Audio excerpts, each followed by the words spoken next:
On a gloomy morning in Yoon City, something strange was about to happen inside Central Hospital Number 1. In Eye Clinic Room 1, Dr. Zhao was checking Jiang Du's vision. When his name was called, he simply answered, yes. Dr. Zhao frowned at the medical file in his hand, wondering if he had written something wrong. Looking at Jiang Du, he could not believe this was someone suffering from extreme exhaustion, so he asked him to describe his symptoms again. Jiang Du rubbed his head with a tired look and said his eyes felt extremely uncomfortable. Suddenly, Jiang Zhu's pupils shrank, and his eyes turned bloodshot as if he had seen something terrifying. His entire vision became blood red, and even the doctor in front of him looked bizarre. He explained that everything he saw was covered by a crimson filter. The longer he looked, the more horrifying Dr. Zhao appeared, as if surrounded by a blazing red aura. A floating red bar suddenly appeared above the doctor's head as he continued asking Jiang Zhu's age. The red bar became clearer, until it looked exactly like a health bar from a video game. A moment later, the number 18 appeared on it. Jiang Zhu could not take it anymore. He shut his eyes and kept mumbling about the strange number. After a while, he finally snapped out of it and blankly asked if the doctor had just asked his age. Dr. Zhao's face turned red with anger. He glared at him and asked what else he would ask besides his age, starting to wonder if this kid had even come to the right department. Jiang Zhu was just as confused. If that really was a health bar, then 18 meant the doctor was close to death, but the man looked perfectly healthy. The doctor then asked if he had been drinking, and Jiang Du casually replied, right now? That answer left Dr. Zhao too annoyed to even stay angry. Jiang Du quickly shook his head and awkwardly explained that he had simply lost focus for a moment. Dr. Zhao rubbed his forehead helplessly and told him to pay attention. Then he stood up and asked him to open his eyes for another examination. He shined a special examination light into Jiang Du's eyes, while Jiang Du quietly cooperated. Under the bright light, the red blood vessels in his eyes became very clear. When the doctor told him to look right, his pupils immediately followed. After a careful examination, Dr. Zhao sighed and concluded that there was nothing seriously wrong with his eyes. Jiang Zhu closed his eyes and suddenly opened them again. The reflection of a man was still visible in his pupils, but now the entire hospital had turned into a blood-red world filled with death. Even though he was terrified, Jiang Zhu could only pretend everything was normal. He noticed that everyone had a health bar above their head, with only the numbers being different. After the initial shock, Jiang Du gradually became excited. He realized this was not an eye disease at all. His special ability had clearly awakened. He slowly walked down the hospital hallway while thinking, but if all he could see were health bars, what was this ability actually good for? Jiang Du calmly left the hospital, where a giant screen above him was broadcasting the news. The report announced that to protect public safety, the Night Patrol would begin a new round of recruitment to strengthen its nighttime forces. After the great disaster of year 99, humanity had built safe survival zones, forcing the aberrants to keep retreating. The future still belonged to mankind. Sure enough, the sky was filled with surveillance drones, carrying out their missions. Jiang Du listened carefully to the report and quietly decided to go home and think everything through. Just then, he suddenly realized something was wrong. One of his shoelaces had come undone. Jiang Du bent down and calmly tied it. As he stood up and finished the last bite of his bread, he suddenly saw something that made him choke. The space around him suddenly became cold and unnaturally dark. Ahead of him, what looked like a human foot floated in midair, whispering about what to eat tonight and whether hot pots sounded good. At the same time, a gigantic monster, wrapped in terrifying black mist, appeared in the distance. Jiang Du slowly straightened up, fear spreading across his face as he stared at the horrifying scene. The monster instantly charged at him with terrifying speed, rapidly closing the distance. In that instant, Jiang Du completely panicked. His body trembled, and his mind could barely function. But at the critical moment, a glowing blue sphere appeared in the sky, drawing all of his attention. A figure crashed down onto the ground. It was a beautiful young woman, but her eyes were filled with madness and killing intent. Without a second thought, she charged straight at the giant monster, destroying the city. At the same time, more monsters began pouring in from every direction. They kept coming in endless waves like an army with no end. Jiang Du stood there frozen, with his mouth wide open. Only one thought remained in his mind. This had gone far beyond anything normal. His fear was justified. Just one look at the massive health bar above the blue sphere revealed how terrifying the situation really was. This was the moment to truly panic. After the chaos, the city was left in ruins, and strange floating droplets began appearing in the air. More and more of those droplets formed, but no one knew where they came from. Even worse, they were unlike any normal substance. They could move freely and change shape at will. A few of them slowly drifted toward Jiang Du. Without warning, they suddenly landed on his body. In the next moment, Jiang Du saw a crowded street filled with traffic and busy pedestrians. As he walked, he thought it was almost evening, and the candied hawthorn stand looked tempting. Nearby, someone helped an elderly man cross the street and reminded him to watch the curb. The passerby gently supported the old man, telling him to walk slowly and watch the road ahead. an advertisement proudly announced that since the great disaster of year 99, the night patrol had protected the people, the world was becoming a better place, and the city was completely safe. Jiang-du stood among the crowd, but doubt filled his heart. A little girl walked by and asked her mother why that handsome man was standing completely still. Even in a city advertised as safe, shady dealers still existed. One man secretly tried selling fake medicine, claiming it was imported from India, while a nearby customer noticed the price was far cheaper than genuine imports. Jiang-du continued walking home, but one question kept circling in his mind. Was this place really as peaceful as everyone claimed? He began wondering if everything around him was nothing more than a carefully crafted cover-up, then found himself staring at the beautiful sunset. Just then, someone suddenly tapped him on the shoulder. It was the same shady salesman. He turned to Jiang-du and asked if he wanted to buy some medicine. Jiang-du only replied with a surprised sound. The man immediately put on a sly smile and kept insisting his medicine was just as good as genuine imported products. Jiang-du looked at him without much interest. He could not understand how this guy could still be selling medicine in such a dangerous city. Was it actually some miracle cure? Hearing that, the salesman became even more excited and quickly opened his case to show off all kinds of medicine. Jiang-du casually asked if he could get some for free. The moment the salesman heard the word free, he immediately lost interest and walked away, muttering that there were no such things as monsters anyway. Jiang-du quickly called him back with a smile, saying he was only joking. Then he asked if the man sold miracle oil, leaving the salesman staring at him in confusion. The sky turned orange as Jiang-du boarded a bus home, holding the bottle of miracle oil he had bought for 3,000. He thought the price was outrageous. If he had been more certain about everything, he would probably have reported the man to the police. But, looking out the window, he saw a beautiful evening sky, and the streets looked perfectly normal. Jiang-du began wondering if he was simply overthinking everything. At last, the bus reached his stop. The bus slowly came to a halt as the announcement said they had arrived at Huanan Road, and passengers getting off at the next stop should prepare. Jiang-du got ready to leave the bus, but at that very moment, he noticed something unusual. Looking into the reflection on the bus window, he saw his own image, looking strangely distorted. The sight instantly put him on edge. But only a few seconds later, Jiang-du snapped back as if waking from a dream. He looked around in confusion, wondering if everything had just been another hallucination.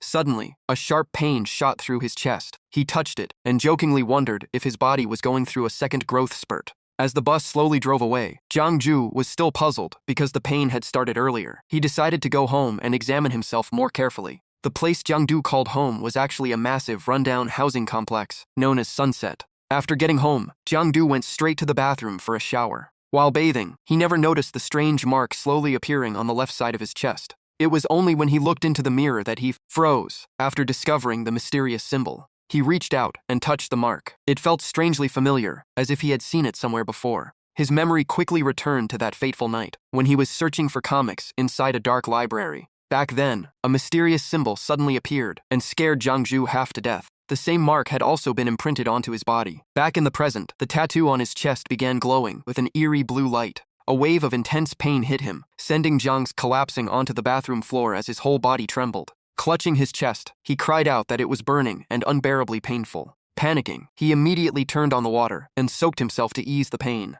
Jiang-du's expression relaxed almost instantly. The water clearly helped, and he sighed in relief, saying he finally felt better. The blue glow from the tattoo gradually faded until it disappeared. Standing before the mirror again, Jiang-du noticed his own health bar now showed a full 100. Seeing that perfect number made him smile. Now that actually made sense. He stepped out of the bathroom, but quickly noticed something strange about the shadow beneath his feet. It was not only copying his movements, but also twisting on its own like a living creature. Jiang-du immediately sensed something was wrong and turned around to investigate. But the floor was completely empty. He froze in fear and stammered, wondering where his shadow had gone. Jiang-du frantically searched the entire bathroom, desperately looking for any trace of his missing shadow, while muttering that it could not have really disappeared. After searching for a while, his eyes landed on the wall. Seeing his shadow still there, he finally let out a sigh of relief. Then again, after everything that had happened today, even losing his shadow would not have been that surprising. Jiang-du walked toward the bathroom door, complaining that even taking a shower had somehow exhausted him.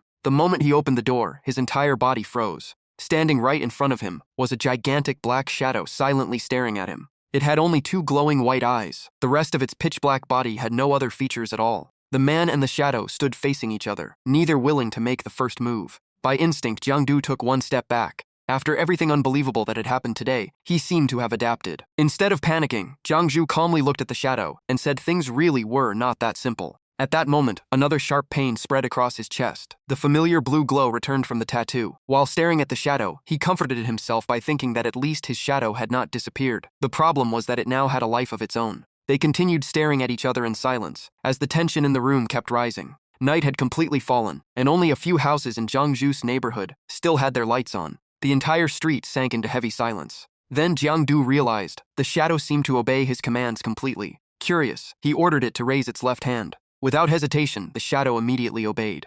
Jiangju became even more interested and told it to lift its right leg. The shadow instantly raised its right leg, moving stiffly like a puppet controlled by invisible strings. Watching it, Jiangdu could not hide his excitement, as if he had just found a brand new toy. As if sensing his gaze, the shadow awkwardly looked away, almost appearing shy. Jiangdu kept testing it and ordered the shadow to perform a fan dance. It instantly began dancing with surprising enthusiasm, moving even better than he could. Jiangdu was completely stunned. Scratching his head, he wondered why he had suddenly gained such a bizarre companion. Suddenly, a glowing object appeared in front of his chest. It quickly floated into the air before Jiangdu could react. A sphere resembling a bagua orb began spinning faster and faster. Its rotation kept accelerating. At the same time, the light it emitted grew brighter and brighter. Moments later, a status panel for the shadow appeared before Jiangdu, looking exactly like a game character interface. He wondered if this was the shadow's attribute screen. Without hesitating, Jiangdu reached out and touched the status panel. A stream of information appeared at once. The shadow existed because of its master, possessed all of his memories, matched his strength, could follow simple commands, but could not think independently. Still, with proper training, it might develop unexpected abilities.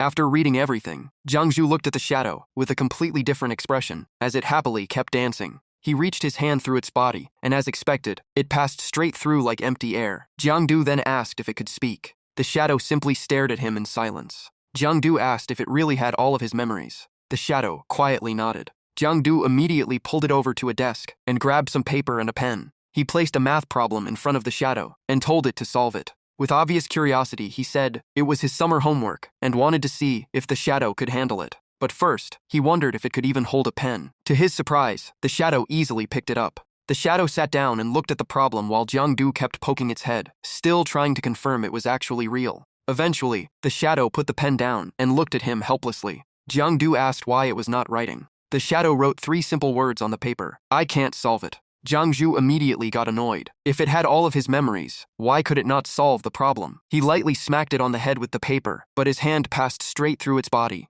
Remembering the information from the status panel, he realized the problem was probably too difficult, so he changed his mind and told it to copy a long passage instead. This time, the shadow's expression became serious. It picked up the pen again and began writing at an unbelievable speed. Its hands moved so fast they looked like a printer. Jiangdu instantly realized how valuable this ability was. If he read books while the shadow copied everything, it would save him a huge amount of effort. Jiangdu's eyes lit up as he discovered another use for it. He reopened the status panel, searched for more abilities, and tapped another plus icon. A new skill panel appeared with the ability called Shadow Devour. It could absorb shadow points from any form of darkness, strengthen the user, or break down dead objects to collect even more shadow points. Jiangdu felt like he had found hidden treasure. Excited, he began guessing how the skill worked. Did he have to touch a target's shadow before he could absorb it? Thinking that, he immediately looked around for something to test. Jiangdu stepped into the darkest corner of the room, creating an area with almost no light. Then he slowly stretched out his hand.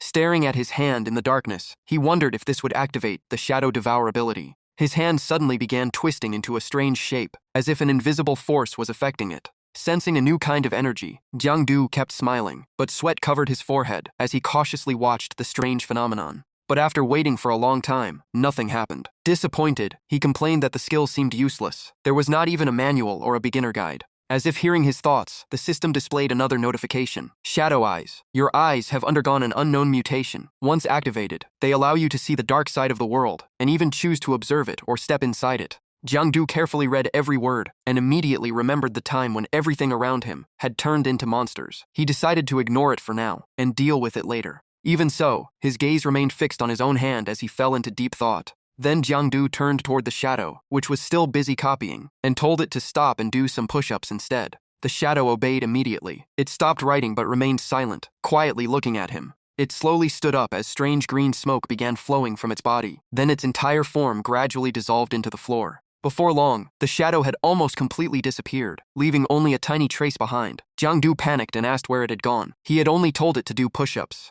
Seeing the scene, Jiang-du completely lost his composure and loudly called for his shadow to come back. By then, it was well past midnight. Under the dim moonlight and cold mist, the area around the building felt even darker and more unsettling. Jiang-du kept looking around, calling for the shadow to show itself. The shadow immediately obeyed and emerged from the wall. This time, however, it looked even darker than before, and its presence made the entire room feel far more dangerous. Jiang-du rubbed his forehead in exhaustion and asked if it had gone outside just now. The shadow picked up a pen and wrote 2 words on the paper, "Dark Side." Jiang-du looked at it and asked what it had been doing there. It tore off another sheet and wrote 2 more words, "Push-ups." Jiang-du thought for a moment and guessed that training in the dark side of the world might be more effective. He waved his hand and told it to keep going. The shadow quietly nodded. Then it silently disappeared again, leaving Jiang-du alone in the room. It moved with incredible agility, slipping through tiny gaps beneath the floor before vanishing. Jiang-du could only sigh as he watched it leave. Once the room became quiet again, he sat down at his desk.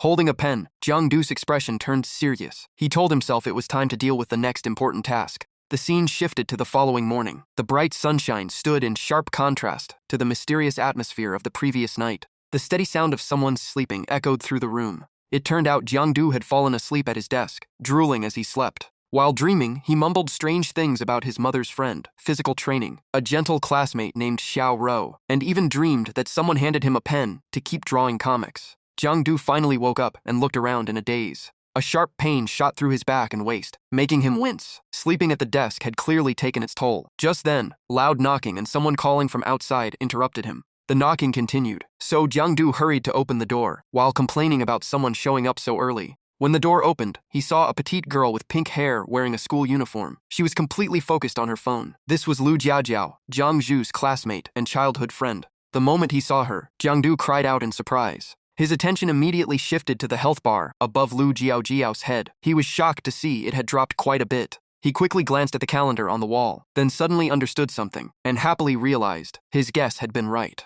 Jiang-du asked why she had come so early, but Lu Jiaojiao ignored him, kept staring at her phone, and walked straight into the room. As she walked, she eagerly asked if the new chapter that Deng Duding mentioned last night had already been planned out. Lu Jiaojiao urged Jiang-du to show her the new chapter right away. The more she talked, the more excited she became, never taking her eyes off her phone. Suddenly, a loud crack rang out, making her jump in shock. She turned to Jiang-du and complained that even if he did not want to show it to her, there was no need to smash the door. Meanwhile, Jiang-du stood there in complete silence. The door had developed large cracks after being hit by the powerful impact. Jiang-du stared at the damage in disbelief. Lu Jiaojiao also realized something was wrong and immediately questioned him. Her expression slowly changed as she stared at Jiang-du in astonishment. She could not believe how different he looked and asked what had happened to him. As she spoke, she carefully examined Jiang-du's completely transformed physique. "Did you secretly start working out?" Lu Jiaojiao asked in surprise. But she quickly rejected the idea herself. Someone like Jiang-du, who had spent years staying indoors, could not possibly develop a perfect physique overnight.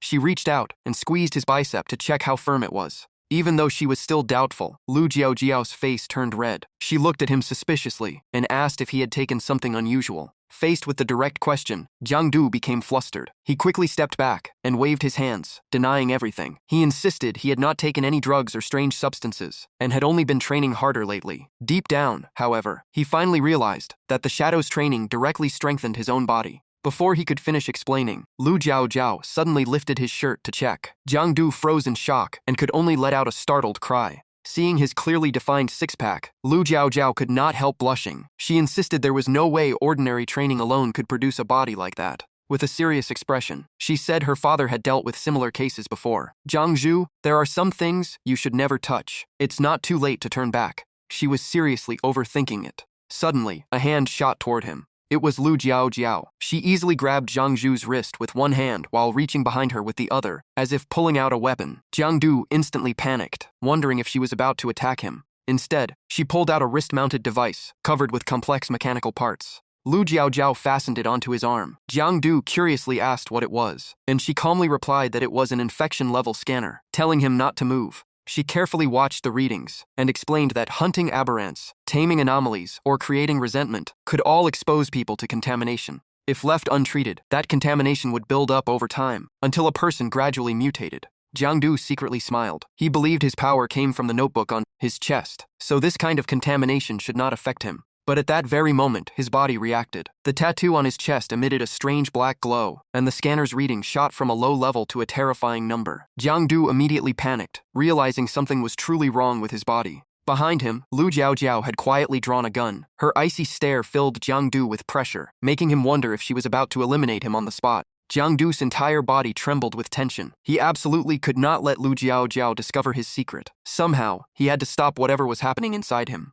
Fortunately, the scanner's reading gradually dropped back to normal. Only then did Lu Jiaojiao relax. As she casually played with the gun, she said everything seemed fine now and admitted she had been genuinely scared a moment ago. Jiangdu finally relaxed as well. He turned his face away and quietly let out a sigh of relief. Lu Jiaojiao put the weapon away and explained that her father had always taught her to stay cautious and never lower her guard. Jiangdu quickly changed the subject, saying he had recently designed a few characters for a hot-blooded comic and asked if she wanted to see them. The intimidating Lu Jiaojiao instantly disappeared, replaced by an excited girl who had just found her favorite toy. She eagerly begged to see them, leaving Jiangdu completely speechless. At last, they sat down and talked calmly. Jiangdu awkwardly reminded her to tone it down a little, or things were going to get out of hand. Lu Jiaojiao immediately screamed with excitement, urging him to hurry because she could not wait another second. After a long struggle, Jiangdu finally saw Lu Jiaojiao off. He collapsed onto his bed with a relieved sigh, feeling as though he had barely survived a disaster. Just then, the system interface appeared before him again. Jiangdu casually opened it. A series of notifications appeared. System log. Your shadow has entered the dark side of the world and begun training. Shadow Devour activated. Initial shadow points absorbed. The shadow has become stronger and is currently strengthening its arms. The system then displayed footage of his shadow training inside the dark side. It had been performing non-stop physical exercises all night without resting. Seeing this, Zhang Ju shouted in disbelief. Had his shadow really been training the entire night? Strange streams of black energy began swirling around Zhang Ju's body. After a while, they gathered on the ground and slowly took on a familiar shape.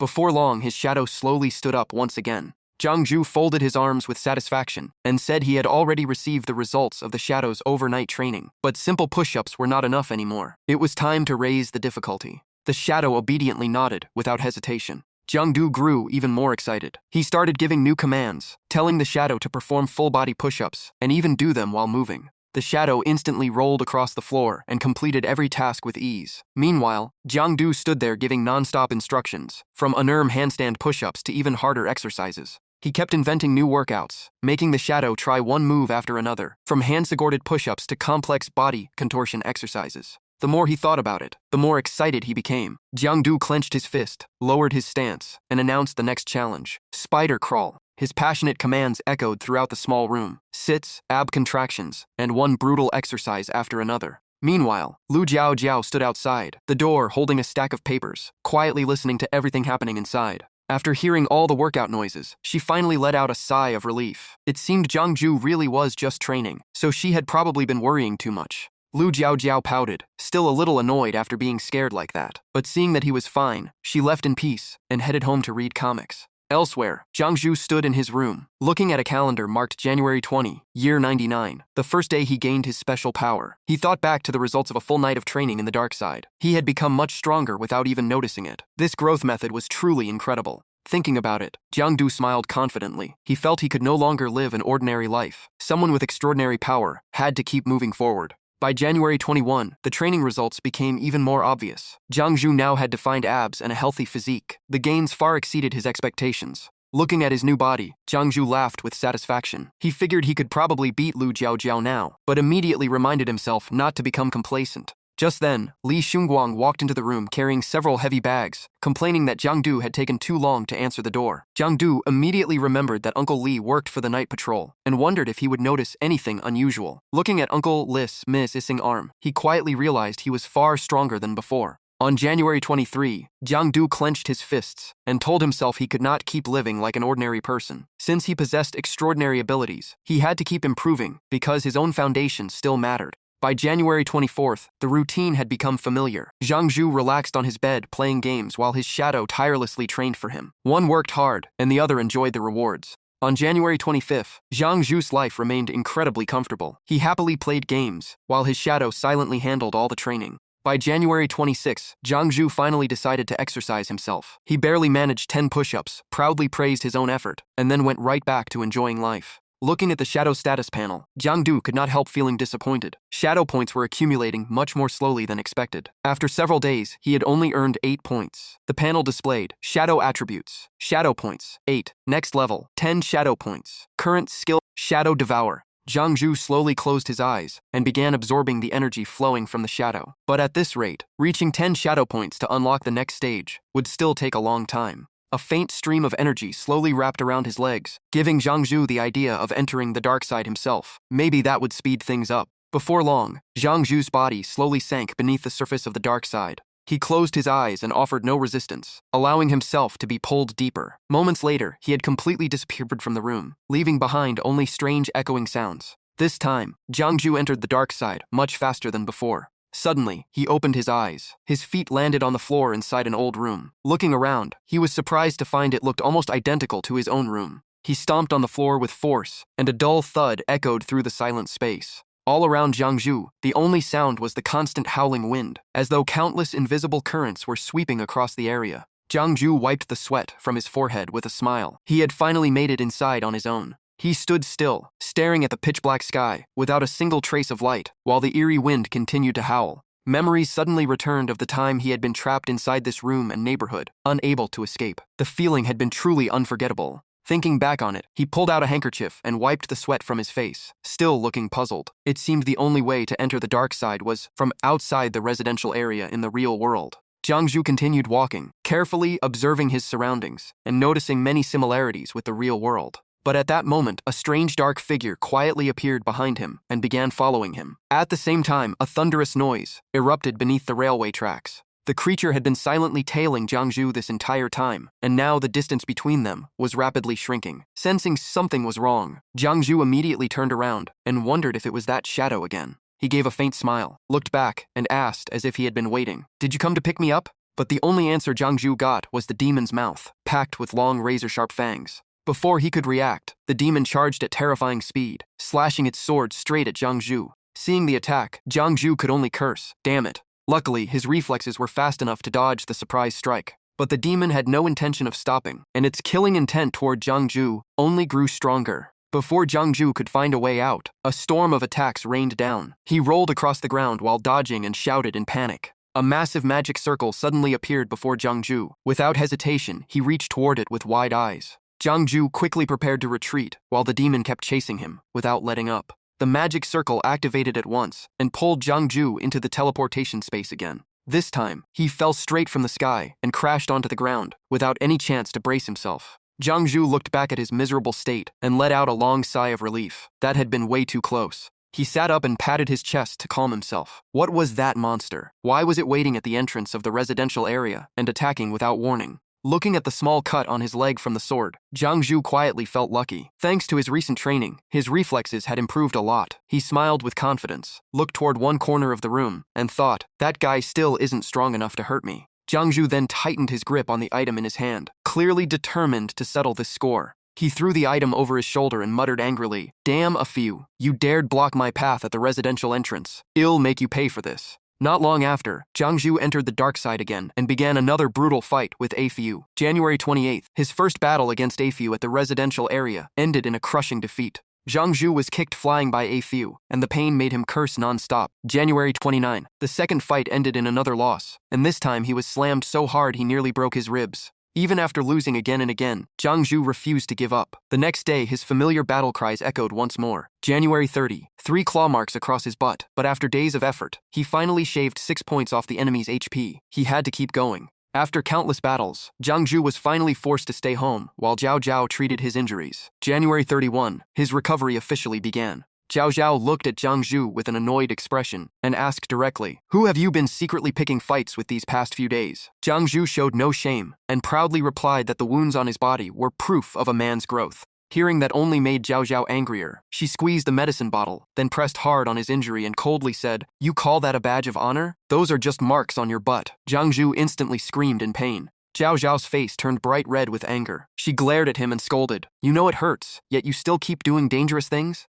Jiang Du immediately tried to argue, but after thinking for a moment, he said, "There's only 1 month left. What's your plan?" Zhao Zhao tilted her head and asked curiously, "Only 1 month left? What do you mean?" Jiang Ju pushed himself up and reminded her as if it were obvious. The martial exam, of course. Don't tell me you forgot. In this era, a brilliant galaxy stretched across a modern civilization filled with familiar technology. After the fifth catastrophe, many professions gradually lost their value, especially those in arts and culture. People who followed those paths were seen as lower status, because no one cared about entertainment anymore. Survival had become the nation's top priority. On a giant screen, fierce battles captured the attention of everyone. Frontline warriors like the Night Patrol became symbols of admiration, shining like the brightest stars in society. A muscular fighter stepped onto the stage as the crowd cheered. Anyone who wanted to join the Night Patrol had to pass the national martial exam. Those who succeeded would completely change their future. While Jiang Ju spoke, Zhao Zhao stayed silent and focused on applying medicine to his wounds. After a while, she suddenly said, "Actually, I don't want to take the martial exam." Her words caught Jiang Ju off guard, and he immediately turned to look at her.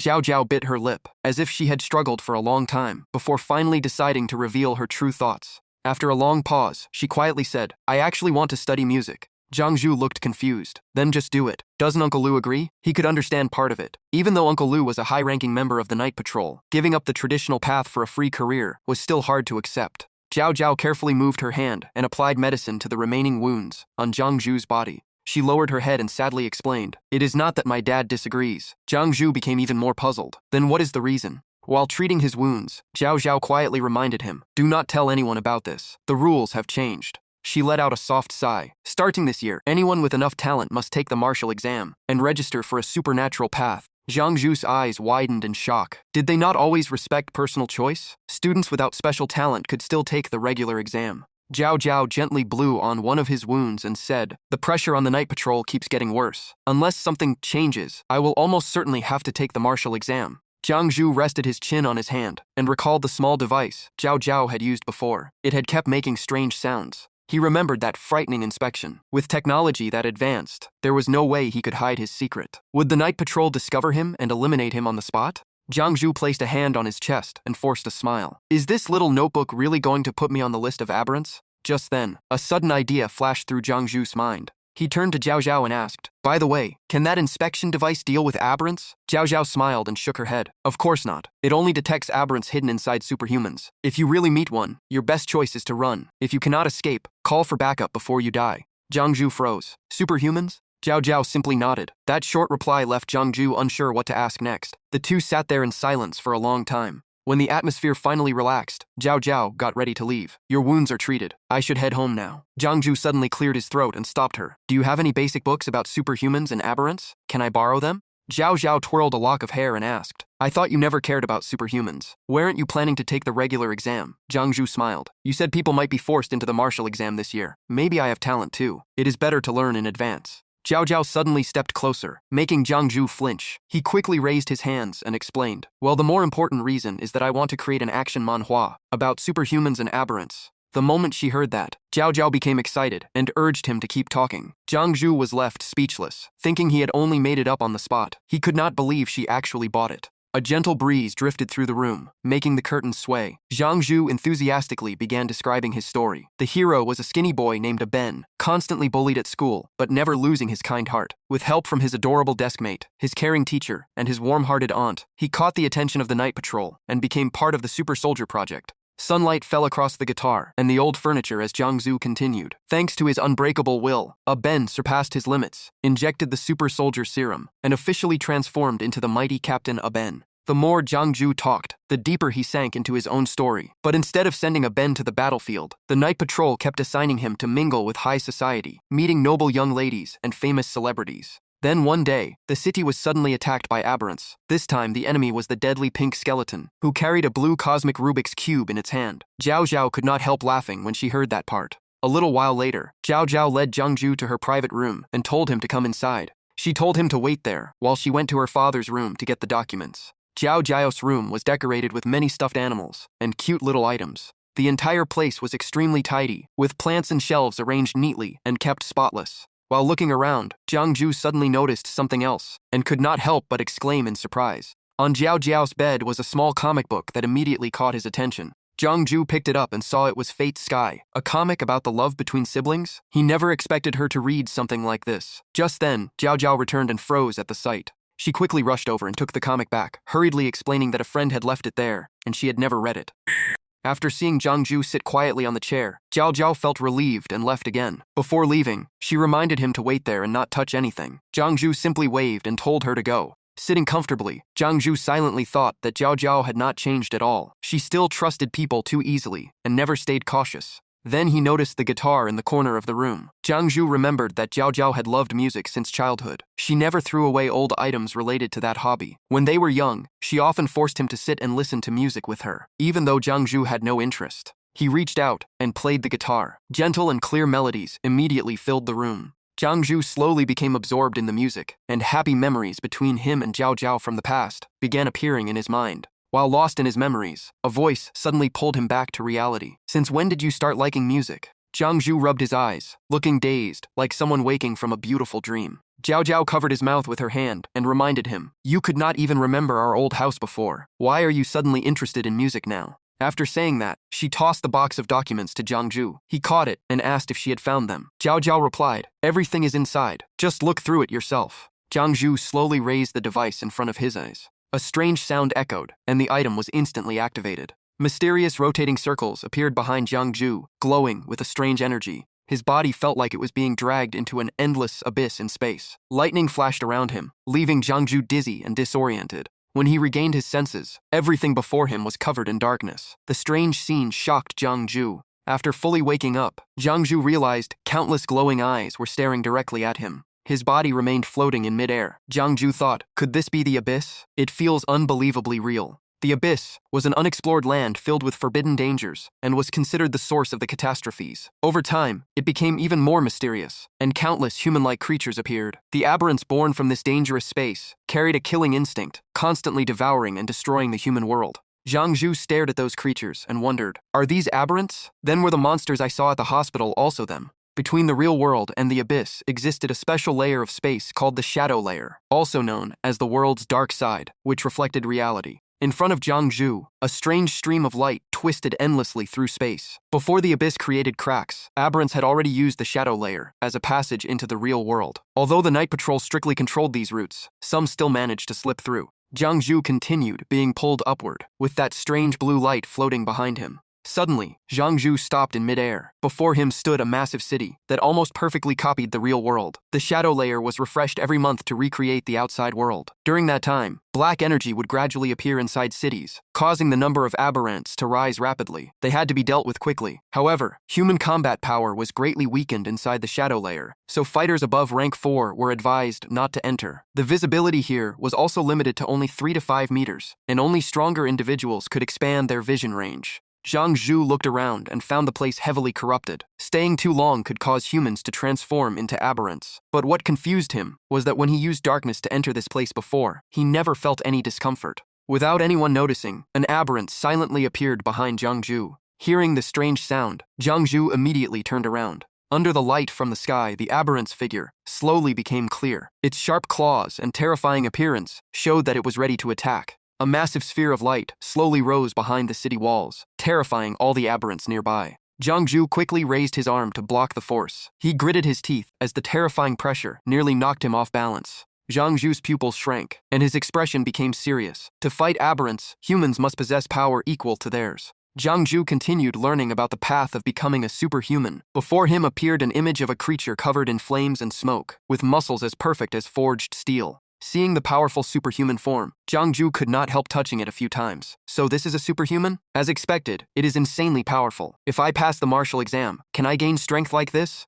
But then Jiang Zhu remembered an important point. A superhuman's power came from the strength of aberrants inside their body. The image of the superhuman slowly changed, and Jiang Zhu realized that gaining power also meant suffering the corruption caused by that very power. The superhuman's flawless white skin slowly turned black. In the end, the powerful appearance disappeared completely, replaced by a dark body covered in evil energy. Superhumans had to constantly resist transformation, but once they died, the chance of becoming aberrants was extremely high. Strange sounds continued echoing, like the rapid drums of a martial arena. Sharp claws slowly grew from the superhuman's hands. Jiang Zhu still did not realize the transformation was happening, because a superhuman would only make that choice after knowing there was no way to recover. Only then did Jiang Zhu look up and hear the final message. Before death, use all remaining power. The giant body of the superhuman released a cloud of dust that covered the surroundings. Right after that, a long warning alarm rang out. Back in reality, Jiang Zhu quickly removed the glasses. His body was exhausted, breathing heavily with almost no strength left.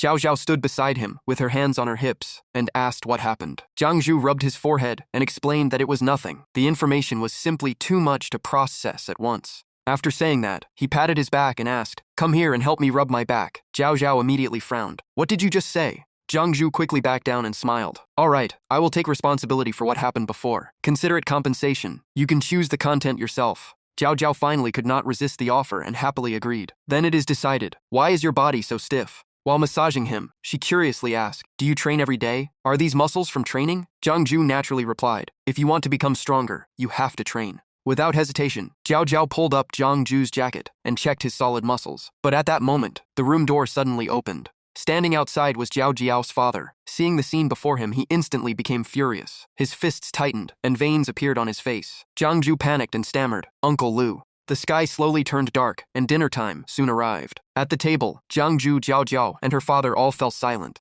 Jiang Zhu ate while nervously watching Uncle Lu's expression, feeling extremely uneasy. But all he saw was Zhao Jiao's father aggressively chewing bones while glaring at his daughter with rage. Seeing the tense atmosphere, Zhao Jiao calmly placed more food into her father's bowl and explained, "Dad, it is not what you think." But Uncle Lu angrily interrupted, "I saw it with my own eyes. How could this be a misunderstanding?" Zhao Jiao was left speechless, unable to explain. Trapped with no way out, she blushed and turned to Jiang Zhu, "Say something." Seeing this, Zhao Jiao raised a beer cup toward her father, then quickly changed how she addressed him. "Uncle Lu, this is really hard to explain. I will drink 3 cups as an apology." Before he could react, Jiang Zhu grabbed the cup and finished it in one gulp. "I will drink first. You two can talk." Unexpectedly, that action only made Uncle Lu even angrier. He immediately flipped the small table and shouted, "You brat, you actually dared to do this to my daughter." Zhao Jiao rushed over to hold him back, while Jiang Zhu panicked and ran away, shouting, "Uncle Lu, calm down, you misunderstood." To briefly explain my relationship with Lu Jiao, we grew up together as childhood friends, but our personalities were completely different. In the eyes of the adults around us, I was the troublesome kid who was hard to control. Meanwhile, Lu Jiao was a polite and well-behaved young lady, always looking like a top student. Back then, little Jiao appeared with a red book in her hand and a shy expression.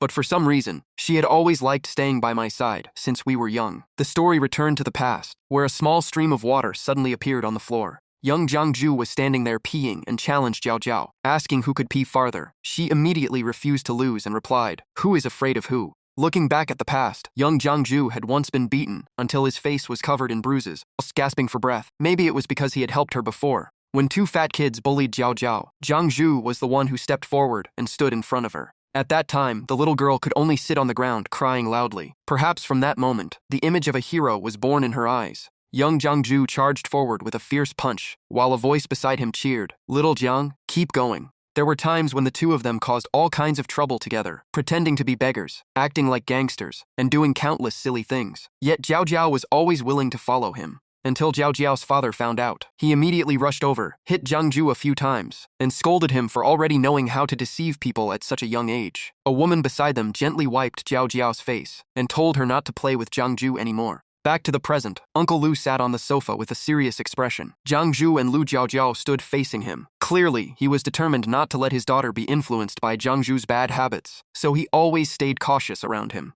Uncle Lu's expression became even more serious. He held a cigarette in his mouth and reached into his pocket for something. Then he took out a lighter and prepared to light the cigarette. Seeing that action, Lu Jiao's eyes immediately focused forward. The next moment, she stepped forward and snatched the lighter from her father's hand. The sudden move left Uncle Lu slightly stunned. His eyes instantly became sharp as he looked at the two of them. A cold aura surrounded him as he asked in a deep voice, "When I came back, what exactly were you two doing?" Jiang Zhu forced a smile and quickly waved his hands. Reporting to Uncle Lu, "We were only looking through information about aberrants and superhumans." Uncle Lu still looked suspicious, then turned toward Lu Jiao. Under his stare, Jiao stuck out her tongue, avoided his eyes, and awkwardly laughed. "Ha ha." Hearing that, Uncle Lu finally relaxed and helplessly said, "I really spoiled you too much." Then he turned to Jiang Zhu and called out, "Little Jiang." Uncle Lu crossed his arms, leaned back on the sofa, and seriously asked, "Do you know why the government does not allow students to come into contact with these things?" Jiang Zhu looked confused. After thinking for a moment, he honestly answered that he did not really understand. Holding the cigarette, Uncle Lu explained seriously, "Everyone has weak points in their hearts. Despair can become something that drags people into the abyss. Some knowledge should not be known by everyone." Jiang Zhu silently looked at him and began thinking about those words. Uncle Lu continued. Not everyone has a strong enough will. Once a small crack appears in the heart, aberrants can take advantage of it. That is why before the official martial exam, everyone must undergo a talent test. Only those with suitable bodies and minds can enter the supernatural world. Jiang Zhu quietly listened to every word. But his next words made Jiang Zhu realize that the path of becoming a superhuman was far from simple. Dangerous images flashed through his mind. Uncle Lu slowly exhaled, his eyes filled with thought. Even with medical equipment available today, many people still lose control every year and meet tragic endings. That is why I do not recommend you digging too deeply into this. Jiang Zhu slightly smiled and replied, I understand. Thank you, Uncle Lu. He placed a hand on his chest and looked at Uncle Lu with determination. The martial exam has existed for years. There is no way to avoid it forever. Instead of running away, I should rely on myself and move forward. Even if the sky falls, there will still be stronger people holding it up. Keeping a calm mind is enough. Uncle Lu calmly looked up and replied, Jiang Du really is a clever kid. But before he could finish, the phone in his pocket suddenly rang. He immediately answered the call. The voice on the other end reported urgently, Captain Lu, there is an emergency mission in the shadow layer that needs to be handled. After hearing that, Uncle Lu immediately stood up and walked away, while firmly replying, I will be there right away. Before leaving, he turned back with a dangerous smile at Jiang Du and warned him to behave while he was on duty, or he would be taken to the night patrol next time. Jiang Du immediately patted his chest and promised that he and Lu Jiaojiao would not do anything beyond the limit again. Lu Jiaojiao, who was drinking water, instantly spat it out in shock. Blushing, she walked over and pinched Jiang Du's cheek, annoyed that they had never done anything like that before. But Jiang Du refused to lose and pinched her cheek back. Both sides of the street were lit up by rows of bright red lanterns. Many shops even placed the character Lu at their doors, hoping for good business. People in warm clothes filled the streets, while a father wearing glasses carried his son in a dog-shaped hat. Their voices mixed with the sellers, calling out candied fruit, creating a lively scene. The boy on his father's shoulders opened his mouth, waiting for a bite of the candy skewer.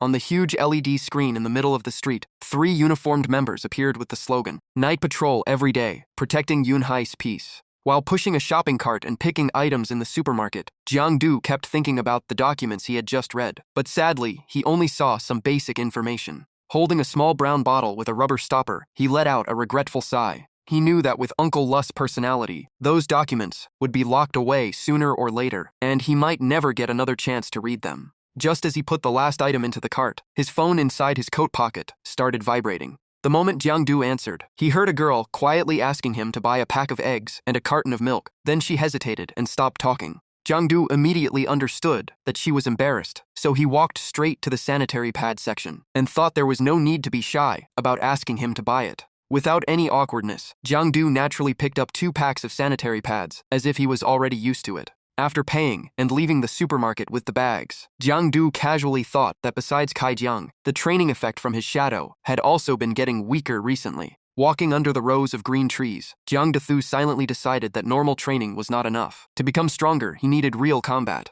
But at that moment, his footsteps suddenly stopped. A sudden thought appeared in his mind. He looked up and wondered why the campaigns about dealing with alien creatures had become more frequent recently. The more he thought about it, the more suspicious it felt, especially since this year's martial exam had forced an increase in enrollment numbers. Jiang Du slowly raised his eyes toward the night sky. Dark clouds covered part of the full moon, and the moonlight only illuminated half of his face. A feeling of unease suddenly rose in his heart, as if a major event was about to happen. Shaking his empty arm, Jiang Du told himself that overthinking would only make him tired. It was better to find an alien creature and have a good fight. Reaching the end of the street, he suddenly turned around, hid against a brick wall, and carefully observed his surroundings. Jiang Du stood still, focused his mind and circulated his energy. A blue-black force slowly spread from beneath his feet and rose to surround him. In an instant, the bright scene around him was dyed with a strange dark blue color. Seeing a health bar showing around 1,400 points, Jiang Du clenched his fist and shouted, asking who was there.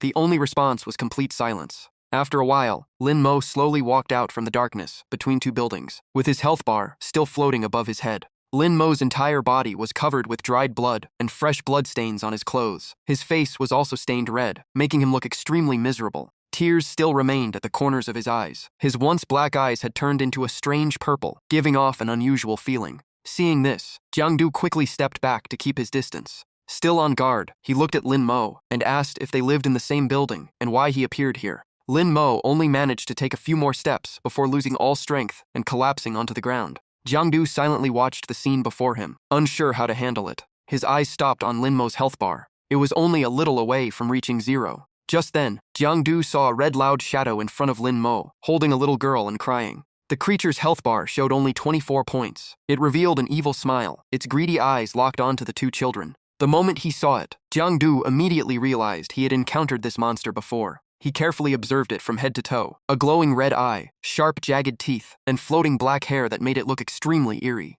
Jiang-du clenched his fist, his gaze turning cold as he spoke. "It's you." On the way back, Lin Mo rubbed his neck and complained that work at the Night Patrol Bureau had been exhausting lately. He kept grumbling that he thought being an office worker would be easier, but he ended up working overtime every day. If he had known this, he would never have taken the marshal exam. Just then, a desperate cry for help came from ahead, making Lin Mo quickly turn his head. In front of him, two children were being wrapped by a mass of black matter and dragged away. They struggled, reaching out their hands while crying for help, leaving him in panic. Lin Mo quickly realized it was an alien creature, but the situation was completely abnormal. Instead of sneaking from the dark side into reality, it was directly dragging people inside. Even as the darkness nearly swallowed them, the two children kept reaching out, desperately hoping someone would save them. With no time to hesitate, Lin Mo rushed forward at full speed. Seeing the children's struggling hands, he shouted to calm them down, telling them not to be afraid and to hold on a little longer. In the blink of an eye, Lin Mo managed to grab one child's hand, but the pulling force was too strong. Before he could pull them out, all three of them were dragged into the mysterious black hole.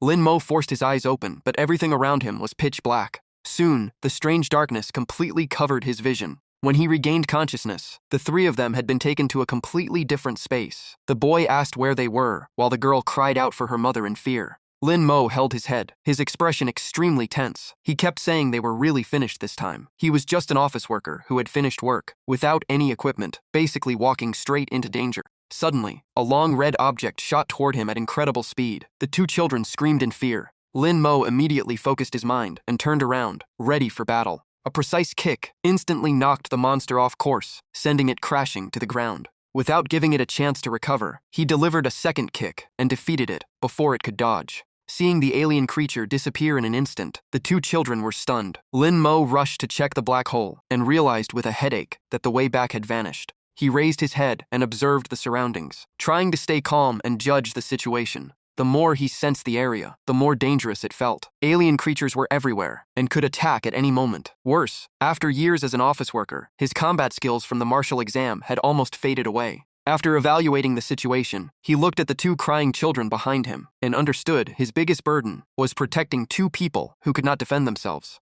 Terrified, the two children could only hug each other and cry, repeatedly calling for their mother. Lin Mo looked down at the bracelet on his hand and decided the only choice was to send a rescue signal. He immediately pressed the SOS button. Right after activation, the bracelet displayed a red triangle symbol, showing that the emergency signal had been sent. Calming himself, he smiled to reassure them and put the bracelet on the girl's wrist, saying it could resist the pollution for a short time and that he would find a way to take them home. Deep inside, Lin Mo knew his own bracelet was barely useful anymore, so giving it to the children was the best choice. After that, he could only leave everything to fate. The rescue signal continued to transmit. The boy looked up at him and asked if he would really bring them home. Still smiling to comfort them, Lin Mo nodded and told them to hide somewhere safe first. But at that moment, another alien creature silently appeared behind him. The monster had terrifying teeth and claws as sharp as blades. Even after noticing it, Lin Mo calmly told the children that he only needed to deal with a little trouble first. Chapter 14 begins with Lin Mo's memories from when he was 18 years old, back when he trained hard in the gym. After passing the martial exam and entering the superpower martial department at university, Lin Mo kept training his foundation, hoping to become an official combatant one day. During his time in the martial department, Lin Mo constantly trained and hunted alien creatures. According to him, in his second year, under his instructor's guidance, he finally killed an immature alien creature with his own hands. His first victory made Lin Mo extremely excited, but that happiness did not last long as reality quickly brought him back down. He bitterly admitted that reaching only that level was still far from enough. While his peers could already defeat much stronger alien creatures in the supernatural world, all his efforts seemed insignificant compared to the gap in talent. Alone in the training room, Lin Mo placed a towel around his neck, breathing heavily while gritting his teeth. In the end, he collapsed onto the floor, completely hopeless. Even after fighting against fate and giving his all, he still could not break his own limits. While wrapping his hand bandages again, Lin Mo calmly explained that he eventually left the martial department for the literature department and became an ordinary office worker at the Night Patrol Bureau. Back in the present, Lin Mo kept changing directions left and right at incredible speed, leaving only afterimages behind. he quickly adjusted his stance and calmly prepared to face the monster in front of him. After carefully observing his opponent, Lin Mo identified it as a mid-level first-rank alien creature with 4 eyes and 4 legs, having a half-human, half-beast appearance. The alien creature let out a fierce roar that echoed throughout the space. Lin Mo clenched his fists, maintained his battle stance, and closely watched every movement of his opponent. A piece of unknown flesh suddenly fell to the ground, with fresh blood splashing everywhere. The moment the monster attacked, Lin Mo gritted his teeth and dodged sideways. He turned his body and shifted all his weight onto his legs, preparing for a counterattack. Right after that, Lin Mo launched himself forward and threw a straight punch at the enemy's face. After being hit, the monster widened its lifeless eyes, its mouth full of sharp teeth opening, as if it had not understood what happened. Lin Mo let out a small breath of relief and smiled, feeling his familiar fighting instincts return. But the joy only lasted for a moment before his danger sense made his entire body turn cold. The alien creature's arm suddenly stretched out and slammed Lin Mo against the wall. After the attack, it immediately pulled its arm back and jumped away, preparing for the next assault. Enduring the pain, Lin Mo angrily thought that he should have been able to dodge, but his body could no longer keep up with his mind. Seeing him injured, the alien creature immediately seized the chance and rushed in for the finishing blow. Lin Mo desperately leaned aside and barely avoided the fatal strike. While retreating, he felt his body becoming heavier, as if countless tiny needles were stabbing through him. Lin Mo silently clenched his fist and told himself he had to give everything he had. He knew this battle could not continue any longer. He had to decide the winner in a short time. Lin Mo raised his fist and gathered all his magic power into his arm as blue-black energy began to condense. The blue-black power swirled around his fist, and he unleashed the Dark Shadow user's ultimate technique, Finger Ray. Facing that power, the alien creature only roared fiercely, revealing its sharp teeth. A huge explosion rang out as a black beam shot from its mouth straight toward Lin Mo. Black smoke began pouring out with every breath he took. Lin Mo grabbed his neck and realized the pollution level had become severe. He knew every use of his power increased the accumulated pollution, and with his talent and willpower, he could not abuse this strength. The alien creature continued closing in, while Lin Mo remembered that after becoming an office worker, he rarely used his ability, keeping the pollution under control. Seeing the enemy already in front of him, he understood that today he could only risk everything in battle, or he would definitely have no way out. Lin Mo accelerated toward the alien creature, putting all his strength into one decisive punch. However, the monster reacted extremely fast. Its red eyes flashed, instantly seeing through his plan. In the blink of an eye, the alien creature delivered a powerful kick that sent Lin Mo flying back, causing him to spit out blood. He crashed painfully onto the ground, but the enemy did not stop, and continued attacking with even more violent strikes. Pushing himself up, Lin Mo coughed out more blood, and bitterly realized the alien creature had quickly adapted to his ability. Watching the enemy approach step by step, he knew he had almost no way to fight back. A mid-level first-rank alien creature was something combat students could easily handle, yet it was this difficult for him. The gap in talent was truly cruel. The alien creature charged forward, intending to tear him apart. Even knowing he had no chance of winning, Lin Mo reminded himself that as a member of the Night Patrol Bureau, he absolutely could not retreat. The monster's terrifying strength shook the ground, sending dust and sand into the air. In this situation, the only thing Lin Mo could do was hold on and buy more time. Lin Mo looked at the 2 children curled up in fear in the corner, and could only hope the Night Patrol Bureau arrived in time to save them. Just then, his pupils suddenly shrank when he heard the sound of something cutting through the air. A barrage of light suddenly shot toward him from behind, leaving Lin Mo no time to react. The alien creature immediately launched a powerful kick, knocking him heavily onto the ground. Lin Mo's body was forced into the earth. With only a little strength left, he could only think about his current situation. Through his fading vision, he saw the alien creature preparing its final attack, while he had completely lost all hope. Am I going to die? In that moment, Lin Mo's entire life flashed before his eyes, filled only with pain. At 15, he watched his family die at the hands of alien creatures. At 18, he decided to enter the martial department to change his fate. By his second year of university, he was forced to leave the combat class. At 21, he became an intern office worker at the Night Patrol Bureau. 4 years passed in the blink of an eye. His life had many ups and downs, but in the end, it was just an ordinary fate in this vast world. Humanity had fought alien creatures for more than a century, and it was never as easy as the propaganda claimed. Before Lin Mo's eyes, the blood-stained wings of the monster slowly descended from the dark, cloudy sky. When darkness swallowed all light, would anyone still be able to see hope? Lin Mo smiled faintly, as if accepting his fate. His trembling hand took a pill from his pocket and swallowed it. For a supernatural being, death was always a possibility. But before he fell, his eyes suddenly turned sharp, showing his determination to drag the enemy down even if he died. Gritting his teeth, Lin Mo felt his spirit recover little by little and coldly looked at the alien creature as if declaring war.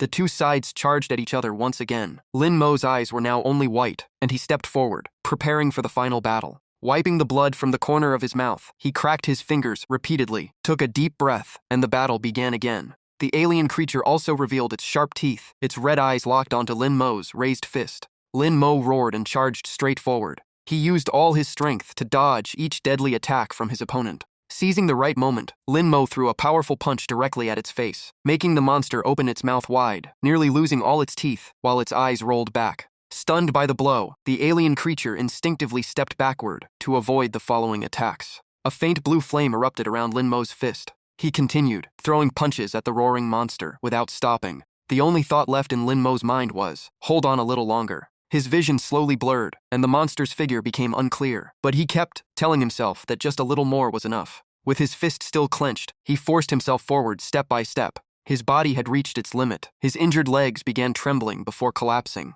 The alien creature immediately seized the chance to counterattack. A heavy strike sent Lin Mo crashing to the ground again. His head slammed hard into the ground, and blood spread beneath him. With a helpless smile, he muttered that he could not see anything anymore, that his own power had backfired, and he still could not defeat fate. Blood kept flowing from his mouth, as Lin Mo painfully thought that his ordinary life might end here. Suddenly, a strange sound caught his attention. Jiang Du appeared carrying grocery bags and shouted, "Why did a useless thing like you leave the entrance of the apartment complex and come here?" Lin Mo was shocked. This person clearly was not from the Night Patrol Bureau. He was too young, and his way of speaking was completely different. If he was not a member of the Night Patrol Bureau, could he be some hidden supernatural expert? Lying in a pool of blood, Lin Mo kept guessing. Jiang Du helped him sit up and calmly said, "Rest first. Leave the rest to me." This confused Lin Mo even more because the entrance to the dark side was strictly guarded by the Night Patrol Bureau, and ordinary people could never enter. Jiang Du smiled confidently, cracked his fingers, and walked forward. The more Lin Mo thought about it, the more he believed that this person must be a mysterious expert living in the dark side.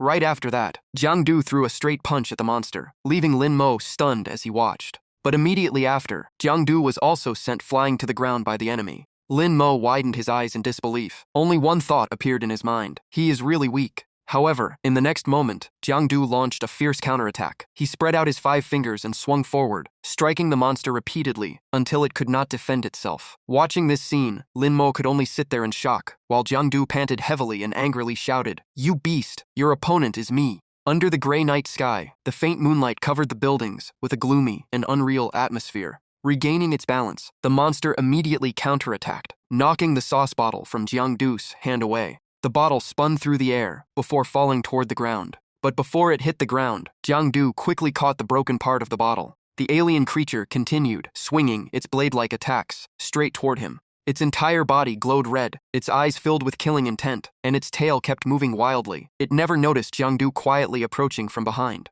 Seizing the chance, Jiang Du stabbed a broken glass shard into its body. The monster jolted in pain, its face twisted, fangs exposed, and eyes rolling upward. Jiang Du mocked it with exaggerated expressions, sticking out his tongue and laughing. He said that after their previous fights, he already understood its fighting style. Now that it was heavily injured, its speed and strength had dropped, meaning the advantage was his. More broken glass pieces continued flying toward the alien creature. It roared madly, with messy hair covering half its face, leaving only its red eyes and terrifying sharp teeth visible. While dodging, the monster released spiritual power to knock the flying shards away. Lin Mo watched silently and thought it was hard to judge whether Jiang Du was strong or weak. His fighting style had no rules, yet he always forced his opponents into disadvantageous positions. Jiang Du rushed forward and, remembering the previous fight, angrily shouted, "Scratched my back last time. Today, I will make you pay back everything with interest. Die." His eyes suddenly became extremely sharp, with killing intent flashing in his gaze. Ignoring the alien creature's roar, Jiang Du charged forward and grabbed its wildly swinging red tail.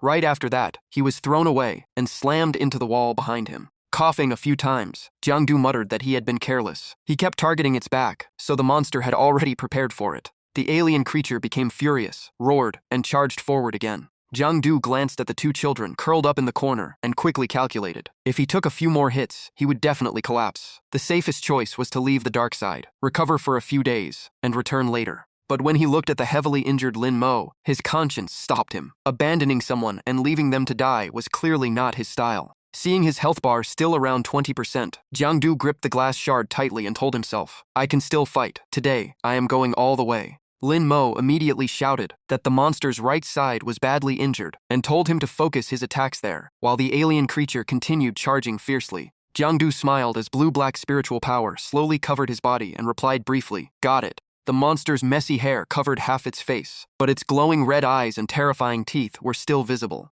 In contrast, Jiangdu only showed a mysterious smile. He looked over the monster's body from left to right and laughed. So this side is vulnerable too. After saying that, he grabbed the empty bottle and stabbed hard into the monster's side. The alien creature's health dropped to 18%, making it scream in pain. No longer daring to fight, the monster immediately turned around and fled, while letting out repeated roars. Jiangdu looked at it with disappointment, running away already. While Lin Mo was still stunned, the alien creature rushed toward the door at incredible speed. Suddenly realizing something was wrong, Lin Mo's expression changed and he shouted, this is bad. The two children were still there and had no time to react. He immediately yelled, it plans to recover by swallowing the two children. In the dark space filled with cold blue light, the alien creature floated toward the trembling children who were hugging each other. It opened its mouth full of sharp fangs, its black-red body looking terrifying, preparing to swallow them. The boy fearfully hugged the girl tightly, using his own body to protect her. When the monster's mouth was only inches away from the boy's face, a shout rang out, stop! Jiangdu then used all his strength to throw a can of drink.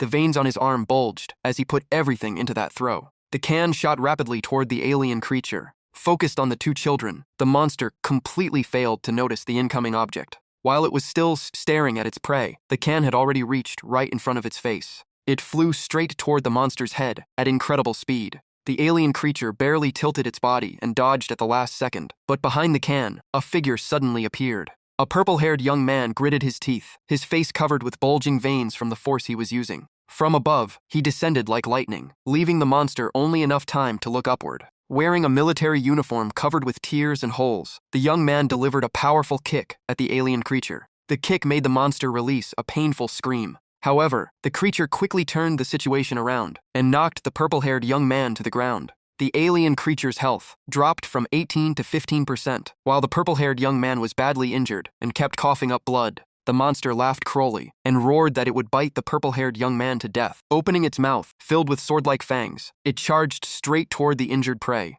Growling fiercely, it charged forward, but right before it could bite, a hand suddenly grabbed its body. The one who struck was Jiangdu. He appeared behind it, locked its neck, and gave a cold smile. One hand grabbed the mutant's hair, while the other held its body down. Jiangdu even bit hard into its neck. The mutant's HP bar instantly dropped to 14. Jiangdu pulled its head down and slammed it straight into the road. Sitting on the monster, he threw heavy punches one after another, shouting that a low-level mutant like it had no right to act arrogant. Its HP kept falling, dropping from 12 and quickly reaching 11. Still attacking without stopping, Jiangdu gritted his teeth and cursed that if it liked eating humans, today it would pay the price. Then he noticed a glowing orb deep inside the mutant's body. Seeing that, Jiangdu immediately suspected it was the creature's weakness. Without hesitation, he decided to stab his hand straight into the glowing spot. The mutant screamed in pain as the place Jiangdu attacked burst with blinding light. Jiangdu roared and used all his strength to drive his hand deep into the monster's core. His roar mixed with the exploding power, creating a violent collision.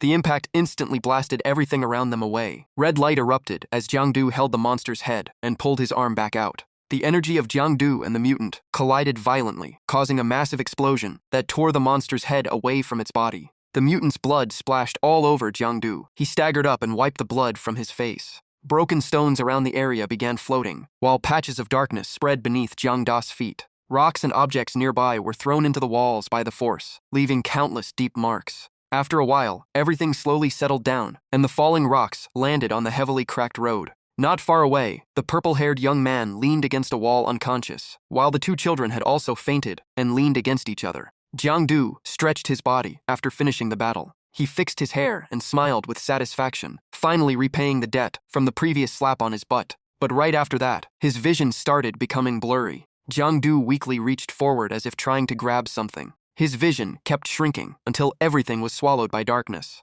Finally, he collapsed and lost consciousness. As his mind drifted into a dream, Jiangdu saw a ruined scene filled with flames and smoke. The entire apartment building was covered with corpses, raging fires, and no sign of any survivors. Looking into the distance, the whole city was drowned in flames and destruction. standing on a street filled with bodies. Jiangdu was shocked and wondered why the once crowded city had become a hell like this. At that moment, his danger instinct forced him to turn around. Without him noticing, countless mutants had appeared and surrounded Jiangdu from every direction. Cold sweat covered his body as he realized the situation, but the monsters of all shapes had already rushed toward him. Before he could understand what was happening, dozens of sharp claws were aimed at him. The mutants immediately restrained Jiangdu, leaving him only able to gasp in shock. Right after that, countless claws pierced through his body, and his painful scream echoed everywhere. A blood-red vortex suddenly appeared in the middle of the battlefield, pulling all rocks and objects around it inside. All that remained was a ruined battlefield filled with fire, smoke, and piles of corpses. In the distant dark side, a cold sky hung above a faint light. Some screamed in despair, while others fought until their final breath in the darkness. In his unconscious state, Jiangdu vaguely saw the entire city swallowed by disaster, while the truth behind it seemed hidden from most people. While his consciousness was fading, he heard someone repeatedly calling him to wake up. Jiangdu slowly opened his eyes and groaned. The person in front of him immediately asked if he was still alive. Leaning against the wall and coughing a few times, Jiangdu said he was fine and sighed in relief that it was only a dream. The purple-haired young man had woken him up, and the mutant's head was lying on the ground. Jiangdu stared at the remaining head and tried to remember, but he could not recall what happened after defeating the monster. He reached out and touched the head, then softly said, "Devour." Instantly, streams of black smoke from the mutant's corpse entered his body. Feeling the power he had absorbed, Jiangdu smiled in satisfaction while looking at his hard-earned reward. The purple-haired man scratched his head and asked, "Hey, are you okay? Why are you so quiet?" Jiangdu calmly replied, "Yeah, I am still here." While talking, Jiangdu secretly checked the man's HP bar. The system judged his condition extremely dangerous, but there was still a chance to save him. His HP was only 10. According to the system, 70 meant light injuries, 50 meant serious injuries, 30 meant critical injuries, and 10 meant he was already standing at death's door, with barely enough strength left to say his final words. Suddenly, the purple-haired man patted Jiangdu's shoulder, making him freeze. The two looked at each other. Under the silent night covered in a gloomy blue glow, the purple-haired man said, "Help me lean against the wall." The two supported each other and sat down against the wall, breathing heavily while recovering their strength. After a moment of silence, the purple-haired man asked, "Brother, you are not from the Night Patrol Division, right?" Jiangdu immediately thought about it. This man should have known him. They lived in the same building, but then he realized the man's eyesight was almost gone, so failing to recognize him was normal. Jiangdu sighed and replied, "No." Looking closer, he saw the purple-haired man's eyes had completely lost their former sharpness, with strange black marks stretching from the corners of his eyes down to his cheeks. Hearing that, the purple-haired man laughed loudly. "Ha ha ha ha. I knew it. I told you, someone who struggles against a level 1 mutant bug cannot possibly be from the Night Patrol Division." Jiangdu could only stare at him speechlessly. He silently complained that this guy really had no filter. After saving his life, he was still being called weak. Leaning against the wall, covered in blood, the purple-haired man with violet hair and eyes laughed and said, "Just kidding. Actually, you did great." Coughing while patting Jiangdu's shoulder, he laughed and said using a soy sauce bottle to deal with a mutant was something he had never seen before. Seeing him cough nonstop, Jiangdu worriedly asked if he was okay. Jiangdu sighed inwardly. Even after being injured this badly, he could still laugh. The mindset of a Night Patrol member was truly different from ordinary people. He looked at the purple-haired man with confusion. The purple-haired man asked which school Jiangdu attended and what year he was in. Jiangdu casually lied that he was a second-year student at Beidou Academy, reminding himself not to reveal his true identity. The purple-haired man immediately laughed and said it was a coincidence, because Jiangdu was actually his junior. He then asked whether Jiangdu studied the literature department or the martial department. Jiangdu refused to answer and only urged him, "Stop asking. Rest first." The purple-haired man seemed to see through Jiangdu's thoughts, but he only smiled suspiciously and stopped talking after Jiangdu urged him to save his strength. He guessed Jiangdu was probably from the martial department, because literature students would never handle a mid-level level 1 mutant bug. Then he reached out and asked, "Do you have cigarettes?" Jiangdu was confused. "Cigarettes?" Seeing Jiangdu take out a brown box and say he only had chewing sticks, the purple-haired man smiled and said, "Dry biscuits work too. Give me one." Jiangdu took out a stick and broke it in half. He put one half into his mouth and handed the other half to the purple-haired man. Looking at the tiny piece, the man could only shake his head and complain that Jiangdu was too stingy. Jiangdu pointed at the scattered chewing sticks and said he had many earlier, but they fell to the ground during the fight. If needed, he could go pick them up. The purple-haired man immediately waved his hand and told him to leave. If he wanted to eat, he should go pick them up himself. The two leaned against the wall, like that, their clothes soaked in blood, each looking in a different direction, while quietly chewing their sticks. After that, the purple-haired man asked if this was Jiangdu's first time hunting a mutant bug alone. Jiangdu simply answered that it could be considered so. The purple-haired man sighed softly, his sharp eyes showing a faint trace of sadness. He slowly said he had always admired martial department students because they were born with combat talent. As for himself, his talent was ordinary, and literature users were as weak as the gloomy sky before them. Even using enhancement drugs could not change their nature, while the surroundings remained filled with a heavy blue-gray atmosphere. Jiangdu interrupted and told him to stop talking and save his strength until help arrived. But the purple-haired man only shook his head. "It's fine. I just want someone to hear a few words from me." While speaking, he raised his blood-covered hand and compared literature department members like himself to soft cotton balls. They might be numerous, but their nature would never change. He coughed heavily and said, "When pollution rose like a tide, how could such little strength ever be enough to stop it?" Jiangdu asked coldly, "Then do you regret it? If you followed the normal path of the literature department and became an office worker, you would not need to enter the dark layer." Hearing that, the purple-haired man clenched his fist and slowly forced himself to stand up. He gave a bitter smile. "Regret? Yes, I truly regret it." Gathering his remaining strength, he laughed at himself. He said if he had stayed as an ordinary office worker, going to work every day, chatting with girls in his free time, and occasionally training new night patrol members, life would have been so much easier. But because of one reckless decision to enter this place, he no longer even had a way to survive. As he finished speaking, another violent coughing fit hit him. Jiangdu supported his shoulder and told him to save his strength, because at this rate, he might not even last until the rescue team arrived. The purple-haired man pointed at the two children on the ground and said the distress signal had already been sent. The rescue team should not be far away now. One of the children was still tightly holding the signal device. Seeing that, Jiangdu finally felt a little more relieved. Just as Jiangdu was about to leave, the purple-haired man grabbed him and smiled. He told him not to run around. With his current strength, meeting another mutant would only mean death, so he should stay and chat until the rescue arrived. Jiangdu could only complain inwardly. This guy was even more persistent than a mutant. He could not even leave if he wanted to. In the gloomy blue surroundings, the purple-haired man's loud laughter once again broke the heavy silence. He excitedly talked about his past experiences, waving his hands as if recreating his old achievements, while Jiangdu could only sit beside him and listen helplessly. The purple-haired man became more excited as he continued, laughing and acting out every move, while Jiangdu silently watched him. Then he suddenly became serious and asked Jiangdu that if he returned to the academy, he should apologize to Director Zhu from the Supernatural Engineering Department of the Martial Academy because he had disappointed his teacher's expectations and could not even defeat a mid-level level 1 mutant bug. Jiangdu silently watched the man in front of him continue giving his final requests. He also asked Jiangdu to send his thanks to Vice Director Huang from the Pollution Studies Department of the Super Literature Academy for all her guidance. He also told him not to let her keep saying things like passing on the flame and humanity's eternal survival. Hearing those words always made him embarrassed. Jiangdu smiled helplessly. "How about I write this down? Or better yet, recover first and tell them yourself." The purple-haired man only shook his head gently. He sighed and said those words had been kept inside for too long. Now he only wanted someone willing to listen until he finished. He sadly mentioned his time at Beidou Academy. If only he could return to those days, that would be wonderful. With his eyes almost completely lifeless, he turned to Jiangdu and asked if he still had any chewing sticks. He wanted 2 more, and even requested a spicy flavor. Jiangdu laughed and said his taste was truly unique, but there was no such thing as spicy chewing sticks in this world. Hearing that, the purple-haired man slowly lowered his hand. He smiled faintly and said, "Forget it, this is fine too." At that moment, a blue-black light appeared in the distance and quickly approached them. The two looked over at the same time, realizing the night patrol rescue team had finally arrived. Jiangdu was relieved, thinking the purple-haired man would finally be saved. Seeing that, Jiangdu prepared to leave. He picked up his food bag and walked forward. The purple-haired man asked in surprise, "You are not leaving with us?" Jiangdu turned around and simply answered, "No, I will go by myself." The purple-haired man sighed softly and raised his hand toward the road ahead. He smiled and wished Jiangdu a safe journey. Jiangdu quietly replied, "All right." The two parted in silence, never knowing this would be their final meeting. Jiangdu continued walking away. The purple-haired man lowered his head and rested against the wall with his eyes closed, while Jiangdu walked toward the blue-black teleportation gate. The teleportation circle began activating, releasing dark blue flashes of light.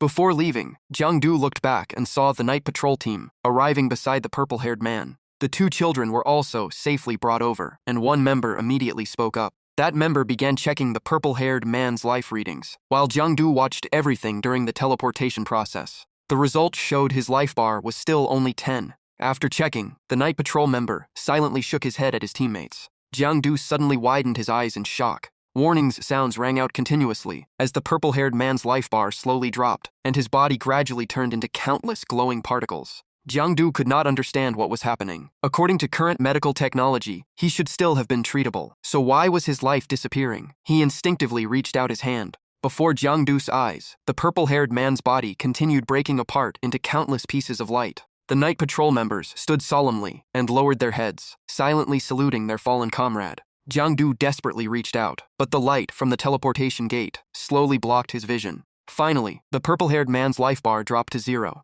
As his body completely turned into light and disappeared, a smile still remained on his face. Jiangdu suddenly turned around in shock, but it was already too late. The teleportation gate had already sent him back to the human world, leaving him standing there, silently. Everyone around him stared at him. Whispers spread everywhere, and some people even thought it was an art performance. With golden eyes and clothes covered in red bloodstains, Jiangdu only stood there blankly, with a heavy expression. In front of him was a promotional board showing a white-haired man named Jiang An. The words on it said, "Once you become a supernatural, never give up until your final moment." The man was holding a glass bottle filled with blue liquid. The introduction explained that when survival chances were almost 0, chemical fusion drug number 3 could be used. It exchanged potential for power, with a death rate reaching 90%. It should only be used in absolute despair when all normal methods failed, because it was the final choice to seize a chance at survival. Images of Night Patrol members appeared during their oath ceremony. They swore to carry hope and move forward bravely until every mutant was eliminated. Under the starry sky, they used the name of Night Patrol to protect the future, surpassing human limits with their own bodies.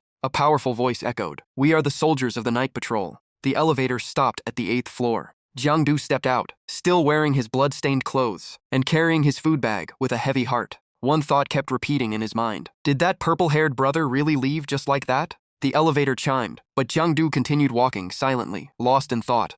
He kept remembering how that man had laughed and talked with him not long ago. The more he thought about it, the more Jiangdu understood that before his final moment, the man only wanted a stranger to hear the secrets he had hidden in his heart. While inserting the key and opening the door, Jiangdu still could not forget it. There were no flowers, no applause, and no grand farewell. His life ended quietly like an ordinary person. As the door opened, Jiangdu silently promised he would always remember him. Entering the house, he pulled down his hood and sighed softly. After turning on the lights and putting down his things, Jiangdu tiredly thought it was almost 8 o'clock, so he should eat and rest early. Looking at himself in the mirror, he realized that although moving was still difficult, his life bar had only dropped by half, much less than he expected. Jiangdu walked to the refrigerator. He took out instant noodles and 2 sausages for dinner, thinking that physical training alone was not enough. If he wanted to become stronger, his willpower also had to keep up, he thought while preparing his meal. Just then, a voice suddenly asked, "Where are the eggs?" Jiangdu was so startled that he dropped the noodles and sausages.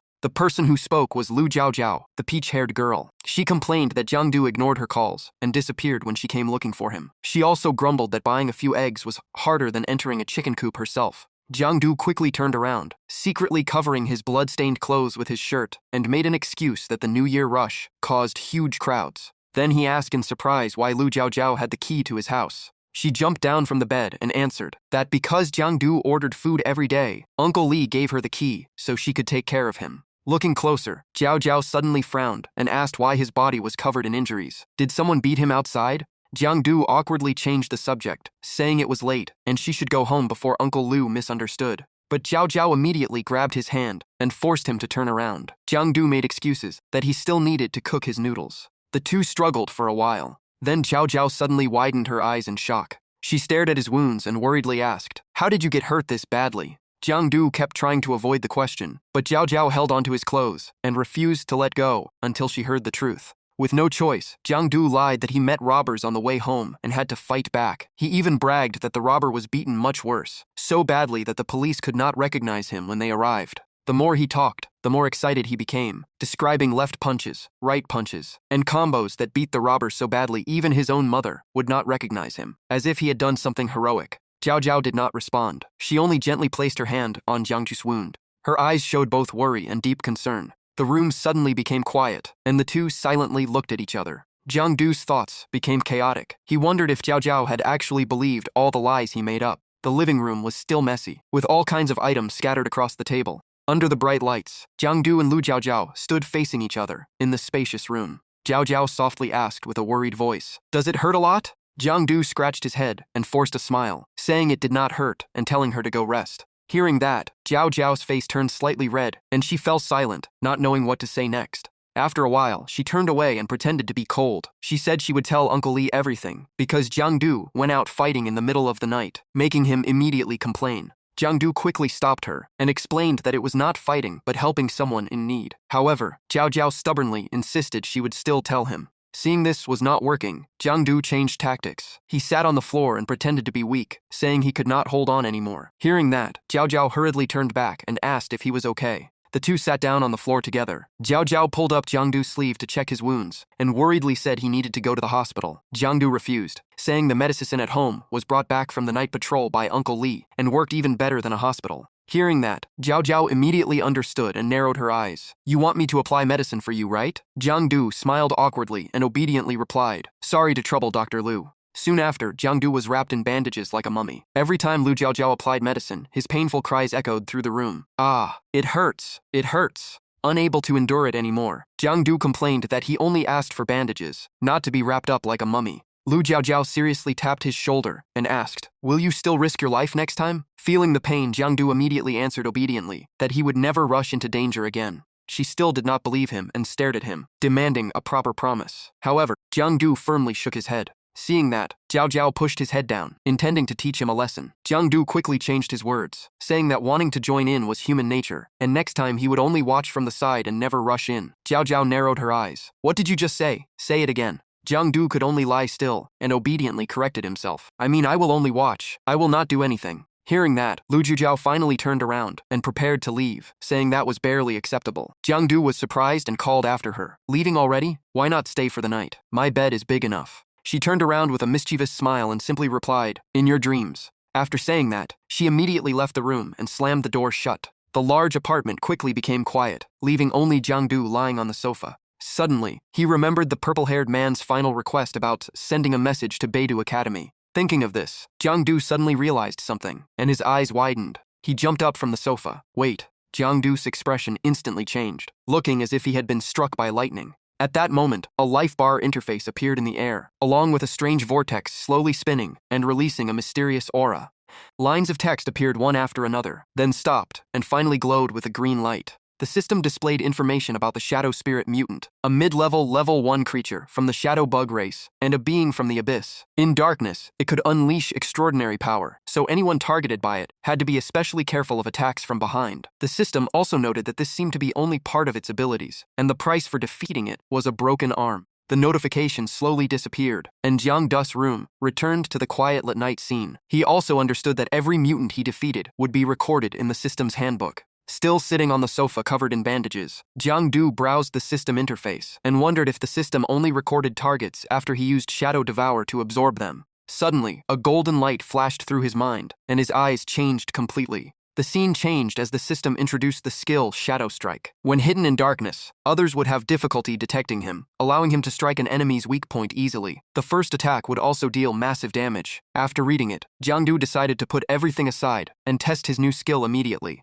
He pushed himself up and limped into the middle of the living room. Wearing only pants and covered in bandages, Jiang-du took a serious stance and shouted, "Shadow Strike, activate." He waited for a long time, but everything around him remained completely silent, with no reaction at all. Jiang-du complained that the skill was useless and even suspected the system was messing with him. After thinking for a while, he rubbed his chin and guessed that the skill could not activate because there was no target. In the end, Jiang-du decided to test it again when he encountered another mutant. A circular interface appeared in front of him, and Jiang-du reached out to select an option. His personal information appeared immediately. Name Jiang-du, Shadow Attribute, current Shadow Points 10, rank, Pathfinder. His unlocked abilities included Shadow Devour, Shadow Eye, and Shadow Form. The description also stated that the owner of this power was a natural-born assassin in darkness, becoming stronger the deeper he hid himself. After reading it, Jiang-du did not know whether to laugh or cry, because the system even used game-like descriptions. He joked that if everyone hunted in darkness, then hunting during the day would actually be more surprising.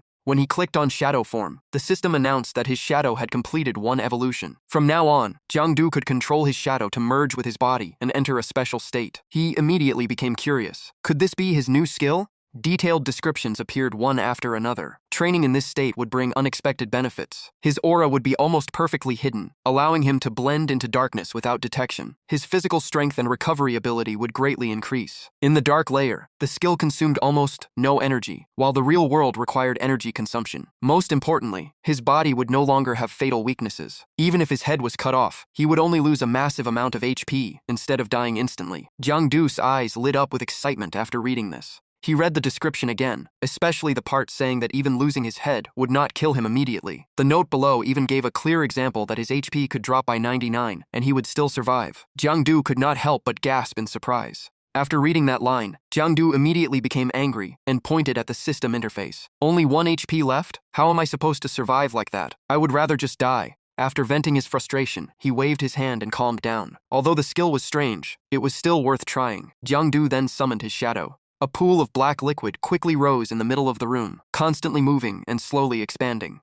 In front of Jiang-Du, a completely black figure, with the same shape as him gradually formed. The shadow's body became clearer, with every muscle line appearing perfectly. Jiang-Du immediately pointed at it. Almost at the same time, the shadow copied the exact same movement. Jiang-Du's fingertip touched the shadow's fingertip. Immediately after, the shadow's body turned into black liquid and wrapped around his arm. The liquid quickly spread across his body, slowly covering even his face. Before long, the shadow and his real body completely merged into one. Jiang-Du's entire body turned pure black. His eyes glowed brightly, and waves of energy surged around him. Looking at his new form, Jiang-Du could not hide his excitement. He raised his hand and laughed. "This is shadow form? It is really interesting." To test it more carefully, Jiang-Du took a deep breath and prepared to try all of its abilities. In an instant, his figure almost disappeared, leaving only a faint afterimage where he stood. Jiang-Du rushed around the room at incredible speed, leaving only streaks of black flashing before his eyes. The power of this state was terrifying. Every time he moved, the pressure created made nearby objects shake and fly everywhere. Next, Jiang-Du tested his strength by lifting the entire bed with one hand. He repeatedly raised and lowered it to feel his new power. Then, somehow finding a hammer weighing hundreds of kilograms, Jiang-Du held it in front of him. Wanting to test his defense, he directly smashed the heavy hammer onto his own head. After testing everything, Jiang-Du placed his hands on his waist and laughed loudly. Shadow form was truly far stronger than he expected. The huge noise angered someone downstairs, who shouted for the people above to keep quiet. Hearing that, Jiang-Du smiled awkwardly, opened the system interface, and muttered, be humble, before deactivating shadow form. Black smoke immediately scattered from his body. The interface still showed the Pathfinder rank that could be unlocked. Curious, Jiang-Du reached out and pressed it to see what was inside. The room immediately became silent, with only the system voice echoing. It announced that Jiang-Du only possessed part of the authority of this rank, and had not fully awakened yet. After unlocking, this ability branch would belong exclusively to Jiang-Du, and no one else could obtain it. However, the awakening process also carried enormous danger. The system asked whether he wanted to confirm. 2 options appeared before Jiang-Du, yes and no. The system also reminded him that danger could sometimes be an opportunity. Jiang-Du stared at the 2 choices and fell into deep thought. A new rank that sounded so powerful was extremely tempting. The system displayed a red warning about the risk level. Choosing refusal would be safer, but accepting it could bring an incredibly valuable reward. Jiang-Du could not decide what to choose. After thinking for a while, he still reached out and pressed yes. Instantly, a stream of dense black energy erupted from the system interface. Jiang-Du stepped back in shock, panicking that he was not ready yet. The energy quickly wrapped around his body, forming a giant black cocoon. The entire apartment started shaking violently, and everything inside fell to the ground. As dawn approached, a blinding light suddenly burst out from inside the cocoon. Soon after, everything returned to silence, and the room went back to normal. The black cocoon shattered, and Jiang-Du slowly walked out. The moment he touched the ground, he felt his body had become heavier and completely different. Jiang-Du's appearance had changed drastically. Half of his body was covered in flowing black-blue energy. The system named this state the Killer. In this form, he was born to destroy enemies, and every attack was guaranteed to deal damage. The system then gave 3 warnings. First, aside from special attacks like guns, bows, or poison, the Killer ability would perform far beyond normal limits. Second, the more he hid in darkness and built his reputation, the more unexpected benefits he would gain. Third, even gods could not completely escape this power. Jiang-Du looked at his bandaged arm while black energy still surrounded his body. The system announced a new ability. Every attack would always deal damage, even against god-level beings. Right after that, one of Jiang-Du's eyes lit up. The system explained that after activating shadow form, his killing ability would be greatly enhanced, while the requirement to trigger the execution effect would be reduced. When Jiang Du entered shadow form again, his eyes became deeper, and his entire body released the aura of a true assassin. When a target's health dropped below a certain level, the displayed blood bar would turn dark red, and a glowing red mark would appear on the prey as a fatal point. In the simulation, Jiang Zhu only twisted his wrist slightly, and the glowing weak point was instantly cut apart. Striking that spot would activate execution slash, allowing him to completely kill the target. The skill's effect also depended on the gap in strength, abilities, and status between both sides. Sitting alone in the quiet room, he silently watched the system panel. Jiang Du suddenly remembered his battle with the mutated creature before. Could the red mark that appeared at the final stage have been the sign of execution slash? He muttered to himself, wondering how terrifying the power would become when absolute damage combined with execution slash. Thinking about it, Jiang Du could not stop a satisfied smile from appearing. Standing in the empty room, he pointed at the sky and laughed loudly, feeling like he no longer had any opponents. But then he suddenly remembered something. His eyes widened, and he quickly stopped. Jiang Du immediately hurried to remove all the bandages from his body. He checked every part of himself and was shocked. He had suffered severe injuries before, yet now almost nothing was wrong. Looking at his nearly healed wounds, he became suspicious because medicine could never work this fast. He reached down to the wound on his sides and gently pulled out something still stuck inside. Sweat instantly poured out as Jiang Du realized it was thanks to shadow form. This recovery ability was truly terrifying. The scene changed to Jiang Zu's latest phone post. In the picture, he was covered in bandages and shirtless. Zhao Zhao asked everyone if Jiang Zu's story from yesterday was actually true. In the cafe, the girl with glasses said Jiang Zhu once messaged her privately, claiming he met human traffickers and fought through the streets with a knife without blinking. Zhao Zhao looked surprised, while the chubby guy suggested that they should visit him.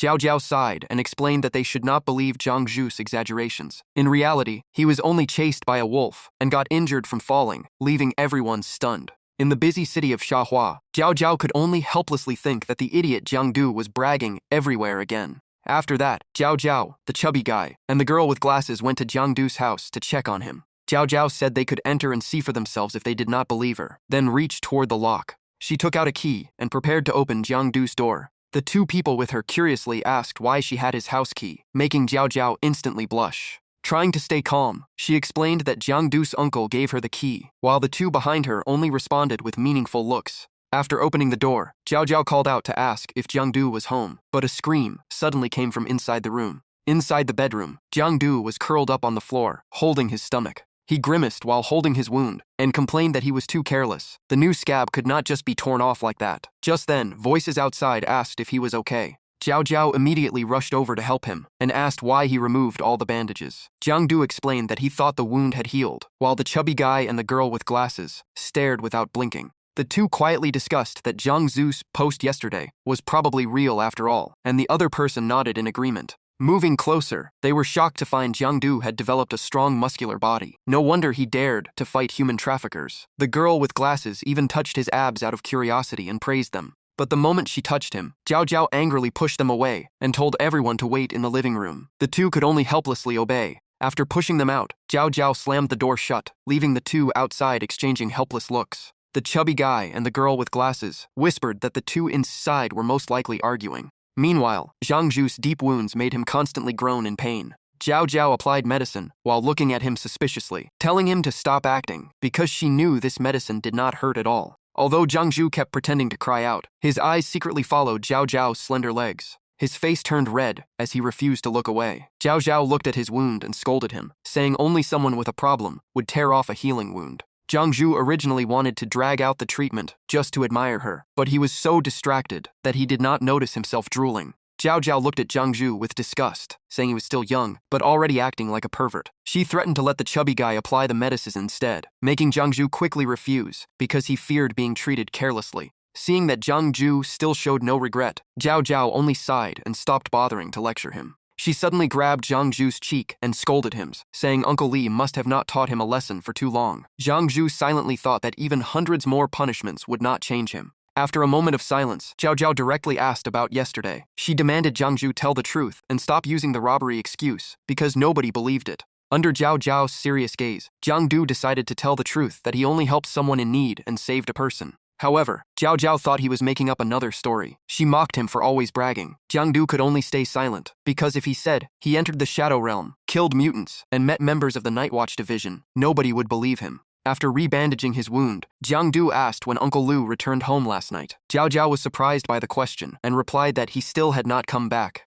Jiang Du sighed softly, feeling that the people from the Night Watch division had a truly difficult life. They worked during the day, fought at night, and constantly faced danger. Hearing this, Jiao Jiao stayed silent, her expression becoming thoughtful. After watching her for a while, Jiang Du guessed that Lu Jiao must always worry about Uncle Lu. After a long silence, she slowly said that very few members of the Night Watch division could live peacefully until the end. She mentioned Uncle Li losing an arm, Lin Mo sacrificing himself while still in his 20s, and even Uncle Lu, who was extremely powerful, suffering severe injuries that damaged his foundation and stopped his progress. Jiao Jiao smiled at Jiang Du and asked if he would join the Night Watch division after passing the martial trial. Facing the question, Jiang Du could only remain silent. He truly did not know how to answer. After thinking for a while, Jiang Du only hesitantly replied that he still did not know. Jiao Jiao thought he would say something serious, but his next question completely ruined her expectations. Were there many beautiful female officers in the Night Watch division? Hearing that, Jiao Jiao's face turned red with anger, and she immediately pinched him. Jiang Du held himself in pain and begged her to be gentler. He even joked that he had never met a girl as fierce as her. Jiao Jiao immediately said she would show him what real fierceness meant, and the two started arguing again, while Xiao Xiao and Bao Qiang listened outside.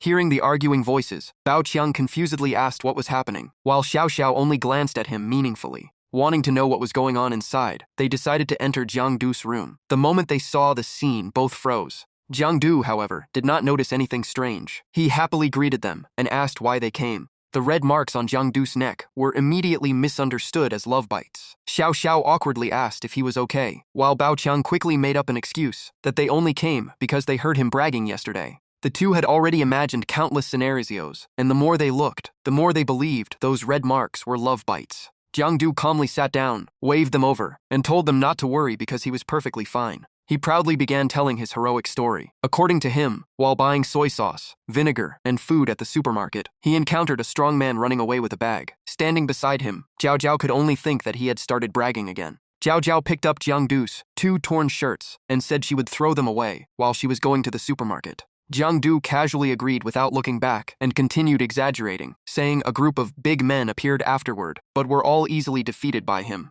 While speaking excitedly, he suddenly remembered something important and quickly turned around. Seeing Jiao Jiao holding his shirt and about to leave, Jiang Du rushed over in panic because something inside still belonged to him. Before Jiao Jiao could understand what was happening, an item fell out of the shirt, leaving both of them completely stunned. Jiao Jiao looked down at the item on the floor. Realizing it was a sanitary pad from Jiang Da's pocket, she froze and did not know what to say. She gave a cold smile full of sarcasm and asked why he carried this thing around. Jiang Du avoided her gaze and quickly explained that he saw her stomach hurt yesterday, so he bought it while shopping and wanted to surprise her. At that moment, Bao Qiang and Xiao Xiao witnessed everything. Xiao Xiao's eyes lit up as she quickly took out her phone and took a picture. Both immediately started imagining things, because only very close couples would do something like this. Jiang Du casually handed the item to Jiao Jiao and said she could keep it and just ask him whenever she needed it. Those words only made Jiao Jiao even angrier as she gripped the item tightly until veins appeared on her hand.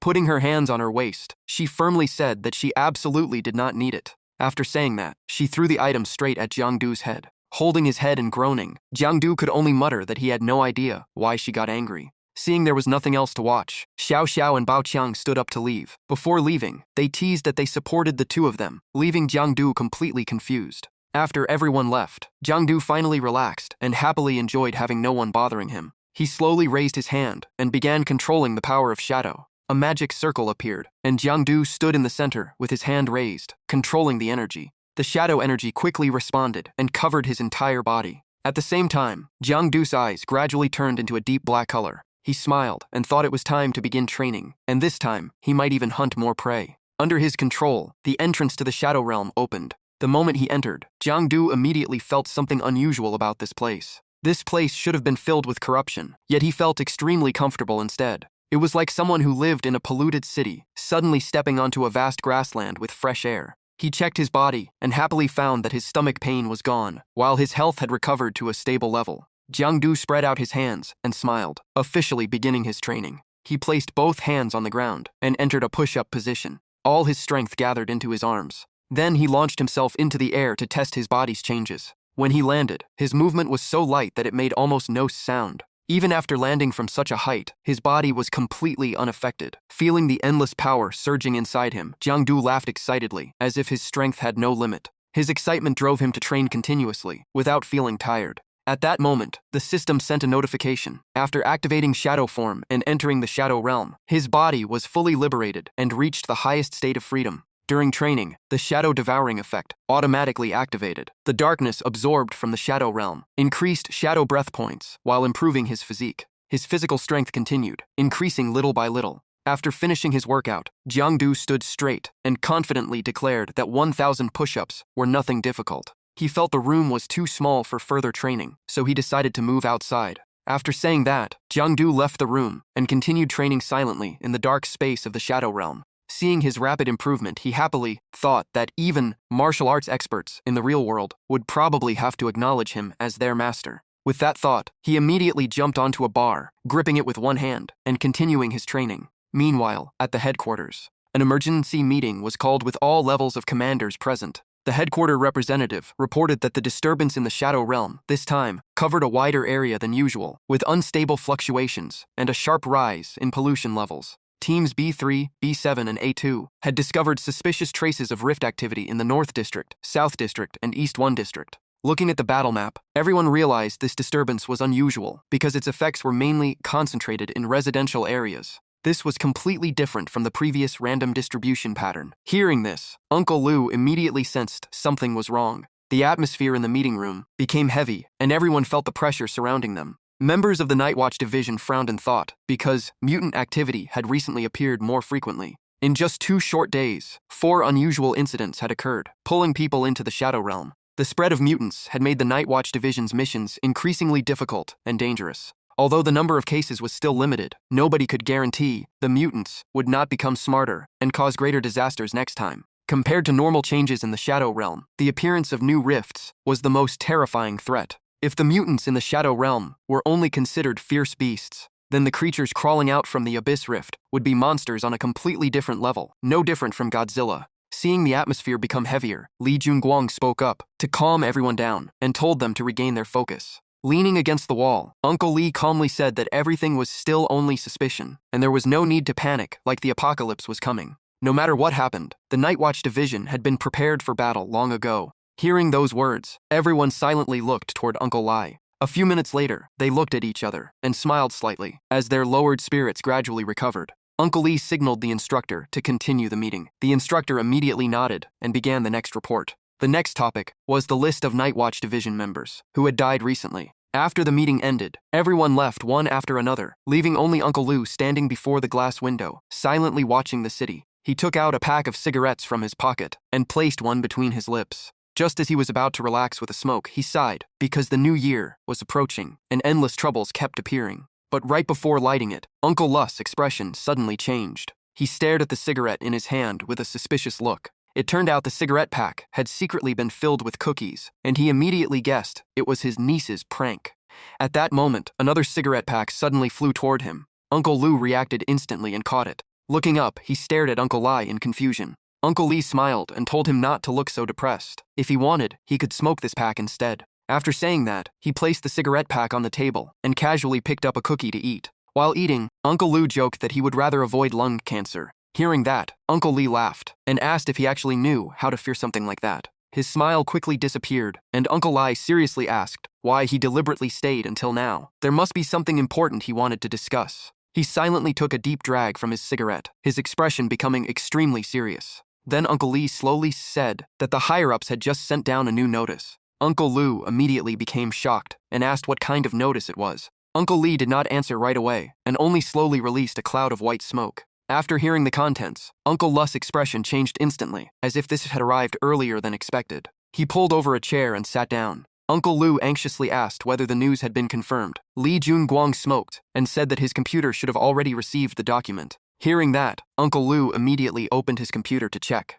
A warning notice appeared on the screen. All superhumans above level 2, except in special cases, must send their direct descendants to study a superhuman major if they pass the aptitude test. After reading it, Li Junguang asked whether Uncle Lu had decided if his daughter would choose the martial path or the academic path of the superhuman system. Uncle Lu replied that he had not decided yet and would wait for the aptitude test results first. Closing the computer, Uncle Lu changed the topic to Li Junguang's son. Mentioning his son, Li Junguang angrily slammed the table and complained that the boy never stayed focused. Sometimes he wanted to study spirit technology, while other times he wanted to research mutant studies or superhuman physiology. Uncle Li stayed silent for a moment before lifting his cigarette again. Smoke slowly filled the room as he calmly lowered his head and said those paths would not be registered. Uncle Lu asked in surprise if he planned to let him study normal literature. Li Junguang nodded and confirmed that was exactly the plan. Uncle Lu laughed and reminded him that if the aptitude test passed, the rules would still transfer him to the transcendent system. The cigarette in Li Junguang's hand had already burned out. He put his coat over his shoulder and walked out, leaving only one short sentence. He would not let him take the test. Uncle Lu could only stare in shock. He quickly shouted after him and demanded an explanation, but Li Junguang only smiled mysteriously, walked past the secretary's desk, and said he was going out for a walk. The secretary smiled and apologized for disturbing him after work hours. Only then did Uncle Lu notice she was there. She handed over a new file and said it was a report recently sent from the shadow layer. Uncle Lu took it and immediately opened it. The file recorded a new aberrant species with ID D29527, nicknamed the training-addicted shadow. It appeared as a black shadow-like creature first discovered in the central garden of Qingyu district, and likely only appeared there by chance. The report stated that the target showed no signs of fatigue, was extremely obsessed with physical training, and even used nearby tools to exercise, while its attack tendency was very low. The strangest part was when observers approached, the aberrant creature stopped training and greeted them. After 2 hours of monitoring, its danger level was rated low, so extermination was temporarily cancelled. The secretary flipped to the next pages and explained that the observation team near Qingyu district had found an unknown aberrant species, never recorded in the database, so they sent the file up for a decision. The more Uncle Lu read, the more unbelievable it became, until he cursed and wondered what kind of strange aberrant creature this was. Night arrived, the moon lit up the sky, while the buildings inside the shadow layer still shone brightly in the darkness. Ahead, a giant red spider slowly crawled forward. Jiang Du filmed it and excitedly introduced that the creature in front of them was a spider containing several times more protein than rice. He pointed the camera at the spider and continued saying its taste was not like beef or lamb, but simply the taste of spider meat. After turning off the camera, Jiang Du replayed the footage and was surprised that his shadow layer videos had received many likes. He proudly thought that at this rate, he would become a KOL soon. After zooming into the comments, he discovered many others were also posting content related to the transcendent. This confused him because such content had always been heavily controlled before. At that moment, the system panel suddenly appeared before him, making Jiang Du almost drop his phone.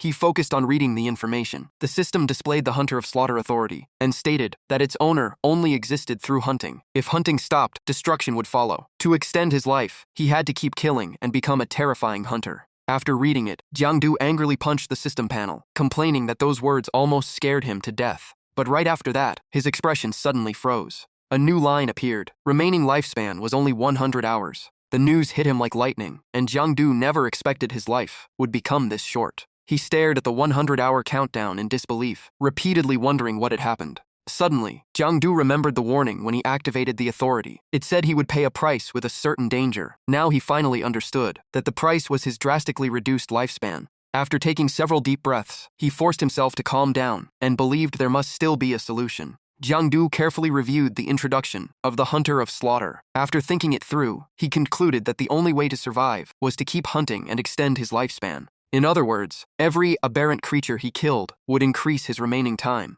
Continuing to check the information, Jiang Du read that life and death were within the power of the Hunter of Slaughter, and endless killing could even lead to immortality. However, the system revealed something even more confusing. Even if the body was destroyed, the Hunter of Slaughter would still exist in another form. Jiang Du could not understand what it truly meant. The more he read, the more frustrated he became. The system claimed the owner would be extremely happy, but with only a few days left to live, how could he feel happy? If he could not hunt any aberrant creatures, he might have to seek help from Uncle Li. Thinking this over, he looked at the sleeping mutant nearby and decided to kill it for extra lifespan. It was also a rare chance to make his livestream go viral. Since the account was prepared by the Night Watch Bureau, he had no fear of being exposed. Jiang Du immediately activated the power of shadow and prepared to strike. At the same time, he turned his eyes toward the phone that was still live streaming. With excitement on his face, Jiang Du greeted the viewers and announced that he would show them what a mutant looked like. Facing the giant spider, he confidently claimed he could handle it. While chatting with the audience, he slowly approached the mutant and told everyone to stay quiet before launching a surprise attack.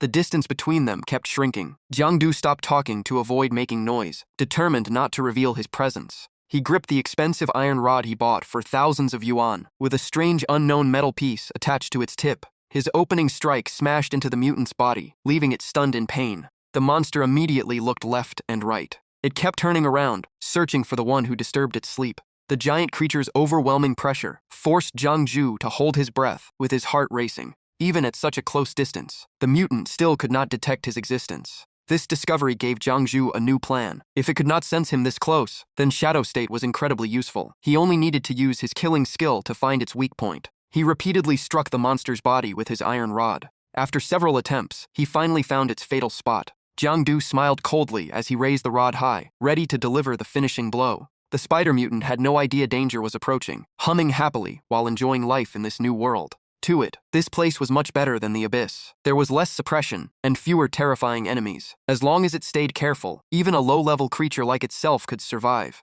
Earlier, it had fought another insect mutant. Although injured slightly, it gained a satisfying meal in return. A little more sleep would be enough for its wounds to recover. Just as it was about to fall asleep, a sense of danger suddenly woke the spider mutant. Its spider instincts told it that something was watching it. It dragged its massive body around and searched everywhere, but found nothing. It only felt that the enemy was very close. Realizing this place was unsafe, it decided to move, but after walking a short distance, it suddenly stopped and looked back. At that moment, a surprise attack arrived before it could react. The spider mutant instantly lost consciousness, and its huge body crashed onto the ground. Jiang Zhu stared at his hands in surprise before laughing. He realized that hitting the weak point caused the dark power inside him to erupt with greater strength. He happily calculated that the enemy's health was down to about 40%. 2 more strikes would finish it. But right before his final attack, the mutant's sharp claws suddenly rushed toward his face. Before he could react, it sent him flying several meters away. Getting up from the rubble, Jiang Zhu calmly taunted the spider mutant.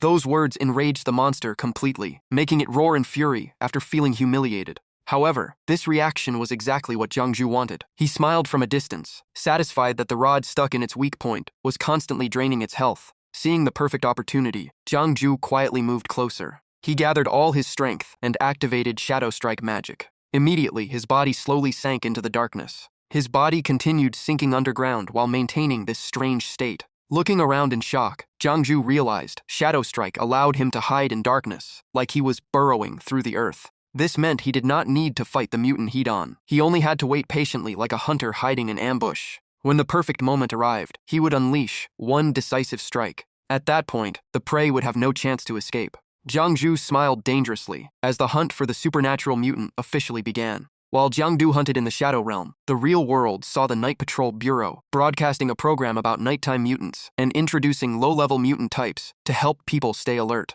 Meanwhile, social media was filled with live streams chasing fame, from exploring restaurants to all kinds of attention-seeking content. Some even claimed to be troublemakers, just to attract attention. Others promised shocking and dangerous stunts to impress their audience. After scrolling through countless useless videos, from lighter tricks to meaningless attention bait, Xiao Di felt bored and thought the platform had nothing worth watching lately. But at that moment, an unusual live stream suddenly caught her attention. It was Jiang Zhu's live stream from the Shadow Lair. Hearing him say he came from Beidou, Xiao Di was shocked and wondered where he actually was. Before she could recover, the scene that appeared next instantly captured her attention. She shouted in excitement, wondering if that was really a mutant or just movie special effects. Meanwhile, Jiang Zhu calmly introduced his trophy. He said it was a shadow pattern spider, a level 1 ancient demon from the abyss, and a low-level mutant. Its body patterns could release a neurotoxin, so ordinary people should not stare at it for too long. Seeing the doubtful comments below, Xiao Di became annoyed. In her eyes, those people only mocked and spread baseless guesses online. She stared at the phone screen for a long time. Finally, she typed a short message. "Brother, I believe you." Right after that, Jiang Zhu suddenly disappeared from the screen, leaving all viewers stunned. Xiao Di was equally shocked, looking at the screen with admiration. One thought appeared in her mind. Could he be a supernatural? Thinking of that, a smile appeared on her face, as everything became more interesting. Meanwhile, Jiang Zhu continued the hunt and jumped onto the spider mutant's back with full force. He stomped hard on the rod stuck inside his enemy. The rod sank deeper little by little, and the pain drove the spider mutant nearly insane. It immediately swung its claws wildly and attacked Jiang Zhu. Every strike carried terrifying power. It kept watching carefully, waiting for him to reveal himself. But all it saw was empty space, leaving the mutant confused about what was happening. Just then, a hand gently touched its back. The spider mutant slowly turned around. Jiang Zhu smiled kindly and said, "I am right here." Seeing the enemy being played around like a toy, Jiangdu laughed and teased it. He kept making the spider turn around, mocking the 8-legged monster for missing every attack. Xiao Di kept her eyes locked on the screen. She could not hide her admiration and kept praising Jiangdu's speed and cool movements. His attacks made the livestream viewers cheer non-stop. At this moment, a strange purple liquid began spreading out. It quickly surrounded the spider mutant, forming a prison that made escape nearly impossible. Even in this disadvantageous situation, the spider mutant forced a mocking smile. It believed that covering the ground with acid would prevent Jiangdu from approaching. But while it struggled, Jiangdu had already prepared another attack from a different position. He coldly said, "Wherever there is darkness, I am there." After speaking, he rushed forward at incredible speed. Even as the spider mutant struggled wildly in the acid, Jiangdu calmly avoided every attack and explained that he could move freely through darkness. He easily passed through, teleported, and jumped between areas of shadow, because he was a hunter born from the darkness. After saying that, Jiangdu tightened his grip on the rod and charged at the spider mutant. From above, he delivered the final strike. The attack pierced straight through its body, and a painful scream echoed across the shadow layer. Only after confirming the mutant was completely defeated, Jiangdu slowly approached and calmly introduced himself. With that, the battle between him and the spider mutant officially ended in the silent shadow layer. Jiangdu raised his hand toward the mutant's corpse and activated Shadow Devour. The entire power of the shadow pattern spider was instantly absorbed into his shadow. Jiangdu's body began showing obvious changes. At the same time, his strength continued, increasing little by little. Jiangdu spread his arms wide. Feeling the new power flowing through his body, he happily enjoyed the reward of the hunt.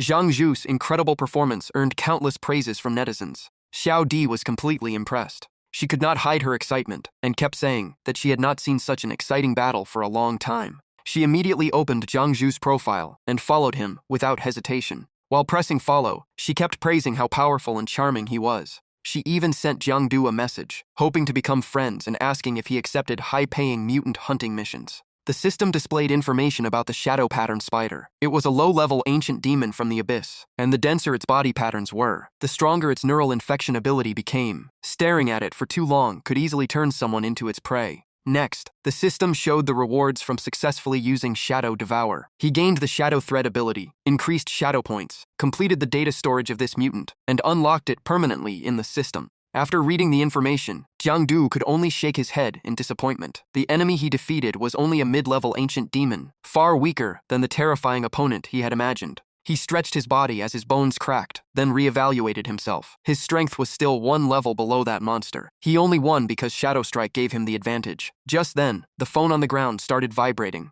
Jiangdu picked up the phone and was shocked to see the livestream had reached 1.5 million views. He could not hide his excitement. It seemed he had truly become famous this time. Laughing happily, he announced the end of the livestream and stopped at the perfect moment to leave viewers curious. Right after that, Jiangdu noticed black threads appearing on his hand. They were the Shadow Thread ability he had just obtained. One thread instantly shot from his hand toward the roof of the opposite building. Before he could react, a powerful pull dragged Jiangdu forward, making him scream in surprise. After a few attempts, he quickly learned how to control the thread and move between buildings. Flying through the air made Jiangdu laugh excitedly, feeling like he had become Spider-Man. But his excitement did not last long before he crashed into a wall. The impact sent him bouncing backward and falling down, leaving a clear mark on the wall. Luckily, he grabbed onto a nearby streetlight and avoided a heavy fall. Holding his aching body, he reminded himself to train Shadow Thread more. Just then, the system announced that his remaining lifespans was only 7 days, leaving Jiangdu disappointed because it was less than expected.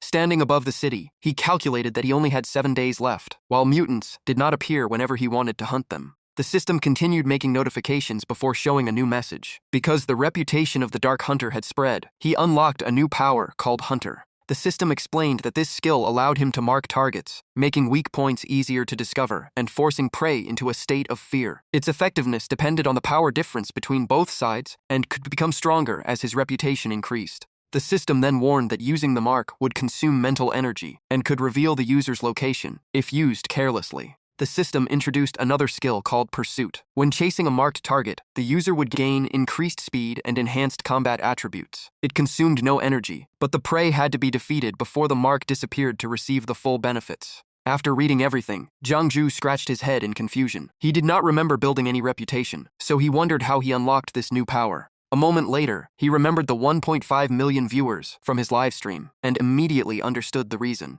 Jiang Zhu smiled proudly. Hunting mutants, making videos for views, and unlocking new skills at the same time meant his strength would rise extremely fast. Thinking this way, he decided to continue working and treat tonight as extra overtime. After activating the skill, Jiang Zhu immediately discovered a new target appearing before him. It was a purple mutant, and he knew he had found his next prey. From the streetlight, Jiang Zhu launched himself straight into the sky. Then he used his ability to rush toward the target, officially beginning a new hunt. A dangerous smile appeared on Jiang Zhu's face. The next morning, the scene moved to an apartment in a residential building. Jiang Zhu was sitting there while Zhao Zhao carefully treated the wound on his face with a medicated cotton pad. The moment the medicine touched him, he dropped to the floor in pain and cried out. Zhao Zhao looked at him helplessly and asked why he never stayed still and kept causing trouble outside. After that, they sat down on the couch as she continued bandaging him. With one cheek swollen, Jiang Du argued that he went out to be a hero, and people should not judge without understanding. Zhao Zhao laughed and asked if there was any hero who came home covered in injuries, every day like him. After saying that, she stuffed the cotton pad into his nose and teased him for acting tough without enough ability. Jiang Du immediately turned around confidently and said that with his shadow state, these injuries would recover quickly. He only came back because he wanted her to personally treat his wounds. Hearing Jiang Du mumbling to himself, Zhao Zhao looked confused and asked what he was talking about. She quickly changed the subject, took a drink of water, and asked if there were any good movies lately. She suggested they watch one together to relax. Zhao Zhao searched on her phone for a while, but only found movies that were not very interesting. However, she soon smiled with a slight blush and said there was something much more interesting recently. Hearing that, Jiang Du immediately became curious and asked what it was. Zhao Zhao did not explain and simply handed him her phone. On the screen was Jiang Du's livestream in shadow state with the introduction, "I am Du, an amnesiac assassin who emerged from the darkness." The moment Jiang Du saw it, he choked on his drink and sprayed it everywhere. Zhao Zhao was startled and asked why he reacted so strongly. After quickly wiping himself, Jiang Du pretended to stay calm and asked if she had been watching these videos recently. Zhao Zhao excitedly nodded and leaned closer. She said that in only 2 days, the Du account had reached the trending list and become the most famous supernatural streamer. Jiang Du could only force a smile. On the outside, he praised how impressive it was, but inside, he worried that revealing too much supernatural knowledge would attract the Night Watch Bureau's attention. Zhao Zhao glanced at him. She explained that only basic information was allowed to spread publicly, while important knowledge was still strictly controlled, so it would not cause much trouble. Zhao Zhao moved closer, grabbed Jiang Du's hand, and pointed at the phone excitedly, telling him to watch the battle between Du and the mutant. While watching, she said that since Jiang Du liked supernatural-related things, he should definitely follow this account. Jiang Du secretly looked at Zhao Zhao, watching the phone, and noticed many edited videos from other channels were also discussing him. Seeing the excited expression of the girl beside him, Jiang Du unconsciously blushed and smiled. Zhao Zhao did not notice at all, and continued enthusiastically discussing the videos. After a while, she stood up and turned back toward Jiang Du. Striking a confident pose, Zhao Zhao asked if she should try making videos online. Maybe she could become famous too. Jiang Du looked away and teased her, asking if she planned to wear a tight suit and run around the shadow layer to record videos. Zhao Zhao blushed and hugged herself, angrily telling him to leave. She said she only wanted to make educational videos about supernaturals, but Jiang Du kept teasing her and made her even more embarrassed. Jiang Zhu shrugged and laughed, saying his knowledge was even broader than many senior members of the Night Watch Bureau. Then he pointed at Zhao Zhao's clothes and reminded her not to dress like that outside next time because it could attract perverts. Jiang Zhu smiled mysteriously and said he had once followed someone like that before. Hearing this, Zhao Zhao's expression darkened as she suspiciously asked, "Followed someone?" As soon as she finished speaking, she pulled out her gun and moved behind Jiang Zhu, making him jump in shock. The gun was quickly aimed directly at his back. Zhao Zhao blushed from anger and questioned whether his injuries came from secretly following a girl and getting beaten by her. Jiang Du immediately raised both hands and hurriedly explained that he was only joking, but Zhao Zhao still pushed the gun closer, clearly not believing him. Jiang Du could only beg for mercy, while Zhao Zhao declared his punishment was cooking a meal for her. After sending Zhao Zhao home, Jiang Du tiredly grabbed his phone and collapsed onto the sofa. He sighed in relief because he finally had some peace, then opened his phone to check. Countless messages flooded in. Some asked who he was, whether he was really from Beidou, whether he belonged to the Night Watch Bureau, or if everything was staged. Some requested mutant photos, others accused him of editing images, and there were even unrelated messages sharing cooking recipes. Looking at the endless inbox, Jiang Du could only admit that he had truly become famous. But right after that, another wave of notifications appeared, making his expression turn serious. This time, they were no longer curious questions but countless attacks. Some said an account called Wu Zi had exposed him. Some claimed the videos were fake, and others mocked him for editing clips just to gain fame, while disrespecting Night Watch Bureau members risking their lives. After reading the comments, Jiang stood frozen, completely confused about what had happened. Without wasting another second, Jiang opened the link to the exposing video spreading everywhere. On the screen, a streamer greeted the audience and smiled, saying that today he would not review restaurants, but expose a fake video instead. The person appearing was a bald, overweight man, with the account name D Dao and over 1 million followers. He mocked everything about the Shadow Layer, mutants, and the amnesiac assassin, claiming they were all fake, then asked viewers if the video looked real. He replayed the battle between Jiang and the shadow pattern spider, pointing at each frame, and claiming many scenes did not connect properly, proving the video was edited. He then pointed at the background above the building and insisted the video had been modified in post-production to hide inconsistencies. Jiang frowned while watching the screen. He remembered that D Dao was only a food review streamer, yet now he was using him for views. Just because Jiang cut out some ugly scenes, people accused him of creating a fake. In the video, D Dao proudly claimed he was the one with real connections to the Night Watch Bureau. He bragged about seeing countless mutants and said he could tell immediately that Du was only acting. In the end, he mocked him and told him to know his place. After watching it, Jiang immediately opened the comment section.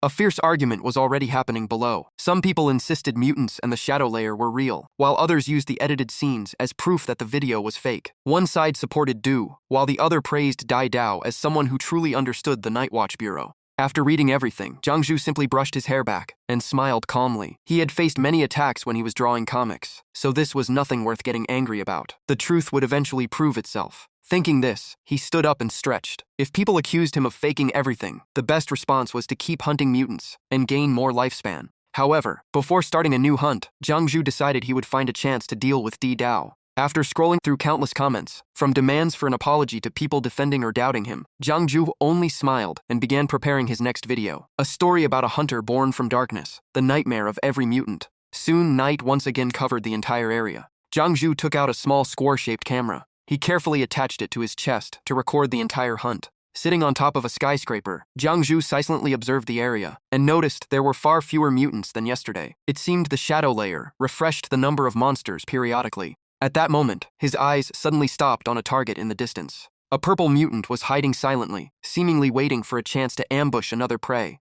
Jiang tightened his grip on the rod and smiled excitedly. If the enemy wanted to ambush him, today it would learn what a real ambush looked like. With his fighting spirit rising, he prepared to begin the hunt. But when he stepped toward the edge of the building to jump down, he suddenly stopped. Only then did he realize he was standing on an extremely tall building. Jiang swallowed nervously, feeling slightly uneasy. In the end, he laughed awkwardly and obediently searched for the stairs. Hunting mutants was fine, but using the entrance was safer than risking a jump from such a height. Meanwhile, the mutant slowly flew toward the corner where Jiang had been waiting. Perhaps sensing something strange, it suddenly turned around and looked everywhere. Waiting for that exact moment, Jiang immediately activated Mark. The mark quickly appeared on the mutant's body, making it instantly alert. It stared toward Jiang uneasily because marked targets would immediately feel an unexplained sense of fear. Watching it constantly search around, Jiang guessed this mutant was similar to the sickle-type mutant he encountered before, and was probably another evolution body. Jiang tightened his grip on the rod and prepared his stance with a cold smile. If the enemy had evolved, then he was no longer the same as before either. Without hesitation, he rushed forward and struck the mutant's body with a surprise attack.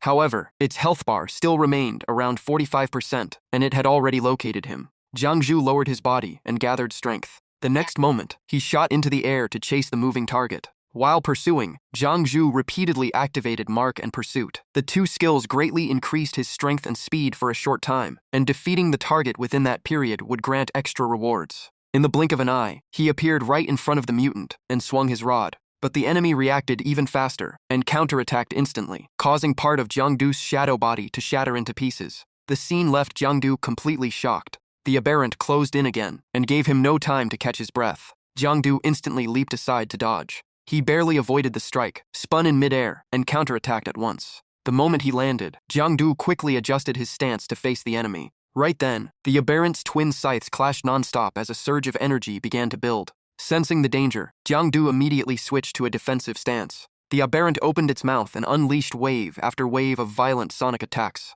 The mental assault left Jiang dizzy, forcing him to struggle just to stay on his feet. Before he could recover, the aberrant rushed in again with its razor-sharp scythes. The attack came too fast, and Jiangdu was struck before he could react. He was sent flying, and only stopped after driving his staff into the ground. Seeing his HP drop to 6%, Jiangdu coughed softly and admitted the enemy was far stronger than expected. One hit had taken over a third of his health. Through the dust, the aberrant charged again with its scythes raised. After studying its fighting style, Jiangdu quickly concluded it was an assassin type with incredible speed and attack power, but low durability. With that in mind, he smiled and decided to change his strategy. The aberrant kept pressing the attack, while Jiangdu hid inside his own shadow, dodging every strike and taunting it until it grew even more furious. Every attack cut through empty air as Jiangdu kept slipping away in his shadow form. No matter how wildly it slashed the ground, the aberrant could not touch him. The instant Jiangdu stepped out of the shadows, the monster lunged in with a downward slash.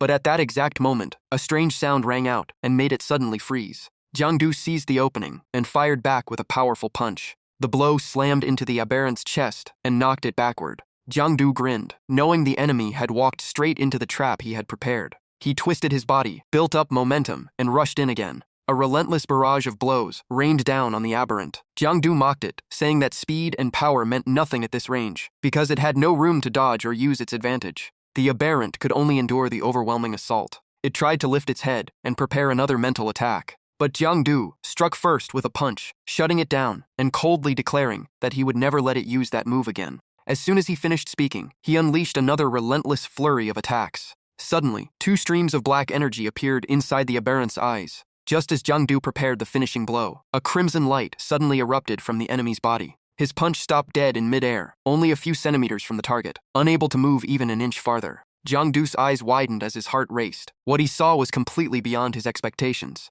Inside the aberrant's body, a pair of lifeless eyes slowly emerged and silently stared at him. Jiangdu swallowed hard. He recognized those eyes as belonging to a former Night Watch member who should have been taken away long ago. So, why were they now inside the aberrant? Suddenly, the monster let out a furious roar and exploded with crimson energy, blasting Jiangdu far away. It immediately turned and fled at incredible speed, while Jiangdu could only reach out and call for it to stop. Refusing to give up, he accelerated after it and kept shouting for the person to wait, because he had something to say. Time quietly passed, and only Jiangdu's heavy breathing echoed through the night. He had to breathe through both his mouth and nose, just to maintain his speed. After the long chase, his legs began trembling from exhaustion. In the end, Jiangdu could only stand in the night wind, gasping as he looked toward the distant horizon where his target had vanished. Above the city's night sky, the system spoke again in its mocking tone. Ever since entering the shadow layer and becoming a slayer, his hunting instinct had grown stronger and stronger, until he even began looking forward to the moment he would bring down his prey. Jiangdu walked on in silence, each footstep echoing steadily through the night. Meanwhile, the system coldly reminded him that the prey had escaped just before the kill, meaning this hunt had ended in failure. He kept walking without a word while the system continued warning him that repeated failed hunts would weaken his strength and could even shorten his lifespan.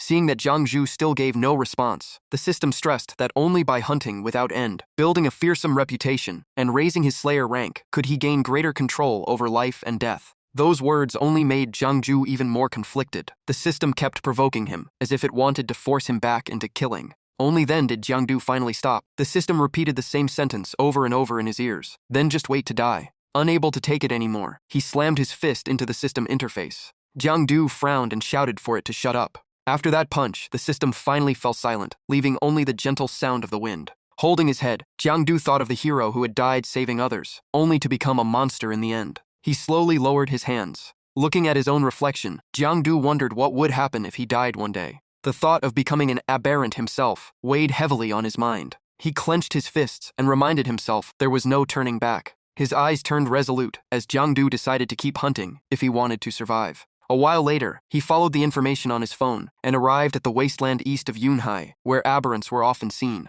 After scanning the area, Jiangdu confirmed the location and figured he would not run out of targets this time. He immediately activated Shadow Eye, allowing the shadow beneath his feet to spread and swallow his body. Moments later, Shadow Eye appeared on top of a nearby building. Jiangdu stepped out of the darkness and landed lightly on the rooftop. Growls echoed from every direction, instantly putting him on guard. There were far more aberrants here, but they stayed hidden inside the buildings. Dark figures flickered around the rooms, and just then, Jiangdu heard an unusual sound. He turned toward it and spotted an aberrant doing something strange. What surprised him was that the monster stood openly on the rooftop instead of hiding. Jiang-du quietly observed and assessed the situation. It was a muscular aberrant with 2 horns, and one look was enough to tell it would not be an easy fight. However, he quickly noticed its legs were badly injured, and its HP had already dropped significantly. Jiang-ju smiled with confidence. He was not about to let another chance like this slip away. Hidden in the shadows, he quietly moved forward as one arm slowly reached out from the darkness. Then Jiang Zu's entire body gradually emerged as he silently closed in on the target. But the aberrant immediately caught an unfamiliar scent and snapped its head around. Just as it was about to attack, Jiang Ju slipped back into the shadows. Only a passing breeze remained where he had been standing. Hidden inside Shadow Eye, Jiang Ju watched the aberrant keep sniffing the area and realized the monsters here were far more alert than the ones he had faced before. As it moved closer, Jiang Du immediately backed away. He realized its sense of smell was incredibly sharp, and its weak points became harder to exploit once it was on guard, so he needed to make it lower its defenses first. The aberrant kept scanning its surroundings, while Jiang Du patiently waited for the right moment. After a while, the monster gradually relaxed, and its weak points became visible again. Jiang Du knew the moment he had been waiting for had finally arrived. He smiled faintly and immediately activated Mark. The story then shifted to the next morning at Zhao Zhao's house. While cooking, Zhao Zhao heard the door open and complained that Jiang Du had come home late again after disappearing all night. She turned around and called for him to come help in the kitchen. But when she saw Xun Guang and her father walk in, Zhao Zhao froze. Her father laughed and teased that he knew she would be here, taking care of Jiang Du. Zhao Zhao blushed, smiled awkwardly, quickly explained herself, and complained that her father was teasing her in front of everyone again. Curious, Zhao Zhao asked why her father got off work so early today. He smiled and said, the night watch had nothing urgent, so everyone finished early and thought it would be nice to go out for a meal together. Zhao Zhao brought the dishes to the table and politely declined, since dinner at home was almost ready. Uncle Lu could only scratch his head and laugh. Xun Guang sat down and said they could do it another time. Today they should enjoy Zhao Zhao's cooking instead, since chances like this were rare. He joked that they were all benefiting thanks to Xiao Du. Hearing that, Zhao Zhao shyly greeted him, Uncle Li. Looking around and not seeing Jiang Du, Xun Guang casually asked where he was. As she set the dishes down, Zhao Zhao replied that she did not know, and guessed he had gone out again. Just then, the front door swung open. Jiang Du had finally returned, while Xun Guang quietly complained to himself that the boy had no consideration, leaving Zhao Zhao alone to cook.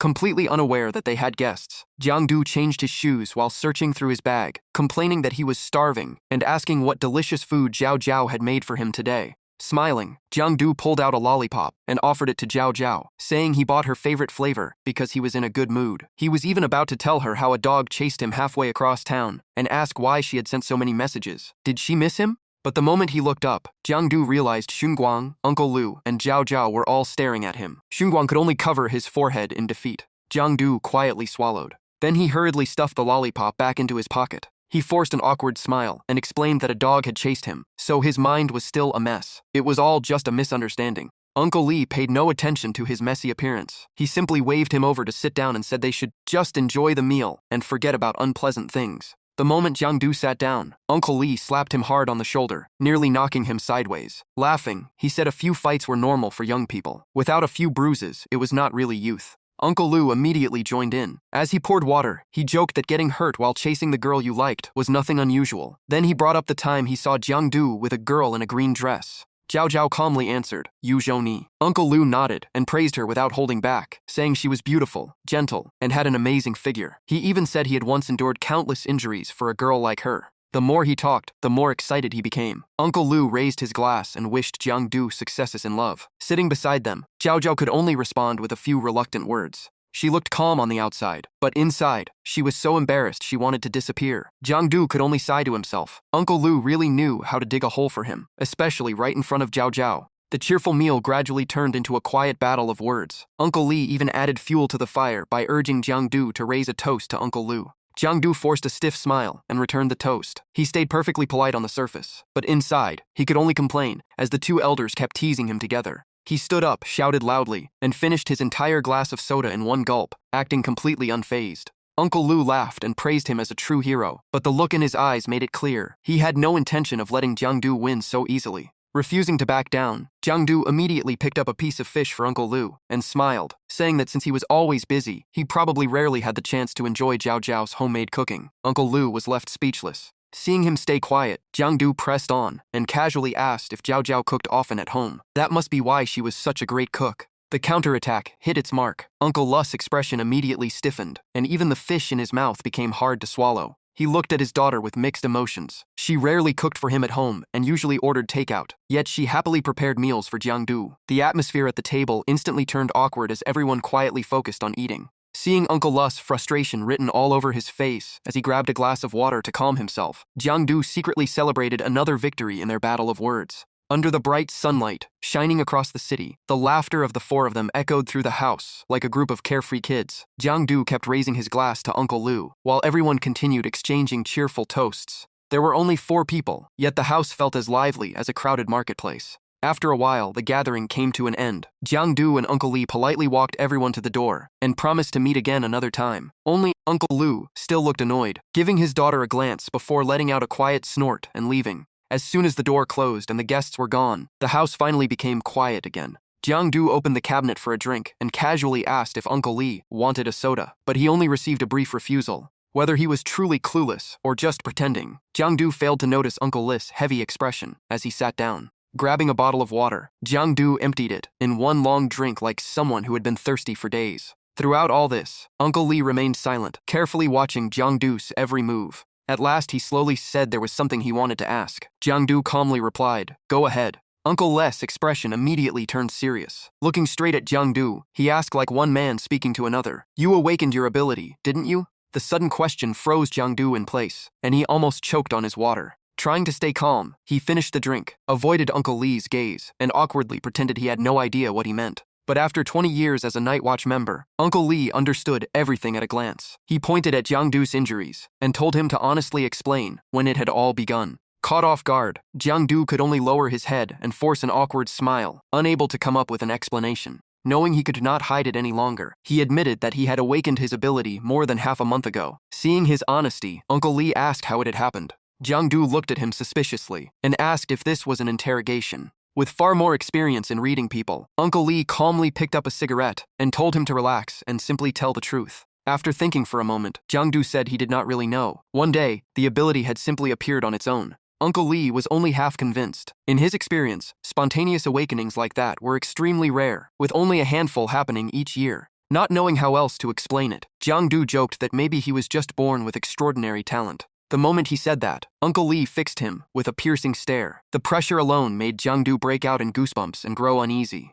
A short while later, Uncle Li relaxed, smiled, and patted him on the shoulder. The sudden change made Jiangdu wonder if he had just used an ability. Silence filled the room again, broken only by the steady ticking of the clock. Uncle Li slowly explained that starting this year, anyone confirmed to have supernatural talent and meet the requirements would be required to take the martial exam. As he rolled the cigarette between his fingers, Jiangdu replied that Zhao Zhao had already told him about it. Uncle Li looked a little surprised that she knew as well. Putting that aside, Uncle Li seriously explained that the Night Watch had been under growing pressure in recent years, with casualties increasing non-stop. That was why he was willing to arrange another path for Jiangdu. He could skip the martial exam and simply attend college like everyone else. Jiangdu was stunned. He never expected Uncle Li to openly suggest pulling strings for him. Uncle Li went even further, saying he could arrange admission to any major academy Jiangdu wanted. Whether he wanted to study art and draw comics or switch to another field, it was all possible. Only then did Jiangdu realize Uncle Li's influence was far greater than he had imagined.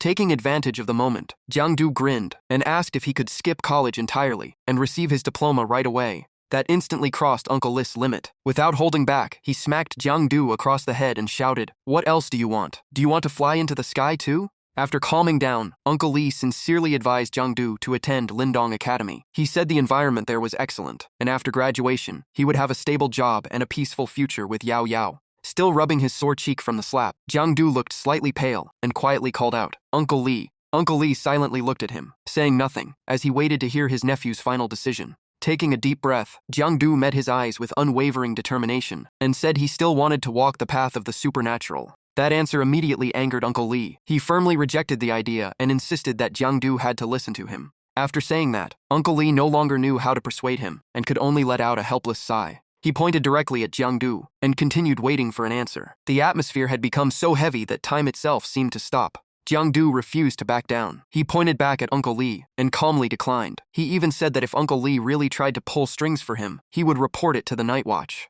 Those words left Uncle Li speechless. His heart skipped a beat as he sighed that he had raised an ungrateful kid who was now threatening to report him. Uncle and nephew stared at each other without blinking as silence filled the room. After a while, Uncle Lee continued trying to persuade him. He stressed that the supernatural world was far more dangerous than Jiangdu imagined, and only wanted him to study in peace, while he was still able to protect him. But Jiangdu stood firm. He seriously replied that danger existed everywhere, and Uncle Lee could not protect him for the rest of his life. Only then did Uncle Lee realize that the carefree boy he knew had truly grown up, leaving him deep in thought. After a long sigh, Uncle Lee reluctantly accepted Jiangdu's decision. He only said that if Jiangdu changed his mind before entering his final year of high school, he could come to him anytime. Uncle Lee turned to leave. Seeing that his mood had improved, Jiangdu even reminded him not to break the rules like that again. Uncle Lee simply waved him off and said he was heading home. After only a few steps, Jiangdu called out to him again. Uncle Lee stopped, turned halfway around, and gave a quiet reply as he waited for Jiangdu to speak. Jiangdu asked about something he had read in the files Zhao Zhao gave him. He wanted to know if a supernatural had ever died, lost all their energy, and still turned into an aberrant. Uncle Lee could not hide his surprise at the unusual question. After nodding, he explained that if an outside force or special ability was involved, it was entirely possible. Jiangdu quietly replied that he understood. Uncle Lee immediately asked why he cared about something like that. Jiangdu avoided his gaze and said he was just curious. Jiangdu walked to the door and put on his shoes to see Uncle Lee out, but Uncle Lee suddenly remembered a few more things. Still worried about his nephew, Uncle Lee told him to get some rest and stop going out to fight. Jiangdu smiled, scratched his hair, and nodded again and again. After walking a short distance, Uncle Lee turned around and announced that this year's martial exam would be held earlier than usual. It would begin right after the new year. Jiangdu was surprised by how soon it was coming. Ignoring Jiangdu's surprise, Uncle Lee simply told him to prepare well before walking out the door. Watching his sturdy figure leave, Jiangdu obediently agreed. Just then, the system notified Xiaodi that streamer Jiangju had uploaded a new video. Lying on her bed, her eyes instantly lit up with excitement. Jiangju's new video quickly reached around 2.1 million likes, but it also attracted countless negative comments. Many mocked it as nothing more than an edited fake made to farm engagement by exploiting battles between the Night Watch and aberrants. Some even claimed the channel would soon start promoting products. Reading the hateful comments one by one, Xiaodi gritted her teeth in anger. She was furious that the haters kept multiplying and silently vowed to defend Jiangdu. Frowning, Xiaodi furiously typed replies to every hateful comment. In her eyes, those people knew nothing and only slandered others out of jealousy. The only sound left in the room was the non-stop tapping of her keyboard.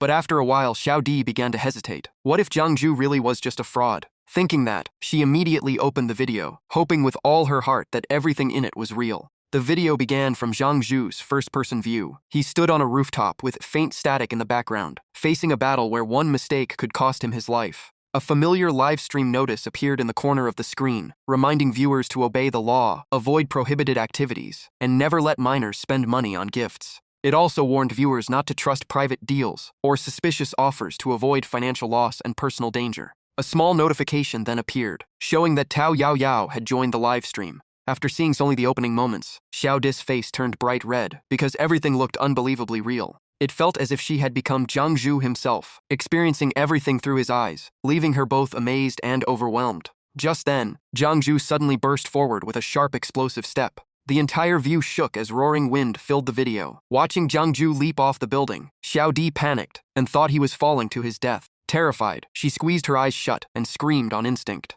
A few moments later, when nothing happened, Xiaodi cautiously opened her eyes and looked back at the screen. Only then did she realize Jiangju had not fallen at all. He was using a grappling skill to swing toward another position. Watching him calmly fight the aberrant only made Xiaodi admire him even more. She could not stop thinking that this was the true power of a supernatural. However, Jiangju was soon struck head-on by the aberrant's counterattack, making Xiaodi flinch. The two of them crashed heavily onto the street below. The aberrant immediately gained the upper hand, repeatedly stomping on Jiangju as heavy impacts echoed through the air. Thanks to the first-person view, the audience could clearly see the terrifying blue aberrant standing right in front of them. Without hesitation, Jiangju immediately activated a skill and fought back. He broke free from its grip, flipped into the air, and unleashed a rapid series of attacks. By now, Xiaodi barely noticed the sounds of battle around her. Her eyes were locked on Jiangju's serious face as she quietly admired how handsome he was. Jiangju's black-clad figure dashed back and forth across the streets, fiercely battling the aberrant. The aberrant opened its horrifying jaws wide, but Jiangju instantly answered with a devastating kick that left it screaming in pain. The aberrant refused to back down and fired back with a brutal punch to Jiangju's stomach, making him spit out blood. Watching the entire battle through the livestream, Xiao Di blushed in amazement. She was certain this could not be a staged video, because everything felt too real. The fierce battle continued. The aberrant slammed the ground with tremendous force, shattering the concrete, but Jiangzhu dodged just in time. After missing its target, the aberrant looked around in confusion, unable to figure out when its opponent had disappeared. In the blink of an eye, Jiangdu appeared behind it and drove a punch straight through its chest. Its HP instantly dropped to 0, making Xiao Di cheer that he truly was Beta's real assassin. After finishing it off, Jiangdu pulled his hand out of the aberrant's body, thick blue blood dripping from his arm. He reached toward the corpse and activated his absorption ability. Seeing that, Xiao Di immediately realized the aberrant was being absorbed. She guessed Jiangdu's spider-like web ability must have come from absorbing a similar monster before.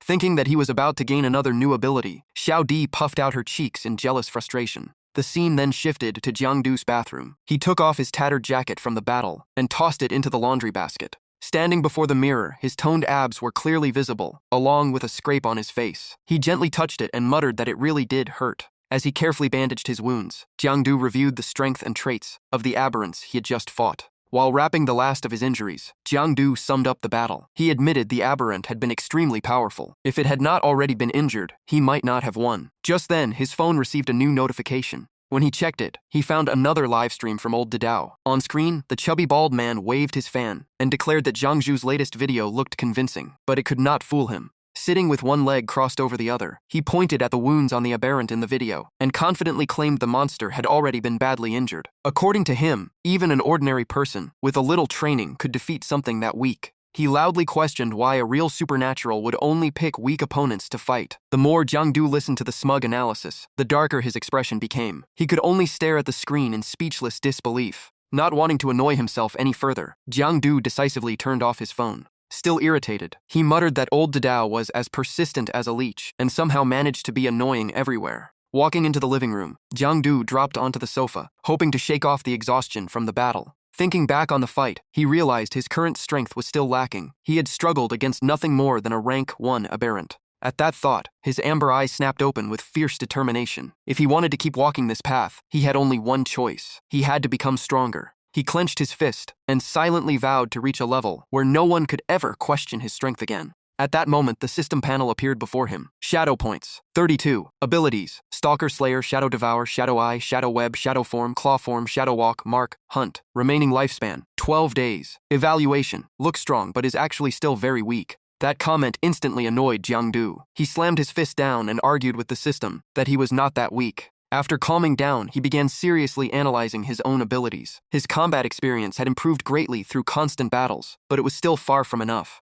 Raising one hand, Jiangdu let shadow energy slowly gather over his palm as he recalled his earlier assumption. At first, he thought shadow points were just like experience points, but now he realized they also served as the energy source for his skills. He carefully calculated the cost of each ability. Shadow Web consumed about 3 points. Several other skills required 1 point each, while Mark and Hunt each had their own energy costs. As he thought, a small sphere of dark energy gradually formed above his palm. Jiangdu continued his analysis. Sustained abilities like Shadow Form consumed different amounts depending on the environment. They cost almost nothing in the shadow layer, very little in darkness, but much more under direct sunlight. He slowly withdrew the energy, and the dark sphere quickly dissolved back into his body. Thinking about the upcoming aptitude exam, Jiangdu felt that time was running out. After that, he slowly walked out onto the balcony. Resting both hands on the railing, Jiangdu looked up at the night sky and the crescent moon. He estimated that newly awakened supernaturals usually had only 1 to 3 shadow points. Even if he made no further progress before the exam, his current strength would still surprise many people.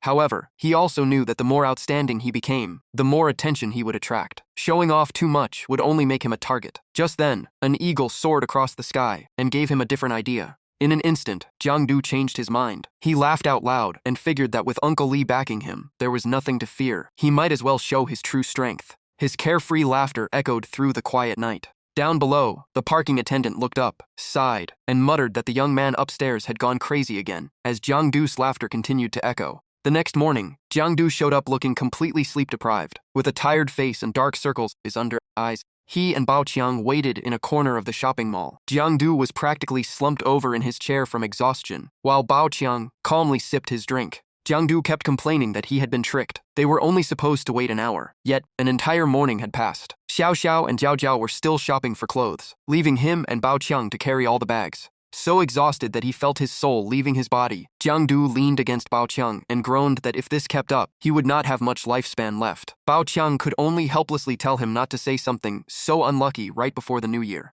Jiang Du calmly looked at his friend and replied that he was not joking. Without hunting, what was the point of living? Bao Qiang froze, broke into a cold sweat, and quickly asked what he had just said. But Jiang Du immediately changed his expression, sat up straight, and said it was nothing because the two girls had returned. Bao Qiang finally relaxed, thinking it had only been a joke. Jiao Jiao asked what everyone wanted to eat, and Xiao Xiao quickly suggested having salad. The four of them walked ahead together, chatting happily, completely unaware that a dark purple energy was silently drawing closer. Jiang Du immediately rejected the idea of salad and excitedly claimed he knew a restaurant that was perfect for students. At the same time, the mysterious energy sped up and closed the distance. As soon as Jiao Jiao picked up the menu, she fell silent. It was almost entirely filled with grilled oysters, steamed oysters, grilled chives, and countless similar dishes. Clenching the menu, she frowned and asked if this was really what he called a student favorite. Xiao Xiao covered her mouth and laughed, saying it certainly was, especially for male students. Unlike Jiao Jiao's frustration, Jiang Du enthusiastically ordered dish after dish. He even claimed she needed more nutritious food because she had just been injured. Grilled buns, soy sauce rice, eggs, and stir-fried vegetables kept coming.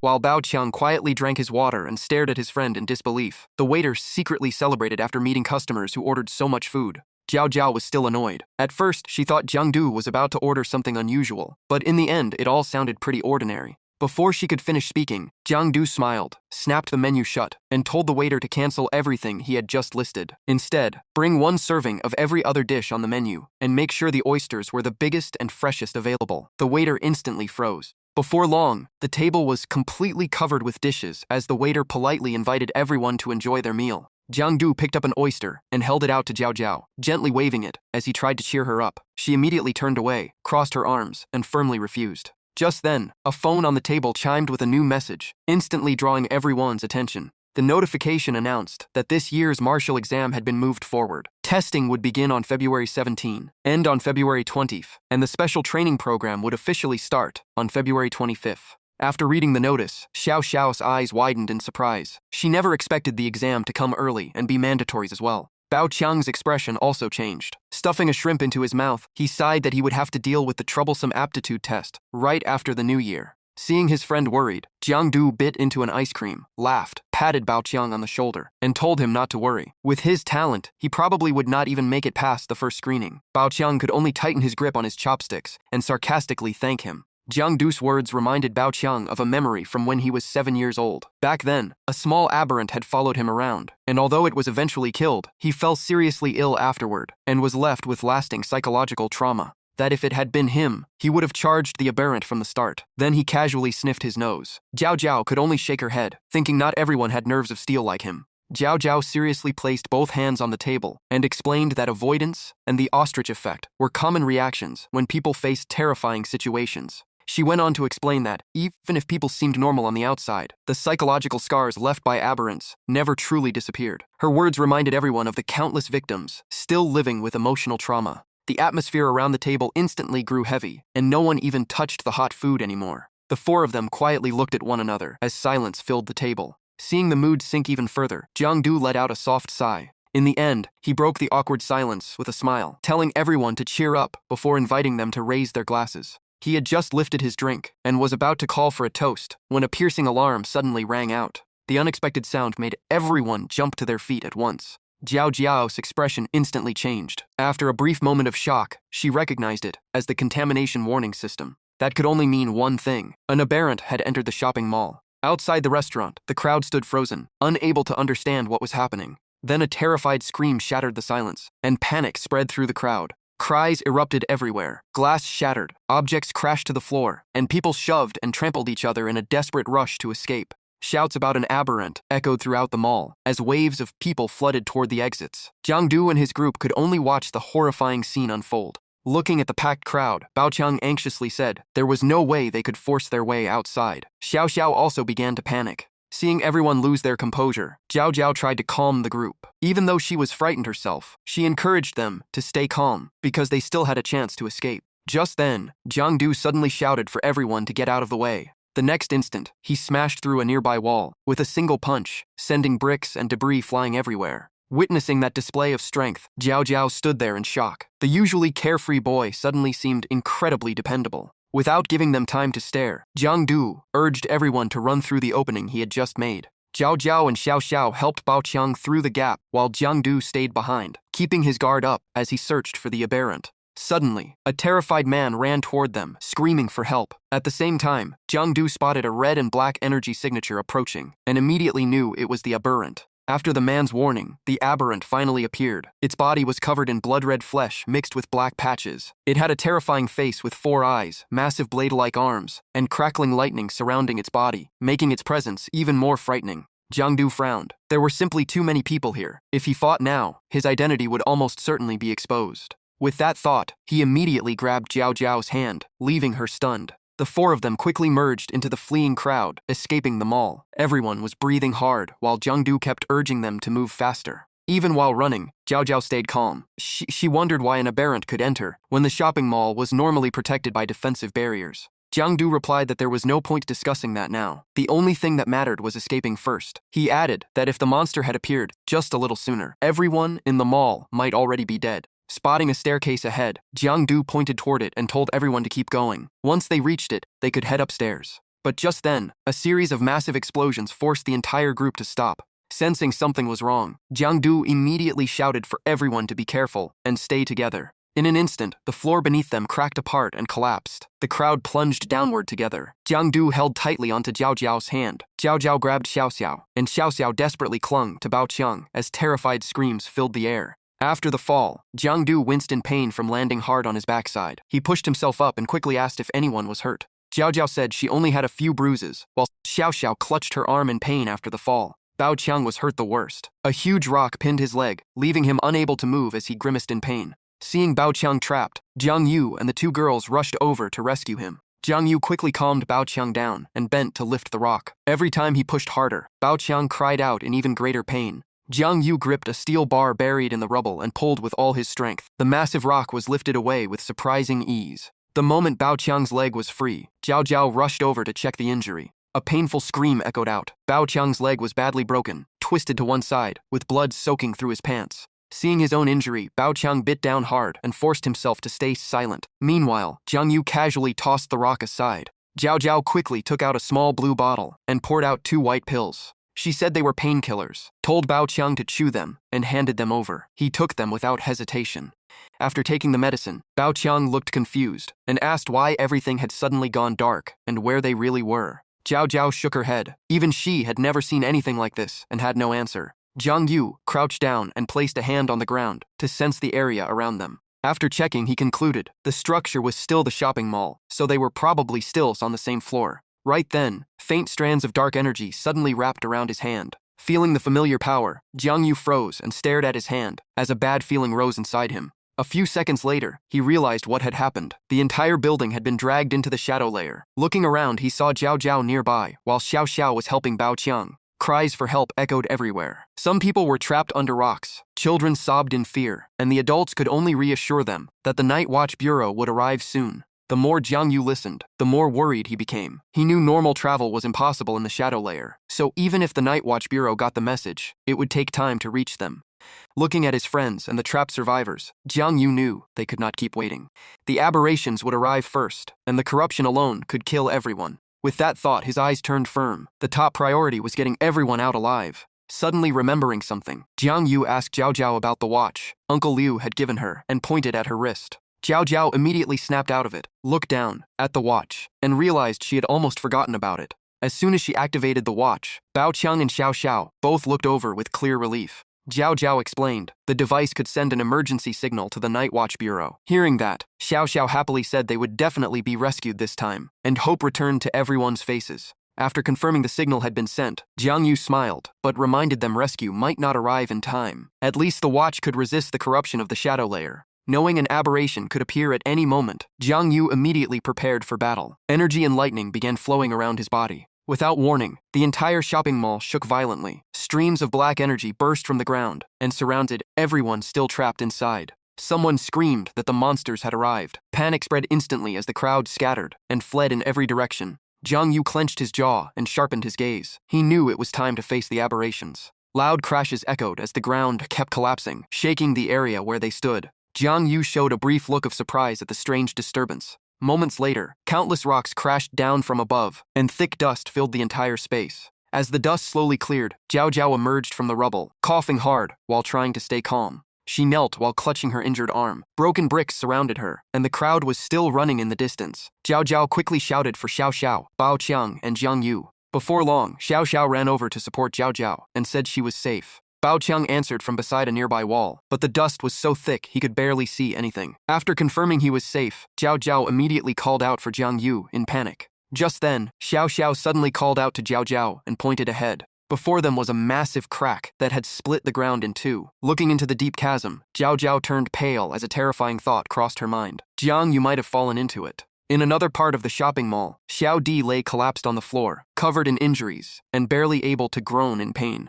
Using one hand to support herself, she struggled to sit up and quickly looked around. Her once spotless white outfit was now torn and covered in dust. Wounds covered her body, and she had no idea what had happened. Clutching her head as pain tore through her mind, Xiao Di slowly remembered shopping with Xiao Ya before the alarm sounded, and they ran with the panicked crowd. Seeing nothing but destruction around her, she desperately called out for Xiao Ya. Suddenly, her hand touched a pool of warm liquid spreading across the floor. When she turned to look, Xiao Di froze. The person beside her was Xiao Ya. Her friend's face was horribly mangled. One eye was gone, blood covered everything, and her body had been torn apart. Faced with the horrifying sight, Xiao Di burst into tears. Her whole body trembled as she choked out her friend's name, unable to accept the truth. At that moment, an aberration surrounded by eerie purple light appeared behind her. With a corpse-like body and scythe-like arms, it raised its blade to finish her off. Hearing the sharp wind behind her, Xiao Di froze and slowly turned around. The aberration's savage face and rows of fangs filled her vision, making her believe her life was over. Standing at death's door, tears streamed down her face as she bitterly realized the nightmare she had only seen in movies was now real. Xiao Di thought that if this were a movie, a hero would appear to save her, but the aberration's deadly arm kept coming down. As the shadow of the attack covered her, she shut her eyes and accepted her fate, believing she would die young just like Xiao Ya, because no one was coming. But at that exact moment, a streak of blue light suddenly tore through the air. Fresh drops of blood splashed onto the shopping mall floor. Standing before Xiao Di was a figure dressed in black, silently shielding her from the aberration. The blood was dripping from him. She slowly opened one eye, her face filled with shock. When she finally saw clearly, Xiao Di recognized the man as Zuka, the person she had always admired. With just one hand, he stopped the aberration's attack, and her fear instantly turned into overwhelming joy. A moment later, Zuka casually swatted the aberration away as if it weighed nothing. Stunned by his incredible strength, Xiao Di hesitantly asked who he was. Without giving the enemy a chance to recover, Zuka activated Shadow Claw form, boosting his power and speed to end the fight quickly. In the blink of an eye, he vanished from his original position, moving so fast that Xiao Di could only stare in disbelief. Bursting forward with explosive power, Zuka soared into the air and charged straight at the aberration. A massive X-shaped slash blasted the enemy away before it could react. The aberration slammed its scythe into the ground to stop itself, creating a harsh screech as the blade scraped across the floor. After taking the hit, it immediately entered full battle mode. Every eye on its body locked onto Zuka as it let out threatening roars. Watching Zuka unleash one attack after another, Xiao Di was so excited she could hardly believe it. Her idol was really standing right there. She clapped excitedly and cheered with a huge smile, leaving even Zuka slightly embarrassed by her enthusiasm. Xiao Di ran over and grabbed his hand, proudly calling herself his biggest fan. She praised his looks, said she had watched every video, and even wanted a photo together. Zuka awkwardly reminded her that her skirt and stockings had both been torn. The moment Zuka mentioned her clothes, Xiao Di blushed deeply and gave him a playful look. Zuka calmly explained that he was only trying to help. Seeing an opening, Xiao Di became even bolder. She shyly hinted that if he liked it, she could change into another outfit for him. Faced with her relentless flirting, Zuka immediately became flustered. He swallowed nervously, and his face turned bright red. His imagination started running wild, and he blurted out a question. Xiao Di smiled sweetly and replied that it was not just black stockings. If he liked it, she could wear any style. Just as the atmosphere turned awkwardly romantic, the ignored aberration finally snapped in rage. Watching the two casually chat right in front of it, the aberration roared furiously, venting all of its anger. The deafening roar snapped Zuka back to reality. His embarrassment vanished, his eyes turned cold, and he said everything else could wait because the enemy came first. With that, Zuka turned his back to Xiao Di and charged straight into battle. In an instant, Zuka unleashed his full power and accelerated to the limit, casting aside every distraction as the hunt for the aberrations officially began. The aberration kept staring at Zuka's previous position, completely unaware that he had already slipped behind it. A blue thread suddenly shot into the back of its neck, catching the aberration off guard before it could react. Zuka poured all his strength into one arm and yanked the thread, throwing the aberration off balance and slamming it onto its back. Seizing the opening, he rushed in with a finishing strike from his razor-sharp claws, but the aberration barely avoided the fatal blow. Realizing the attack had not achieved the result he wanted, Zuka landed smoothly and quickly adjusted his strategy. Although he failed to finish it, the strike still sent the aberration flying. Zuka frowned, judging that his power and accuracy were still just a little short. Refusing to accept that, he shouted and burst forward again, determined to end the fight with one final attack. But only seconds later, Zuka's instincts warned him that danger was closing in. Thanks to his lightning-fast reflexes, he raised his claws just in time to block 2 surprise slashes from the aberration. The impact sent dust everywhere. Only then did Zuka realize this enemy was far more dangerous than he expected. Before he could finish one aberration, 2 more identical creatures suddenly appeared, making the situation far more dangerous. Surrounded by 3 enemies at once, Zuka let out a quiet sigh, knowing this battle would be much harder than expected. Behind him, Xiao Di excitedly held up her phone and cheered that if he won, she would keep her promise. Her shout made Zuka glance back in surprise. Unexpectedly, Xiao Di's encouragement gave Zuka a huge boost. His eyes lit up, his fighting spirit exploded, and he shouted as if fueling himself. Without a moment of hesitation, he charged straight into the middle of the 3 aberrations. With incredible agility, Zuka constantly used his threads to change direction, dodging every deadly slash with ease. But another aberration suddenly joined the attack and forced him into a corner. Driven into the air, Zuka knew there would be nowhere left to dodge if he did not act immediately. At the critical moment, he instantly fired out a reinforced thread. The thread wrapped tightly around the aberration's twin scythes, locking the attack in midair. Taking advantage of the opening, Zuka struck back with his razor-sharp claws. With one blinding slash, he wounded 2 aberrations at the same time, sending blood spraying everywhere. Zuka smiled confidently and declared that taking his life would not be so easy. But the moment he finished speaking, another aberration ambushed him from behind and landed a heavy slash across his shoulder, making his body jolt. Blood immediately poured from the wound on his shoulder and the corner of his mouth, proving the attack had dealt serious damage. Ignoring the pain, Zuka instantly counterattacked with his claws. Their weapons collided violently, filling the area with a screech of metal. Zuka landed heavily and immediately activated his healing ability to recover his shoulder. At the same time, he grew frustrated after realizing the aberrations were coordinating perfectly, with 2 keeping him busy while the third waited to ambush him. His mind rapidly analyzed the situation. Zuka knew he had almost no chance of winning if this continued. He decided to eliminate one target first, shouted at his enemies, and fired a thread infused with immense energy.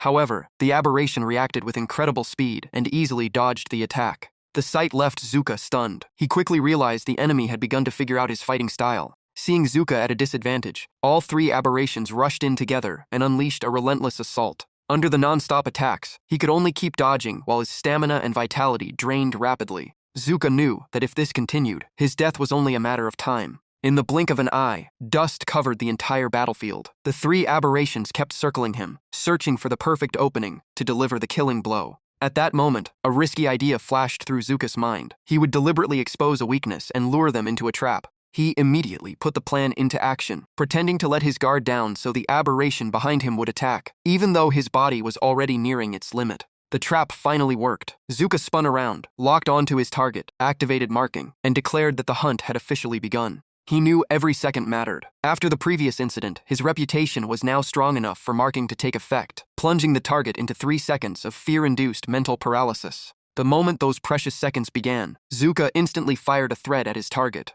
Within moments, one aberration was tightly bound by the thread, but the other 2 were still waiting for their chance behind him. Without hesitation, Zuka used all his strength to hurl the trapped aberration into the air, knocking the other 2 away at the same time. Every fraction of a second was priceless, so he pushed his speed to the limit and seized the opening. In an instant, Zuka closed in on another aberration. By now, the enemy had very little strength left. He drove his attack straight into the red core inside the aberration's body, making it scream in agony. Putting everything into the final blow, Zuka unleashed a decisive slash and killed the aberration in a matter of seconds. Taking down an aberration that quickly was incredible. At that very moment, a system notification appeared before him. The system confirmed the hunt was successful and upgraded Shadow Form. The new enhancement reduced energy consumption in the real world, granted shadow points, absorbed shadow energy in the shadow layer, increased healing speed, and doubled both experience and fear energy while the form was active. The upgraded ability exceeded every expectation. Feeling his wounds rapidly heal, Zuka could not hide his satisfied smile. With his new power, Zuka regained his confidence and openly taunted the two remaining aberrations, saying they were next. After watching their companion die, the two surviving aberrations clearly began to hesitate and showed signs of fear. Thanks to his enhanced regeneration, Zuka's condition improved dramatically. His aura flared as he calmly mocked the enemies for acting fearless a moment ago and backing down now. Without waiting for a response, Zuka charged straight at them, determined to finish the battle himself. But just as he was about to close the distance, a brilliant golden light suddenly appeared. Zuka was stunned. He never expected to see a light like that inside the shadow layer. He stopped in his tracks as a strange force began pulling him forward. At the same time, the two remaining aberrations let out desperate roars as the powerful light dragged them toward it. The closer they were pulled, the more desperate their screams became, while the red cores inside their bodies were torn out one by one. The owner of that overwhelming power was Song Qingyan, the leader of the Night Watch. Holding the everlasting torch, he marched onto the battlefield alongside his team. With a cold and commanding expression, Song Qingyan raised one hand as a stream of green light slowly spread from his palm. Following the direction of his arm, Zuka suddenly realized the glowing finger was pointed straight at him. Cold sweat broke out as he stood there in shock. Realizing something was wrong, Zuka's eyes widened as he panicked, thinking he was the target. Just then, an aberration quietly slipped behind Song Qingyan, hoping to launch a surprise attack. But against the leader of the Night Watch, the ambush was completely useless. With a single finger glowing green, Song Qingyan instantly erased the aberration. Witnessing the scene, Zuka was both shocked and impressed. He thought to himself that if that attack had been aimed at him, he would never have survived. Once the danger was gone, Zuka walked over with a relaxed smile and greeted the Night Watch. He joked that if they had arrived any later, the battle would already have been over. Song Qingyan politely apologized for being late. When asked who he was, Zuka simply smiled and said it was not important. He asked them to take care of the injured Xiao Di behind him. Hearing that, Xiao Di froze because she thought he would take her with him. Zuka immediately turned serious and said he had only been joking before. His mission always came first. After saying goodbye, Zuka quickly disappeared underground and left, only asking everyone to look after Xiao Di. She stood there with tears in her eyes, calling after him, while the Night Watch members looked at each other in confusion. Song Qingyan turned to his teammates and asked if anyone in the organization was named Du. The man with glasses replied that a hunter with that name had recently become famous. His abilities seemed to belong to the Shadow Path, but he was only evaluated as first stripe rank. Hearing that, Song Qingyan frowned slightly, clearly unconvinced by the assessment. He stared thoughtfully at the everlasting torch, still burning in his hand, and questioned the situation. If the torch was functioning normally, there should have been no sign of shadow here. Besides, disappearing right before everyone's eyes was not something a first stripe hunter could possibly do. Meanwhile, Xiao Di was still crying because Zuka had left so quickly. In the end, the Night Watch escorted her away from the scene. After everything was under control, Song Qingyan gave a firm order to thoroughly investigate the identity of the man named Du. Sometime later, the once crowded shopping mall had become a field of ruins, with bodies scattered everywhere. Amid the heavy silence, Yao Yao frantically searched for Jiang Yu. Unable to stay calm, she trembled as she desperately called out his name, hoping for an answer. The eerie silence was broken only by the wind carrying the smell of blood, making Yao Yao even more anxious. She kept praying that Jiang Yu was still alive.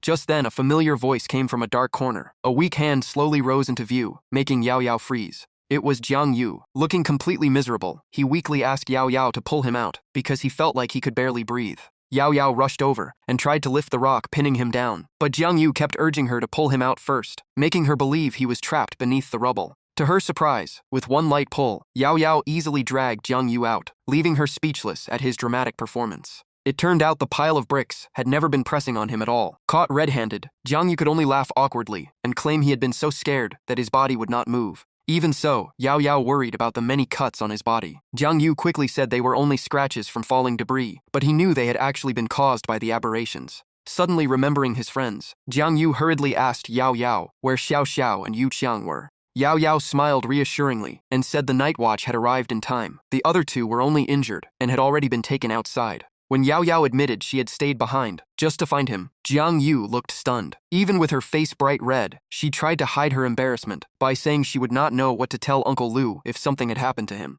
Her answer left Jiang Yu speechless. He quietly stared at Yao Yao's blushing face, overwhelmed by emotions he could not explain. Unable to hold them back any longer, his eyes turned red as he softly called her name. Acting on instinct, Jiang Yu stepped forward and pulled Yao Yao into a tight hug, completely catching her off guard. In that moment, both of them could clearly feel their hearts racing. but Yao Yao knew Jiang Yu too well. She lightly smacked his head, blushed, and told him to let go. Instead, he hugged her even tighter while whining that he had just fought terrifying aberrations. No matter how much Yao Yao struggled and scolded him, Jiang Yu refused to let go. He buried his face against her and claimed he was still too scared, so he wanted to hug her a little longer. Just as the awkward mood between them reached its peak, a woman's voice suddenly interrupted. They turned around and saw a blue-haired night watch member walking toward them, gently asking if they were injured. Yao Yao immediately pushed Jiang Yu away and quickly answered that they were both fine. The woman smiled and told them to follow her out of the danger zone, and Jiang Yu nodded in agreement. As they followed the blue-haired woman, Jiang Yu suddenly shouted, making Yao Yao spin around in surprise.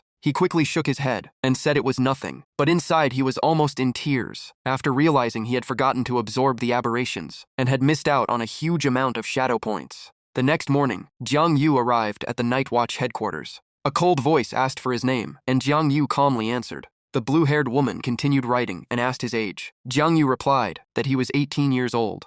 She then confirmed his current student status, and he gave a brief answer. After finishing the personal information, she began explaining the consequences of the recent incident. Li Ai closed her notebook and explained that everyone involved in the incident had to undergo the organization's psychological treatment program for about 1 month. She added that anyone taking the martial examination during treatment would see their evaluation scores affected. Hearing that, Jiang Yu immediately raised his hand in protest, insisting that his mental state was completely normal and asking to skip the treatment. However, Li Ai firmly refused. She emphasized that aberration corruption was extremely difficult to detect, and once it surfaced, it was already too late, making the treatment mandatory. Jiang Yu worriedly pointed out that the martial examination was only a little over 10 days away, and asked whether the two would conflict. Li Ai took out a form from her file and explained that the organization already had a solution for cases like his. Those affected could apply for an early examination. Hearing that, Jiang Yu quietly repeated the words, "early examination." Li Ai slid the application form toward him and told him to contact his guardian to complete the approval process. She explained that the examination would be held at Night Watch headquarters, and the results would be officially recorded in the system. The equipment and procedures would be exactly the same as the standard exam, ensuring complete fairness and safety. After thinking for a moment, Jiang Yu said his guardian was his uncle, who also worked for the Night Watch. Hearing that, Li Ai smiled and asked for his uncle's name and position. Jiang Yu replied that his uncle was the Eastern District Commander-in-Chief, and his name was Li Shunguang. The moment she heard that name, Li Ai froze in shock. She asked again to make sure it was really Li Shunguang. Seeing her reaction, Jiang Yu hesitated for a moment, but still nodded. Leaning on the desk, Li Ai asked with great interest whether Jiang Yu really thought his uncle was just an ordinary government employee. Jiang Yu could only stare back in confusion. Jiang Yu suddenly panicked and jokingly guessed that his uncle had been suspended for investigation. He even laughed that he had not gotten the chance to report him yet. Li Ai burst into laughter, waved her hand, denied it immediately, and was amused by his imagination. She then placed the documents into an envelope, stood up, and decided to take Jiang Yu to meet Li Shunguang in person. Jiang Yu immediately followed Li Ai out of the room and into the headquarters hallway. They continued through an exhibition area filled with various weapons and displays introducing the Night Watch's elite forces, while Li Ai motioned for him to stay close. Jiang Yu nodded as he looked around, silently marveling at how massive the Night Watch headquarters was compared to what he had imagined. Just then, a conversation between several passing members caught his attention. They said they had searched every personnel record, but still could not find any information on someone named Du. Hearing that, Jiang Yu was immediately startled, and his expression became tense. Noticing the change, Li Ai asked if something was wrong. Jiang Yu forced a smile and claimed he was simply nervous because it was his first visit to headquarters. Deep down, however, he realized the investigation into Du had already begun. Li Ai opened the door to a room and told him to wait inside while she went to find Li Shunguang. As Jiang Yu entered, he saw a large table surrounded by several familiar faces waiting inside. He was surprised to find Lu Yao Yao and Feng Xiao Xiao there as well. Yao Yao immediately stood up and excitedly asked Xiao Di if she had really met the mysterious hunter known as Du.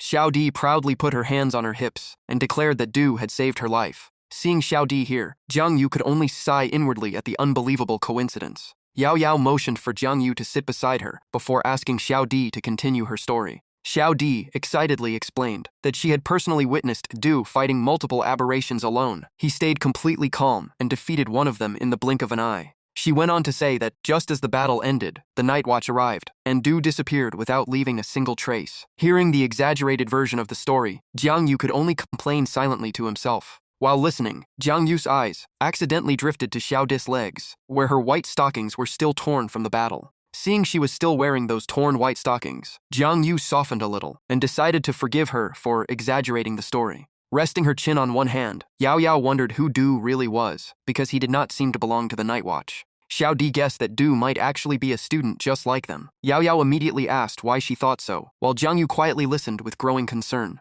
Xiao Di confidently explained that everything about Du, from the way he talked to the way he acted, felt just like a student. More importantly, she insisted he especially liked looking at girls' legs and never even tried to hide it. As she said that, Xiao Di playfully pointed straight at Jiang Yu and claimed he had done exactly the same thing earlier. Caught off guard, Jiang Yu could only point at himself with a confused expression. Yao Yao instantly blushed, grabbed Jiang Yu by the hair, and scolded him for never breaking that habit. Jiang Yu could only stammer in defense. Just as the room filled with laughter, a man hurried inside. Yao Yao recognized him as her father and called out in surprise. Before he could even catch his breath, he anxiously asked if she had been hurt after hearing she had been trapped inside the shadow layer. While pinching Jiang Yu's cheek, Yao Yao replied that they were both safe, though someone still deserved a good scolding. Jiang Yu quickly cut in to complain that he was starving. Hearing that, Yao Yao's father finally let out a sigh of relief and told them to follow him outside. Yao Yao asked if this incident was serious. He explained that this was the first time in history so many people had been pulled into the shadow layer at once. The casualties were still being counted, but that was not something they needed to worry about.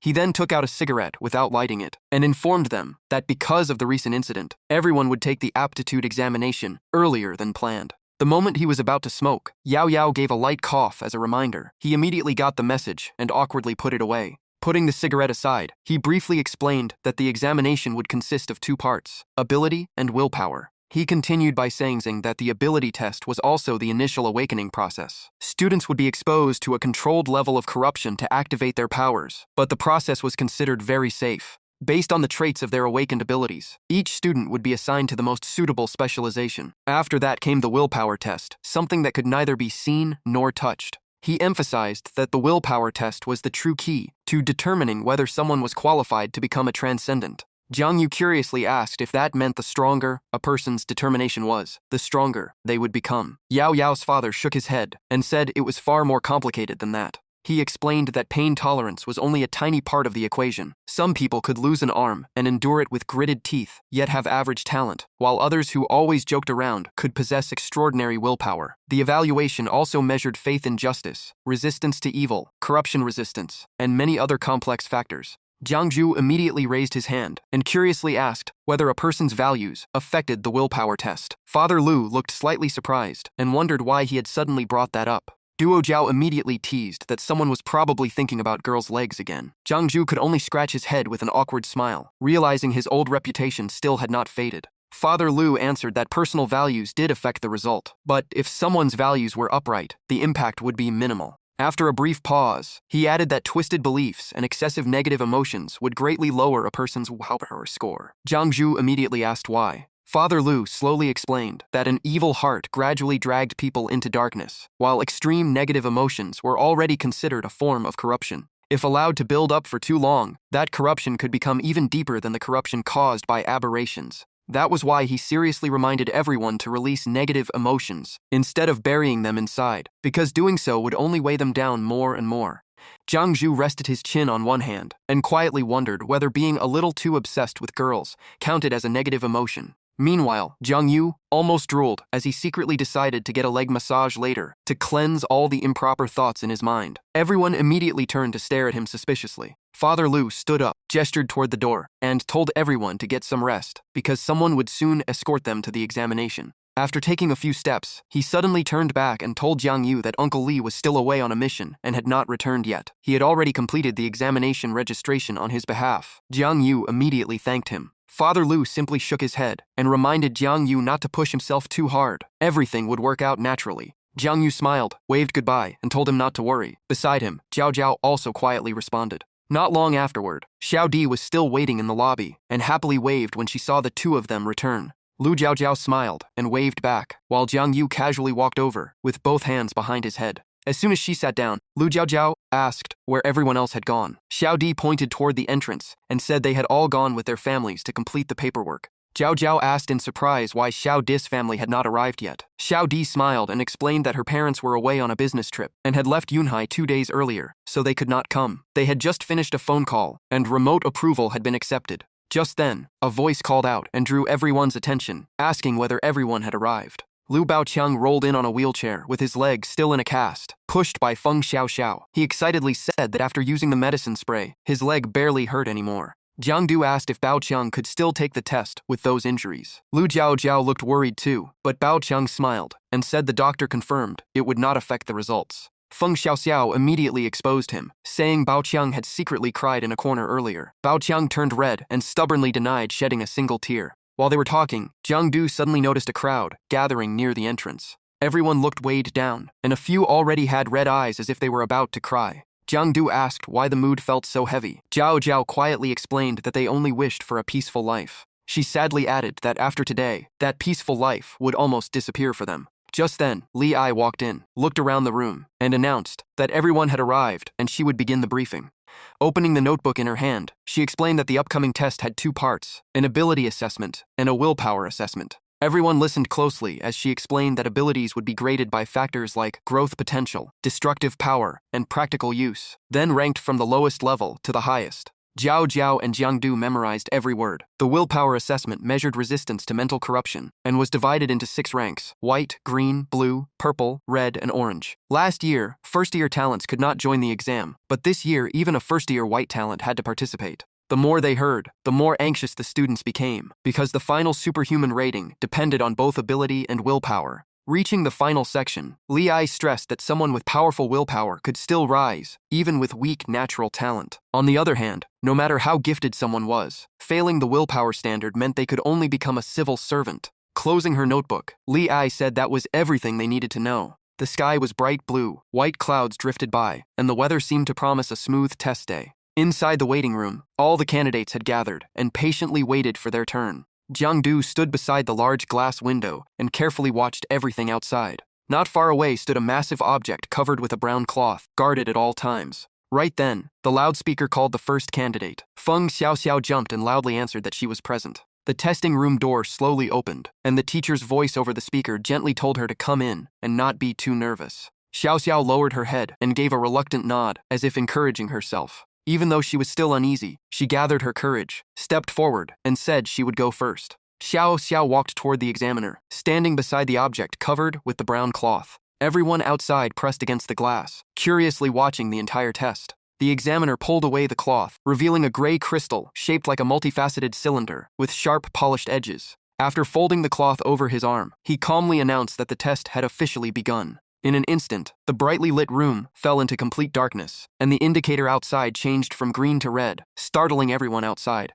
Baoqiang pressed against the glass and asked why they had to turn off all the lights. Zhao Zhao watched carefully and guessed this was the willpower's assessment. Jiang Du remained calm because he was already used to this level of darkness from the shadow layer. Looking closely inside, he suddenly noticed a stone tied to Xiaoxiao's leg that emitted a faint glow. Seeing her struggle to move forward, Jiang Du silently guessed that the black crystal was creating an invisible pressure. The yellow light, reflecting off the glass, became too bright, making it impossible for him to see clearly inside. As soon as Xiaoxiao came out, Zhao Zhao immediately stepped over and asked about the result. Xiaoxiao shook her head in disappointment and said she had no willpower talent, even though she had trained hard for a long time. Hearing that, Baoqiang pointed at her in surprise, realizing she had prepared for the superhuman path long ago. Xiaoxiao blushed, admitted it, then helplessly said reality had hit her hard in the end. Before they could continue, the loudspeaker called the next candidate, Liu Baoqiang. He jumped when he heard his name. As Baoqiang rolled his wheelchair forward, he quietly prayed that he would not have superhuman talent. Xiaoxiao crossed her arms and smirked, telling him there was no need to pray, because he definitely did not have it.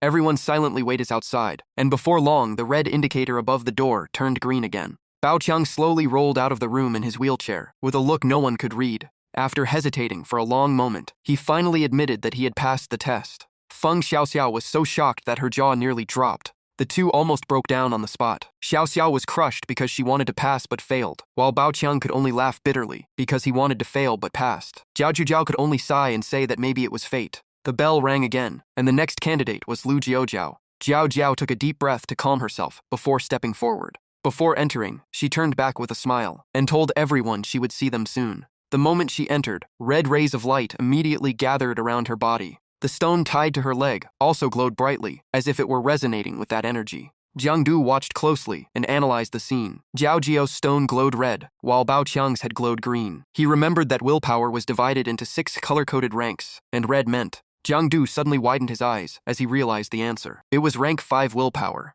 Not long afterward, the testing room door opened, and the indicator changed from red back to green. Xiao Xiao immediately asked about the result. Jiao Jiao simply nodded to confirm that she had passed. Seeing her breathing heavily as if she had gone through something exhausting, Jiangdu smiled and asked if it was really that intense. Jiao Jiao only replied that he would understand once he went inside. Jiangdu walked over with a grin and joked that now he was a little scared, so he needed some motivation. He even puckered his lips and asked for a kiss. Jiao Jiao instantly blushed and told him to stay away. Just then, the loudspeaker called Jiangzhu. Jiangzhu immediately ran toward the testing room while waving goodbye to everyone. Jiao Jiao quietly watched his back and gently placed a hand over her chest. A faint smile appeared on her lips as she softly wished him good luck. Jiangzhu looked back, smiled, thanked her, and continued inside. As he entered the room, he could not hide his nervousness and kept looking around. At the same time, a young staff member holding a file called Jiangdu's name, and he answered right away. The staff member asked whether Jiangdu had already awakened an ability. Jiangdu handed over his profile and the medicine bottle, explaining that he had awakened after taking the medicine.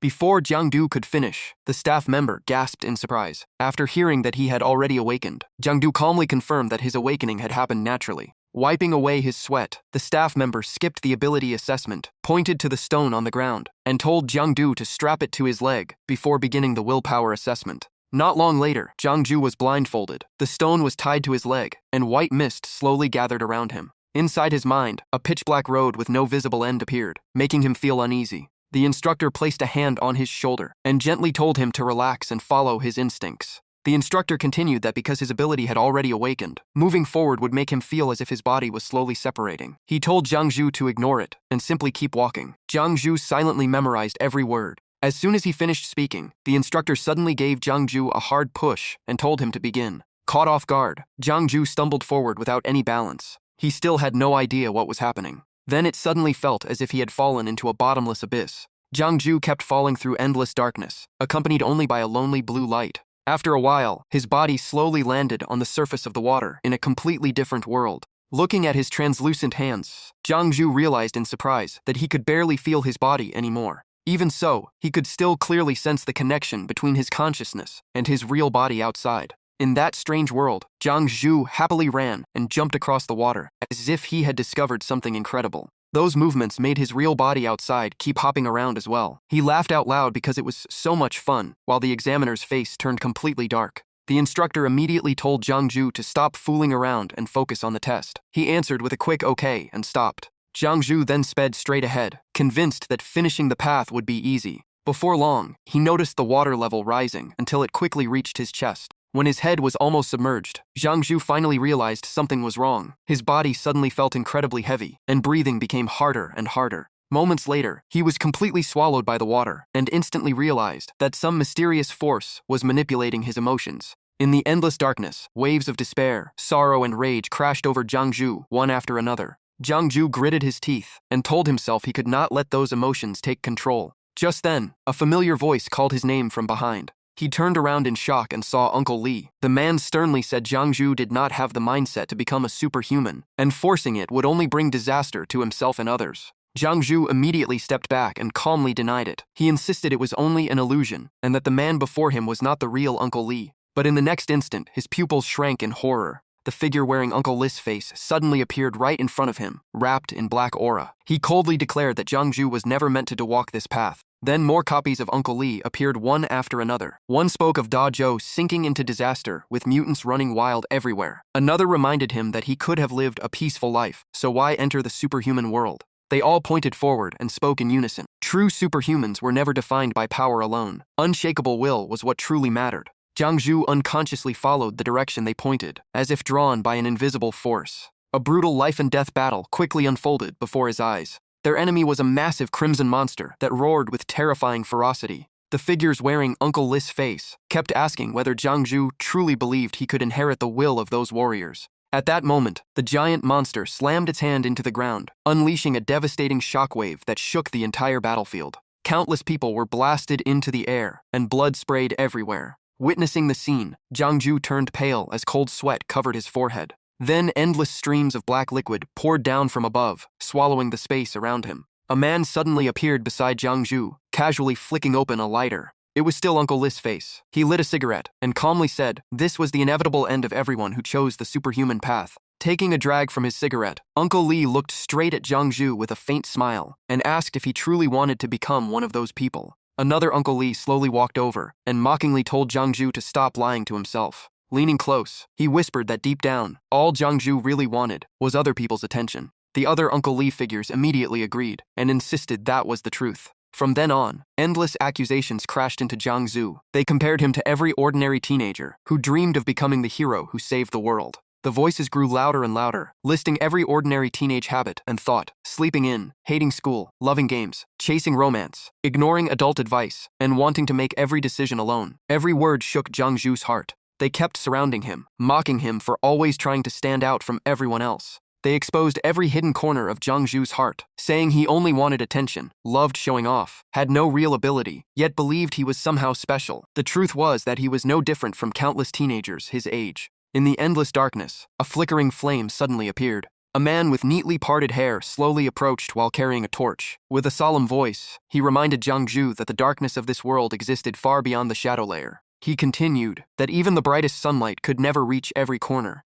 Black energy gradually surrounded the four figures, making the atmosphere even heavier. The man holding the torch declared that reality had never been as beautiful as fairy tales, and his body slowly began to crumble away. Within seconds, the figure completely vanished into the wind. Uncle Li spoke again, stressing that the superhuman path meant facing endless disasters. After saying that, he looked directly at Jiangju and returned to his original question. With a serious expression, he asked once more whether Jiangju truly had what it took to become a superhuman. Jiangju clenched his teeth as sweat poured down his body. He could only stare in silence, unable to answer. Back in reality, his body remained wrapped in thick layers of white mist. The two exam staff members carefully watched every change in his condition. A blue-haired woman walked into the room, leaned on the desk, and asked how things were going. The brown-haired man could only shake his head helplessly, saying Jiangju was still stuck in the same place and could not move forward. The woman was not surprised. She explained that the Mo Yuan stone came from the abyss, so its corruption was terrifying, and ordinary people could hardly endure it. The man nodded in agreement, saying only those with exceptional talent could withstand the pressure and keep advancing.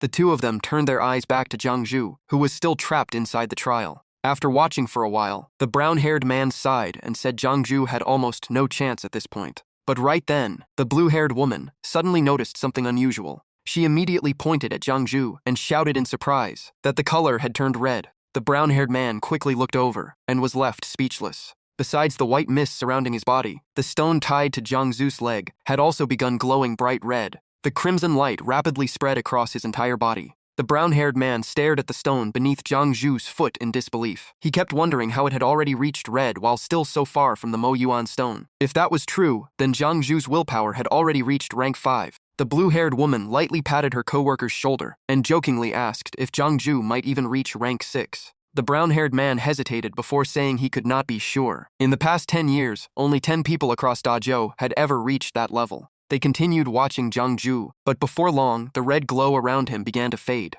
The brown-haired man frowned in confusion as he noticed the light growing weaker. He immediately rushed to the monitoring panel and told the woman to check Jiangju's wrist device for any abnormalities. After a careful look, she confirmed that every reading was completely normal. That only made the brown-haired man even more confused, because, in theory, willpower should grow stronger the closer someone got to the Mo Yuan stone. Yet Jiangju's energy kept declining. The man carefully watched every step with growing suspicion. Just then, Jiangju suddenly stopped walking. The white mist around him had become so thick that it almost completely hid his body. Without warning, Jiangju flashed a confident smile and reached out to touch the object in front of him, without the slightest hesitation. The brown-haired man froze in shock. He could not believe his eyes, because even someone with rank 6 willpower might not dare do that. Yet Jiangju reached out and touched it directly. The instant Jiangju's hand made contact, the object burst into light. The light grew brighter and brighter, but Jiangju refused to pull his hand away. The scene then shifted back to the mental world Jiangju was experiencing.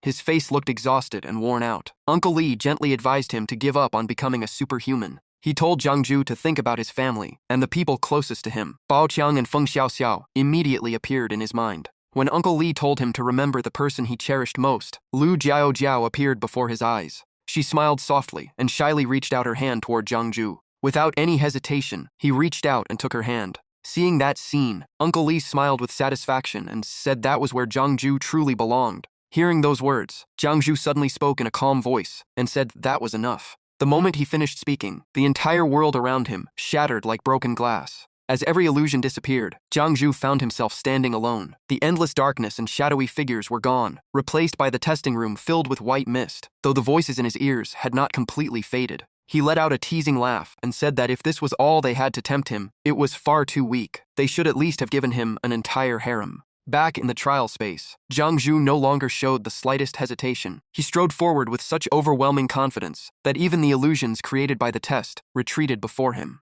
Standing before the embodiment of the trial, Jiangju calmly admitted that he had truly been frightened at first and had even fallen into despair. He also openly admitted that he had once dreamed of becoming a hero. But then, Jiangju pointed straight ahead and declared that heroes never fell from the sky. They were simply ordinary people who chose to stand up. It was because of the quiet sacrifices of people like them that everyone could live in peace today. As he said those words, he looked toward the young man holding the torch. He had once lived in the peace that others had protected. Then he accepted the torch from the young man's hand. Raising the blazing flame high, Jiangju declared that this time he no longer wanted to hide behind someone else's protection. He wanted to become the torch that would light the way for others. Every figure in the illusion looked at Jiangju with admiration. Even the image of Uncle Lee, who had constantly opposed him and filled his mind with negativity, was stunned by his transformation. With unwavering determination, Jiangju declared that he would use light to drive away the darkness. The moment those words left his mouth, every illusion vanished.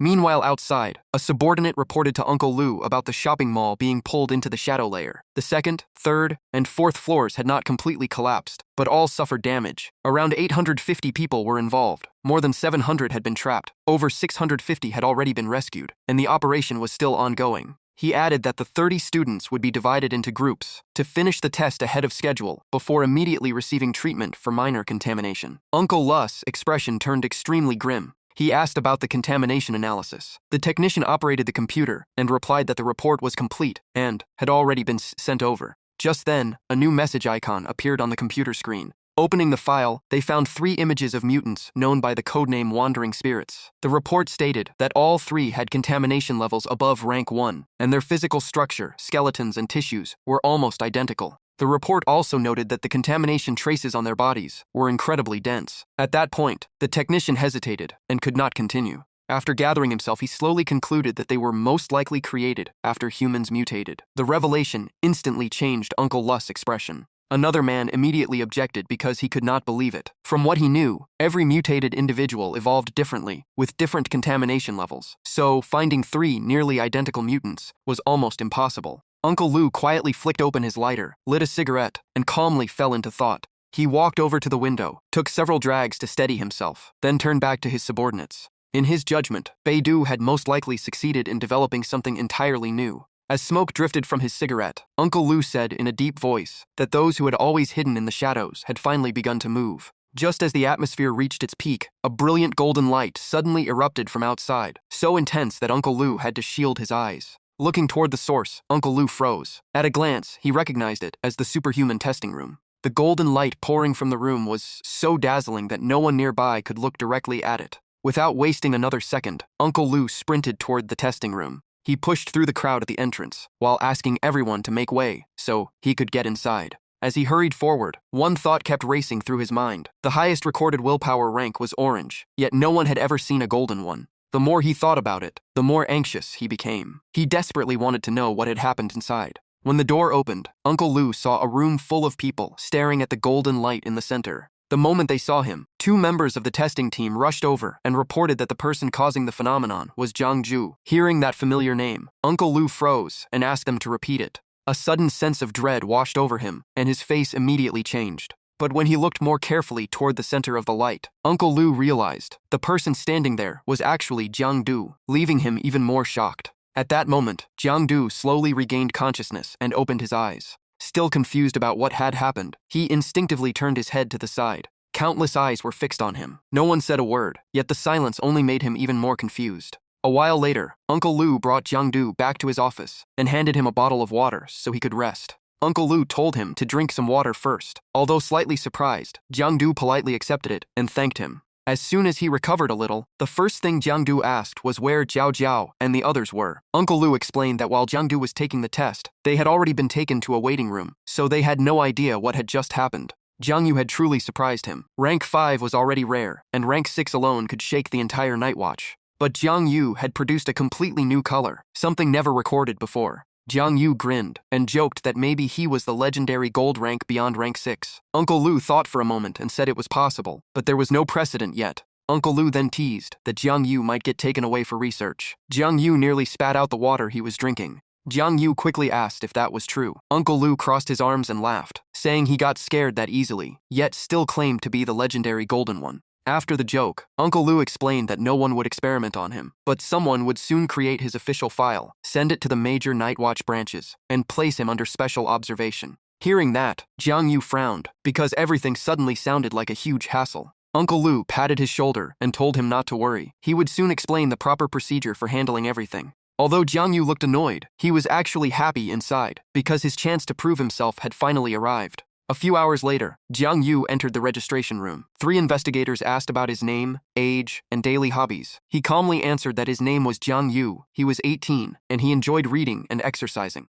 Outside the room, many people watched the interview on a monitor. Some wondered why the boy with the golden light looked so ordinary. Others believed he was a once-in-a-generation genius, while some suspected the golden light was nothing more than a testing error. As the interview continued, one investigator asked Jiang Yu what he had seen during the willpower test. In another observation room, 3 Night Watch members were also watching closely. As Jiang Yu said, he had seen countless Night Watch warriors carrying torches and marching forward. Following Uncle Lu's instructions, Jiang Yu said the veterans fought the aberrations, and whenever one fell, another immediately stepped forward. Deep down, he felt the answer was far too scripted for someone who had created the golden light. Uncle Lu then asked how he felt after witnessing that scene.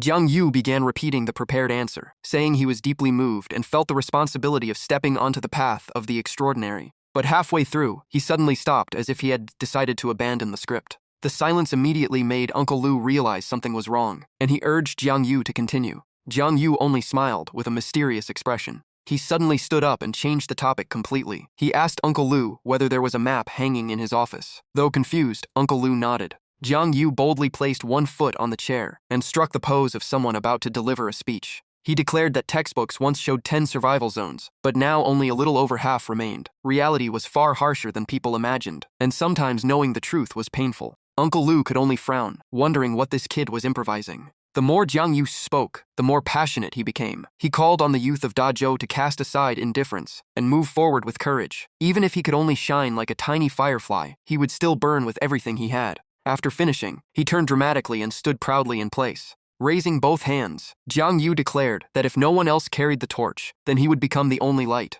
The entire room fell into complete silence after those words. Sensing the awkward atmosphere, Uncle Lu forced a smile and explained that Jiang Yu loved joking and hoped no one would take it seriously. But instead of laughing, the other 2 investigators were deeply moved with tears in their eyes. They believed Jiang Yu had remarkable ideals and would surely become one of the Night Watch's finest talents. Uncle Lu was completely stunned because he had never expected things to turn out like this. Outside the room, the trainees watching the broadcast could not stop praising him. Everyone believed this was the aura of a true genius, and the golden light was no accident. Some even admitted that all of them together could not compare to Jiang Yu. In another observation room, the senior members of the Night Watch also nodded one after another, clearly pleased with Jiang Yu's performance. While everyone else was deeply moved, Jiang Yu was only wondering when this would end so he could make it to the massage parlor. Uncle Lu then announced that Today's session was over and told him to go home and wait for further notice. Jiang Yu looked confused and asked what notice. Uncle Lu calmly closed the laptop in front of him.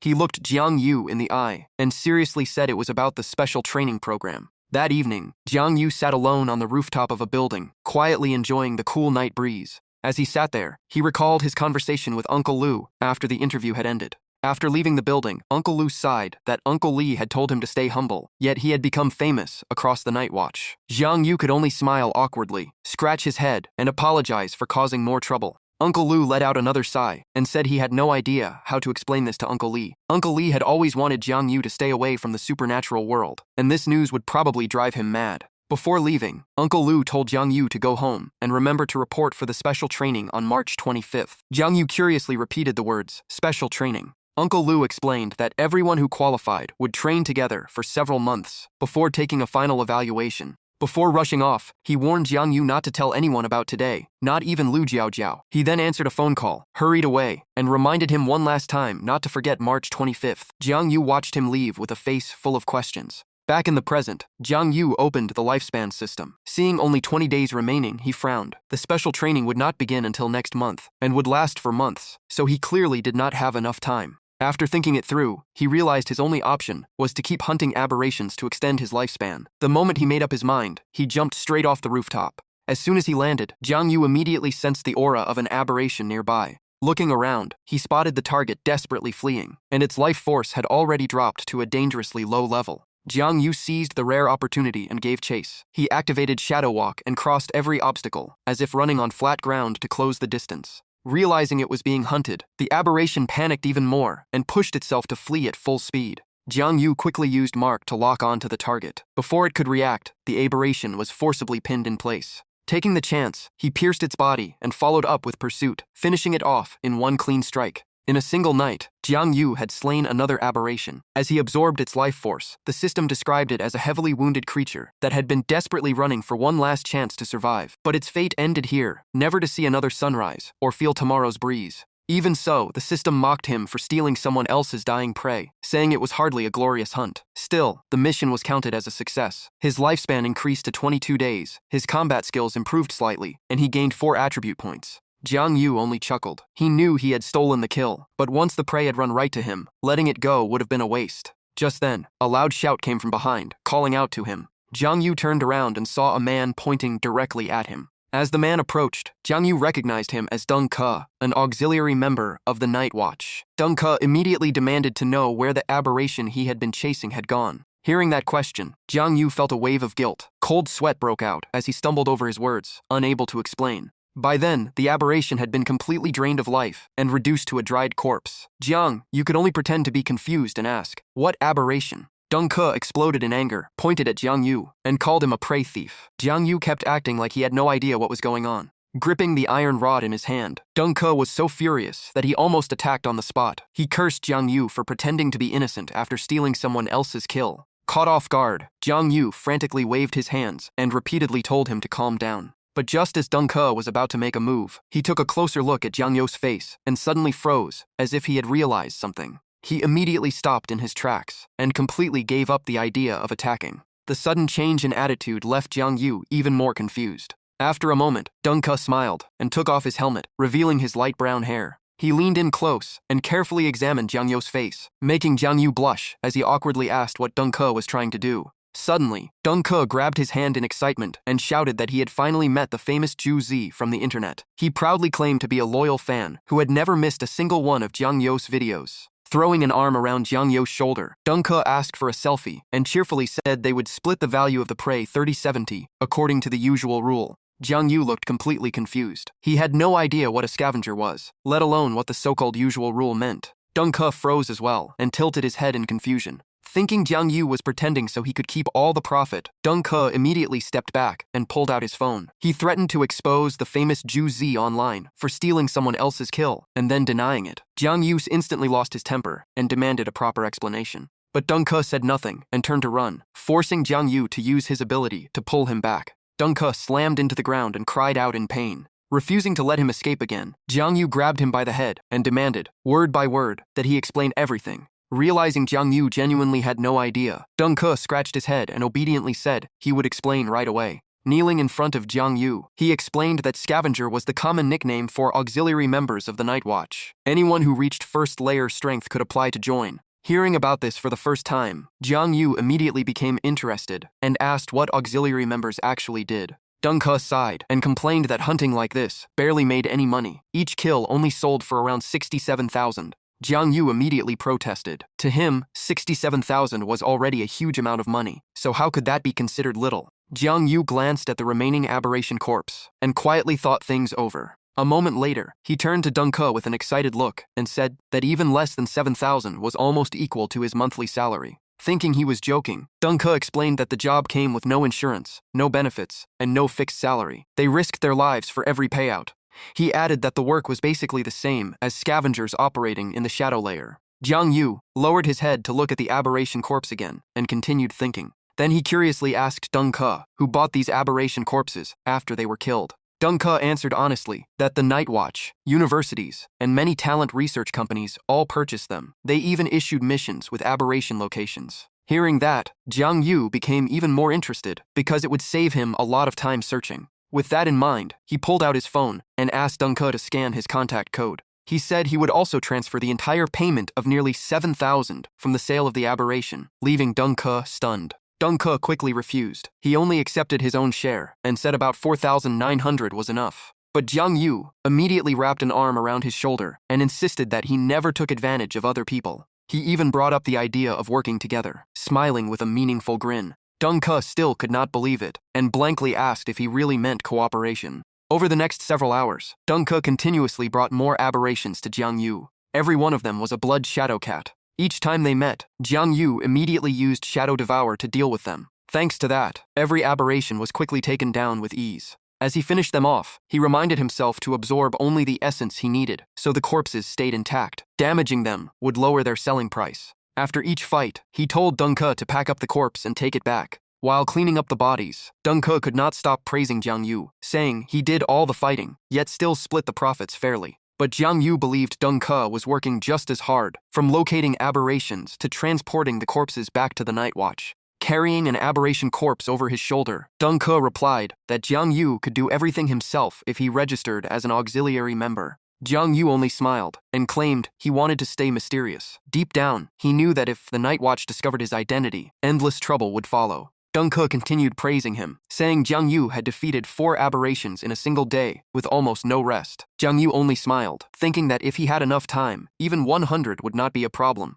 Looking at his own hand, Jiang Yu still felt dissatisfied. The essence he had absorbed was nowhere near enough for a noticeable increase in strength, and hunting ordinary first-layer aberrations was no longer very meaningful. Because of that, Jiang Yu asked Dong-ke to find him a heightier first-layer target tomorrow. The request shocked Dong-ke, and he immediately asked if he had heard that correctly. He carefully explained that although they were both first layer, heightier aberrations were far stronger than ordinary ones, and extremely dangerous. Jiang Yu simply smiled and calmly said he already knew that. With complete confidence, he declared that both the rewards and the experience from those targets would be his. Night covered the city as countless buildings glowed with lights, and a slender hand reached out to flip on a switch. Jiang Yu dragged himself into the house completely exhausted and sighed that he had finally made it home to rest. Just then, a sweet voice behind him gently complained that he had come home late again. Lu Jiao was lying on the sofa looking at her phone. She said she had been waiting for a long time, then pointed to the table where she had left homemade cookies for him. Jiang Yu happily walked over and enjoyed the cookies with obvious delight. Sitting beside the sofa, he blushed and asked where Uncle Lu was. Lu Jiao replied that he had gone on a mission. Jiang Yu then asked if Uncle Lu would be back tonight. She said no and wondered why he was asking. Hearing that, Jiang Yu immediately moved closer and was just about to invite her to stay with him when something flew straight into his head with a loud clang. Lu Jiao had already exploded in anger. Folding her arms, Lu Jiao scooted farther away and finally asked the question she had wanted to ask all day. Had he passed Today's test? Rubbing the bump on his head, Jiang Yu lazily replied that he had passed, then asked if something was wrong. Lu Jiao pressed him about his rating. Jiang Yu scratched his head and vaguely answered that it was around rank 3. In reality, he had received the legendary golden result, but Uncle Lu had told him to keep it secret. She immediately leaned closer and asked what ability he had awakened. Jiang Yu awkwardly answered that it was the Shadow Pupil Path and guessed she had probably heard of it. Lu Jiao finally let out a sigh of relief. In her opinion, it was only a common branch of the Shadow Walker path with average potential and mostly support abilities, meaning he would be less likely to fight on the most dangerous battlefields.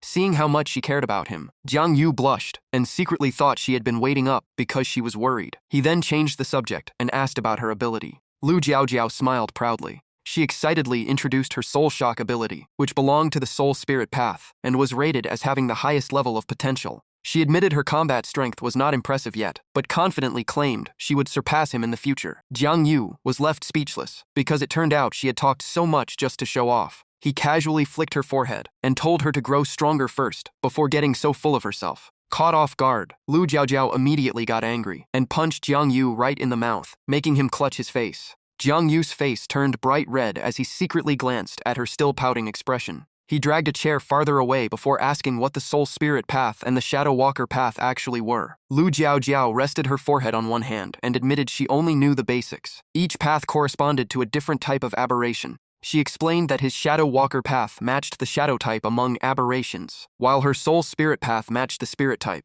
Pointing at the information panel, Lu Jiaojiao explained that hunting aberrations and absorbing corruption was how superhumans became stronger. Defeating aberrations that matched their own path produced much better results than hunting other types. Jiang Yu listened with great interest, praised her soul shock ability for sounding powerful, and asked her to demonstrate it. Lu Jiaojiao looked confused and pointed out that there were no aberrations inside the house. Jiang Yu laughed and pointed at himself, saying she could use it on him because his body was tough enough to handle it. Lu Jiaojiao blushed and corrected him, saying it was soul shock, not soul kill. A gentle blue glow slowly spread from Lu Jiaojiao's hand and filled the room. She focused her mind and carefully controlled the ability with subtle movements of her fingertips. Her delicate, well-cared-for hands unintentionally captured all of Jiang Yu's attention. The moment the ability truly took effect, Jiang Yu immediately felt dizzy, and the whole room began spinning. Jiang Yu collapsed onto the floor. Startled, Lu Jiaojiao rushed over and anxiously asked if he was all right. He could only groan in pain. Seizing the opportunity, Jiang Yu rested his head on her lap and acted spoiled, asking her to rub his head, or it felt like it was about to explode.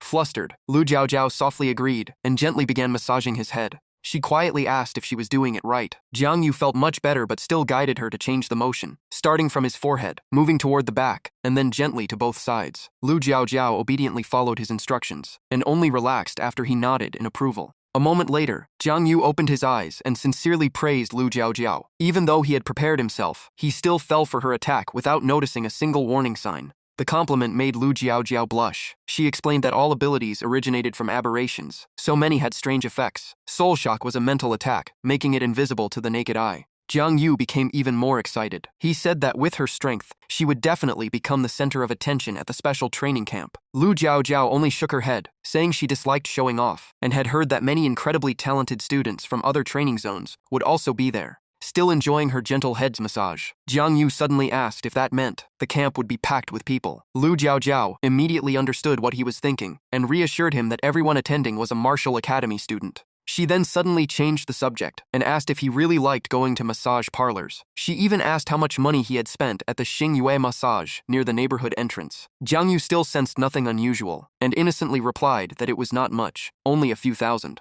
The moment she heard that answer, Lu Jiaojiao's expression changed completely. She pulled her hand away from his head, and Jiang Yu could clearly feel the fiery aura behind her. Not long afterward, miserable screams echoed from Lu Jiaojiao's room. Furious, she scolded him for loving massages so much and repeatedly disciplined him with soul shock. Jiang Yu could only beg for mercy and swear he would never go again. Beneath the starry sky, in a dark corner beyond the light, an aberration calmly feasted on the corpse of its own kind. In his aberration form, Jiang Yu asked Deng Ke if this was the heightier first-layer target he had found. Deng Ke kept watching below and confirmed that it was his, reminding Jiang Yu to approach carefully because he had fought this creature before. Seeing Jiang Yu preparing to jump down, Deng Ke asked if he needed backup. Jiang Yu simply answered that he did not. Before Deng Ke could react, Jiang Yu had already vanished. While the aberration remained completely unaware, a devastating attack crashed down on it. The lightning-fast ambush left the aberration no chance to resist, and Jiang Yu quickly overwhelmed and finished it. Jiang Yu's hand began absorbing the essence from the aberration's corpse. At that moment, the system appeared and confirmed the hunt was a success. After absorbing all of its power, Jiang Yu smiled with satisfaction. The system announced that shadow threads had been enhanced and unlocked a new skill called Shadow Cluster. The skill gave him greater control over shadows, allowing him to create a mass of shadow energy that exploded into countless shadow threads with tremendous piercing power. Watching everything from above, Deng Ke stared in disbelief. Jiang Yu had defeated the target with a single move. The scene shifted to a powerfully built war general, surrounded by crackling lightning, with sharp eyes visible behind protective goggles. The war general shot into the sky before unleashing overwhelming power, straight toward the swarm of aberrations gathered below the mountain. A colossal bolt of lightning ripped through the night and slammed into the ground, creating an explosion that shook the entire area. That terrifying scene was actually footage being replayed from a USB drive. The computer screen froze at the exact moment the lightning illuminated the entire mountainside. Lu Jiao watched the video intently, filled with both shock and awe. She quietly murmured that this was the power of a war general, one of the strongest fighters in Daxia. Lu Jiao's father walked over, gently patted her shoulder, and said that soul spirit users were already extremely rare among superhumans. Her soul shock ability was considered one of the very best. He continued by explaining that the previous owner of the USB had awakened the same ability. It contained that person's years of cultivation experience, so she had to study it carefully and never let it fall into anyone else's hands. Lu Jiao curiously asked how someone with her father's position could obtain such confidential material. He nodded and admitted it should not have been possible, then revealed that Uncle Li had brought it back because he was close friends with several war generals. Hearing that, Lu Jiao could not help feeling puzzled. She thought such precious material seemed far more suitable for Jiang Yu, yet it had ultimately been given to her instead. The evening glow spread across the horizon as the silhouette of a lone figure stood quietly beside an open window, lost in thought. Uncle Li held a cigarette, took a deep drag, and slowly exhaled a stream of white smoke with a solemn expression. Behind him sat a carefully sealed package, with a note indicating that it held an item of special significance.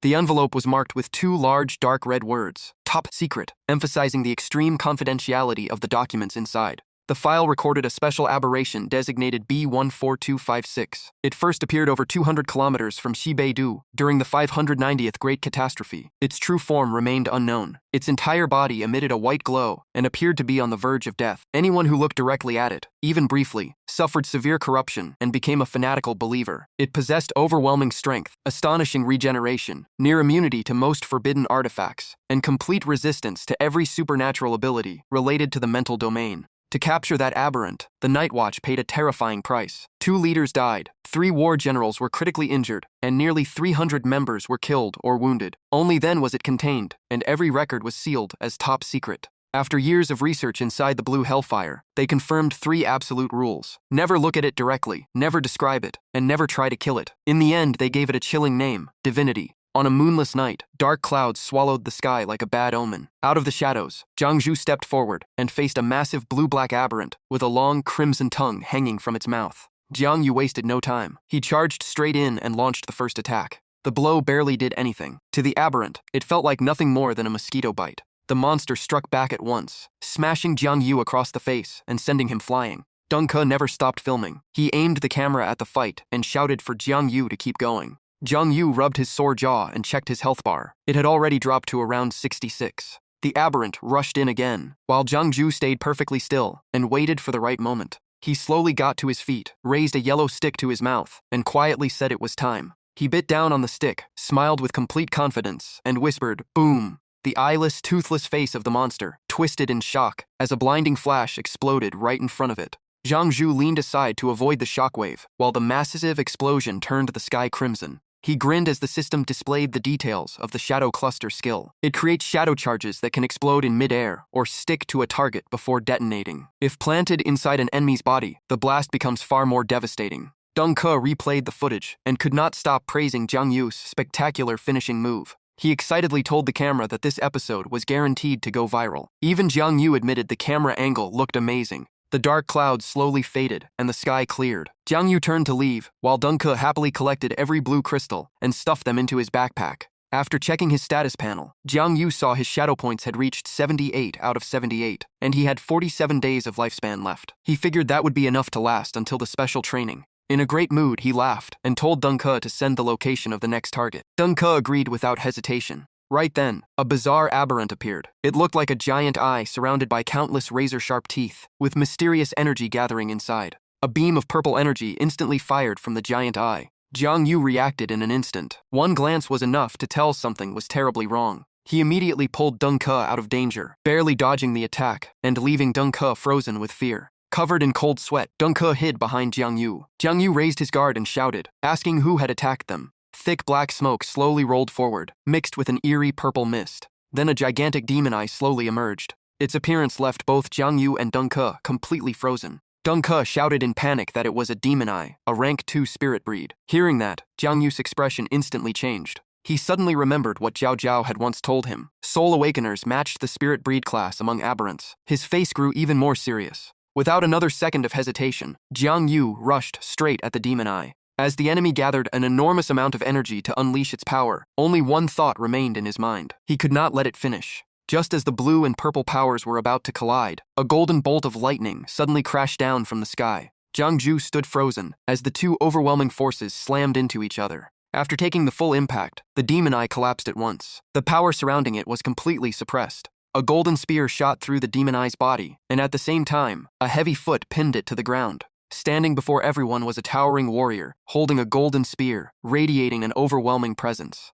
Jiang Ju stared at his savior in shock and blurted out, asking who he was. The warrior never answered. He pulled out his spear, turned away, and left behind nothing but a single sheet of paper, drifting to the ground. Jiang Yu caught the paper, with a confused look on his face. He unfolded the paper and read it carefully, while Deng Ke leaned over from behind, curious to see what it said. As the demon eye's body slowly faded away, the message appeared. Worried your talent is not strong enough? Want to become everyone's pride? Still deciding between the academic path and the martial path? Come to Sunrise Corporation, recognized across Yunhai as the top choice. After reading it, Jiang Yu quietly repeated the name, Sunrise Corporation. The scene shifted to the headquarters of Sunrise Corporation, a towering skyscraper rising into the clear blue sky. In front of the plaza stood a statue of a warrior raising one arm high, crowned with blazing flames that radiated power and dignity. The plaza was packed with visitors. People gathered in groups, admiring the stone warrior and discussing his legacy, while Jiang Ju silently watched from a distance. He looked up at the statue, pressed his lips together, gripped a golden card tightly, and slowly clenched his other fist, as if making up his mind.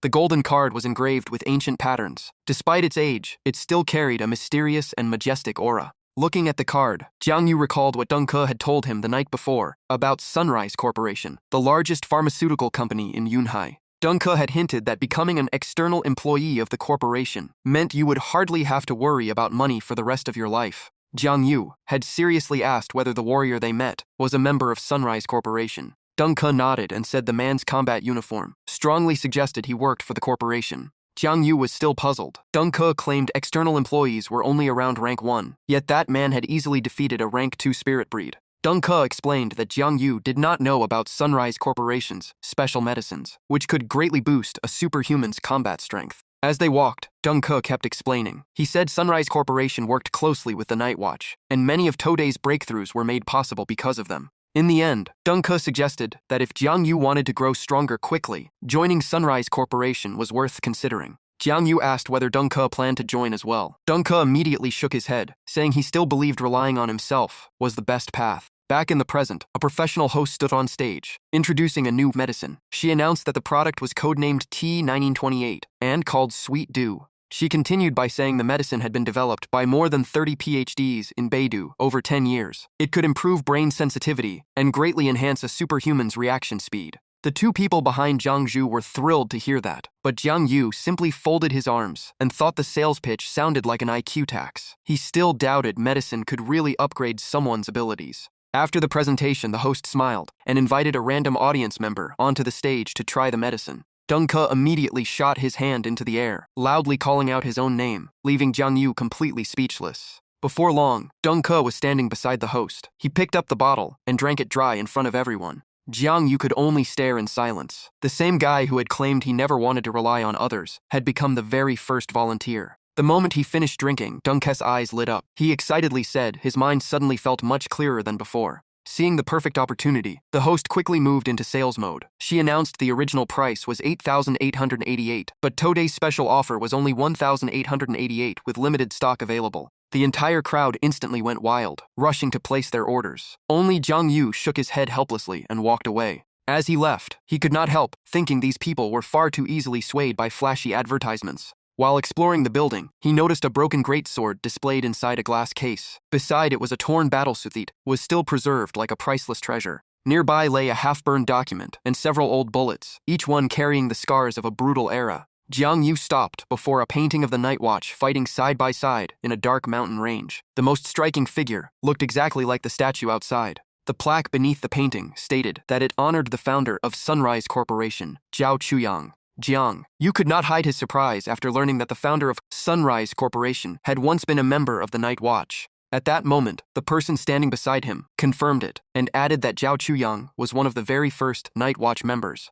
Tong Qingyan sighed with regret and said that as time passed, fewer and fewer people still remembered Zhao Chuyang's contributions. Jiang Yu immediately recognized the speaker as the Night Watch captain who had secretly been investigating him, and he instantly became wary. Looking at the painting of Zhao Chuyang holding a torch and leading civilians out of an aberrant siege, Tang Qing'an explained that during the 550th Great Catastrophe, when Dazhou fell into chaos, Zhao Chuyang entered the most dangerous area alone to open an escape route for the survivors. In the painting, Zhao Chuyang was surrounded by crimson flames, his gaze unwavering and his resolve unshaken. Tang Qing'an continued that to protect everyone behind him, Zhao Chuyang burned away his own life without hesitation to make a final stand against the aberrants. A terrifying burst of power erupted, unleashing an explosion that shook the entire area. People gathered around Zhao Chuyang as his body transformed into blazing fire, lighting up everything around him. Tang Qing'an ended the story with regret, saying that by the very end, Zhao Chuyang had burned away his entire life, leaving not even a trace of his remains. He pointed at the painting and added that fortunately, Zhao Chuyang's descendants continued building the corporation he founded, allowing his legacy to keep serving humanity. After a brief silence, Tang Qing'an suddenly remarked that Jiang Yu had many similarities with Zhao Chuyang. Jiang Yu froze, pointed at himself, and asked in disbelief, "Me?" Tang Qing'an smiled and reminded him of what he had once said at the night watch, that he wanted to become the only light in the darkness. Then he asked if Jiang Yu still remembered. Jiang Yu simply nodded with a quiet, "Oh." He scratched his head with an awkward smile and admitted he had said that, but secretly thought it had only been a random comment. He never expected anyone to actually remember it. Crossing his arms, Tang Qing'an sighed in admiration and said it was no surprise that the grandson of War General Li possessed such remarkable ideals. Jiang Yu immediately looked confused and asked who War General Li was. Seeing his reaction, Tang Qing'an frowned and answered that it was War General Li Shunguang. Jiang Yu instantly pictured every embarrassing memory of his uncle, from drunkenly hugging a toilet to throwing up, to being afraid of pain, and just about everything else. No matter how hard he tried, he could not connect those memories with the image of a mighty war general. All he could do was stare in shock and ask if that was really the strongest man in Dazhou. Tang Qing'an looked stunned and asked if his uncle had never told him. Jiang Yu quickly said no because he had always believed his uncle was just an ordinary office worker. Tang Qing'an helplessly explained that while he did handle paperwork, he was also one of the highest-ranking leaders with real authority. Jiang Yu was left completely speechless. Running a hand through his hair, Jiang Yu finally connected all the dots. He now understood why people had once said he would receive special treatment and even have a school arranged for him. It was not because his uncle knew someone important. His uncle was the important figure. Tang Qing'an patted him on the shoulder and said War General Li had probably hidden his identity for Jiang Yu's own good. He then introduced himself as the instructor in charge of the upcoming special training camp. Jiang Yu immediately asked more questions out of curiosity. Tang Qing'an leaned closer with a knowing smile and told him to work hard because he had high expectations for Jiang Yu and would personally train him well. Hearing that, Jiang Yu quietly swallowed, sensing nothing good was coming.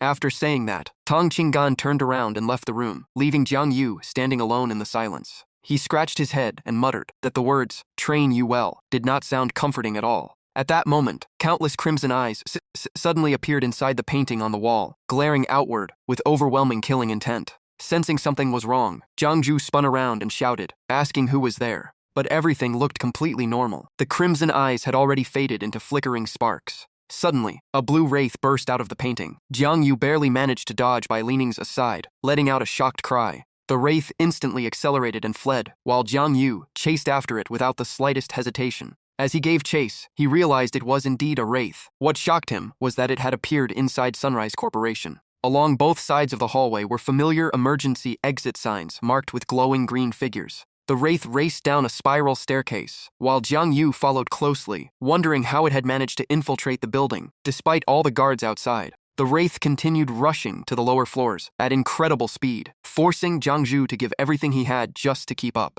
Just then, the system displayed information about the target. It was a low-level shadow-type aberrant that became far more dangerous in darkness. If it locked onto a target, they had to be especially careful of attacks from behind. The system ended with one final warning. This wraith did not seem normal. Hearing the warning, Jiang Ju immediately remembered the purple aberrant he had encountered before. He suddenly realized the system had warned him about something unusual the very first time he hunted a wraith, but he had ignored it back then. Reaching the bottom of the stairs, the wraith darted into a dark corner, and Jiang Yu stayed right on its tail. As he chased it, he began to suspect that the recent surge in aberrant activity was somehow connected to this creature. The moment he rounded the corner, Jiang Yu's pupils shrank at the sight before him. He stood frozen, staring into the pitch-black end of the room, where an eerie blue light was glowing. Jiang Yu carefully scanned his surroundings. This was clearly the basement of Sunrise Corporation, yet the place was unnaturally silent, with not a single person in sight.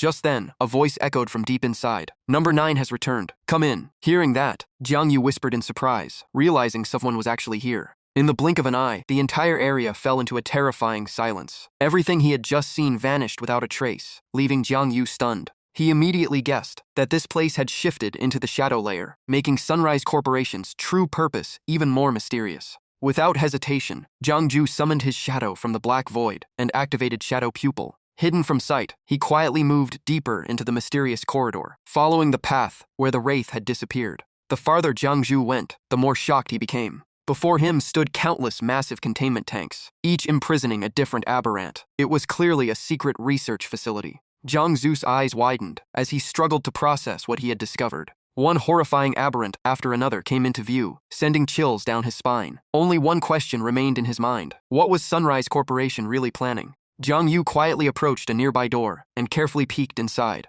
Inside the room, a blond man was speaking with Dr. Ao. The doctor explained that the Wraith cultivation program had become stable, while the Predator project was nearly complete. He also mentioned that Director Zhao had ordered them to prioritize solving the stability issues of the blood parasite earlier that morning. The blond man adjusted his glasses and anxiously asked for Dr. Ao's opinion. Dr. Ao calmly replied that aberrants were naturally wild and nearly impossible to tame. The incident at the shopping mall had already proven that. Continuing the blood parasite experiments could lead to even worse consequences. The blond man pointed out that using flesh and blood as bait had worked to some extent before. Dr. Ao immediately rejected the idea, saying bloodlust alone could never truly control an aberrant. Jiang Yu heard every word, while neither of the two men noticed his presence. Dr. O suddenly stopped walking. He placed a hand on one of the containment tanks and explained that the project's ultimate goal was to create aberrants that could be fully controlled to assist the Night Watch. To achieve that, they had to begin with soul parasites. His eyes remained fixed ahead, filled with absolute seriousness.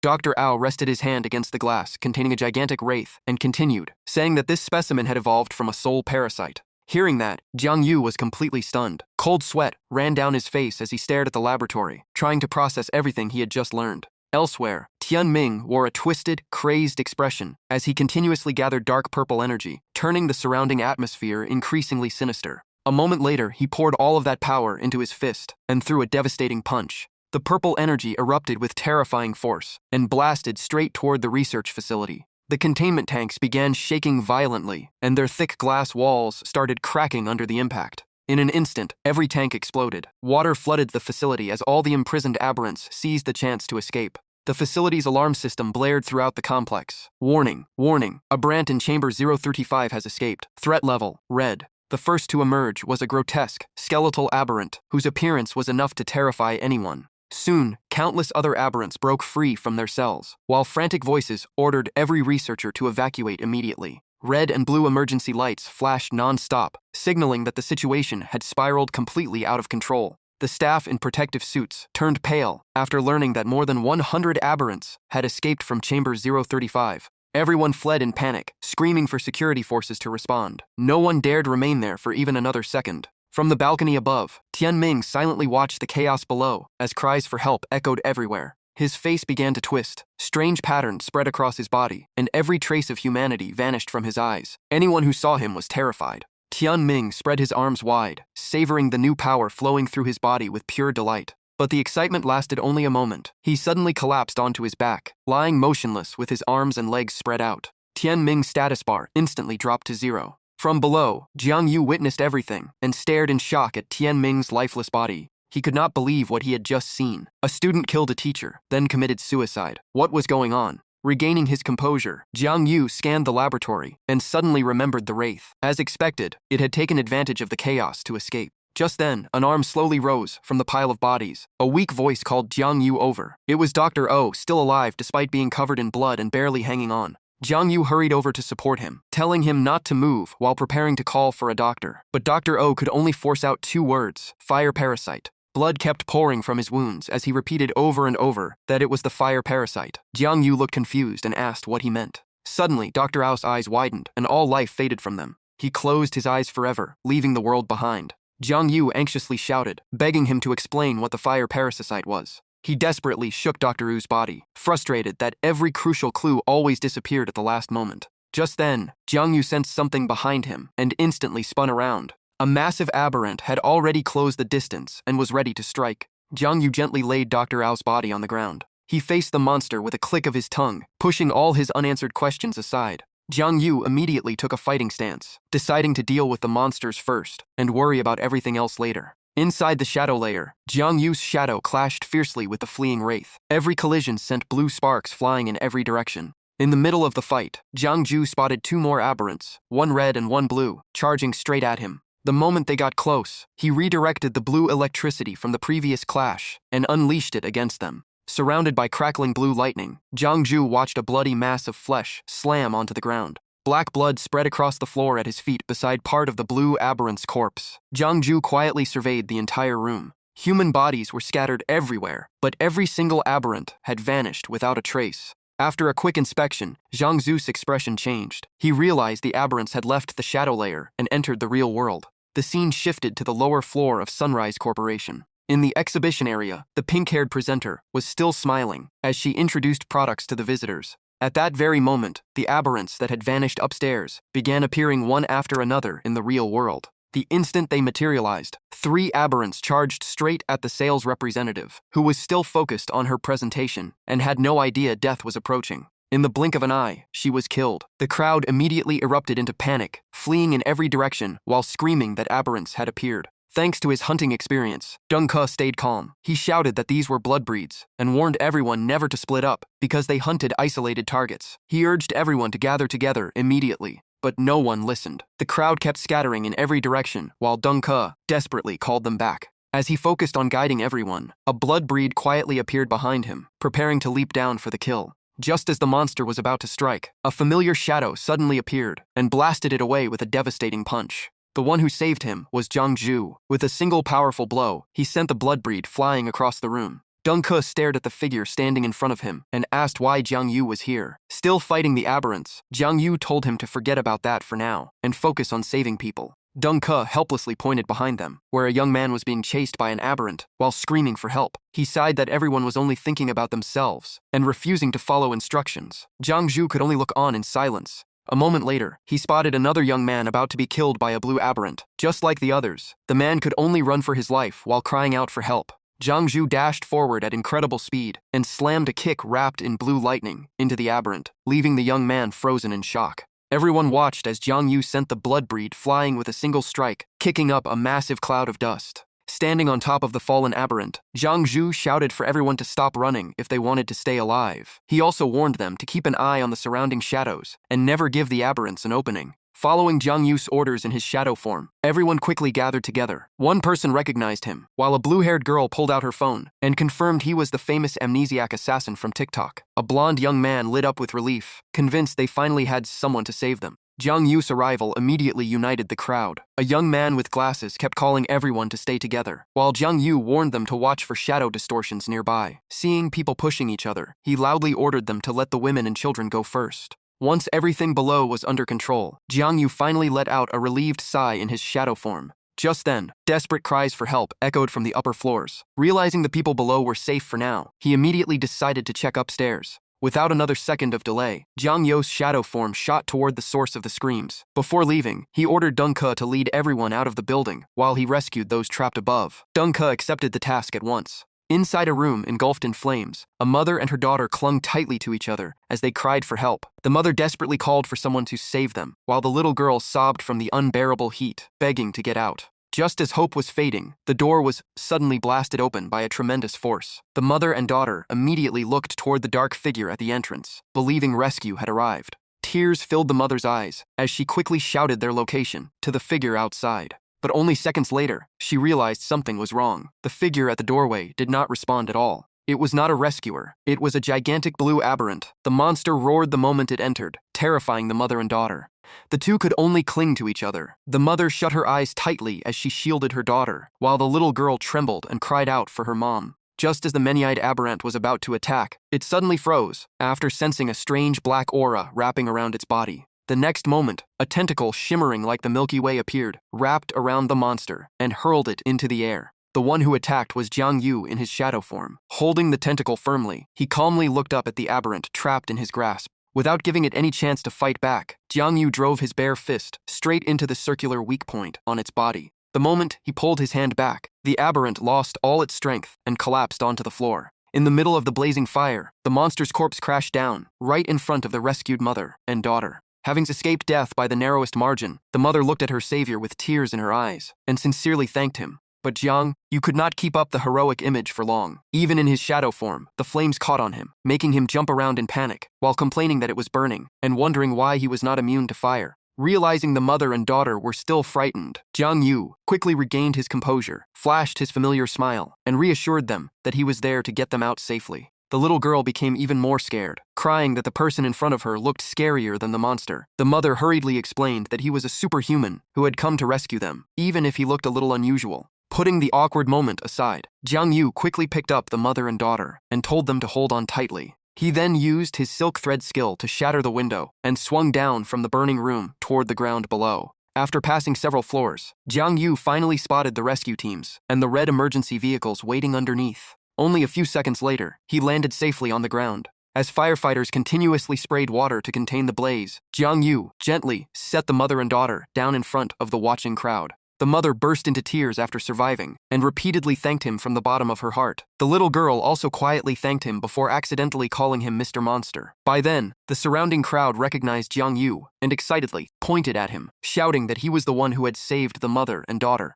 Turning around in his shadow form, Jiang Yu saw the crowd and the family he had rescued, cheering non-stop, calling out his name and praising him with excitement. As they watched him use silk thread to swing back up the building and rescue more people, the crowd cheered even louder. Cries of, "Keep it up, brother wanderer," echoed non-stop. On the outside, Jiang Yu looked calm, but inside, he was counting every second. His shadow points were dropping rapidly in the real world, and he was growing worried. He also wondered why the night watch had not arrived with reinforcements. While swinging toward the upper floors, a violent explosion suddenly erupted behind him, instantly drawing his attention. Jiang Yu immediately turned toward the source of the brilliant golden light. Changing direction, he found the Night Watch locked in a fierce battle against the aberrants. Seeing that, Jiang Yu realized they had been deliberately held back, and this entire disaster had likely been planned from the start. On the battlefield, one Night Watch member slowly condensed a green sphere of spiritual energy in the palm of his hand. The sphere continuously absorbed power and grew larger, while its owner kept the aberrants firmly in his sights.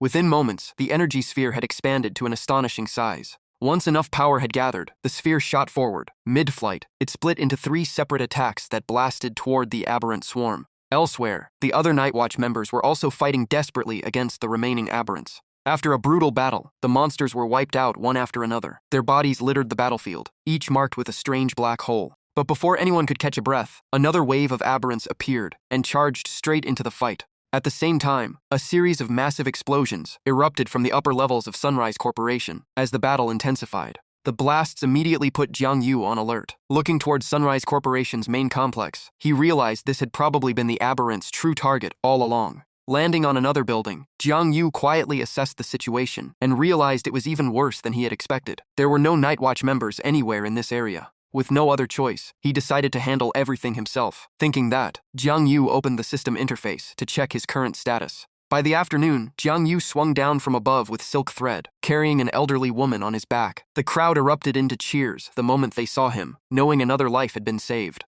After safely setting the old woman down, he returned carrying another survivor on his back, while dragging 2 more victims, wrapped tightly in silk cocoons behind him. Someone held up 3 fingers in amazement as he rescued 3 people at once. On his next trip, Jiang Yu even brought down a small dog along with 4 more survivors suspended inside silk cocoons. The crowd praised him non-stop and kept cheering him on. Even the Night Watch members fighting nearby noticed the shadowy figure repeatedly rescuing civilians from the building, and they could not hide their surprise. After taking a closer look, one Night Watch member immediately recognized him and exclaimed that he was the mysterious assassin who had appeared before. Not long afterward, Jiang Yu landed on the ground once again. When everyone saw him return with the blonde young man, they finally breathed a sigh of relief, believing he was the last survivor. Some hurried over to ask whether Jiang Yu had been injured. Jiang Yu gently laid the young man on the ground. Seeing that he had lost consciousness, the crowd immediately shouted for an ambulance. After rescuing the final survivor, Jiang Yu dropped to one knee, breathing heavily. His shadow points had fallen to just 13 out of 74. He could only sigh to himself that being a hero was far from easy. He had wanted to look cool at first, but now he barely had the strength to stand.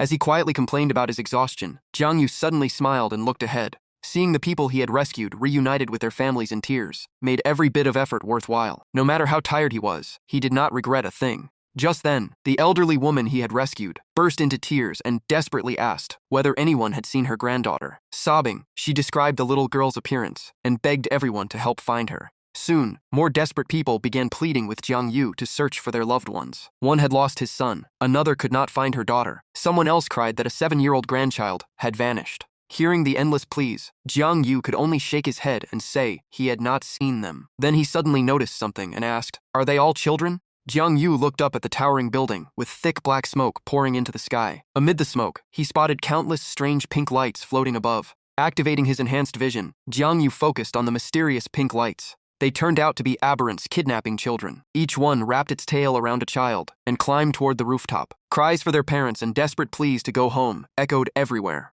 Watching the aberrants carry away child after child, Jiang Yu was completely confused. He cursed under his breath, wondering why they were targeting only children. Just as he was deep in thought, his phone suddenly rang. Jiang Yu answered immediately. The caller was Lu Jiao Jiao. The moment she heard his voice, she was relieved, but she quickly asked if he was at the Sunrise Corporation building. Surprised, Jiang Yu asked how she knew. Lu Jiao Jiao did not explain. Instead, she sternly told him to leave immediately and come back. Jiang Yu only laughed and said there was no rush. He even joked that he would head home after she finished cooking beef with tomato egg soup. Lu Jiao Jiao was so frustrated that she was about to argue back. But before she could say another word, Jiang Yu hung up, put away his phone, and rushed forward again. On the other end of the call, Lu Jiao Jiao could only stare at the disconnected screen as the busy tone echoed, her worry growing even stronger. After running for a while, Jiang Yu suddenly stopped as his body reached its limit. He knew both his health and shadow points were nearly depleted. If he kept rescuing people recklessly, he might end up dying himself. Just then, a voice boomed through a loudspeaker ahead.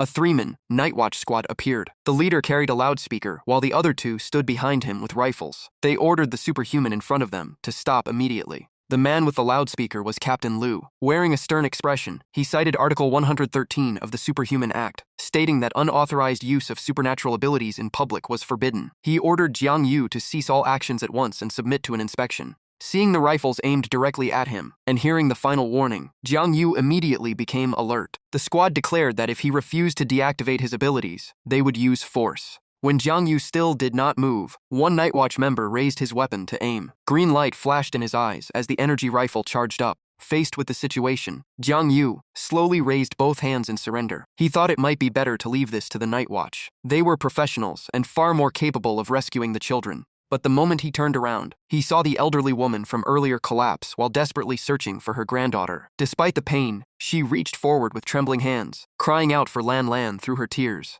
The sight shook Jiang Yu to his core. He clenched his teeth as an intense struggle raged inside him. In the end, he refused to give up. Jiang Yu pointed in one direction and firmly told everyone to follow him. Seeing Jiang Yu's determination, Captain Lu immediately became more cautious and watched him closely. Without waiting for permission, Jiang Yu fired a silk thread upward and launched himself away, leaving the Night Watch squad behind. The other 2 Night Watch members instantly raised their rifles, preparing to fire warning shots after Jiang Yu openly ignored the order. Just then, Captain Lu raised a hand to stop them. The armed officer looked at him in confusion and asked why. After a brief moment of thought, Captain Lu calmly gave a single order: follow him. In the afternoon sky, between the towering buildings, clusters of pink-purple lights floated one after another. Those lights were the pink aberrants. Each one wrapped its tail around a child and moved toward the same destination without any intention of killing them. Hidden beneath the streets in his shadow form, Jiang Yu quietly observed the aberrants ahead. What confused him was that they suddenly disappeared without a trace.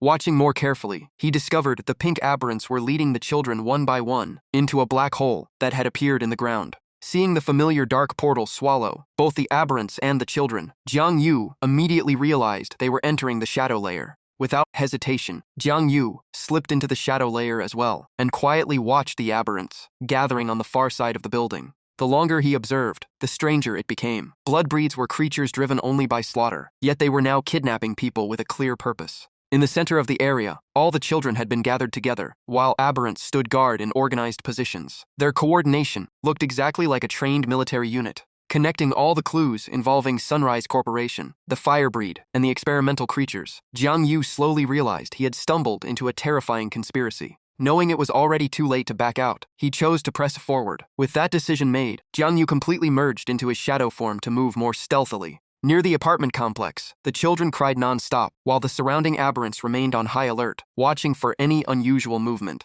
Just then, a stone suddenly dropped from above, instantly drawing the attention of one of the aberrants standing guard. He immediately looked toward the spot where the stone had appeared. The monster stared at the motionless stone on the ground, trying to figure out what had just happened. Then it turned toward the children behind it, suspecting one of them had secretly thrown the stone. Suddenly, the stone rolled away again, successfully drawing the mutant's attention. After watching for a while, without seeing anyone touch it, the mutant scratched its head in confusion. But when it looked back at the children, it suddenly froze after noticing something was wrong. It quickly counted the children again and realized several of them were missing. While the mutant was still confused, another stone flew in and struck the nearby mutants, distracting them all at once. One of them sensed movement behind it and immediately turned around to check. The sight made it shout in alarm. Jiang Yu was carrying 3 children while making a quick escape, forcing the mutants to chase after him. Now that he had been spotted, Jiang Yu could only glance back and sigh that he still could not stay hidden. Moments later, 3 mutants charged straight at him with furious roars, while Jiang Yu calmly waited for them to close in. At that exact moment, a strange net suddenly appeared and trapped all 3 mutants. Caught completely off guard, they could only stare in shock. One of them refused to give up and kept roaring while struggling violently inside the net. Taking advantage of the opening, Jiang Yu immediately led the children out of the shadow layer. He used his phone as a flashlight and quietly told them to stay close. While searching for an exit, Jiang Yu called the night watchers. As soon as someone answered, he reported that he was with dozens of children who needed rescue. Before he could finish speaking, the phone suddenly exploded in his hand. Jiang Yu was stunned because he had no idea when his opponent had made a move. He quickly covered his mouth to avoid the smoke and carefully scanned his surroundings. At that moment, a silent figure appeared before him. The newcomer looked human, but was clearly not entirely human. It was a tall creature with white hair and snake-like scales covering its skin. It looked at Jiang Yu in surprise, clearly not expecting the one who arrived to be a night watcher. The half-man, half-snake quickly turned cold. With a mocking smile, he called Jiang Yu by his famous online nickname, Brother Yuzi. Standing between the crying children and the enemy, Jiang Yu remained in his shadow form and kept his guard up. Without taking his eyes off the strange man, he coldly demanded to know who he was. The man flicked out his long snake-like tongue as green energy gathered at his fingertip. He looked at Jiang Yu with a smug grin and replied, "Guess for yourself." Before Jiang Yu could react, the man simply moved one finger. An invisible attack instantly blasted Jiang Yu into the wall behind him. After smashing through the wall, Jiang Yu quickly sprang back. A single exchange was enough for him to realize the enemy was far stronger than expected. As he backed away to keep his distance, Jiang Yu analyzed the enemy's abilities. Judging from the attack, he guessed the man was also a superhuman. Without hesitation, Jiang Yu fired a silk thread toward a distant building to create an anchor point. Using the thread, he swung across to the next building and landed lightly on the ground. But at that moment, countless sharp weapons suddenly appeared in the sky and rained down on his position. Sensing the danger above, Jiang Yu instantly dodged aside and narrowly avoided the deadly barrage. Seeing the spikes pierce deep into the ground with ease, Jiang Yu became even more cautious. The man praised his quick reflexes, but the killing intent in his voice never faded. Green energy wrapped around his body as several spirit energy spheres formed at his fingertips. After the compliment, he mocked Jiang Yu, saying a mere rank 1 was not worth his attention. Ignoring the huge gap in strength, Jiang Yu calmly stood among the spikes embedded in the ground and directly asked if the man worked for the First Light Corporation. The man burst into laughter as if he had heard the funniest joke, then asked Jiang Yu if he really looked like one of them. Without getting an answer, Jiang Yu changed his guess and asked if the man belonged to Fireseed. The man did not bother explaining. He simply ordered the spirit spheres to attack and coldly declared that the dead did not need to know so much. A green sphere shot straight at him, but Jiang Yu swiftly leaned aside and dodged it. However, all of Jiang Yu's attention was focused ahead, so he never noticed another energy sphere quietly closing in from behind. The moment it struck his body, a violent explosion erupted. The devastating blast carved out a massive crater and sent Jiang Yu flying. Even then, the man kept controlling more spirit spheres to hunt him down. Wounded by the chain of explosions, Jiang Yu lay on the ground and silently watched the next energy sphere rushing toward him. The sphere slammed into the ground and exploded with terrifying force, shaking the entire area. The man simply stood there and calmly watched the destruction. He slowly licked his fingertip with his snake-like tongue and snake-like and sighed in disappointment, saying the fight had ended before he had enough fun. High above, the children kept watching the battlefield through the smoke and flames. Seeing Jiang Yu caught in one explosion after another, the children burst into tears and desperately prayed that he would be okay. As the dust finally settled, the half-man, half-snake slowly walked toward the blast site. But after a quick look, he suddenly stopped as he sensed something was wrong. Nothing remained except huge craters from the explosions. Jiang Yu had completely vanished, leaving the man wondering where he had gone. Sensing danger, he immediately wrapped his body in energy to prepare for a surprise attack. At that exact moment, Jiang Yu suddenly appeared behind him. He moved in like a silent assassin, ready to strike. The man kept watching the area ahead, completely unaware that Jiang Yu was already behind him. In an instant, Jiang Yu turned into a streak of living shadow and shot forward at incredible speed. Seizing the opening, he launched his attack. Although the man barely avoided a fatal blow, Jiang Yu still slashed across his face and left a deep wound. After flashing past the white-haired man, Jiang Yu instantly returned to his shadow form and circled behind him for another attack. Watching his opponent miss him again and again, Jiang Yu could not hide his confidence and smiled faintly. He transformed into a streak of shadow once more and rushed in, while the white-haired man calmly condensed another blue energy sphere. As the sphere grew larger, the man carefully tracked Jiang Yu's flickering movements. Suddenly leaping into the air, he looked down at Jiang Yu, hiding in the shadows, and mocked him for doing nothing but hiding. The moment he finished speaking, he hurled the energy sphere straight at Jiang Yu, certain this attack would finish him. But his confidence quickly vanished when he realized the attack had been neutralized by Jiang Yu's shadow power. The unexpected sight left the white-haired man frozen in shock. A white sphere suddenly appeared in the sky. From within it, countless black threads burst out like a giant web, forcing the white-haired man to retreat non-stop. He hurriedly summoned blue energy spheres to shield himself, but the black threads kept crashing against his defense without stopping. Even as blood began to drip from his wounds, the white-haired man only grew more excited. Licking his lips, he muttered that hiding in the shadows was truly a troublesome ability. Without hesitation, he condensed an even larger energy sphere than before, and coldly declared that he had finally found a way to counter Jiang Yu. As soon as he finished speaking, he casually waved his hand and redirected the sphere behind him. That was exactly where the children were standing. The massive sphere shot toward them at incredible speed. Seeing the huge mass of energy rushing closer, the pink-haired girl froze in terror. She shut her eyes tight and screamed for Jiang Yu with all her strength. The instant her cry rang out, Jiang Yu emerged from the shadows right beside the children. In a single moment, he stepped in front of the little girl and blocked the attack himself. The overwhelming force cracked Jiang Yu's shadow body. He frowned as he looked at his injured arm. Just then, the white-haired man suddenly appeared behind him and whispered into his ear that he had finally caught him. Jiang Yu was instantly startled. He immediately spun around on instinct. But before he could defend himself, the white-haired man slammed another energy sphere directly into his back. The instant it made contact, a blinding green light engulfed the entire area. Hit head-on, Jiang Yu coughed up a mouthful of blood. The explosion hurled him hard onto the ground as blue arcs of electricity surged wildly across his body. The impact was so powerful that Jiang Yu was blasted straight into a nearby junkyard. The white-haired man had no intention of letting him go. Another blue energy sphere formed above the ring on his hand. His eyes filled with killing intent as he coldly declared that this time, Jiang Yu would have nowhere to hide in the shadows. The moment he finished speaking, he rushed in and rained punch after punch onto Jiang Yu's face, laughing like a madman. His fist, wrapped in green energy, slammed down again and again without mercy. Under the relentless assault, Jiang Yu's shadow body began to shatter into pieces. He realized in shock that his shadow form was collapsing, while the shadow points inside him had become unstable, throwing his powers into chaos. Unable to use his abilities anymore, Jiang Yu had his head crushed in the man's giant hand, gritting his teeth through the unbearable pain. The man tore chunks of shadow from Jiang Yu's body and scattered them across the ground. Part of Jiang Yu's real face was revealed as the shadow peeled away. Even so, he kept staring at his enemy with unwavering determination. Crushing the torn piece of shadow in his hand, the white-haired man laughed bloodthirstily and declared that he wanted to see who was really hiding beneath that shadow. One hand tightened around Jiang Yu's throat, while the other condensed another spirit energy sphere. Smiling triumphantly, he prepared to deliver the final blow. Just then, a stone suddenly flew in and struck him on the head, interrupting his attack. It was the children throwing stones at him. They kept hurling rocks while shouting for him to let Jiang Yu go, even calling on everyone to take down the bad guy together. Enraged by the children, the white-haired man gritted his teeth as spirit energy gathered in his hand once more. He roared that they should not think he would hesitate to kill them all. But the children refused to back down. More stones kept flying, and a few struck his arm, throwing off his aim and giving Jiang Yu a chance to quietly pull away. The cracks across Jiang Yu's shadow body quickly sealed, and his condition steadily recovered.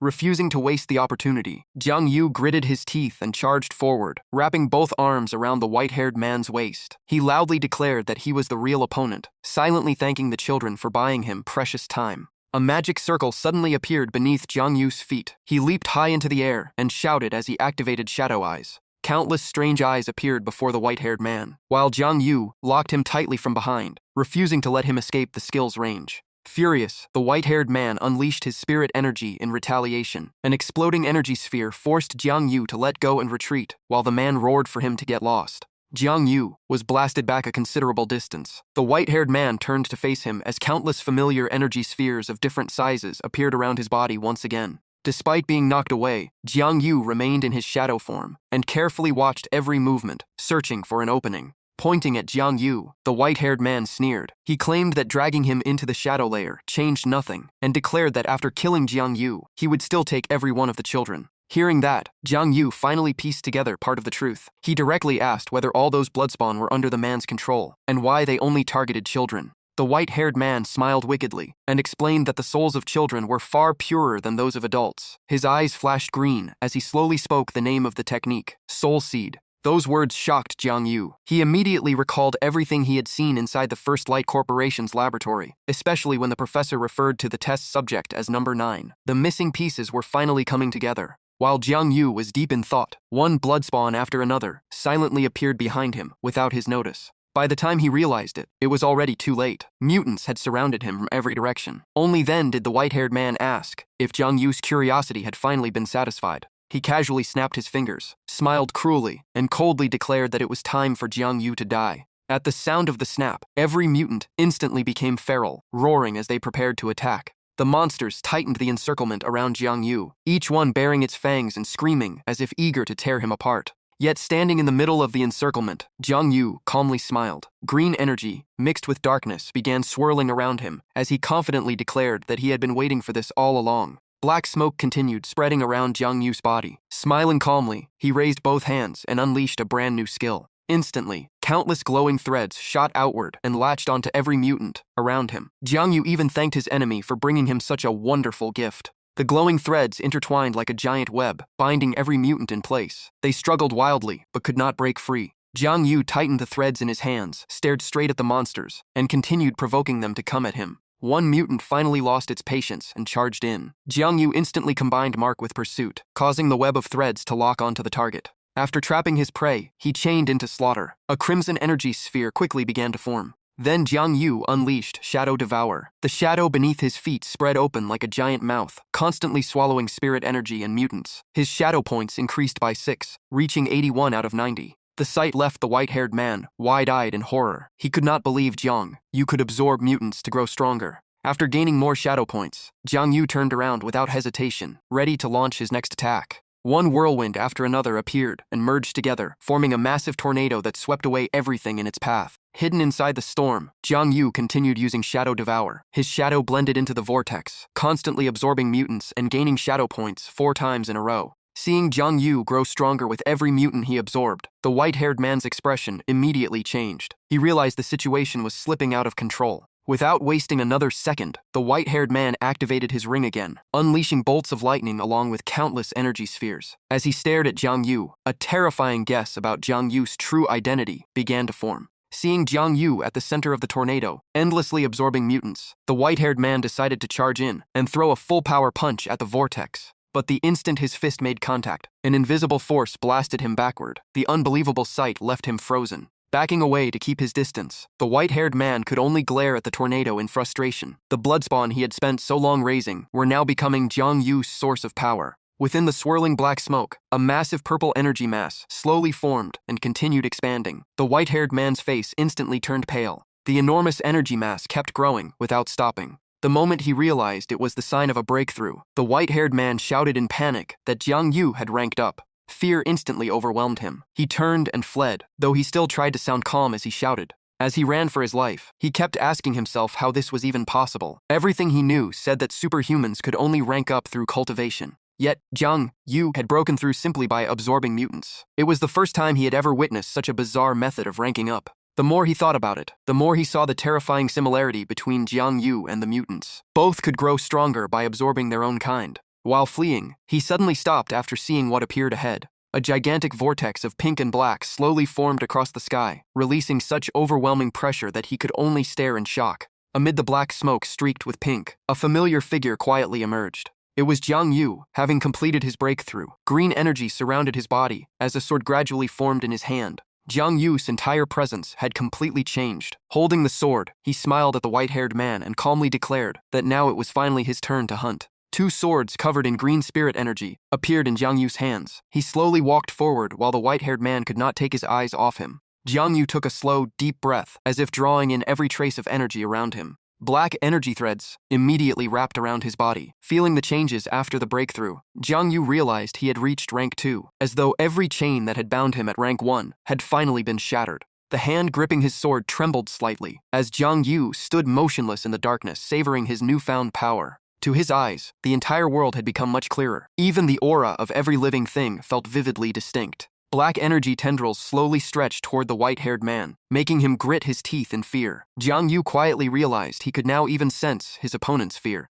Then Jiang Yu slowly merged into the darkness beneath his feet. Feeling his opponent's growing panic, Jiang Yu thought he would play with him a little longer before completely vanishing from sight. Seeing Jiang Yu suddenly disappear, the white-haired man immediately guessed he had hidden inside the shadow layer. But after carefully checking his surroundings, he realized Jiang Yu had truly vanished this time. Furious that he could not locate his opponent, the white-haired man immediately summoned his mutants and ordered them to stop Jiang Yu. At that very moment, countless streaks of green sword light suddenly appeared across the sky. By the time he realized what was happening, the mutant horde had already been cut down in an instant. The white-haired man hurriedly raised several green energy spheres to defend himself, but he was still a step too slow. A sword slash swept across his chest, leaving a deep wound as blood immediately poured out. Clutching the wound, the white-haired man had no idea where the attack had come from. Jiang Yu was simply too fast, so fast that he began to wonder if a rank 2 superhuman could really be this terrifying. In reality, Jiang Yu was standing right in front of him, almost completely invisible. Seeing the fear on the white-haired man's face, Jiang Yu found it rather amusing that his enemy could not see him despite being only inches away. He also realized he could now hide much deeper within the shadow layer.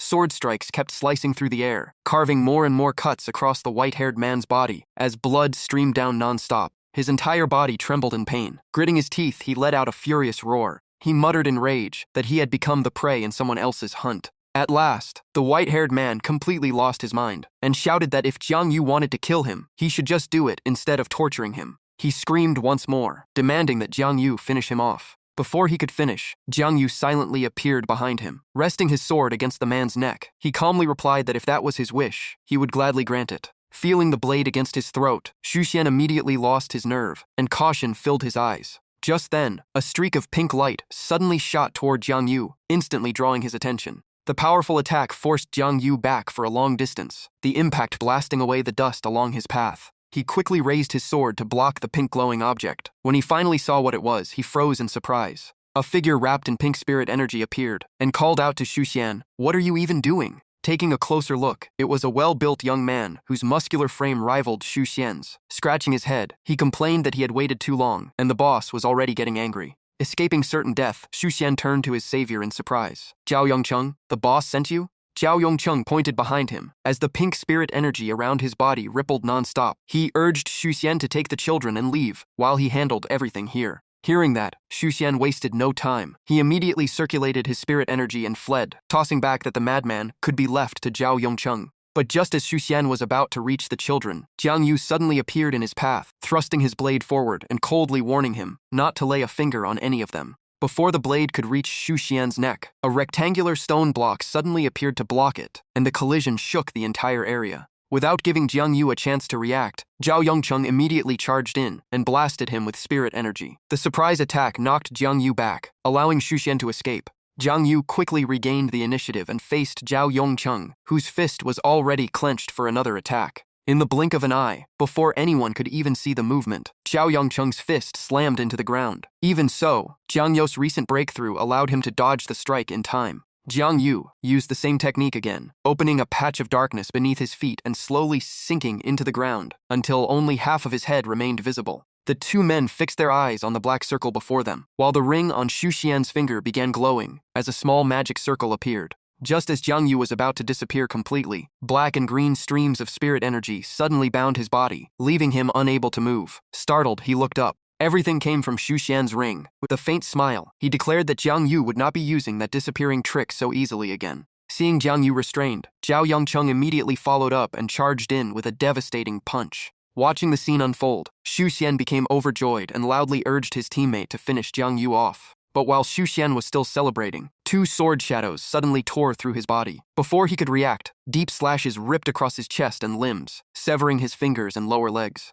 Even with his body torn apart, Xu Xian still could not understand what had just happened. Moments later, he collapsed to the ground, as blood poured endlessly from his severed legs, staring blankly up at the sky. After bringing Xu Xian down with that sword strike, Jiang Yu also landed on the ground. The attack had drained him so badly that he bent over, gasping for breath.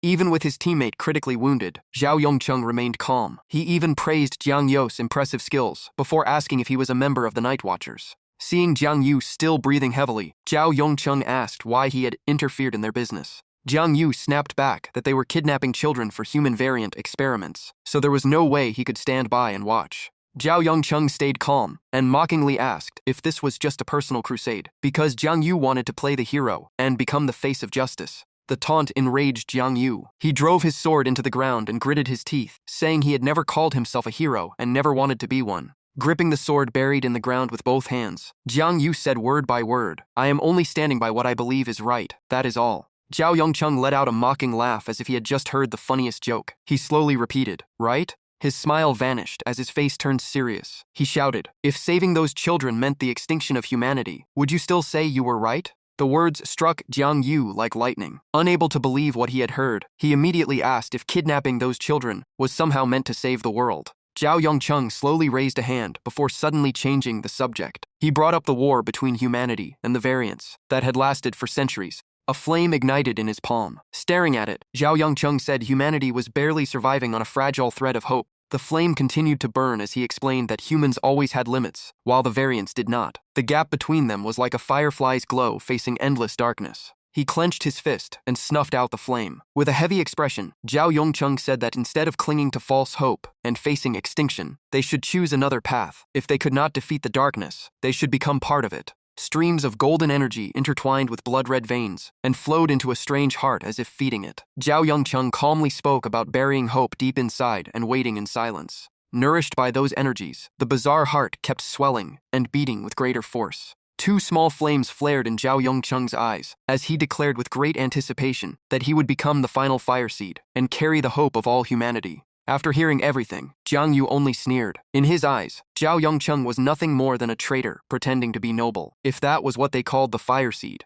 Jiang Yu pulled both swords from the ground as his aura erupted. Lightning wrapped around his body, and he declared that he would wipe every one of them out with his own hands. Zhao Yongcheng released his spiritual power as well, and purple light quickly covered his body. He sighed in disappointment, saying there was no point talking to Jiang Yu any longer. The purple glow grew brighter and enveloped his entire body. Every step left flower petals drifting through the air while a tiny flame floated before his chest. As he advanced, he declared that Jiang Yu would witness the true power of the fire seed. Unshaken by the pressure, Jiang Yu instantly accelerated. His figure flashed across the battlefield as he poured all his strength into both swords and unleashed a decisive strike. Zhao Yongcheng reacted with incredible speed and blocked Jiang Yu's full-powered slash with his steel-like forearm without moving an inch. He immediately followed with a powerful kick that sent Jiang Yu flying backward. As soon as he regained his balance, Jiang Yu created two more shadow clones. Each clone was fainter than the last, and the final one almost vanished into the air. All three figures rushed in together. Their sword light rained down with hundreds of slashes from every direction, yet Zhao Yongcheng calmly blocked every attack with his bare hands.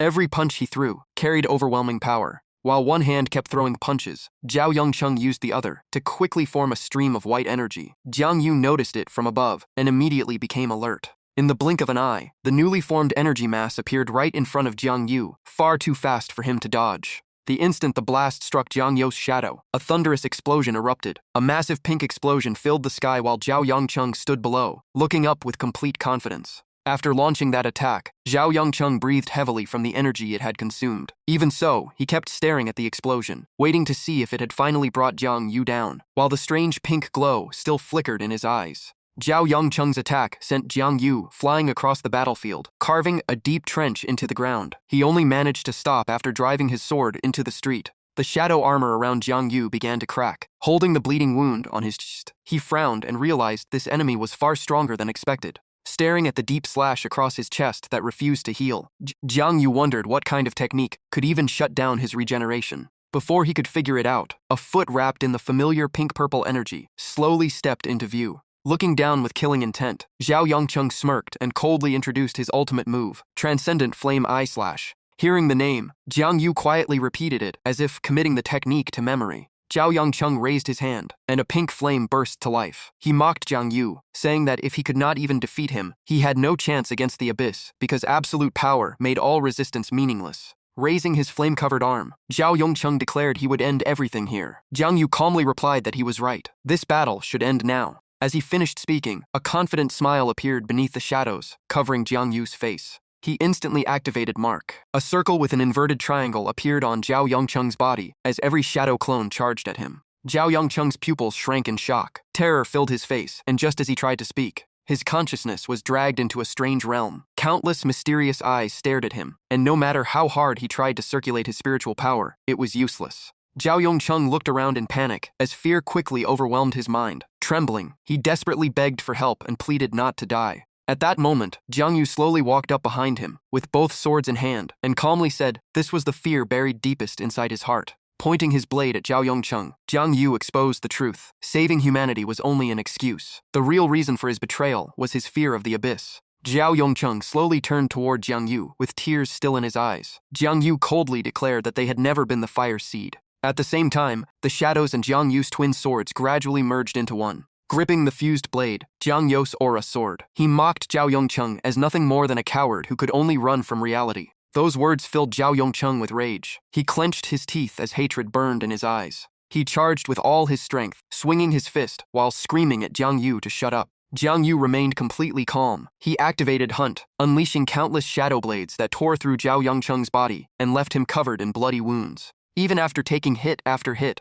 Zhao Yongcheng could not believe what was happening. Blood flowed from his mouth as panic spread across his face. When the shadows around Jiang Yu finally disappeared, Zhao Yongcheng saw his real face for the first time. He gasped in shock, realizing his opponent was only a teenage boy. Too badly wounded to stand, Zhao Yongcheng collapsed onto the ground. Jiang Yu, now free of the shadow covering, silently watched his dying enemy. Breathing heavily, Zhao Yongcheng looked at Jiang Yu's youthful face and suddenly understood. He remembered that he had once possessed the same courage and passion. His expression grew complicated as he silently looked up at the sky, lost in distant memories. In those memories, mountains of corpses lay behind him. Before him floated a mysterious giant eye in the sky. The moment it gazed at him, all his courage was crushed by the abyss. As his life faded away, Zhao Yongcheng thought that Jiang Yu would one day share the same fate and be swallowed by the abyss. The only difference was that he would not live to see it. Watching Zhao Yongcheng's body slowly disappear, Jiang Yu remained silent for a long moment, before quietly asking who people like them really were.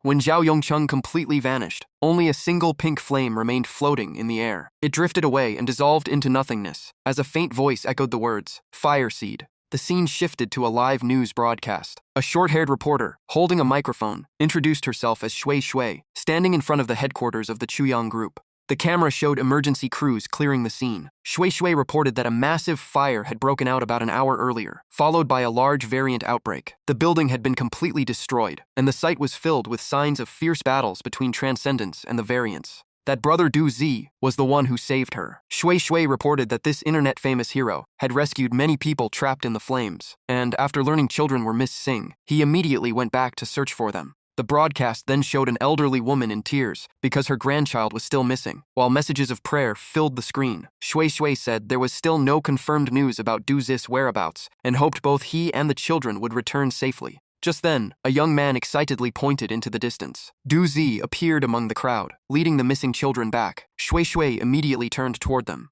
The excited shouts quickly spread through the crowd. Everyone cheered with joy as Du Zi returned, and the entire scene filled with relief. Jiang Yu, still in his shadow form, quietly stood behind the children while they ran toward their waiting families with happy waves. He silently stepped back. The children kept looking over their shoulders, clearly reluctant to leave him. Understanding how they felt, Jiang Yu knelt down, patted each child on the head, and gently told them to go back to their families, because this was as far as he could take them. Hearing that, all the children rushed over and hugged him. One little girl shyly thanked him, leaving Jiang Yu with a rare feeling of warmth. After saying goodbye, the children happily ran into their family's arms. The nearby rescue workers and soldiers also saluted Jiang Yu together to express their gratitude. The sunset covered the road in a gentle golden glow, bringing a peaceful calm after the fierce battle. Exhausted from everything, Jiang Yu slowly made his way home. As he opened the door, he sighed with relief that he had finally made it back. But the moment he stepped into the living room, he was surprised to find Zhao Zhao still sitting quietly on the sofa, waiting for him. Zhao Zhao's eyes were red from crying. For once, she did not scold him, and simply looked at him in silence. Jiang Yu glanced at the carefully prepared dinner before looking back at her tearful face. He realized how long she had waited for him, and felt deeply guilty for making her worry alone. He pulled a broken egg from his backpack and gave an awkward smile as he apologized for coming home late. Jiang Yu explained that he had only planned to buy eggs at the supermarket, but too many unexpected things happened along the way. No matter how much he explained, Zhao Zhao stayed silent, making the room painfully awkward. Tears rolled down Zhao Zhao's cheeks as she choked out that he had lied to her again and still treated her like a child. Seeing her cry, Jiang Yu casually joked, asking if she thought he had died. That comment instantly made Zhao Zhao furious. She swung her fist at him and shouted that it would have been better if he really had died. But Jiang Yu easily caught her small fist in his hand. Zhao Zhao frowned at him and coldly ordered him to let go. Instead, Jiang Yu pulled her even closer and stubbornly smiled, saying he would not let go. The ceiling light shone down, softly illuminating the quiet room.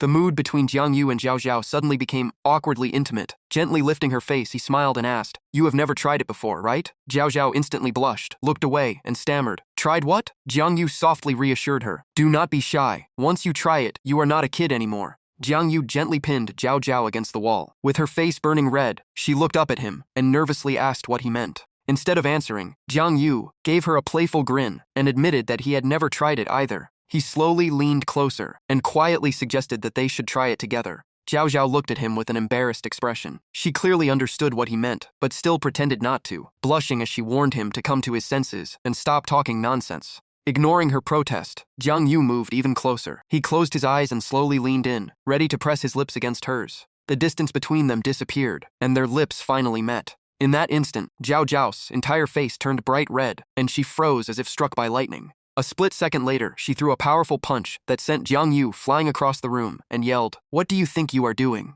Snapped back to reality, Jiang Yu rubbed his head and awkwardly tried to explain that he had been so dizzy he was only looking for something to drink. Zhao Zhao instinctively touched her lips. Her face was still flushed as she looked at him with a doubtful expression after hearing his excuse. While Zhao Zhao was still flustered, Jiang Yu calmly carried the food to the microwave as if nothing had happened, then casually asked if she wanted dinner. Watching him practically flee into the kitchen, Zhao Zhao could only clench her fists. She was both angry and helpless, with no idea how to scold him. In the kitchen, Jiang Yu quietly placed the dishes into the microwave to reheat them. The moment he turned around, a smug grin spread across his face. He let out a relieved sigh, thinking that had been terrifying, but he had actually pulled it off. Remembering what it felt like to kiss Zhao Zhao, Jiang Yu quickly covered his mouth and giggled to himself. He thought he had acted on impulse, and honestly expected her to beat him to death. Then another thought crossed his mind. A girl's lips really were soft. The more he thought about it, the happier he became. Jiang Yu started dancing around the kitchen, mumbling that this was the perfect reward after surviving a life-and-death battle. What he did not know was that Zhao Zhao was quietly standing behind the door, watching his entire goofy celebration. Seeing him act so childishly, Zhao Zhao blushed and silently called him an idiot.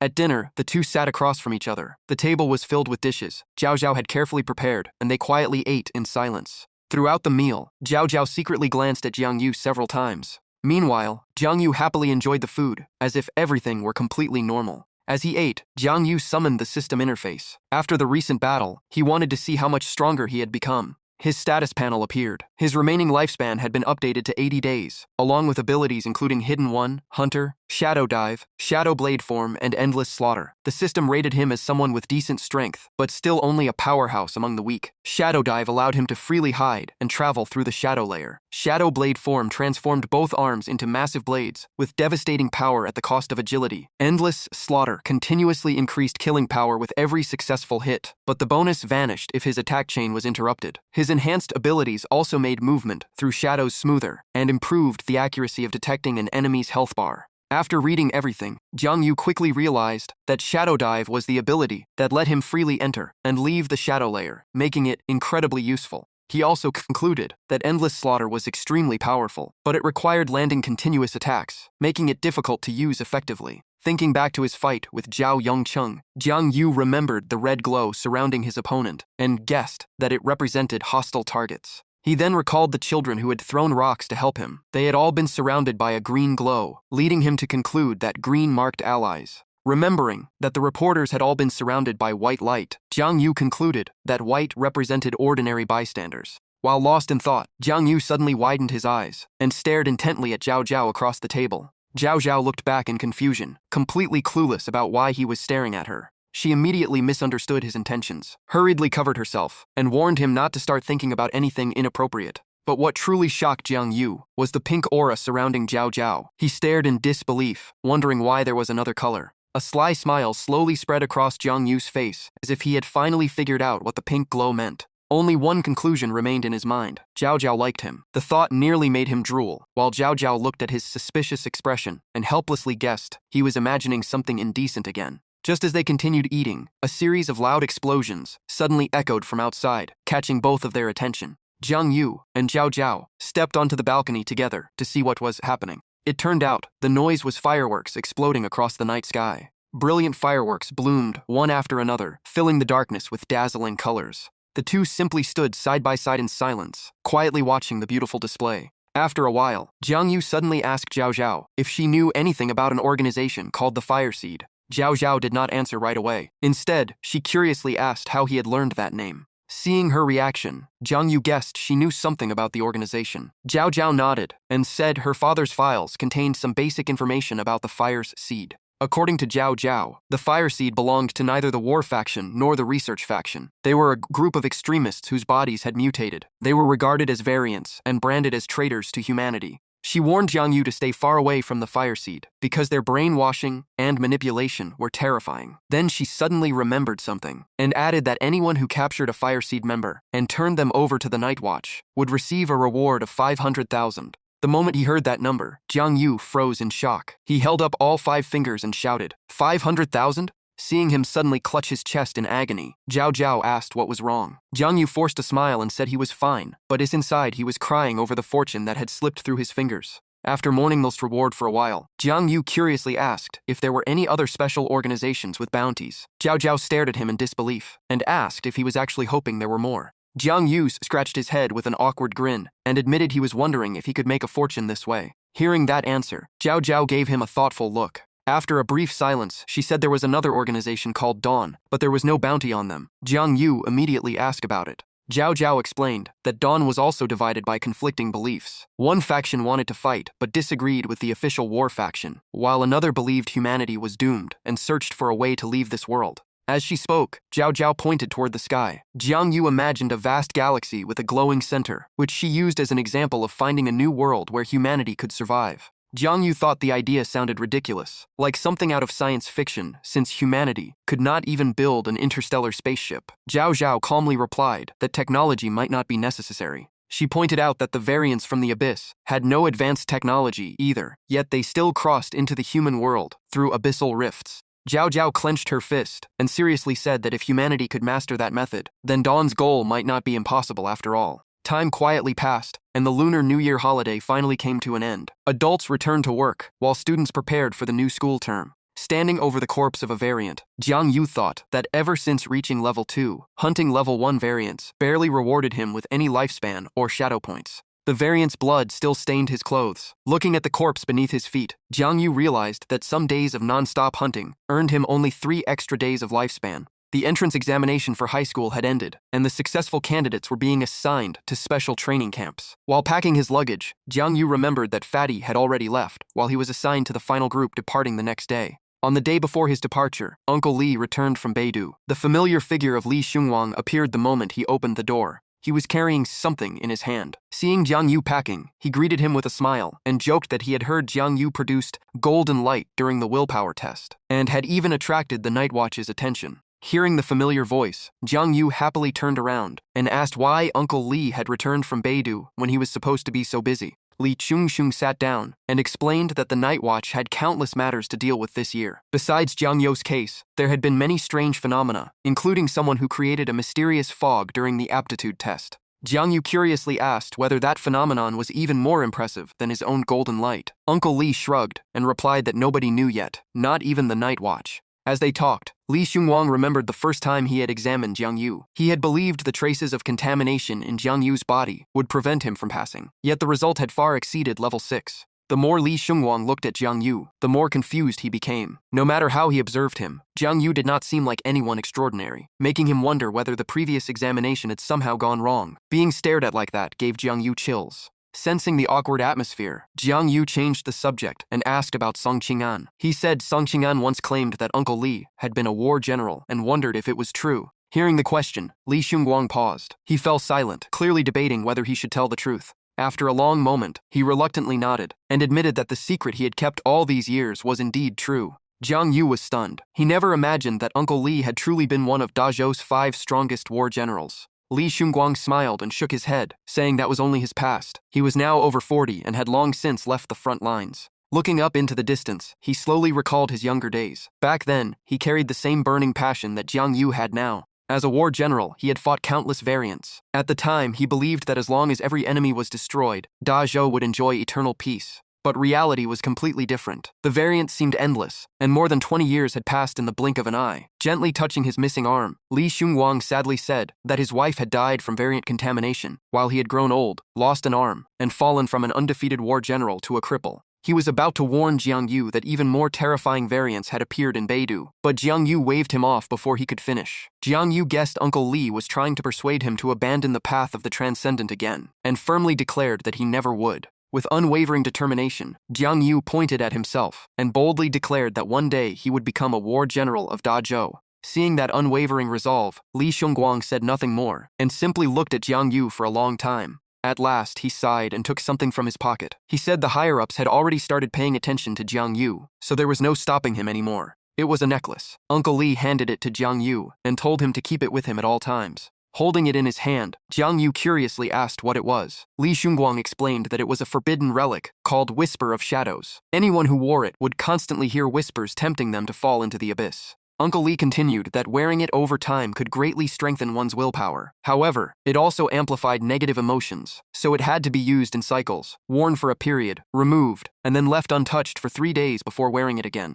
Jiang Yu carefully examined the necklace, while Uncle Li added that the forbidden relic could also release transcendent energy. Once activated, it unleashed a surge of contamination that greatly boosted combat power for a short time, but it could only be used once. Hearing that, Jiang Yu asked in surprise whether that contaminated power came from the abyss. Li Xingguang nodded, praising Jiang Yu for catching on so quickly. He confirmed that every forbidden relic came from the abyss and was a crystallization of its corrupting power, which meant the price of using them was always immense. Pointing at the necklace, he explained that this one was rather special. Its cost depended entirely on the wearer's willpower, and anyone with level 5 willpower or higher could use it safely. Uncle Li paused for a moment before lowering his voice. He emphasized that the most unusual thing about this forbidden relic was that it chose its own master. That only made Jiang Yu more curious. He immediately put the necklace around his neck and eagerly waited to see what would happen. Seeing Jiang Yu remain perfectly calm, Uncle Li asked in surprise if he heard or felt anything unusual. Jiang Yu shook his head and said everything felt completely normal, and there were no whispers at all. That answer made Uncle Li breathe a sigh of relief. He praised Jiang Yu's willpower for being strong enough to completely suppress the relic's influence. Before leaving, he promised to bring him more research materials about it, and Jiang Yu gratefully nodded. That night, Jiang Yu quickly fell asleep. He slept so soundly that even the tiny bubble at his nose rose and fell with every breath. Meanwhile, the necklace around his neck began releasing strange streams of darkness. The shadows spread farther and farther, while Jiang Yu remained fast asleep, completely unaware of what was happening. Before he knew it, his consciousness had entered a mysterious place. As he walked forward, Jiang Yu looked around in confusion and wondered where he was. The more he observed his surroundings, the stranger they seemed. It felt as though he had stepped into an entirely different world. Ahead of him floated countless enormous transparent purple spheres. Each one imprisoned a bizarre scene. Inside one sphere, a white-haired girl clutched the necklace while crying and screaming, begging the whispers in her ears to stop. Jiang Yu quietly walked past the spheres, each containing a different memory or story. He stopped before another sphere for a closer look. Inside, someone was commanding blazing flames that incinerated the monsters ahead. In the next sphere, another person screamed in agony, endlessly begging someone to end their life. A much larger sphere contained many people who had once worn the forbidden relic. Every one of them had gone mad, running wildly while crying for help. Some cursed it as a nightmare, while others desperately begged not to remain its master any longer. Hundreds, then thousands of glowing spheres drifted past Jiang Du. Staying alert, he slowly realized they were probably memories sealed inside the forbidden relic. Just then, a voice suddenly called out, "Master," making Jiang Du freeze on the spot. The clear lake beneath his feet rippled softly. At that call, every sphere around him vanished at once. The next morning, Zhao Zhao sat in the car yawning non-stop until tears formed in her sleepy eyes. Jiang Du asked if she had slept badly. Zhao Zhao nodded and said she was too nervous about her first day at the special training camp to fall asleep. She then asked Jiang Du the same question. He smiled with confidence and said he had slept perfectly. Even so, Jiang Du felt something was off. He vaguely remembered having a strange dream, but could not recall what happened. Thinking about it, he touched the necklace around his neck and guessed it was connected to the forbidden relic. It also felt like someone had spoken to him in that dream. A moment later, Jiang Du gently reached out to pat Zhao Zhao on the shoulder and kindly told her she could rest against him if she was sleepy. He even seriously promised he would never take advantage of the situation. Zhao Zhao pushed him away at once and coldly refused, telling him not to even think about it. Even after being rejected, Jiang Du shamelessly puckered his lips to tease her again when a meaningful cough came from the front. The driver was Uncle Lu. Looking through the rearview mirror, he sternly reminded Zhao Zhao that the camp was full of people and she must stay away from anyone with bad intentions. Zhao Zhao obediently said she understood. Sitting in the back, Jiang Du was stunned and wondered if Uncle Lu was talking about him. Uncle Lu kept reminding his daughter to follow the instructors once she entered the camp. If anything happened, she should find an instructor first and only call home if necessary. Zhao Zhao could only sigh because she had heard the same advice the entire trip. Jiang Du patted his chest and promised to protect Zhao Zhao from anyone who tried to bully her. Uncle Lu could only think helplessly that Jiang Du was exactly the reason he was so worried. After a long drive, the car finally reached the central subway station. Uncle Lu turned around and told them they had arrived. Jiang Du and Zhao Zhao got out of the car. Zhao Zhao politely said goodbye to her father, and Uncle Lu reminded her to call home often. After saying goodbye, Jiang Du and Zhao Zhao walked away hand in hand, leaving Uncle Lu watching from behind. Seeing his daughter led away by Jiang Du, Uncle Lu snorted in frustration, feeling like the cabbage he had carefully raised had been carried off by a pig. Uncle Lu's eyes turned icy with killing intent as he gritted his teeth and warned Jiang Du to enjoy the training camp while he still could. After walking a little farther, Zhao Zhao let go of Jiang Du's hand and seriously warned him not to fool around. If her father saw them, he would definitely beat Jiang Du up. Jiang Du just laughed and said there was nothing to fear because they would not meet Uncle Lu again for another 6 months. Besides, they would be attending the same university anyway. Zhao Zhao pouted and shot back. Who said I am going to the same university as you? Chatting as they walked, they reached the subway boarding area, just as someone shouted that the train had arrived and everyone should get on. The trainees boarded the train one after another. Inside the carriage, everything was strangely quiet. Some people sat, others stood, but no one said a word. After looking around the carriage, Jiang Du quietly confirmed. This was the train taking everyone to the special training camp. The announcement said, the train to the Yunhai Special Training Camp would depart from Beidou at 10:30, make no stops, and arrive in about 20 minutes. Right after that, the doors closed on the crowded platform. As soon as he sat down, Jiang Du looked at the crowd and remarked that so many people had come. Lu Zhao Zhao immediately replied that trainees from all the nearby regions had gathered here as well. Looking at the young faces around him, Jiang Du asked if they were all the top candidates from the selection test. Lu Jiajiao explained that they either had incredible willpower or exceptional supernatural abilities, and after the initial training they would already be capable of fighting rank 1 aberrants. Jiang Du was surprised and thought that if so, there would be no reason to fear aberrants anymore. Deep down, however, he smugly believed that even rank 2 aberrants were no longer much of a threat to him. Lu Jiao put on her headphones and immediately poured cold water on his confidence, reminding him that talent alone was never enough. Without proper training, it was meaningless. She looked at him and told him to get some rest, because things would not stay easy once they reached the training camp. Jiang Du just smiled, leaned back with his hands behind his head, and confidently said he would be just fine. The train raced along the tracks as white smoke and crimson sparks appeared outside, covering the view in dusty haze.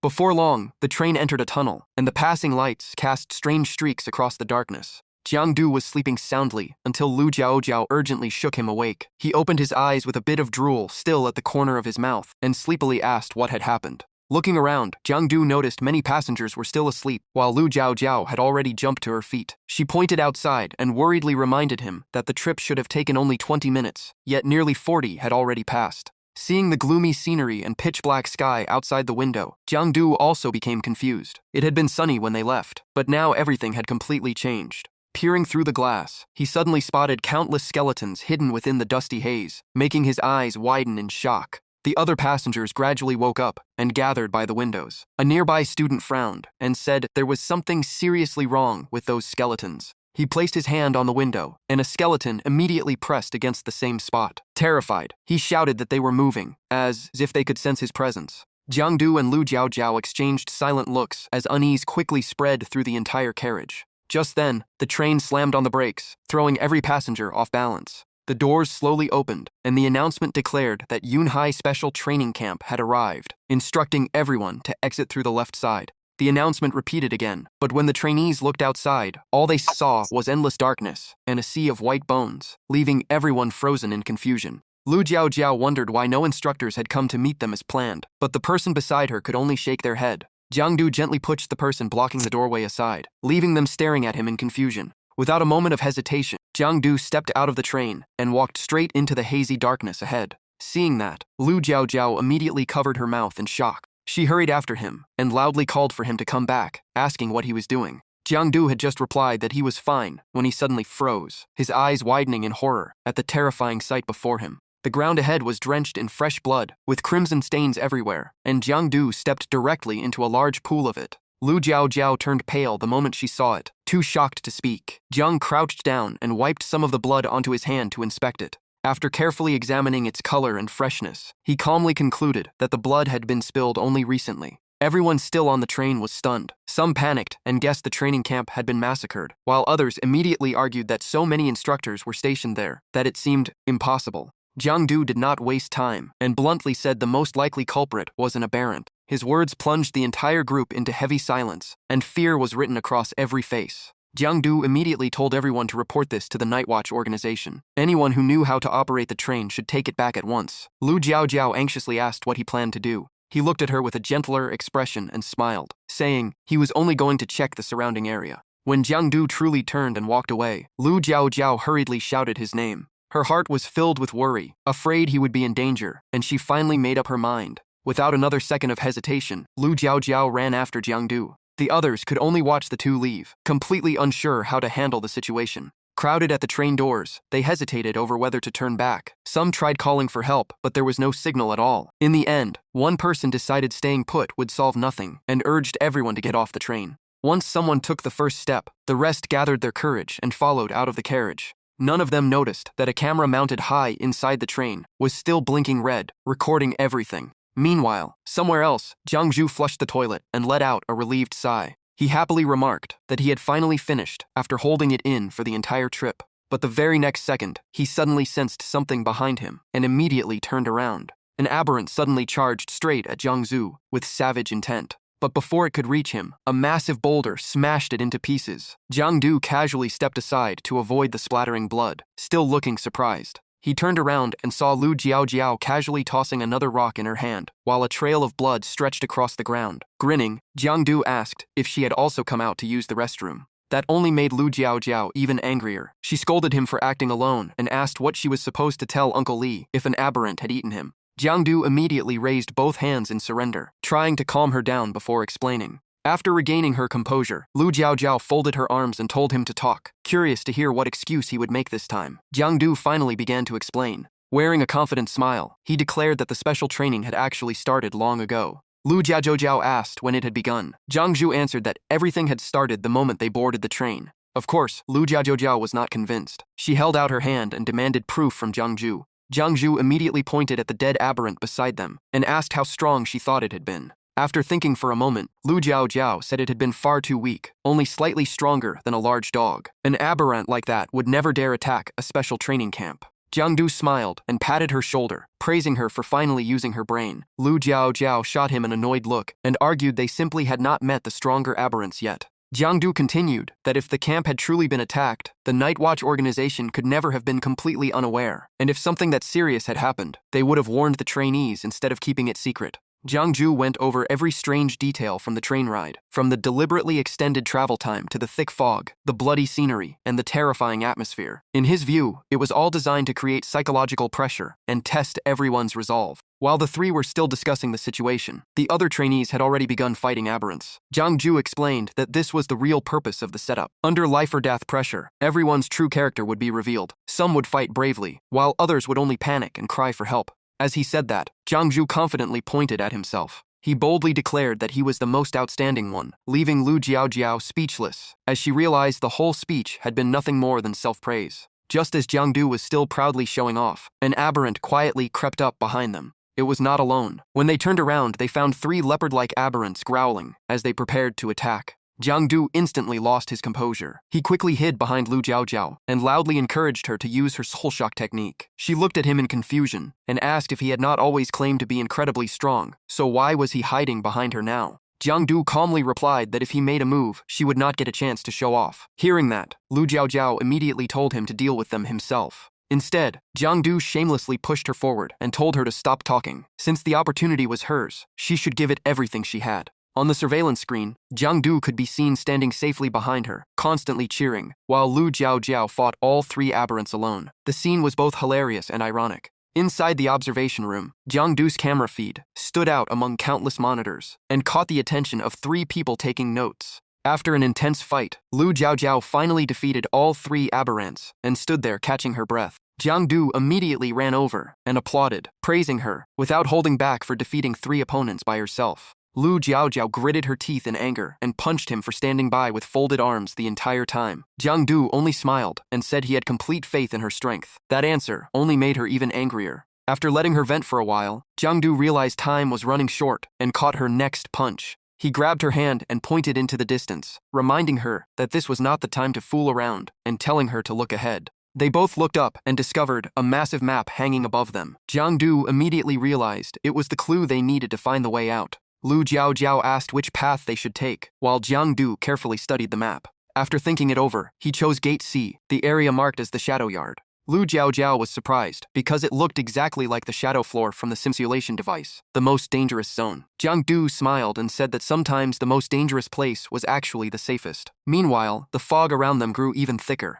Jiangdu gently patted her shoulder and confidently told her to follow him. If they really ran into danger, he would protect her, and his words sounded surprisingly reassuring. Just then, desperate cries for help echoed from behind. A group of trainees came sprinting toward them, their faces pale and covered in tears. Jiangdu raised his hand to call out to them, but no one stopped. They rushed right past him, as if they had never seen him. Jiangdu sighed helplessly, saying they were supposed to be elite trainees, yet a few aberrants had already scared them senseless. At the same time, Lu Jiaojiao noticed something strange behind him. She quickly pointed behind him and shouted a warning to Jiangju. Jiangju instantly turned around and saw several giant snakes with their mouths wide open, charging straight at him. Lu Jiaojiao immediately recognized them as copper serpents. One serpent slammed its head into the ground, shattering the stone beneath it. Jiangju barely escaped by jumping back in time. Seeing that level of power, Jiangdu frowned. In his judgment, the aberrant was already close to rank 1. Using something like this in training could easily get people killed. While the serpents continued threatening them, Lu Jiaojiao stepped forward on her own, ready to fight. Facing the monsters, she quickly gathered energy into both hands, forming 2 swirling golden vortexes in her palms. The aberrant locked its eyes onto Lu Jiaojiao, clearly choosing her as its target. In the blink of an eye, the serpent lunged with terrifying speed, and Lu Jiaojiao had no time to react. At the last possible second, Jiangdu rushed in and delivered a powerful kick to his head, knocking it off course. At the same time, he shouted for her to be careful. As the immediate danger passed, Jiangdu grabbed Lu Jiaojiao's hand while she was still stunned. Without another second of hesitation, Jiangdu pulled Lu Jiaojiao into a sprint, shouting for her to stay close behind him. The 2 dashed forward, while the 3-headed copper serpent chased them relentlessly. Even the observers watching from afar were stunned by the monster's massive body. Jiangdu pointed straight ahead and shouted that Gate C was the exit. Lu Jiaojiao immediately nodded and charged forward with him. Jiangdu raised a hand to shield his face from the powerful wind and burst through the doorway. But the moment he stepped through, he suddenly realized his hand was empty. A terrible feeling struck him like lightning, and Jiangdu immediately turned around in horror. All he saw was the closed door. Lu Jiaojiao had completely disappeared. He desperately shouted her name. In the control room, one observer stared at the raging copper serpent in confusion and asked why it had gone berserk, despite the blood crystal suppressing its aggressive instincts. The white-haired man looked equally serious and concluded that the monster was clearly breaking free of its control. Another observer immediately suggested killing it to ensure the trainees' safety. Just then, Song Qing'an appeared behind them and raised a hand to stop that decision. He fixed his eyes on the monitor, showing Jiangju, and calmly said there was no need to interfere yet. Looking at Jiangju's worried expression on the screen, Song Qing'an believed this was the perfect chance to test his true strength. Back on Jiangdu's side, he stared at the tightly sealed door and frowned. As expected, there was definitely something strange about it. After knocking on it a few times, he realized the glass was made from abyss material. He guessed it worked like a teleportation gate. The same door could lead to a different location every time it opened. With that thought, he immediately grabbed the handle. The door opened as expected. Jiangdu quickly calculated that if he opened it enough times, he might eventually find Lu Jiaojiao. Before he could try, however, a gigantic serpent head suddenly lunged at him, with its jaws wide open.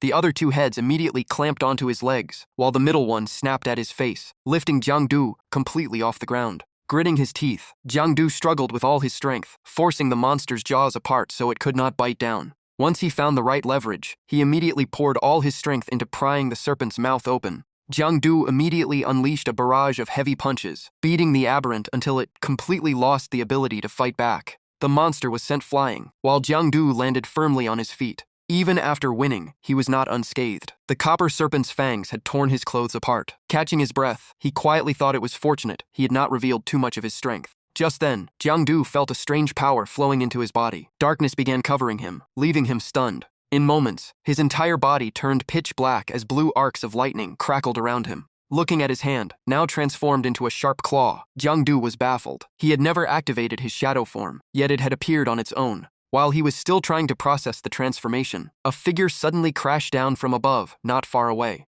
Jiangdu immediately turned toward the source of the noise. Through the thick dust emerged a green aberrant covered from head to toe, with countless eyes, creating an utterly horrifying sight. Feeling its aura, Jiangdu instantly took a defensive stance. He quickly judged it to be a high-rank 1 aberrant, proving the situation had gone far beyond a normal training exercise. Everything happening there was streamed live to the control room. Every observer widened their eyes in shock. Even Song Qing'an froze, unable to believe what he was seeing. Countless eyes continuously opened across the monster's body, making it look even more terrifying. Before long, hundreds, then thousands of eyes covered its entire body. Even a new eye grew inside its mouth. The aberrant slowly raised one arm and pointed a finger directly at Jiangdu. A massive green energy blast shot forward, aiming straight at his shadow. The shadow reacted instantly, leaping backward to dodge the attack. But that evasive move led it directly into the trap the monster had prepared. Realizing something was wrong, the shadow grabbed its head and immediately understood it had been struck by a mental attack.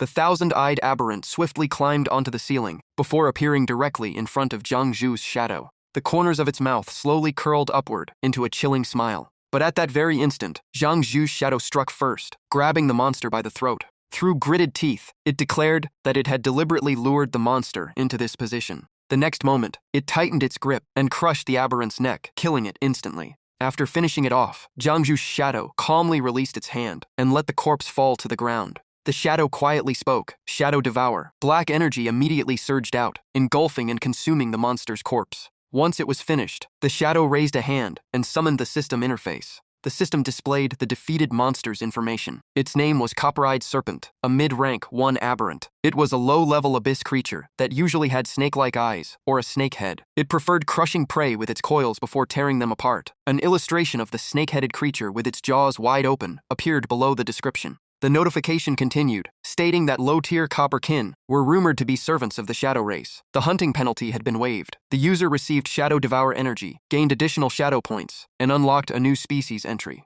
Next came the profile of the many-eyed monster. It was called Faceless Eyeborn, a mid-rank 1 copper kin. This abyss species drew its power from its pupils. The number of eyes did not reflect its true strength. Its greatest threat was its devastating mental attacks. While those countless eyes allowed it to detect even the slightest weakness, the system also classified it as a low-tier copper kin and a servant of the Shadow race. The normal hunting penalty of temporary blindness in both eyes was waived. Instead, the user gained Shadow Devour energy, more shadow points, a minor upgrade to the Shadow Eye ability, and another new species entry. After reading everything, Jiangdu's shadow stroked its chin and thought, if the copper kin served the Shadow race, and he was naturally opposed to that race, then would they not come looking for him on their own? Looking at the scattered remains on the ground, he felt even more uneasy. He had thought this was only an assessment with a few weak aberrants, yet they had released monsters truly capable of killing people. Bending down, he muttered that the biggest problem now was that everyone at the training camp had already seen his current form. After letting out a long sigh, he decided to cancel the transformation, knowing there was no point hiding it anymore.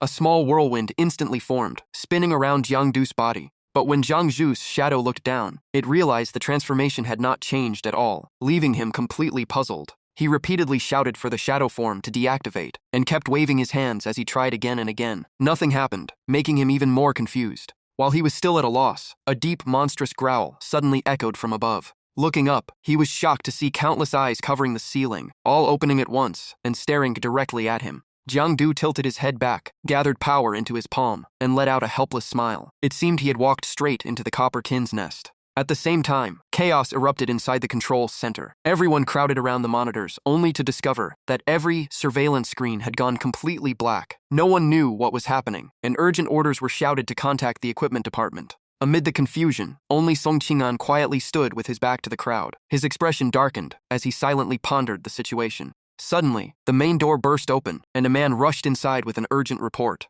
It was obvious he had sprinted the entire way, his breathing ragged. Struggling to catch his breath, he announced that every communication and information system had failed at the same time. His next report hit everyone like a thunderbolt. They had completely lost contact with Instructor Liu and Instructor Luo. Before anyone could recover from the shock, the sharp sound of a cane striking the metal floor echoed through the room. The newcomer instantly drew everyone's attention. It was an elderly man with an imposing presence. Leaning on a cane, he walked in with overwhelming authority despite his age. One glance at the chaotic room was enough for him to scold everyone, asking how the entire Yunhai Special Training Camp could fall into disorder over such a small incident. His expression grew even colder as his sharp gaze swept across the room. He sternly demanded to know how people in such a state could possibly call themselves instructors. Facing the criticism, Song Qing'an lowered his head and admitted he had failed to make a timely decision. He apologized for disappointing the old man and respectfully asked how they should handle the current crisis. The old man simply leaned back in silence. After a long pause, he suddenly slammed his cane into the floor. The impact released terrifying force, cracking the ground and sending stone fragments flying in every direction. Elder Chen raised a hand, and everyone immediately fell silent. He quickly issued his orders. Xiao Qin was to compile a list of every trainee who had entered the Shadow Yard along with their awakened abilities. Retrieve the White Bone Sea, suspend the assessment, send instructors to stabilize the situation, and dispatch every remaining Rank 2 and Rank 3 instructor into the Shadow Yard. The assigned staff immediately rushed to carry out the orders. Everyone understood this was no longer a minor incident. The reputation of Yunhai Training Camp itself was now at stake. Just as Song Qing'an was about to leave, Elder Chen suddenly called him back. It seemed the old man had already sensed something unusual about the young instructor, so he simply closed his eyes and thought in silence. Song Qing'an clenched his fists, his voice growing heavier. He knew Elder Chen had already noticed the anomaly, which was why he had only mobilized Rank 2 and Rank 3 instructors. Elder Chen calmly replied that the moment the trainees entered the Shadow Yard and something went wrong, anyone observant could tell where the real problem lay. At this point, there was no reason to keep hiding the truth. Song Qing'an looked directly at Elder Chen and revealed the secret of the Shadow Yard. Hidden inside was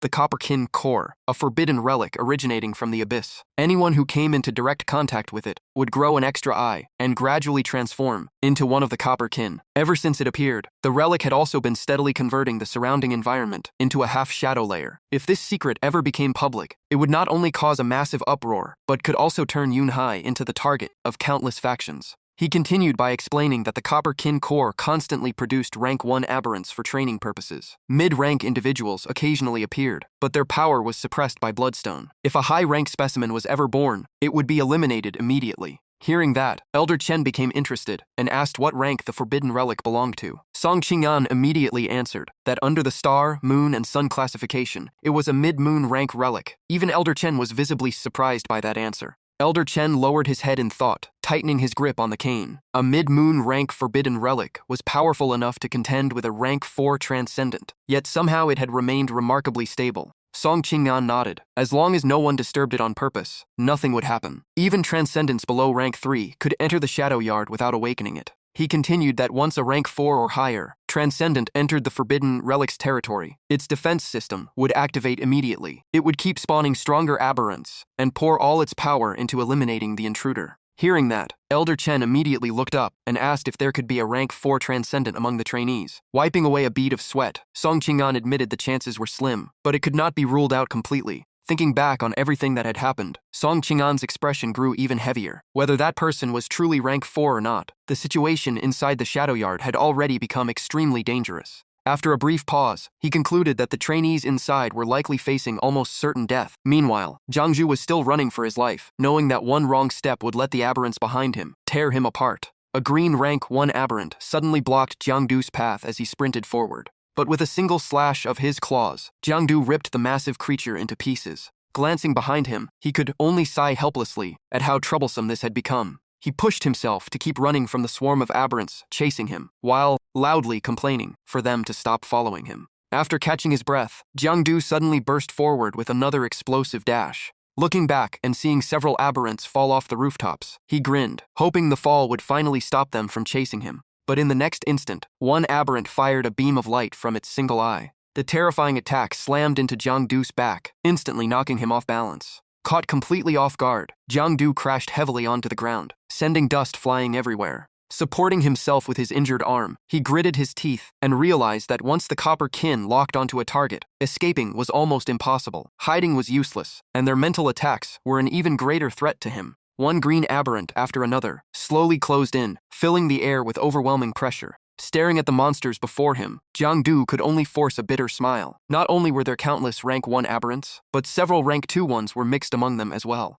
Backed into a corner, Jiangdu clenched his teeth and decided to reveal his trump card. Shouting that they had forced his hand, he immediately tried to activate Shadow Blade. But what happened next left him completely stunned. Looking down at his hands, Jiangdu realized in disbelief that Shadow Blade would not activate at all. A few seconds later, he vaguely sensed that something with emerald eyes was secretly watching him. Worse still, it felt as though his abilities had been sealed away. At that moment, the aberrants in front of him suddenly began communicating in a strange language. Seeing them stop and whisper among themselves, Jiangdu was baffled. For a brief moment, he even wondered if his earlier display had frightened them. But the next second, every aberrant stepped aside at once, clearing a path for another creature. Accompanied by the harsh scrape of metal came a massive pink blade dragging across the ground. Its owner was a pink aberrant, covered in countless eyes, with a giant mouth embedded in the center of its abdomen. Jiangdu's expression changed instantly. One glance at its aura was enough for him to know it was a rank 3 aberrant. As the pink blade pointed directly at him, Jiangdu immediately channeled his energy, covering both arms with crackling blue lightning.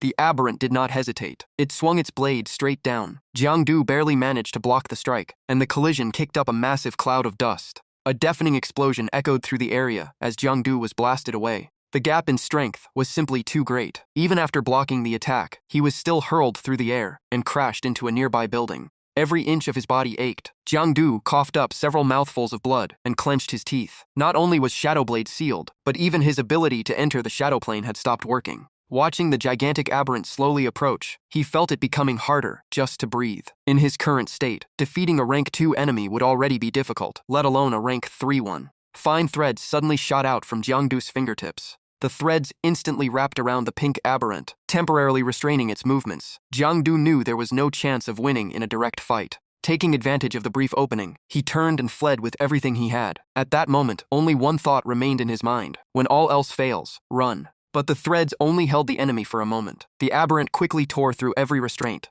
Jiangdu was still sprinting when he realized the monster had already appeared right behind him. Its speed was terrifying. In the blink of an eye, the distance between them vanished completely. The aberrant swung its blade down again. Jiangdu barely dodged in time, while the ground exploded where the blade struck. Seeing the weapon buried deep in the ground, Jiangdu instantly realized this was his chance. He rushed in and unleashed a flurry of punches, pouring deadly intent into every single blow. When he saw the monster's health drop to 93%, Jiangdu actually smiled. Each hit did little damage, but if he kept stacking enough killing intent, he still had a chance to bring it down. That hope did not last long before the monster landed a devastating punch. Blood burst from Jiangdu's mouth as he was launched high into the air again. A second later, he slammed hard into the wall behind him. Before he could even get back up, the pink aberrant was already standing in front of him. But just as it was about to attack, it suddenly stopped. Its massive feet scraped across the ground before coming to a complete halt. Jiangdu slowly stood up and stared at the monster in confusion. He had no idea why it had suddenly stopped attacking. Even though the enemy was standing still, Jiangdu broke into a cold sweat. The strange situation only made him more cautious. Acting on instinct, he turned around. Behind him stood a row of buildings, covered by a pale blue barrier. With just one glance, Jiangdu realized the place looked almost identical to the shadow layer. Even the layout of the shadow yard matched perfectly. In his eyes, that place no longer seemed ordinary. The entire area overflowed with terrifying energy, and the sinister aura was even stronger than the shadow layer itself, as though something was constantly calling him closer. While Jiangdu was distracted, the pink aberrant suddenly resumed moving and slashed at him once more. He hurriedly dodged aside, thinking only about surviving before anything else. Jiang Du kept running, gasping for breath from exhaustion. But the farther he ran, the stranger things became. The road ahead was nothing but endless darkness, with no end in sight. Suddenly, he felt his entire body falling into another space. A spherical barrier surrounded him, while the scenery completely changed into a world filled with sinister power. Jiang Du looked around but found absolutely nothing. The empty space contained no trace of any living creature. Just then, he noticed his arm being slowly lifted by a mysterious, sinister force. Before Jiang Du could understand what was happening, an invisible force lifted him into the air. Horrified, he realized he had completely lost control of his own body, as though someone else was manipulating him. The overwhelming pull twisted his face in pain. Jiang Du desperately shouted for it to stop, insisting that he alone should control his own body. Only then did Jiang Du suddenly realize something important. A glowing sphere was racing straight toward him at incredible speed. Without missing its target, the sphere pierced directly into Jiang Du's chest. He closed his eyes as an overwhelming surge of power flooded every part of his body. Countless black threads spread out from the sphere, weaving into every wound on Jiang Du's body, constantly healing and reconnecting them. As time passed, the sphere completely fused with him. When Jiang Du opened his eyes, strange spirals had appeared within his pupils. At the same time, a voice echoed, "At last, the heir of the shadow race has been found." Meanwhile, Jiang Du realized he had been transported into another dimension. Mirrors surrounded him on every side, each reflecting his own image, leaving him wondering where this place really was.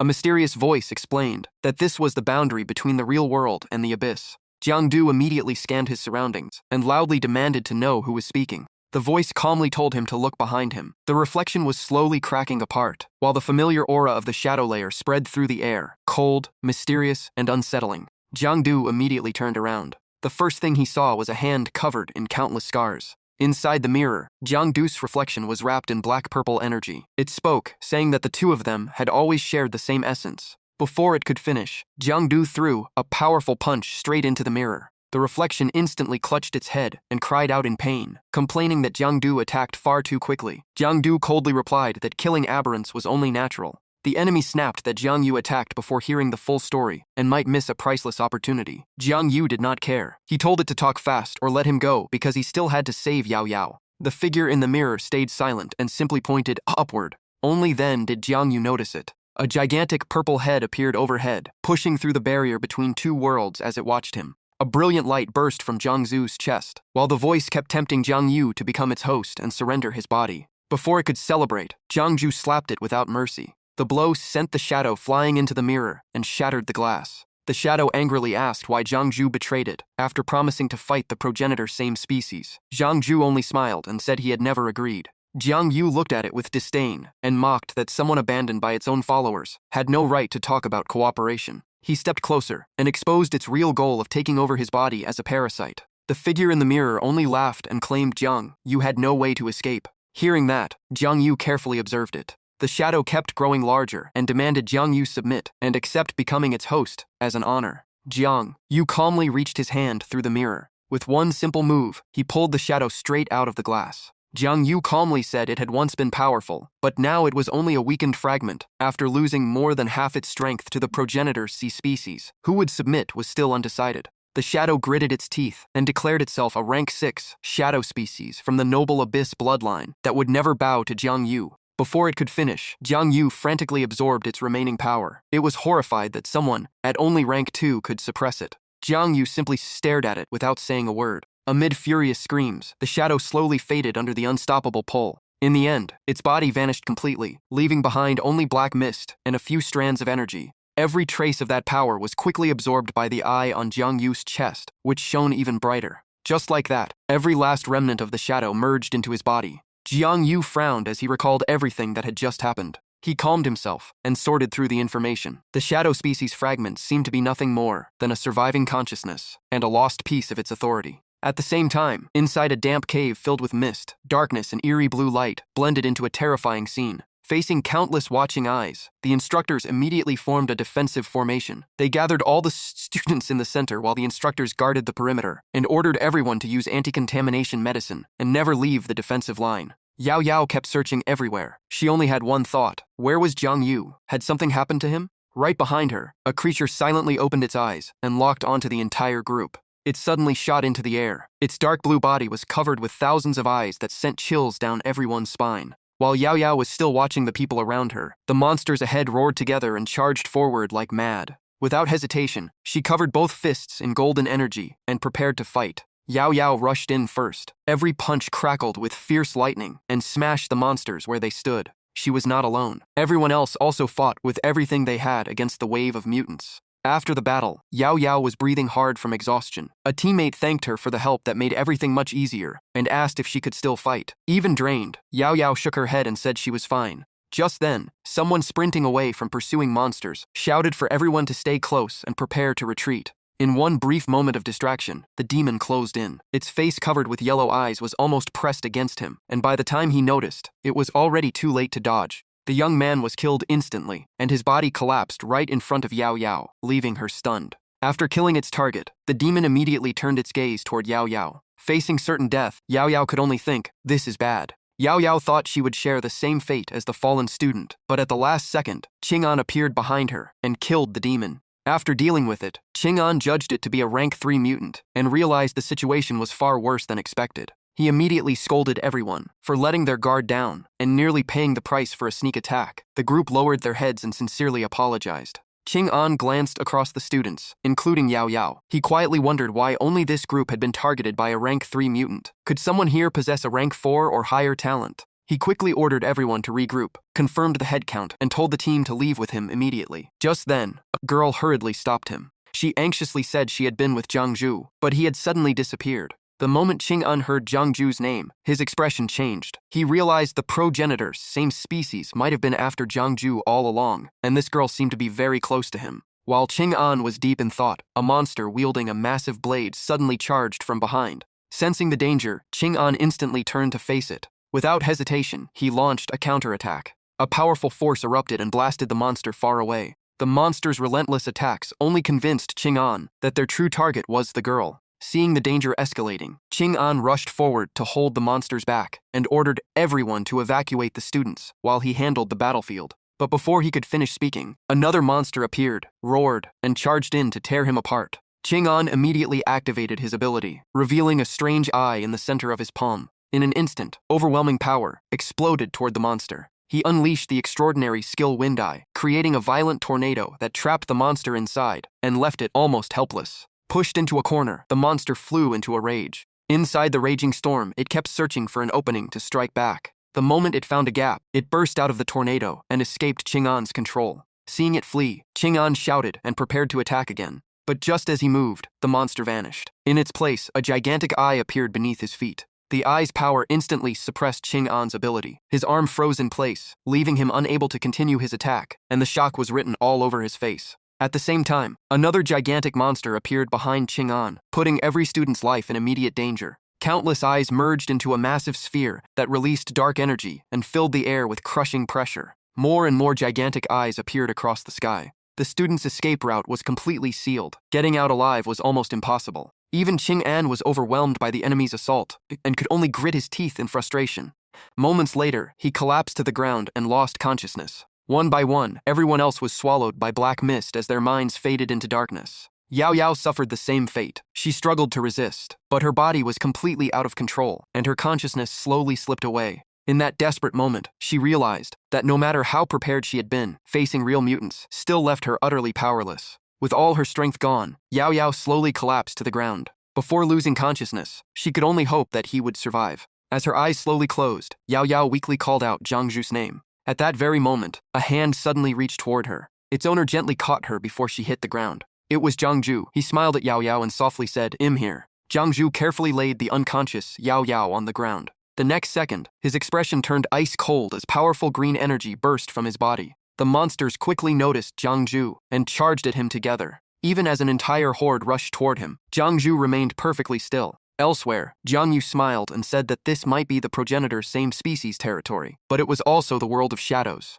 His aura continued to grow stronger. Jiang Yu confidently declared that he was the true ruler here. As soon as he finished speaking, he raised one hand toward the sky. A pillar of energy shot into the sky from his fingertip. Dark blue energy gathered around the beam and spread in every direction. The strange phenomenon instantly drew every monster's attention. Jiang Zhu's voice echoed through the space, welcoming them into his domain. In the blink of an eye, a massive sphere engulfed the entire horde. Trapped inside, the monsters struggled wildly to break free. Jiang Zhu simply stomped the ground. A violent explosion erupted inside the sphere and wiped out every monster within. The survivors fled in panic, but none of them escaped Jiang Zhu's flames. Just then, another gigantic monster appeared before him. Jiang Zhu laughed as he remembered this was the same monster that had hunted him before. He tightened his grip on both swords, his eyes burning with fighting spirit, and declared that it was finally his turn to strike back. The moment he finished speaking, Jiang Zhu became a streak of light and split the monster in half with a single slash. The attack was so fast that the monster never had a chance to react.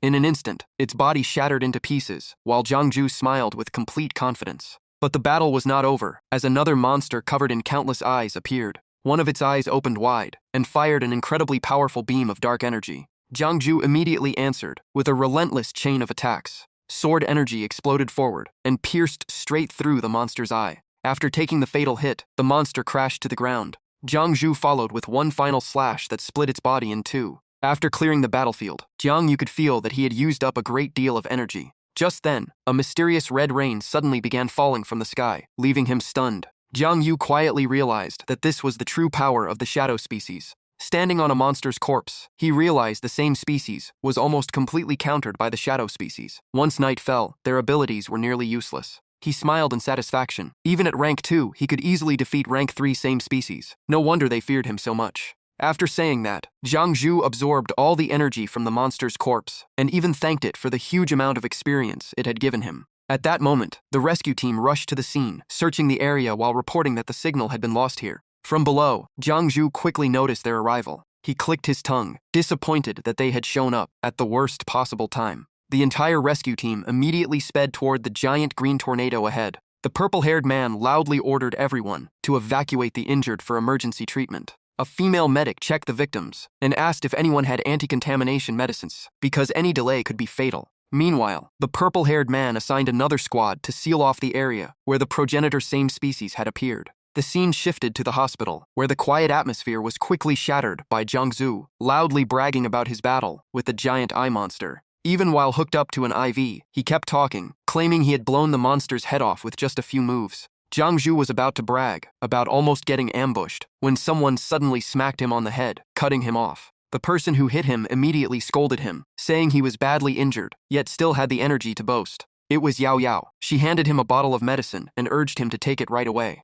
Jiang Zhu looked at her with a pitiful expression and asked her to apply the medicine for him. Yao Yao agreed without hesitation and opened the bottle. She poured the medicine directly onto Jiang Zhu's injured hand, and thick white smoke instantly rose into the air. Jiang Zhu's expression became impossible to read. No one could tell if he felt relieved or was in unbearable pain. 1 second later, he jumped up screaming as his smoking hand left everyone stunned. Only then did Jiang Zhu realize it was medicine, meant to be swallowed, not applied. He frantically accused Yao Yao of trying to kill him, and she immediately shot back that he was the one who asked her to apply it. Seeing the scene, Jiang Yu laughed and teased that Yao Yao must still be angry. She did not deny it, and complained that he had suddenly disappeared, making her search everywhere and worry. Realizing she was only angry because she had been worried about him, Jiang Yu guiltily tried to apologize. Before he could finish, Yao Yao gently placed a hand on his cheek, told him there was no need to apologize, and carefully covered the cut on his face with a bandage. Then she softly told him not to carry every burden by himself next time. Jiang Yu blushed slightly, smiled, and quietly nodded in agreement. Seeing his reaction, Yao Yao's face slowly turned red as well. A moment later, Yao Yao recalled something strange. She said that before she passed out during the mutant attack, someone had saved her. Jiang Yu quickly guessed it was probably one of the instructors. Yao Yao immediately shook her head and insisted that the one who saved her was Yu Zi. Her words froze Jiang Yu for a moment. Jiang Yu quickly sat down and forced a smile, saying she had probably mistaken him because there was no way Yu Zi could appear at the special training camp. But Yao Yao firmly insisted that just before she lost consciousness, Yu Zi had caught her in his arms. She was also confused because she had called someone else's names, yet the one who answered was Yu Zi. That familiar feeling made no sense to her. Yao Yao suddenly seemed to realize something. Seeing that, Jiang Yu immediately interrupted with a joke, asking if she was starting to suspect him. Thinking back to the shadow and Jiang Yu, Yao Yao considered it for a moment, before setting the suspicion aside. She explained that Yu Zhu could never be as sloppy as Jiang Yu. Jiang Yu immediately protested, though he secretly breathed a sigh of relief that his identity was still safe. After a short pause, Yao Yao asked another question. She wondered if Yu Zi might actually be one of this year's freshmen. Jiang Yu immediately denied it, leaving her curious about the reason. Not wanting to expose himself, Jiang Yu made something up. He said Yuzi was incredibly powerful, upright, and unbelievably handsome, so there was no way he could be just a freshman. Yao Yao agreed it made sense, but then asked how he knew Yuzi was handsome. Realizing he had slipped up, Jiang Yu quickly covered for himself, saying looks did not matter, and that Yuzi might actually be one of the instructors at the camp. Yao Yao nodded, because the explanation sounded reasonable. Just then, Qing'an walked over from behind and called Jiang Yu's name, startling him. Jiang Yu immediately stood up and greeted Instructor Song. Yao Yao also asked about his injuries. Qing'an smiled, waved it off as nothing serious, and told them both to sit down. Yao Yao sincerely thanked the instructors for arriving in time and saving everyone. Qing'an replied that the responsibility still rested with them because they had made mistakes. Fortunately, no one had died this time. He then turned to Zhang Zhu and asked why the rescue team had not found him with the other students. Had he escaped on his own? Zhang Zhu proudly claimed that he had carved his own way out. Qing'an looked surprised and said he looked forward to seeing what Zhang Zhu would do next. Deep down, he became even more certain that this student was far from ordinary. Remembering his assignment, Qing'an explained that the inspection department was overloaded, so he had been sent to check the students' contamination levels. He took out the testing device and examined the two of them. Seeing that the results were stable, he told them to take their medicines and get some rest. After finishing his work, Qing'an said goodbye and went to inspect the other students, reminding everyone to take care of themselves. Yao Yao and Jiang Yu both bid him farewell. After only a few steps, Qing'an suddenly felt that Jiang Yu was hiding something. He looked down at the testing device again, and his expression immediately changed. The screen showed a contamination level of 0 and a rank 2 extraordinary level. Qing'an thought that Jiang Yu must have deliberately hidden his true strength during the entrance test.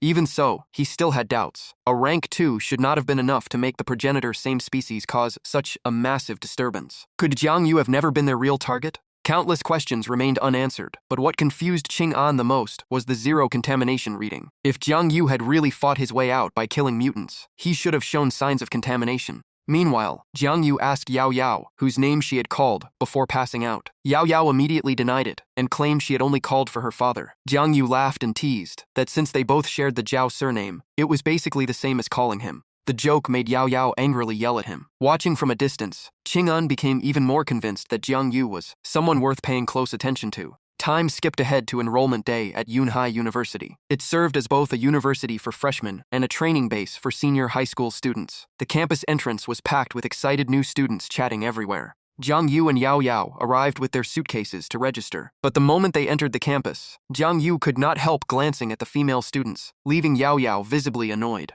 She called him an idiot, grabbed her suitcase, and stormed off, leaving Jiang Yu standing there completely confused about what he had done wrong. Used to Jiang Yu's slow reactions, Yao Yao felt both embarrassed and annoyed. Blushing, she said she would register for her dorm by herself. Only then did Jiang Yu stop her, saying she did not know the way and that he would take her there. But Yao Yao knew him too well. She immediately exposed him, saying he only wanted an excuse to visit the girls' dorm and check out the girls. To her surprise, Jiang Yu openly admitted it, and even asked how she knew. His honesty earned him a solid punch to the head that left him dizzy. This time, he definitely deserved it. After venting her anger, Yao Yao dragged her suitcase away, leaving Jiang Yu rubbing the huge bump on his head while she threatened never to talk to him again. Just then, Liu Baoqiang walked over while stuffing his face with food. Seeing the familiar scene, he laughed and said, "Jiang Yu must have made Yao Yao angry again." Liu Baoqiang kept eating as they talked. Jiang Yu looked at his friend and was shocked to see how much weight he had gained. Faced with the question, Liu Baoqiang only mumbled and kept shoving food into his mouth. Jiang Yu instantly understood why. Liu Baoqiang explained that his awakened ability was gluttony. The more he ate, the stronger he became. Since he never had to worry about overeating, eating was always the best choice. After saying that, he casually lifted a suitcase with just one finger. Liu Baoqiang explained that his talent had not qualified him for the special training camp, but his ability grew so quickly that he was admitted as an exception. After catching up, Liu Baoqiang volunteered to lead Jiang Yu to his dorm. When he learned Jiang Yu was assigned to Building 1, he immediately showed the way. Before long, a tall brick building with beautiful architecture came into view, standing proudly beneath the clear blue sky. Standing below it, Liu Baoqiang pointed at the building and proudly announced that it was Dormitory 1. Jiang Yu could not help admiring the place. It looked more like a luxury hotel than a dormitory. The inside surprised him even more. The floors were spotless, the furniture was modern, and everything was immaculate. As they walked, Liu Baoqiang explained that this dorm had been specially built for the elite students from the special training camp. The rooms were neatly furnished with wooden furniture. Besides the living quarters, there was also a gym, study rooms, and even a rooftop garden. The facilities were exceptionally complete.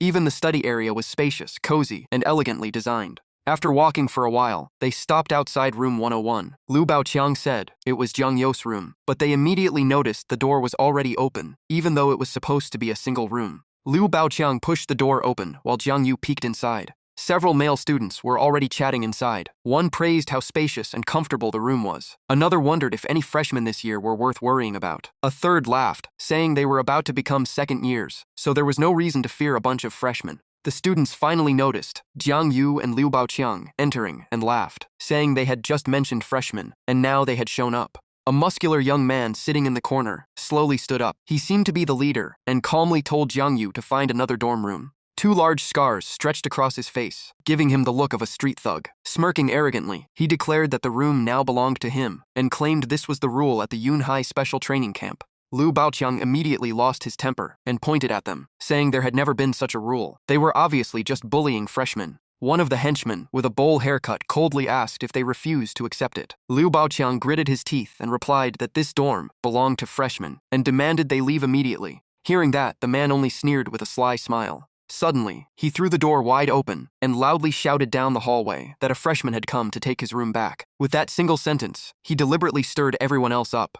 The once quiet hallway immediately came alive as the first person stepped out of a room. Moments later, doors all along the hallway swung open as groups of students poured out one after another. They were all tall young men who looked more like gangsters than students. They surrounded Jiang Yu and Liu Baoqiang, warning that anyone who wanted to stay here had to prove it with strength. They also bragged that they were all top students, so the freshmen had no chance against them. Seeing the scene, even Liu Baoqiang became nervous, as he realized the entire dormitory had been taken over by this group. Jiang Yu, however, stayed calm. He patted his friend on the shoulder and said they should just let it go. He added that they were seniors after all, so they should show them some respect. Reluctantly, Liu Baoqiang agreed and prepared to leave. But then, Jiang Yu coldly added that getting beaten by a freshman and thrown out of the dorm would be the real embarrassment. Liu Baoqiang froze in place, realizing Jiang Yu was going all in today. Those words made the seniors' faces burn with rage. They charged together, shouting that Jiang Yu would be the one humiliated. Jiang Yu did not take a single step back. He clenched his fist as lightning and black flames gathered around his arm.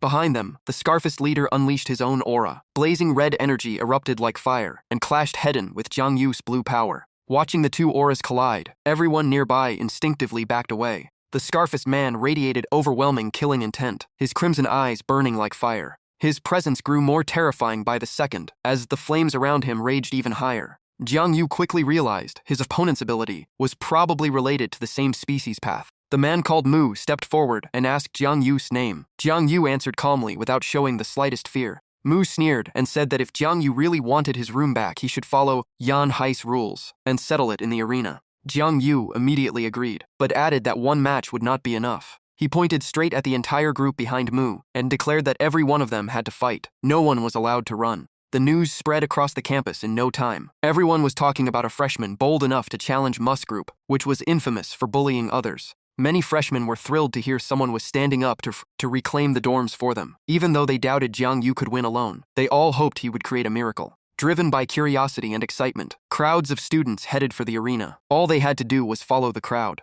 Before long, the stands were packed, and everyone stared at the empty arena in tense anticipation. A blue-haired staff member checked the registration list, announced that the paperwork was complete, and instructed both sides to choose their weapons and protective gear. Behind her was a rack filled with axes, spears, daggers, and many other carefully maintained weapons. She reminded everyone that the rules were simple, but they had to show restraint during the fight. Mu still wore an arrogant smile while his followers clenched their fists, eager to charge in. They claimed they would go easy on the freshmen, but no one believed a word of it. Liu Baoqiang nervously stayed beside Jiang Zhu and quietly advised him to give up if things got too dangerous, because they were badly outnumbered. While everyone believed the seniors had the advantage, Jiang Zhu calmly replied that he already had a plan and would pick a suitable weapon first. As he spoke, Jiang Zhu casually picked up a massive saber, shook his head, and said it looked boring. Liu Baoqiang scratched his head and suggested choosing an even bigger weapon to improve his chances. Jiang Zhu remained in front of the weapon rack, carefully considering his options. Meanwhile, the other side lost patience and walked over first. A male student slammed the tip of his spear into the ground and loudly mocked Jiang Zhu, calling him soy sauce and telling him to kneel if he was scared. Hearing the insults, Jiang Zhu simply walked forward with a mocking smile and showed no intention of backing down. Everyone expected him to pick a powerful weapon, but instead Jiang Zhu chose a tiny spiked mace. He calmly said that choosing a weapon was only wasting time. Seeing Jiang Yu without protective gear and carrying such a ridiculously small weapon, his opponent flew into a rage and accused him of looking down on him. Jiang Yu scratched his head and casually admitted that he was. That answer completely broke his opponent's composure. He lunged forward with his spear and declared the fight would be over in an instant. Jiang Yu stood still and observed carefully, quickly realizing that his opponent also possessed a shadow-type ability. In the stands, Liu Baoqiang and the others became increasingly anxious. Many students loudly cheered for Cheng, the student known as Shadow Serpent, for being the fastest in the class. Only Liu Baoqiang kept praying for Jiang Yu to dodge the attack. In the blink of an eye, Cheng closed the distance, then suddenly flashed behind Jiang Yu at incredible speed, leaving only a black afterimage behind.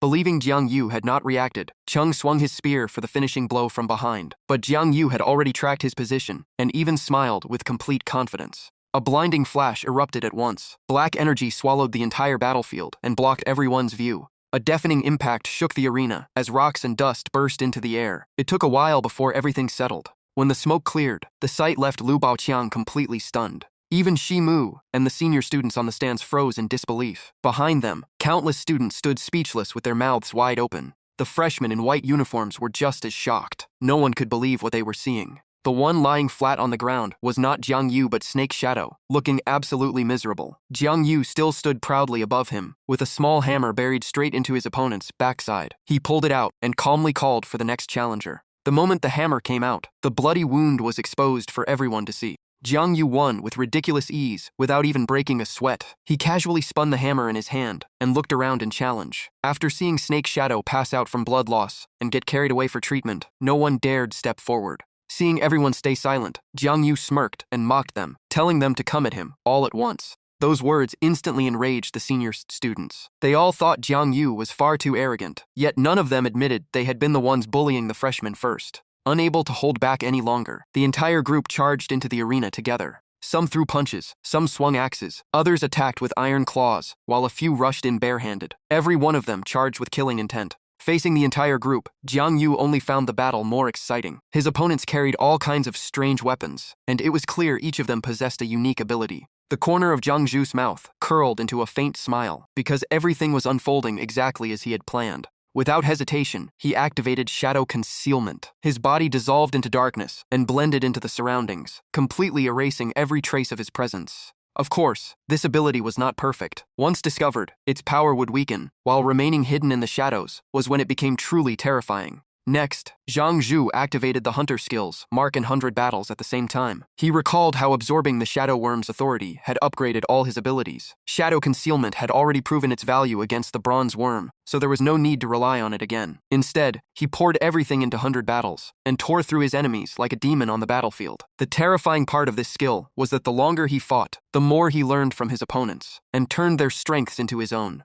The furious crowd quickly closed in and attacked together. Jiang Zhu remained calm, because 100 battles was made for head-on combat. The fiercer the fight became, the faster he grew stronger. The moment the clash began, Jiang Zhu exploded with power just as expected. The longer he fought, the stronger his momentum became. Afterimages filled the battlefield as weapons, and their owners were sent flying one after another. Seeing his friends surrounded, Liu Baoqiang immediately ran over and questioned the blue-haired girl, asking if so many people attacking one person was against the rules. She calmly replied that Jiang Zhu had challenged them all himself, so it did not count as breaking the rules. Even so, as she watched the battle unfold, the blue-haired girl simply smiled with complete confidence and said there was no need to worry about him. As soon as she finished speaking, Jiang Yu defeated every opponent in an instant. He was the only one left standing while the arena was covered with battered, unconscious bodies. Jiang Yu let out a quiet sigh, disappointed that the fight had ended so quickly before he could even enjoy himself. One person had quietly watched the entire battle from the stands from beginning to end. It was Shi Mu, still holding a half-eaten apple. At first, he planned to enjoy the apple while watching Jiang Yu get overwhelmed. Instead, before he could take a second bite, all his followers had already been defeated. Annoyed, Shi Mu drew his sword and walked down, surprised that a mere high school senior possessed such incredible physical strength. But in Shima's eyes, battles were not decided by raw strength alone. True victory came from skill. As he spoke, he tossed the apple into the air. With only one hand, Shimu unleashed a storm of sword strikes at terrifying speed. Countless slashes swept across the apple so fast that the naked eye could not follow them. A crushing pressure and razor-sharp killing intent radiated from his gaze, as if it could burn through his opponent. When the apple fell, the tip of his sword caught it perfectly in midair. Strangely, the apple was not destroyed. Instead, it had become a delicate work of art. He held it out toward Jiang Zhu to show what true mastery really looked like. After showing off his skill, Shi Mu casually tossed the apple to the ground, while the defeated students were dragged away to clear the battlefield. His followers immediately burst into cheers, urging Shi Mu to fight. In their eyes, his combat skills ranked among the top 3 in the class, more than enough to teach that freshman a lesson. Jiang Yu glanced at the apple by his feet and silently judged that Shi Mu's swordsmanship was as precise as the legendary masters from classic martial arts stories. He also realized the previous opponents had been too weak, so 100 battles had gained very little from them. A faint smile of excitement appeared on his face. The next moment, Jiang Yu charged straight at Shi Mu, eager to test his true strength. Shi Mu remained calm, standing still as he waited for the attack. Just then, Shi Mu's expression suddenly changed, as if he had sensed something unusual. Like a raging storm, Jiang Zhu poured all his strength into the small hammer and unleashed a crushing strike toward Shi Mu. As they met, Shi Mu erupted with blazing energy, like a roaring fire. He coldly declared that he possessed the strongest ancient demon branch of this power, making Jiang Zhu unworthy of facing him. After activating his ability, Shi Mu effortlessly moved behind Jiang Zhu and sneered, saying every movement now looked painfully slow, as if time itself had stretched out. Taking advantage of that moment, he prepared the finishing blow. Raising his sword, he declared that he had not only dodged the attack with ease, but had already seen through every opening for an instant counterattack. In Shi Mu's eyes, Jiang Zhu was nothing more than meat waiting to be carved apart. The sword came crashing down toward his head, leaving him no chance to dodge even if he turned around. Cold sweat instantly covered his body. Jiang Zhu glanced at the blade as it sliced past his ear with barely an inch to spare. A violent clash rang out as sparks exploded everywhere. From the outside, all anyone saw was a burst of black light as Jiang Zhu shot away in an instant. Jiang Yu raised an arm to shield himself from the dust, and admitted that this opponent truly had real strength. He had almost taken the full force of that attack. Shi Mu smirked confidently, praising his opponent's quick reflexes, but saying that had only been a warm-up. As he spoke, he slowly ran a hand along his sword. Then he became completely serious. His eyes turned crimson, and his killing intent surged to another level. In the blink of an eye, Shi Mu appeared right in front of Jiang Yu. His towering figure closed the distance, as the sword in his hand reflected a chilling ray of sunlight. Jiang Yu was briefly surprised by the speed, but immediately activated 100 battles to analyze every movement. The ability quickly determined that Shi Mu's sword stance was nearly perfect for delivering a power, but his feet were spread too far apart. The best counter was to sidestep and strike directly at his shoulder.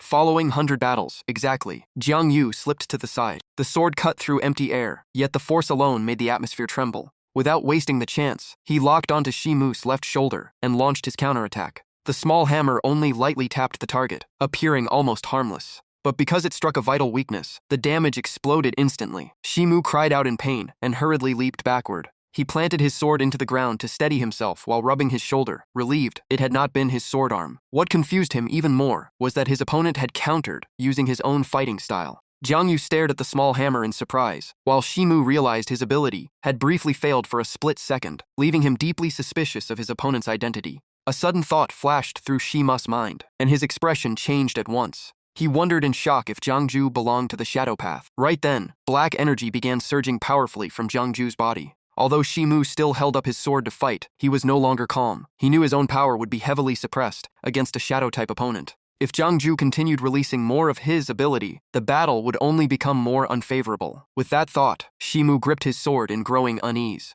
In contrast, Jiang Yu casually rested the hammer on his shoulder and grinned, asking why Shi Mu had stopped and whether he still wanted to fight. Shi Mu immediately snapped back that he was not afraid. Even with the pressure building inside him, his love of battle would never let him back down. As expected, he charged again with explosive speed, his blazing energy once more covering his entire body. Jiang Yu calmly raised his hammer to meet the attack. One side wielded crimson power that seemed ready to burn everything away, while the other carried cold, mysterious black energy. Jiang Zhu's left eye kept analyzing every attack. 100 battles concluded that most of Shi Mu's moves were feints, while the real killing blow came when he shifted power through his shoulder. The best strategy was to strike first at that exact moment. Jiang Zhu patiently waited until Shi Mu committed to the attack, then casually swung his hammer in response. The strike was not powerful, but its precision was terrifying. The hammer's tip grazed Shi Mu's face, leaving a long cut as blood instantly streamed down. With his main offense disrupted, Shi Mu was forced completely onto the defensive. Jiang Zhu overwhelmed him with countless techniques, until all he could do was block with his sword. Even worse, skills that took years to master were copied after only a few exchanges. Jiang Zhu even adapted the essence of Shi Mu's swordsmanship into his own hammer techniques, steadily pushing him to his limit. Right in the middle of the fierce battle, Jiang Ju suddenly lowered his weapon. Shimu was already exhausted. Seeing his opponents suddenly stop only made him more cautious, convinced an even stronger attack was coming. Jiang Yu simply gave a mysterious smile, leaving everyone wondering what he was planning. He pointed at his own shoulder, then turned around and walked away, leaving Shimu panting in confusion behind him. Jiang Yu even threw out another taunt, telling Shimu to use every trick he had left. Shima's short temper flared instantly. His fighting spirit surged as he roared that he had only planned to teach Jiang Yu a lesson, but now he would fight for real. With a furious roar, Shimu unleashed all his power and charged forward like a massive streak of crimson light. Seeing that, Jiang Ju only smiled as if everything had gone exactly as expected. Shimu unleashed his strongest technique, After Image Slash, sending out a storm of extraordinary sword strikes. But what drove him mad was that none of them landed. Jiang Ju moved like a ghost, effortlessly slipping past every slash. Just when Shimu thought he had finally landed a hit, he realized his sword had only cut through an afterimage before it vanished. After failing again and again, Shimu was both exhausted and terrified. Seizing that opening, Jiang Yu slipped behind him and brought the hammer down without hesitation. His target was the vulnerable spot right behind Shimu's hips. It was the exact same move that had defeated Snake Shadow before, and even hearing about it was enough to make anyone cringe. Shimu's miserable scream echoed across the arena. The overwhelming pain made his eyes roll back, foam spill from his mouth, and he nearly lost consciousness. Jiang Yu bent slightly and ended the fight by thanking Shimu for the lesson. Meanwhile, Shimu lay face down on the ground, with his backside sticking into the air in a pitiful state. After the victory, Jiang Yu obtained a new skill called Keen Instinct, allowing him to sense danger earlier and make sharper judgments. The huge reward made him eager to gain even more. Without wasting a second, Jiang Yu loudly challenged everyone, asking if this was the best the freshmen had to offer, and telling them to bring their strongest friends. He even boldly declared that his goal was to fight through the entire Yunhai University, leaving everyone present speechless. Not long afterward, however, Jiang Yu ended up covered in bandages in a hospital bed. Looking unusually miserable, he could only laugh awkwardly at how far he had pushed things. Zhao Zhao sat on his right peeling an apple, while scolding him non-stop for challenging the entire freshman class. Meanwhile, Liu Baoqiang sat on his left excitedly retelling how Jiang Yu had crushed the seniors alone, sending the watching high school students into a frenzy, with many girls cheering at the top of their lungs. Jiang Yu only smiled and nodded before explaining that he had fought more than 100 people in a row and finally collapsed after running out of stamina. He still regretted not using his dark shadow form, believing he could have swept through Yunhai University if he had. Annoyed, Zhao Zhao stuffed the apple straight into his mouth to stop the bragging, then told him that if the instructors had not arrived in time, he would have been beaten into a cripple. Jiang Yu calmly took a huge bite of the apple before asking about Jiao Jiao's dorm, wondering if the freshmen had taken it over. She immediately answered that they had not. After hearing that, Jiang Yu simply nodded with a disappointed look. Jiao Jiao asked what was so disappointing. Without making her wait, Jiang Yu admitted he had imagined the two of them sharing the same room and seeing each other every day. Grinning from ear to ear, he added that if she had nowhere to stay, he would gladly take her in so they could start a happy life together. The thought alone made him laugh. Hearing that, Zhao Zhao exploded with anger. She punched Jiang Yu in the face over and over, declaring she would rather sleep on the streets than live with him. Jiang Yu clutched his face and cried out after getting hit right on his injuries, while Liu Baoqiang could only sigh and beg them to stop showing off their romance. Just then, a cheerful voice and laughter came from outside the door. It was obvious the visitor was in a great mood. Ching-an walked into the room, greeted everyone with a wave, then looked Jiang Yu over, and commented that he seemed to be recovering quickly. Everyone immediately greeted the instructor. The moment Jiang Yu saw Ching-an, he sprang out of bed like a coiled spring. He even flexed his muscles with a big grin, acting as if he had never been injured, and kept asking when training would begin. Zhao Zhao shot him a warning look, and forced him back into bed because he had not healed yet. Ching-an pulled up a chair and explained that Jiang Yu's training program would be different from everyone else's, so it had to be arranged later. Jiang Yu immediately asked why. After a brief pause, the instructor answered directly. It was because Jiang Yu had already reached extraordinary rank 2. Jiang Yu was instantly shaken. He had no idea when Ching-an had discovered it, because he did not remember revealing that during the previous battle. Liu Baoqiang excitedly slapped him on the shoulder, saying that explained why he had become so strong. He could not believe Jiang Yu had reached rank 2 without telling anyone. Even Zhao Zhao asked when he had broken through. Jiang Yu could only laugh awkwardly and claim he had just found out himself. The instructor said seriously that subjects like history and the fundamentals of the extraordinary would still be studied with the rest of the class.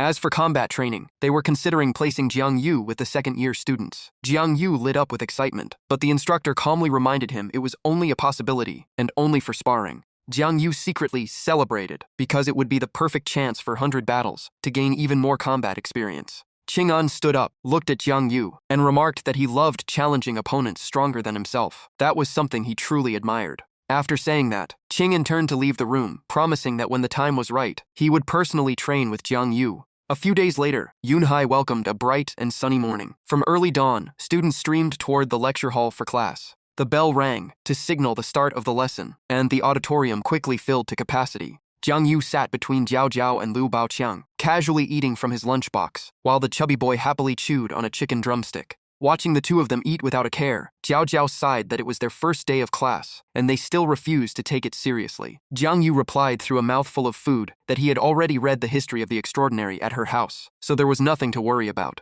Jiao Jiao helplessly shook her head and reminded him that the subject had an exam. If he failed, he could forget about entering the extraordinary department. Jiang Yu froze in surprise, completely unaware there would even be a test. Just then, a loud sound echoed through the hall, causing everyone to turn toward the stage. A blue hemispherical device appeared on the platform, connected to an advanced projection system and a giant screen behind it. A detailed three-dimensional image of a blue planet with vast continents appeared above the device. It looked exactly like Earth. Seeing the projection, Zhang Zhu suddenly remembered the map he had once seen in Uncle Lu's room and wondered if today's lesson would finally reveal the whole truth.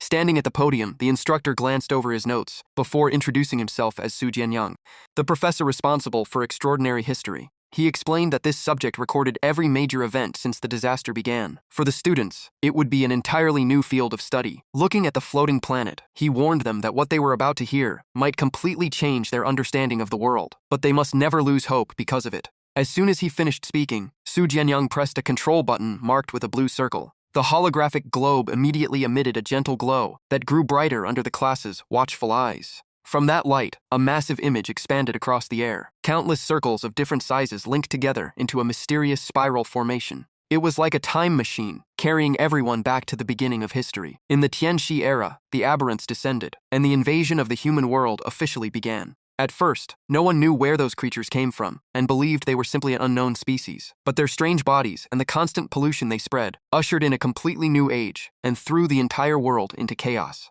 Only half a month later, 36 abyssal rifts appeared across the globe. Endless rank 2 aberrants poured out and began a massive slaughter. In reality, the first wave of aberrants was not that powerful. Modern weapons were still enough to kill them, and the military quickly pushed back the initial invasion. But the true horror was not their combat strength. Every dead aberrant released a unique form of contamination, meaning killing one monster could cost another human life. Fortunately, the contamination from low-rank aberrants had a limited range. Humanity switched to long-range attacks, and that risky strategy temporarily kept the world stable. However, as more abyssal rifts appeared, global contamination continued to rise. Animals and plants mutated even faster than humans, turning the wilderness into a deadly wasteland. At the beginning of the second year of the new era, the northern capital and southern capital announced massive refuge projects, relocating people from many provinces into centralized settlements. By the 5th year of the new era, those settlements had become the aberrants' primary targets. To find a way to fight the abyss, humanity sent research teams inside the rifts, but the mortality rate reached 97%.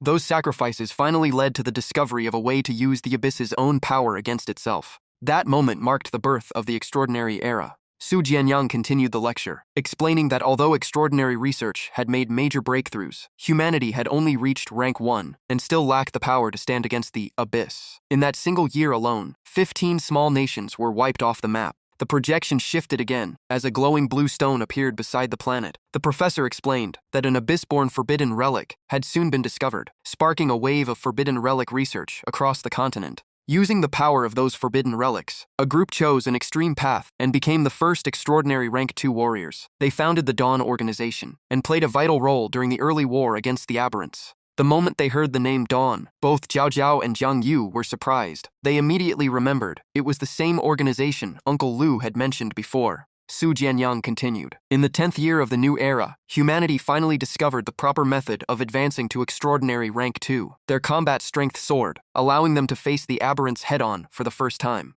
That same year, the 2 major strongholds, Northern Capital Watchhold and Southern Capital Dawn, were completed. They were followed by 8 first-class settlements: Qingyang, Mai, Yatai, Xingwo, Linan, Lindong, Changyang, and Tianfu. Many students were confused because there were far more first-class settlements than anything they had ever seen in public records. As if reading the class's thoughts, the professor calmly said that what they were about to hear would be difficult to accept, but every word was historical fact. The timeline continued. In the 20th year of the new era, the first rank 3 aberrant appeared. Conventional weapons were completely useless, and only after the southern capital suffered devastating losses was the monster finally destroyed. 10 years later, a special type aberrant emerged for the first time, possessing power far beyond anything seen before. That creature led an enormous aberrant army to besiege the Mai settlement. Because the battlefield was too close to civilians, humanity could not use nuclear weapons. By this point, the classroom had fallen into a heavy silence. Many students turned pale and broke into cold sweats, yet they still desperately wanted to know what happened next.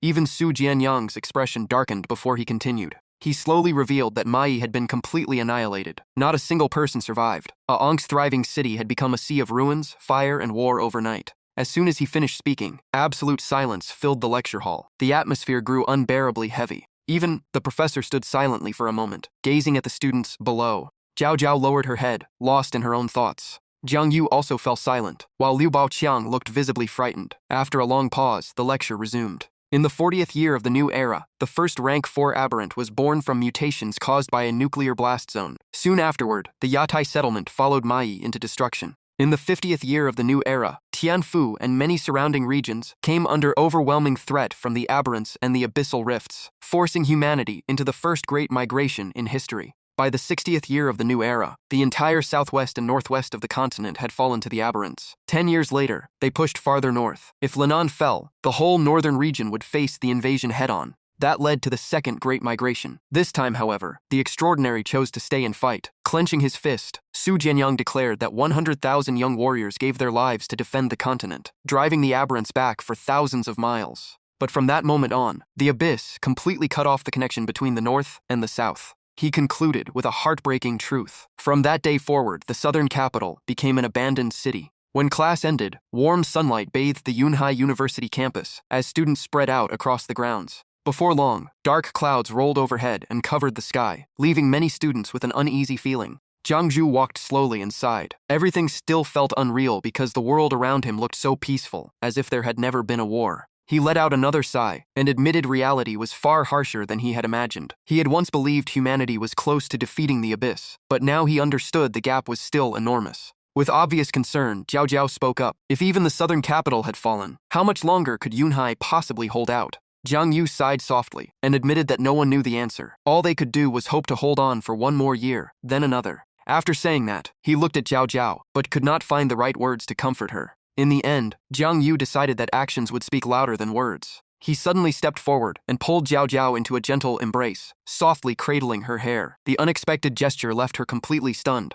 Jiang Yu quietly promised that if that day ever came, he would risk his life to protect her. Hearing those words, Zhao Zhao's face immediately turned bright red. Her eyes gradually filled with tears as she softly called Jiang Yu's name. Once the mood had become emotional enough, Jiang Yu's suddenly grinned and joked that since the aberrants had not arrived yet, maybe they should steal a kiss first. He puckered his lips hopefully, only for Zhao Zhao to blush even harder and shout that he was absolutely shameless. Just then, someone slowly approached from the distance with a smile, commenting that the two of them seemed to be handling things rather well. The newcomer was Su Jianyang, the lecturer from earlier. He looked at Jiang Yu, confirmed his name, and smiled, saying that after years of teaching, he had rarely met a student with such steady nerves. Jiang Yu looked surprised and asked how the professor knew him. Su Jianyang laughed and replied that after defeating an entire group of freshmen by himself on his first day, Jiang Yu's name had already spread across Yunhai University. After thinking for a moment, Jiang Yu asked the question that had been on his mind. Why reveal such harsh truths on the very first day of class? Hearing that, Su Jianyang paused for a brief moment. He calmly replied that learning the truth sooner was better than learning it later. Jiang, you did not disagree, but he seriously pointed out that dumping everything into one lesson could easily crush the students' fighting spirit. Su Jianyang frowned slightly before replying that sometimes people only truly grow after experiencing despair. Looking deeply at Jiang Yu, he slowly said that only plum blossoms, strong enough to endure the harsh winter, could bloom when spring arrived. His gaze rested on a nearby plum tree covered in blossoms. In his view, people were the same. Only after surviving hopeless situations could they truly mature. After a brief silence, Su Jianyang looked at Jiang Yu again and said that although he had already reached rank 2, he still could not be considered a true extraordinary. Jiang Yu looked completely confused and spread his hands. He had already reached rank 2, so why was he still not a real extraordinary? Su Jianyang calmly answered with a question of his own. Was possessing extraordinary power alone really enough to earn that title? The question struck Jiang Yu like a bolt of lightning, leaving him frozen and unable to answer. The professor's expression turned serious as he explained that Rank 1, Spirit Awakening, was only the first step toward gaining power, while Rank 2, Mutation, was the most dangerous stage. Upon reaching this level, contamination began clinging to the body, and people started undergoing transformations beyond normal human limits. He continued by comparing the journey to falling into a bottomless abyss, with nothing but a sheer cliff ahead. It was also like crossing a fragile wooden bridge over a bottomless chasm where a single mistake meant falling into the depths. Every word from Su Jianyang painted an even clearer picture of the deadly road ahead for Jiang Ju. Finally, he asked Jiang Yu whether, since reaching Rank 2, he had ever seen the deep well hidden within his own mind. Then the old man asked another question. Had Jiang Yu ever seen the wooden bridge leading to the road ahead? In the end, Su Jianyang concluded that Jiang Yu was still not truly ready to become a real transcendent. After saying that, he turned and walked away, leaving Jiang Ju lost in countless thoughts. Before disappearing, he gave one final reminder. Ask yourself if everything your teacher explained in class is really the whole truth. That question instantly left both Jiang Yu and Zhao Zhao deep in thought, because the answer was far from simple. When Jiang Ju finally snapped out of it, Su Jianyang was already gone. He instinctively placed a hand on his chest and stood there in silence for a long time. Seeing Jiang Ju zoning out, Zhao Zhao gently poked his back and asked what he was thinking about. He only shook his head, said it was nothing, and reminded everyone to get ready for the next class. The next lesson was basic transcendent knowledge taught by a female instructor. She introduced ability systems that came from aberrants, including flame type, bone type, pupil type, blood type, feather type, and many others. While the instructor kept explaining, Jiang Yu was already fast asleep. The lesson continued, explaining that killing aberrants of the same type required a lower price and allowed users to absorb their corruption to grow stronger. This was also the most common cultivation path. When it was time for ability training, a stern drill instructor loudly ordered everyone to focus and circulate the energy inside their bodies. At the command, every student immediately began training their abilities with full focus. By lunchtime, Jiang Ju was only hoping for a decent meal, but the woman serving food smiled mysteriously as she shook the ladle and announced that today's special was braised pork. In the afternoon, sunlight still covered the school's training ground. It was time for combat training. Lu Jiao and Jiang Yu were assigned to different classes, making Jiang Yu wonder why someone as talented as Lu Jiao was placed in Class 3 instead of Class 1 with him. The moment he thought about it, Uncle Lu came to mind. Jiang Yu suspected the old man had deliberately used his connections to separate them. Just then, the school speakers echoed across the campus, announcing that official combat training would begin today. Every class would be led by a drill instructor and an assistant instructor, and the results would also count toward the college entrance exam. The moment the order was given, every instructor stood at attention, answered in unison, and waited for the next command. Right after that, they quickly headed to their assigned classes and officially began the training session. Their responses echoed across the entire training ground. Under the eyes of every student, a man slowly walked toward the class. Jiang, you looked carefully at the new instructor and thought the man seemed much thinner than expected. As soon as he reached the center, the man shouted for the entire class to stand at attention. At the command, every student, including Jiang Zhu, immediately assumed the proper stance with perfect precision. Jiang Zhu was secretly startled. The instructor's voice alone carried overwhelming pressure. Seeing the class obey perfectly, the instructor showed no emotion and coldly ordered everyone to hold their position. Jiang Zhu was completely confused. He thought combat training would begin right away, but the first task was simply standing at attention. Only a few seconds later, an invisible pressure suddenly crushed his entire body, as if an overwhelming force had pinned him in place. Cold sweat poured down as Jiang Zhu realized he could barely move. It felt as if he had been completely locked down by killing intent. Looking around, he saw everyone else in the same situation. At first, he suspected it was a sealed artifact or some kind of ability, but he quickly dismissed that idea. Jiang Zhu finally realized the pressure came entirely from the drill instructor. The killing intent he released was covering every student. That terrifying killing intent felt ready to swallow everyone whole. Many students quickly reached their limits, collapsed onto the ground, and cried out in pain.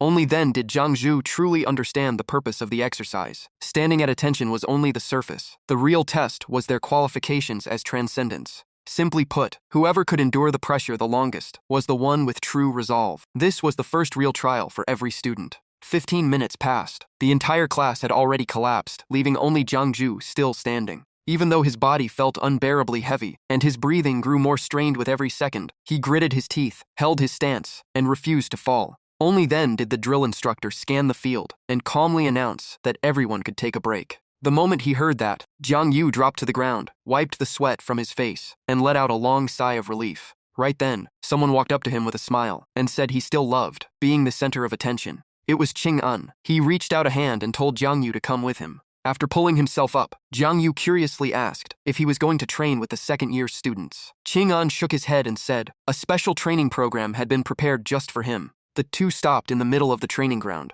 Jiang Yu looked around but saw nothing unusual. Ching An smiled and said his training partner was already standing right in front of him. Jiang Yu instantly understood. Ching An nodded. Today's training would be a direct spar between the two of them. The other students watched with admiration as they recovered. Everyone was amazed that Jiang Zhu was receiving personal instruction from a drill instructor. After all, he was the only one who stayed standing until the end of the last test. The freshman who crushed the entire first-year class truly lived up to his reputation. Hearing everyone talking, Jiang Zhu awkwardly suggested moving somewhere else, because being watched by so many people made him uncomfortable. Ching An laughed and asked if he was afraid of embarrassing himself in front of the crowd. Jiang Yu gave an awkward smile and admitted there was a little truth to that. Ching An suddenly remembered his superior's orders to train the kid personally, sharpen his skills, and tone down his arrogance. Helplessly, he explained that it was Uncle Li's decision. If Jiang Yu had any complaints, he could take them up with the old man himself. Hearing that, Jiang Yu immediately grumbled that Uncle Li was meddling way too much.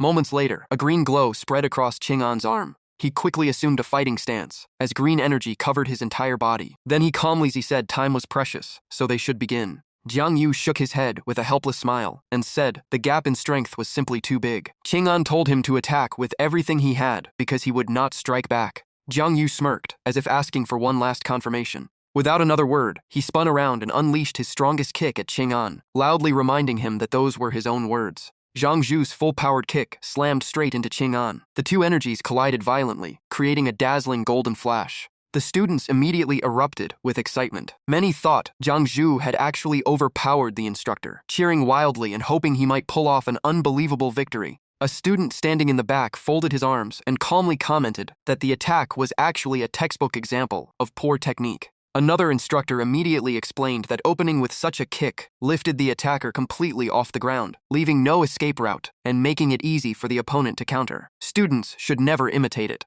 His words were instantly proven right when Ching An took the kick head-on, calmly praised the attack for its power, and pointed out that it still had one fatal flaw. As he spoke, Instructor Song locked onto Jiang Zhu's ankle, flashed a calculating smile, and said such a simple move was far too easy to counter. The moment he finished speaking, he tightened his grip on Jiang Zhu's ankle, planted his footing, and twisted with force. In an instant, Jiang Zhu was hurled high into the air, his body tracing a perfect arc before flying away. While falling, he quickly found his footing and landed smoothly without losing his balance. Even after taking the painful counterattack, Jiang Zhu refused to give up and charged forward again. In the blink of an eye, he closed the distance and unleashed a barrage of punches, so fast they were almost impossible to follow. Ching An deflected every strike, while quietly realizing the kid had improved tremendously since their last fight. Even the instructor defending against the attacks began to feel the pressure. Although Jiang Zhu was still far from a master, he was clearly an extraordinary talent. The two chased each other across the field, trading lightning-fast attacks that kept the spectators in awe. Even Ching An was surprised as every punch became faster and more accurate. His growth rate was truly astonishing.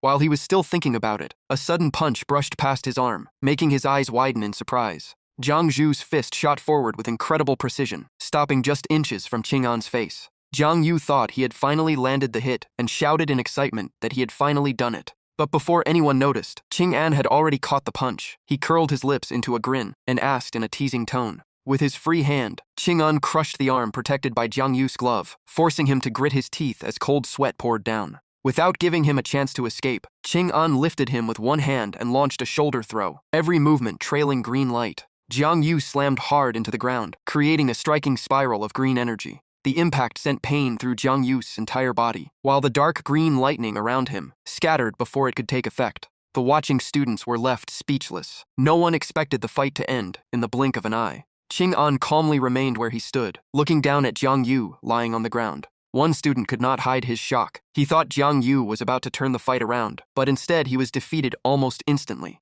The burly instructor folded his arms and pointed out that Ching An had deliberately left an opening, yet his opponent still rushed straight into the trap. Taking the opportunity, he reminded the students that battles were decided not only by strength and skill, but also by strategy. Jiang Yu held his aching back and struggled to get back on his feet. He looked at Instructor Song and suspiciously asked if he had just used his ability. Ching-an gave a faint smile and replied that he had not even used his ability. He had intentionally limited his physical strength to rank 2. The victory came purely from superior combat experience. Moving so fast that only afterimages and green streaks remained behind him, Ching-an explained that physical ability, technique, and tactics were the 3 pillars that decided victory. Instructor Song continued, saying that theory alone was never enough, because every battlefield changed from moment to moment. No enemy would ever give you time to stop and think. Meanwhile, Jiang Yu painfully climbed back to his feet. As he charged in again, Jiang Yu shouted that he had spotted an opening. Ching-an casually caught his punch and calmly said that true combat required training until every move became pure instinct. Ching-an narrowed one eye with complete confidence, still gripping Jiang Yu's fist, and asked if he had remembered that lesson. At the exact moment Ching-an let his guard down, Jiang Yu suddenly grabbed his wrist, catching even him by surprise. Without wasting the chance, Jiang Yu raised Ching-an's arm high and shouted that this time he would use his own move against him. Just as the clash reached its peak, the sound of a hand slamming a table rang out, forcing the match to stop. The burly instructor raised his hand and loudly announced that break time was over. Every student was to return to formation immediately. He then explained the rules. The first 2 days were only for adapting to the training intensity. On the 3rd day, the official class assignments would begin. He stressed that from now on, anyone who could not remain standing at attention or collapsed from exhaustion would be transferred out of their current class. The new class rankings would be determined by the order of elimination. The military-style training was brutally demanding. At first, only the legs felt sore, but the longer they stood, the heavier their entire bodies became. Zhao Zhao was struggling just as much. She felt that one moment of carelessness would make her collapse. Gritting her teeth, she swore to endure until the end. She suddenly remembered Zhang Zhu teasing that she only belonged in Class 3. That thought only strengthened her resolve. She refused to let Jiang Yu laugh at her. This time, she was determined to earn a place in Class 1. Even so, she could not help worrying about Jiang Yu. Thinking Instructor Song might go easy on him, she secretly turned to look toward his private training area. At that moment, Zhao Zhao saw Jiang Yu take another hit from Ching-an. He barely let out a cry before being sent flying and skidding across the grass. Jiang Yu struggled back to his feet once again. Covered in bruises and dirt, he calmly brushed the dust from his face. The sight left Zhao Zhao completely stunned. Only one thought filled her mind. This kind of training could actually beat someone to death. Ching-an had not suffered a single injury, but he was exhausted as well, with sweat pouring down non-stop. As he rolled his sore wrist, he walked forward and praised Jiang Yu for being unbelievably stubborn. Ching-an's opinion also began to change. He had expected to overwhelm Jiang Yu with ease, but the longer they fought, the more seriously he had to take the battle. Then he suddenly thought of Jiang Yu's uncle. The kid's fighting style was becoming more and more like his. Jiang Yu clenched his fists and charged straight at Ching-an again, declaring that the fight was not over yet. Ching-an blocked the punch with just one hand and said that was enough for today. Feeling Jiang Yu's punches had slowed noticeably, he knew the boy had finally reached his physical limit. But in the next instant, Jiang Yu's suddenly spun around, switched to his other hand, and threw a devastating punch from an unexpected angle. Everything happened so fast that Ching-an had no time to defend. He could only watch the fist race straight toward him. Before he could react, Ching-an was sent flying by the punch. The impact was so powerful that he slid a long distance before barely stopping himself. After regaining his balance, Ching-an immediately looked down at the spot on his chest where the blow had landed. Seeing that he had finally succeeded, Jiang Yu broke into a huge grin. At last, he had landed a clean hit. The next moment, every bit of strength left his body. Jiang Yu collapsed onto the training ground, gasping for air, as he complained that he had almost been beaten to exhaustion. Ching-an was still stunned. Even on the verge of collapse, Jiang Yu had poured every last bit of strength into that final strike. In Ching-an's judgment, the basic transcendent skill Jiang Yu had awakened was insight entry. Jiang Yu suddenly called out to Ching-an, snapping him out of his thoughts. He turned around and answered. Looking at the training ground, now covered with craters and battle scars, Jiang Yu nervously asked if they would have to pay for the damage. He even joked that if anyone wanted compensation, they should send the bill to Uncle Lee. Ching-an simply smiled and said not to worry. They would restore everything later with a sealed artifact. Soon after, Jiang Yu found himself back in the infirmary. Yang Zi looked at him in surprise and asked why he had ended up there again. Jiang Yu laughed, saying they really must be fated to meet, then casually asked for her name. Yang Zi walked over to the bedside, braced one hand on the bed, and looked straight at Jiang Yu. Seeing her get so close, Jiang Yu immediately froze. Yang Zi smiled and reminded him that she was a senior intern. He had asked for her name the first time, asked again the second time, and now this was the third time, yet he still could not remember. At such close range, Yang Zi's striking figure made Jiang Yu blush bright red. He became so flustered that he could only keep swallowing nervously. Suddenly, Jiang Yu remembered a profile he had seen before. It listed Yang Zi as 23 years old, 175 centimeters tall, with a bust measurement of 36. The memory left him completely stunned. Only then did he realize the woman standing before him was the same girl from that profile. Yang Zi simply reminded Jiang Yu to get plenty of rest before turning to leave. Seeing that, Jiang Yu quickly reached out as if to stop her, joking that getting an IV alone was too scary. Just then, Ching-an walked in and caught the scene. He chuckled, making Jiang Yu jump in surprise and immediately call out to Uncle Song. Embarrassed after being caught, Jiang Yu could only laugh awkwardly and ask why Ching-an was not still training. Ching-an handed him a bottle of medicine and explained that, as the chief instructor, being away for a while would not matter. He then told Jiang Yu to drink it and recover his stamina. Jiang Yu took the bottle, opened it, and drank every last drop. Only a few seconds later, his eyes lit up as if he had been brought back to life. Jiang Yu jumped to his feet full of energy, stretched his body, and loudly declared that he had fully revived and could keep fighting all day. Seeing him acting dramatic again, Ching-an could only shake his head and tell him to rest properly. They could continue sparring once he had fully recovered.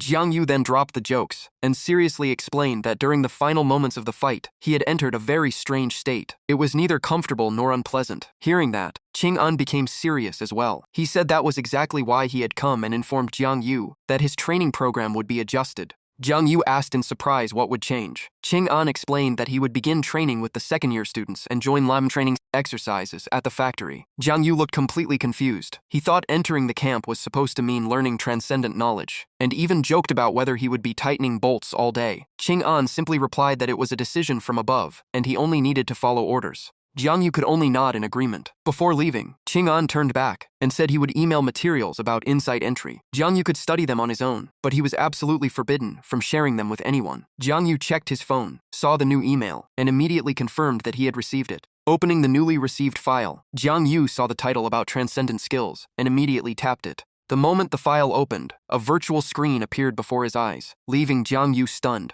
On the screen was a young man who introduced himself as Xiang Yang. He said Today's lecture would analyze the foundations of transcendent skills from multiple perspectives, then pointed at the board and invited everyone to follow along. Two major topics appeared on the board. The first asked what a transcendent skill truly was. Xiang Yang explained that rank 1 was spirit awakening, rank 2 was mutation, and only rank 3 could truly be called transcendent. Once the corruption inside the body reached a critical threshold, releasing energy without control became extremely wasteful. If 100 units of energy could produce the effect of 200, that was a true transcendent skill. To achieve this, 3 elements had to work together: body structure, energy output, and the level of willpower concentration. After saying that, Xiang Yang gave a light snap of his fingers. The scene before Jiang Yu instantly changed into a training room. Xiang Yang stood across from him with a short sword in hand and said he would demonstrate it personally. The moment he finished speaking, he swung the blade hard at a nearby metal dummy. Xiang Yang then explained that this was target number 7, made from a special alloy, tough enough to withstand a physical attack from a rank 2 transcendent, like the slash he had just delivered. Next, he asked everyone to watch carefully. This time he would use about 500 units of energy, the minimum required to enter rank 3, before activating his power. With a single slash, the metal dummy was launched into the air, and the ground beneath the blade's path exploded violently. Jiang Yu simply watched without much reaction. To him, the power still did not seem that impressive. Xiang Yang continued, explaining that he would use the same 500 units of energy again, but this time through a true transcendent skill. As he spoke, he stomped one foot firmly onto the ground. That single movement made Jiang Yu widen his eyes and focus completely. Xiang Yang slowly raised both hands and compressed the flowing energy into a single sphere. Veins bulged across his forehead, and his expression became intensely focused. Jiang Yu could not hide his surprise. At the same time, Xiang Yang explained that a transcendent skill was the fusion of physical strength, transcendent energy, and willpower, concentrating every bit of scattered power into a single point for maximum effect. As soon as he finished speaking, Xiang Yang launched the crimson energy sphere straight ahead, flying in a perfectly straight line. Yet throughout its flight, countless strands of energy split away from the sphere and spread outward in every direction. When the sphere slammed into the row of metal targets, it destroyed not only the main target, but also every nearby target swept away by the scattered energy. It was the perfect proof that when willpower was condensed to its absolute limit, the resulting force could move mountains. After just one attack, the entire training area was left in ruins. Deep craters covered the ground as dust and debris were blasted into the air before drifting away in thick clouds. Compared to how it looked before, the place now seemed like the aftermath of a massive battle. Xiang Yang appeared once more amid the destruction and calmly declared that this was the true power of a transcendent skill. Even standing there, he radiated overwhelming pressure. Jiang Yu remained frozen after witnessing the demonstration. Only one thought echoed through his mind. So this was the terrifying power of a real transcendent skill. Xiang Yang continued, explaining that the move he had just used was a common transcendent skill called 100 Rens. Most transcendents could learn it after reaching rank 3 and obtaining enough energy. He urged everyone to train diligently because it was the primary method for dealing heavy damage against aberrants. As the lecture came to an end, his friendly smile disappeared, replaced by the solemn presence of a soldier. He raised his hand in a formal salute before gradually fading away. Jiang Yu stood there speechless, unsure whether to laugh or cry. Before arriving at the camp, he had thought he was already pretty strong. After only 2 days, he realized he was still just a beginner. The world of the Transcendence and the Night Watch never failed to surprise him. At that moment, a new notification appeared on Jiang Yu's phone. It explained that ordinary transcendent skills could only be fully mastered after reaching rank 3, and each use consumed an enormous amount of stamina and mental strength. The first entry introduced Insight Entry, a technique that allowed the user to control their body with extraordinary precision and perform movements far beyond normal limits. The second entry was Hyperfrequency, a skill that forced both muscles and transcendent energy beyond the body's natural limits. Mastering it required an unbreakable will capable of shattering one's own boundaries. The final entry was Tide Heart State, a condition where the mind remained as calm as still water, while the will surged like crashing waves, granting complete control over one's power. The final note emphasized that physical ability, transcendent energy, and willpower determined quantity, while these 3 skills represented quality. Beginners should focus on building a solid foundation and never rush toward higher realms, or the results would backfire. After reading everything, Jiang Yu realized these techniques were truly a double-edged sword. Back in his room, Jiang Yu opened his status panel. Name, Jiang Yu. Attribute, Shadow. Remaining lifespan, 5 months. The evaluation line still jokingly congratulated him on surviving until the end of the year. Jiang Yu laughed to himself. He had awakened a transcendent skill before turning 18. If only he could skip straight to college. The next morning, while walking with Qing An, Jiang Yu curiously asked whether someone his age was even allowed to train at the factory. He also wanted a hint about what was coming next. Qing An simply replied that Jiang Yu would be running alongside the second-year students. When they arrived at the Dragon Awakening Zone, Qing An explained that once inside, Jiang Yu's only job was to run as hard as he could. His wristwatch would monitor every condition of his body, and the training would only end after he met the required standard. Unless his life was in danger, the instructors would not interfere. Jiang Yu was left speechless by such a bizarre training method. After chatting for a while, they finally arrived at the entrance to the massive running facility. The moment he looked inside, Jiang Yu's eyes widened at the enormous scale of the place. Seeing his reaction, Qing An smiled and teased him, asking if he had the guts to step inside. That challenge immediately fired Jiang Yu up. Pointing at the sky, he laughed and bragged that his uncle was a retired war general, while his future father-in-law was the Yunhai patrol envoy. He was determined to become an even greater war general than either of them. The more he talked, the more smug he became, confidently claiming that no one would dare let anything happen to him. Qing An calmly replied that, at worst, Jiang Yu would spend 2 months bedridden. If that happened, he would apply for a sealed artifact to heal him and get him discharged sooner. Jiang Yu only laughed, showing no fear at all. The two continued walking for quite some time, while Jiang Yu kept looking around with endless curiosity. After looking around, Jiang Yu became completely confused. The entire place looked more like a prison than a training facility. The longer he looked, the stranger it felt. He immediately asked Qing An where this place really was. Last night, he had thought he was being sent to an electronics factory. Qing An stopped, turned around, and replied that this was the Dragon Awakening Zone. But the students all preferred to call it something else, the Escape Zone. The moment he heard that, Jiang Yu got a terrible feeling. He quickly turned around, stammering that maybe he should think it over before going inside. Qing An instantly saw through him. Without another word, he kicked Jiang Yu straight through the entrance and told him to stop wasting time. Trapped behind the door, Jiang Yu panicked and pounded on it while shouting for Uncle Song. Outside, Qing An calmly pretended not to hear a thing. While standing outside, he called Captain Li and reported that Jiang Yu had entered safely. Everything was going according to plan, and he would not let things get out of hand. Whatever Captain Li said made Qing An hesitate for a moment. Even he felt this might be going a little too far. Inside, Jiang Yu was screaming after discovering the area was crawling with frog-like aberrants. Outside, Qing An calmly continued the phone call, saying the kid was yelling pretty loudly and seemed genuinely frightened. Jiang Yu shouted non-stop while fighting back the monsters, cursing at them and yelling that he would wipe every last one of them out. Hearing that from outside, Qing An could only cover his forehead with one hand. In the end, he simply turned his back, pretending to see and hear nothing, then reported to Captain Li that from his perspective, Jiang Yu sounded extremely excited. The reality inside was completely different. Jiang Yu was hugging his head, trembling in fear as he screamed for help and begged them to stop dropping those horrifying frogs because he was about to lose his mind.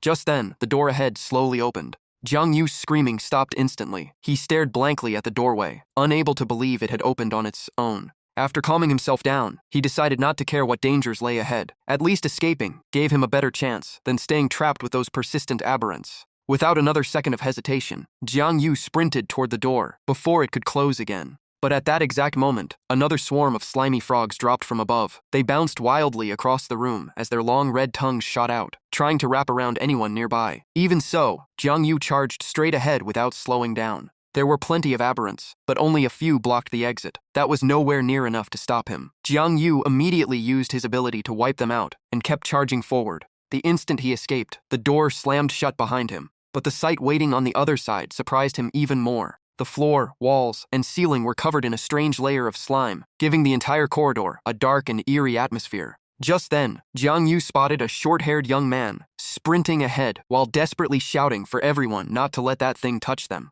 Seeing Jiang Yu standing still, the young man urgently yelled for him to run. Although he had no idea what was happening, Jiang Yu immediately took off after him. As they ran, the young man asked which class Jiang Yu belonged to. Without thinking, Jiang Yu answered that he was in Class 1 of the special training camp, making the other man freeze in disbelief. Hearing that, the young man stared at him in shock and asked how someone who had just entered the camp could already be sent to a terrifying place like this. Jiang Yu forced a bitter smile and guessed he must have accidentally offended the wrong person. The young man was even more stunned. He could not help wondering what kind of disaster Jiang Yu had caused to end up here. He even imagined that Jiang Yu must have provoked someone he absolutely should never have crossed. Without slowing down, Jiang Yu asked what this place really was. The young man explained that this was the escape zone. The only way out was to keep running and rely on sheer willpower to overcome every danger and every wave of pressure. After saying that, the young man suddenly accelerated, shouted for Jiang Yu to keep it up, and sprinted ahead. Even though the other runner picked up speed, Jiang Yu quickly caught up and asked where the exit was.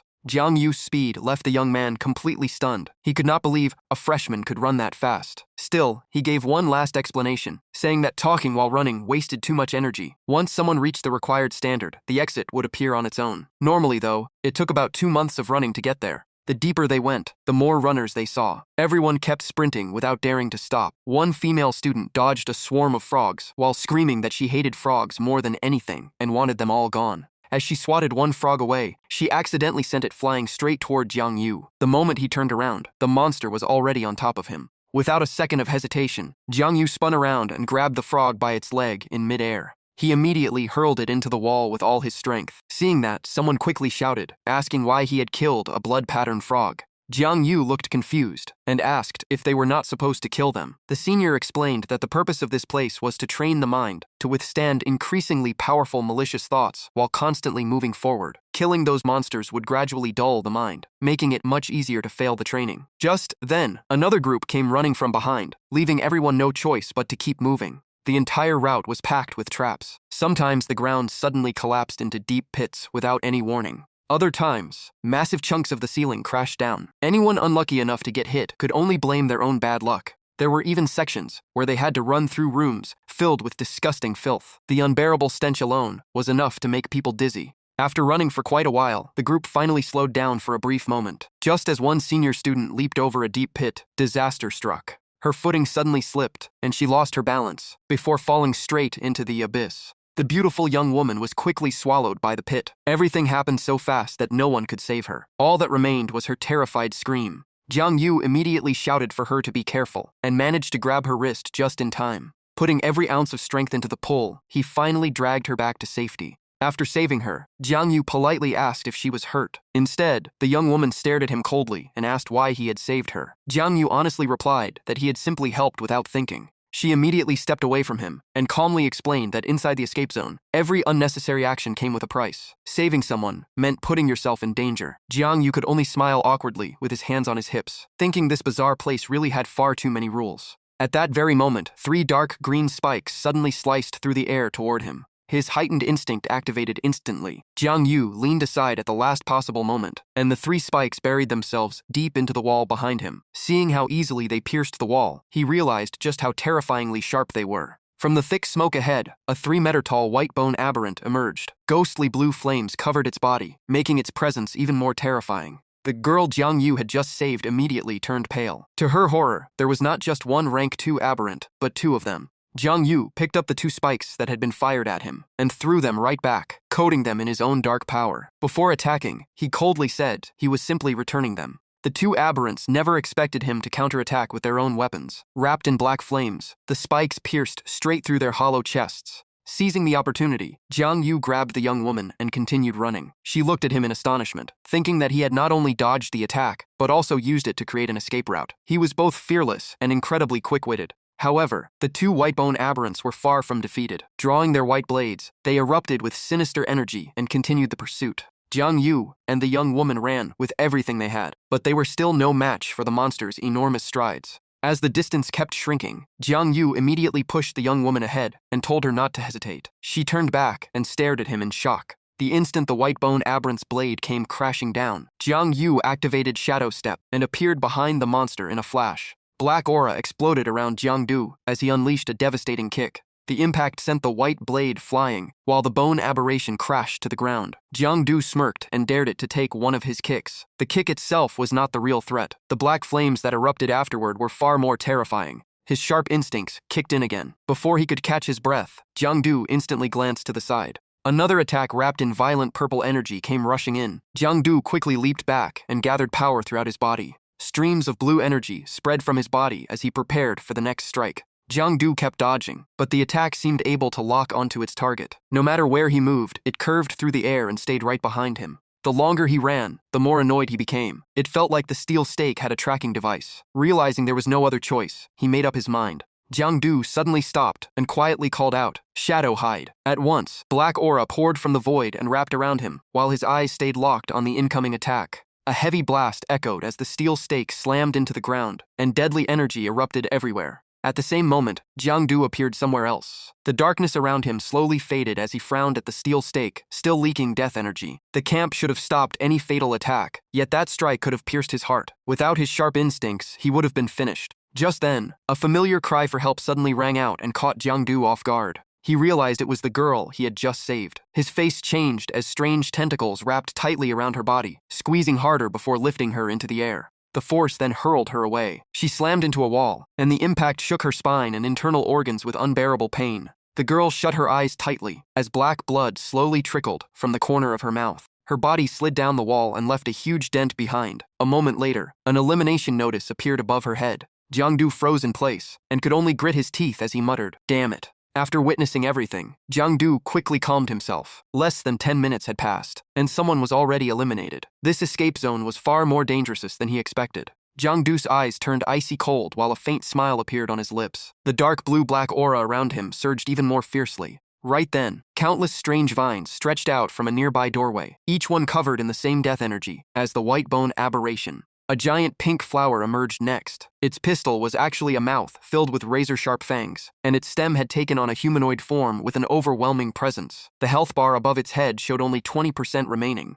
Jiang Du widened his eyes in shock. Standing before him was nothing less than a giant man-eating flower, while countless vines coiled around steel poles. The mutant charged without hesitation. From its aura alone, Jiang Du knew it was every bit as powerful as the 2 white bone aberrations from before. The only good news was that it had just 20% health left. If it had been at full strength, this fight would have been much harder. As steel spikes kept flying toward him, Jiang Du circulated his black aura and prepared to fight back. But just as he was about to counterattack, the mutant suddenly vanished. Jiang Du immediately realized it could also turn invisible, leaving him stunned by how bizarre this training ground was. After dodging wave after wave of attacks, Jiang Du quickly understood that if this continued, he would collapse from exhaustion before his enemy did. While retreating, he dodged 3 vine strikes aimed straight at him. His eyes turned ice cold. If he wanted to win, he first had to figure out where his enemy was moving. Gritting his teeth, Jiang Du immediately activated Shadow Eyes. His pupils turned pitch black as strange patterns appeared within them, and the power inside his body erupted.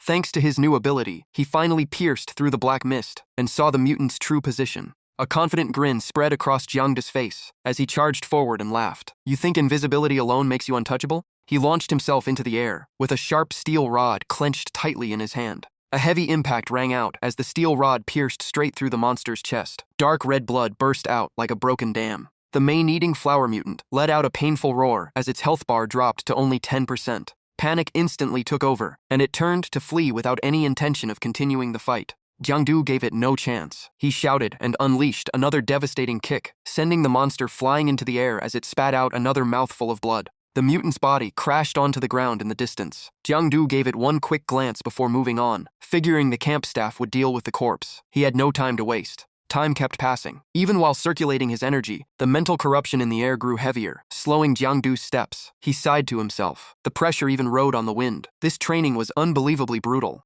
A sudden wave of dizziness hit, making Jiangdu frown and clench his jaw. The sensation felt like he had drunk far too much. At that moment, something pierced straight through his shoulder with a sharp thud, sending blood spraying everywhere. The poison in Jiangdu's blood immediately began to take effect. He planted both feet firmly on the ground and pressed one hand against the wound to keep himself from collapsing. His face grew more tense while Jiangdu let out a faint smile and gripped the steel rod lodged in his shoulder. The pain forced him to take a sharp breath. A wave of dark crimson blood aura suddenly flooded the area, turning the atmosphere eerily sinister. From within the blood aura, a demon-like mutant stepped forward with death itself radiating from its body. A crimson ability core was exposed in its chest, and a fireball floated above its hand. Jiangdu froze. This was clearly a rank 2 mutant with a health bar of 70. The monster landed on the ground, and the blood aura spread across the entire area. But that was only the beginning. Countless more mutants appeared behind it, crawling on the ground and flying through the air until every inch of space was packed. Jiangdu cursed under his breath. One had already been hard enough, and now an entire swarm had arrived.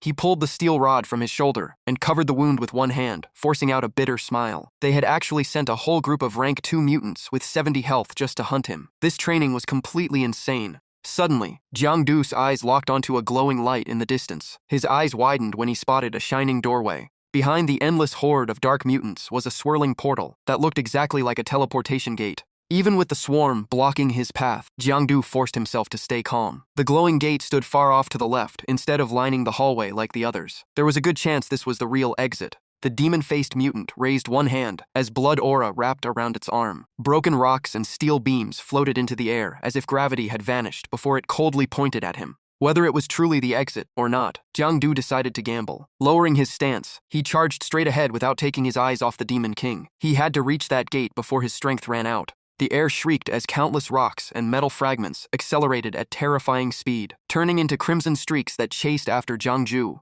Jiangdu poured all his strength into both arms to block the frontal assault. His eyes never left the target, as he told himself that everything would be over once he got through this. Without another moment of hesitation, Jiangdu burst forward at full speed and rushed straight at the mutant. He threw a punch immediately, but the mutant casually tilted its body and dodged with ease. Jiangdu was caught off guard by its incredible reaction speed. Before he could recover his balance, the mutant had already condensed a blazing energy sphere in its hand. A deafening explosion erupted as the sphere struck Jiangdu and blasted him away. Crimson flames exploded across the sky like fireworks. Jiangdu staggered back to his feet, with blood covering half of his face as he clenched his teeth. His expression turned savage. The mutant's attack was terrifying. A single hit had already drawn blood. At this rate, he would lose the ability to fight before ever reaching the gate. He took a deep breath and instantly leaped away to widen the distance. Jiangdu quickly made up his mind. It was time to use his trump card. As he wiped the blood from his chin, he had no idea the demon-faced mutant had silently appeared behind him, with a killing blow already prepared.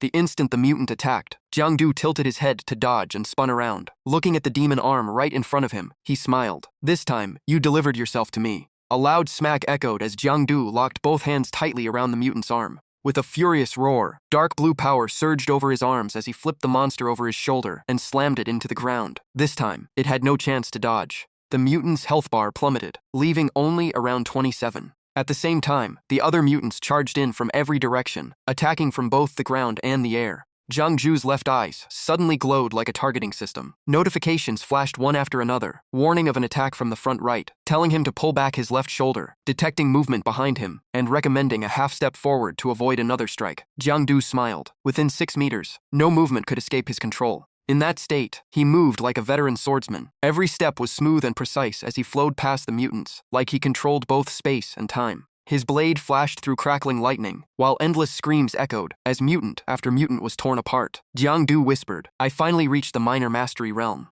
A swarm of mutants chased him from behind, while the spatial gate stood ahead. Jiangdu did not hesitate. He pushed his speed to the limit and sprinted straight for it. He only had to make it through. But just then, two powerful auras suddenly blocked his path. Jiang Zhu was stunned to see the white bone aberration and the man-eating flower he had defeated earlier, both fully restored. After only a brief pause, the two giant monsters rushed him together. Jiang Zhu instantly turned to face them with his teeth clenched. He rolled aside to dodge and could not help cursing under his breath. This training was completely unfair. The moment he landed, Jiang Zhu erupted with power and accelerated away. He ignored the monsters behind him and let them deal with each other. His only goal now was the spatial gate. Gritting his teeth, Jiang Zhu decided not to waste another second. But before he got very far, he was forced to stop. Facing his two old opponents again, Jiang Du knew exactly how troublesome they were. With the stamina he had left, he could only enter the minor mastery realm one last time. He took a deep breath, and his eyes became resolute. He had to win this battle. Failure was not an option. The instant he activated minor mastery, countless warnings appeared. A bone spike from the rear left would pierce his abdomen. He could block it, but his palm would be torn open. Then he should use the momentum to pull the enemy forward. Jiang Zhu tightened his fist and calmly waited for the attack. The system gave another instruction. A vine was coming from the upper right. If he pulled the bone aberration about 40 degrees backward, the attack would accidentally hit its own ally. Jiang Du immediately confirmed the trajectory. While in the minor mastery realm, both his perception and body control improved dramatically. But what confused Jiang Zhu was that the best response automatically appeared in his mind. He could not help wondering if that was really normal. Jiang Du leaped into the air at exactly the right moment. The white bone aberration and the man-eating flower failed to change direction, and their attacks pierced straight through each other. Seeing that, he laughed. It made no sense, but he was happy to take advantage of it. The white bone aberration let out a painful roar as a vine pierced through its chest. Its eyes widened in disbelief at what had happened. Even the man-eating flower froze in shock. It clearly had not expected this outcome either. Jiang Du laughed loudly and mocked the two monsters before sprinting toward the gate. His breathing grew heavier and his stamina was almost gone, but the exit was right in front of him. What he did not notice was that one of the man-eating flower's vines quietly swung toward him.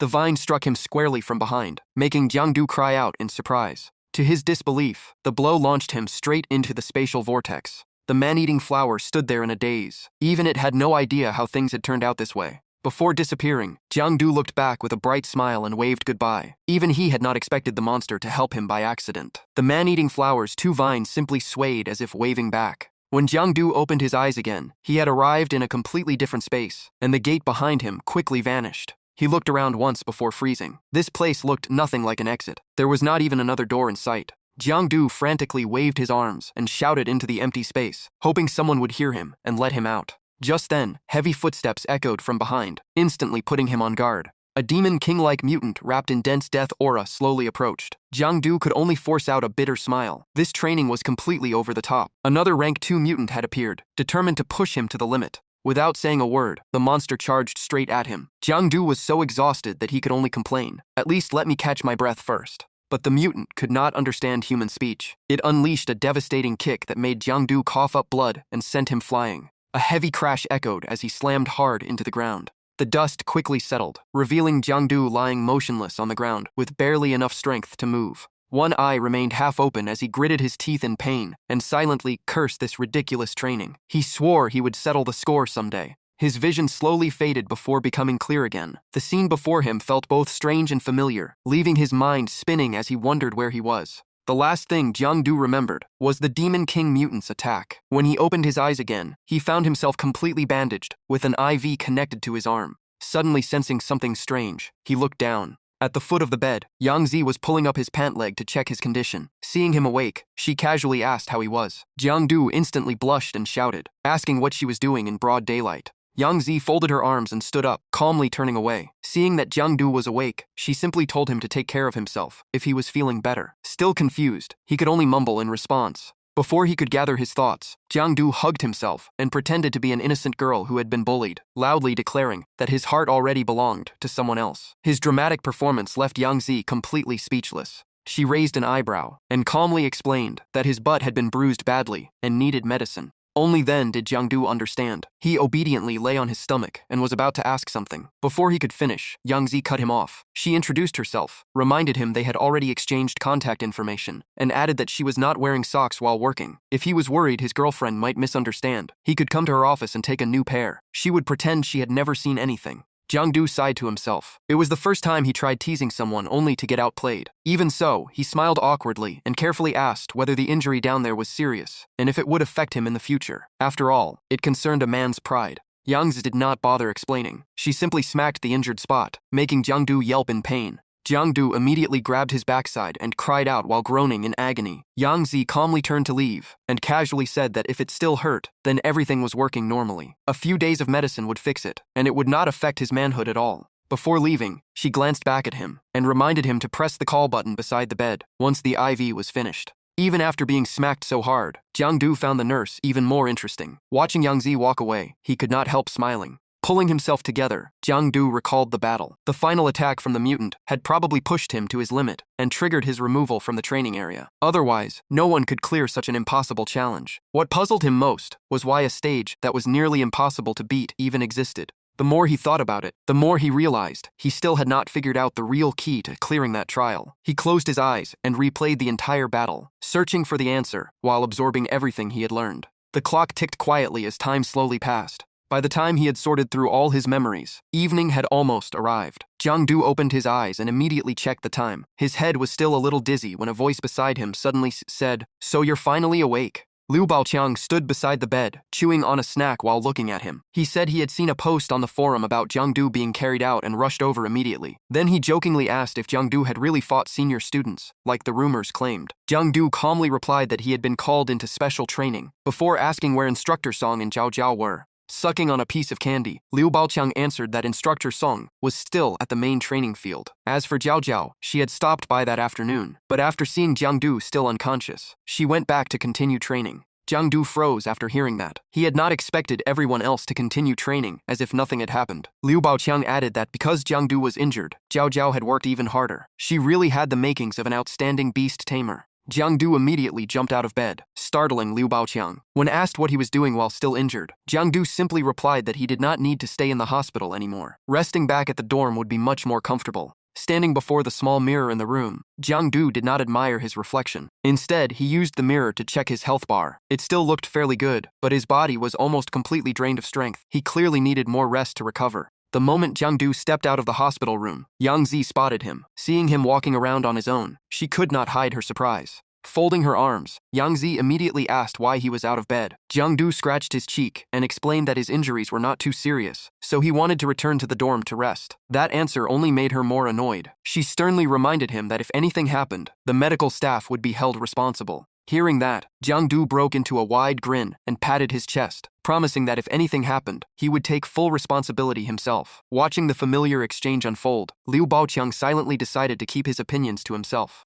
Yang Zi let out a soft snort. She tried to keep a straight face, but the corners of her lips curled slightly, and a faint blush appeared on her cheeks. Deep down, she thought, who needs this brat to take responsibility anyway? After leaving the medical wing, Liu Baoqiang curiously asked that if Jiang-du was going to take responsibility for the nurse, then what about Zhao Zhao? Jiang-du nearly punched him on the spot and immediately told him to stop talking nonsense. The way he said it sounded completely wrong. Liu Baoqiang quickly admitted his mistake and confessed that he had misunderstood. After walking a little farther, Liu Baoqiang stopped and told Jiang-du to go see Zhao Zhao because she had been worried about him. Since he was not a student from Zone 1, he could only wait outside. Jiang-du nodded and said he would be back after saying a few words. Entering the training ground, Jiang-du headed straight for the spectator area, where his instructor was watching the session. The moment he appeared, Qing'an smiled and asked why he had not rested a few more days, while his injuries were still healing. Jiang-du simply smiled and replied that his injuries were minor. Seeing that, the instructor said nothing more and motioned for him to sit down.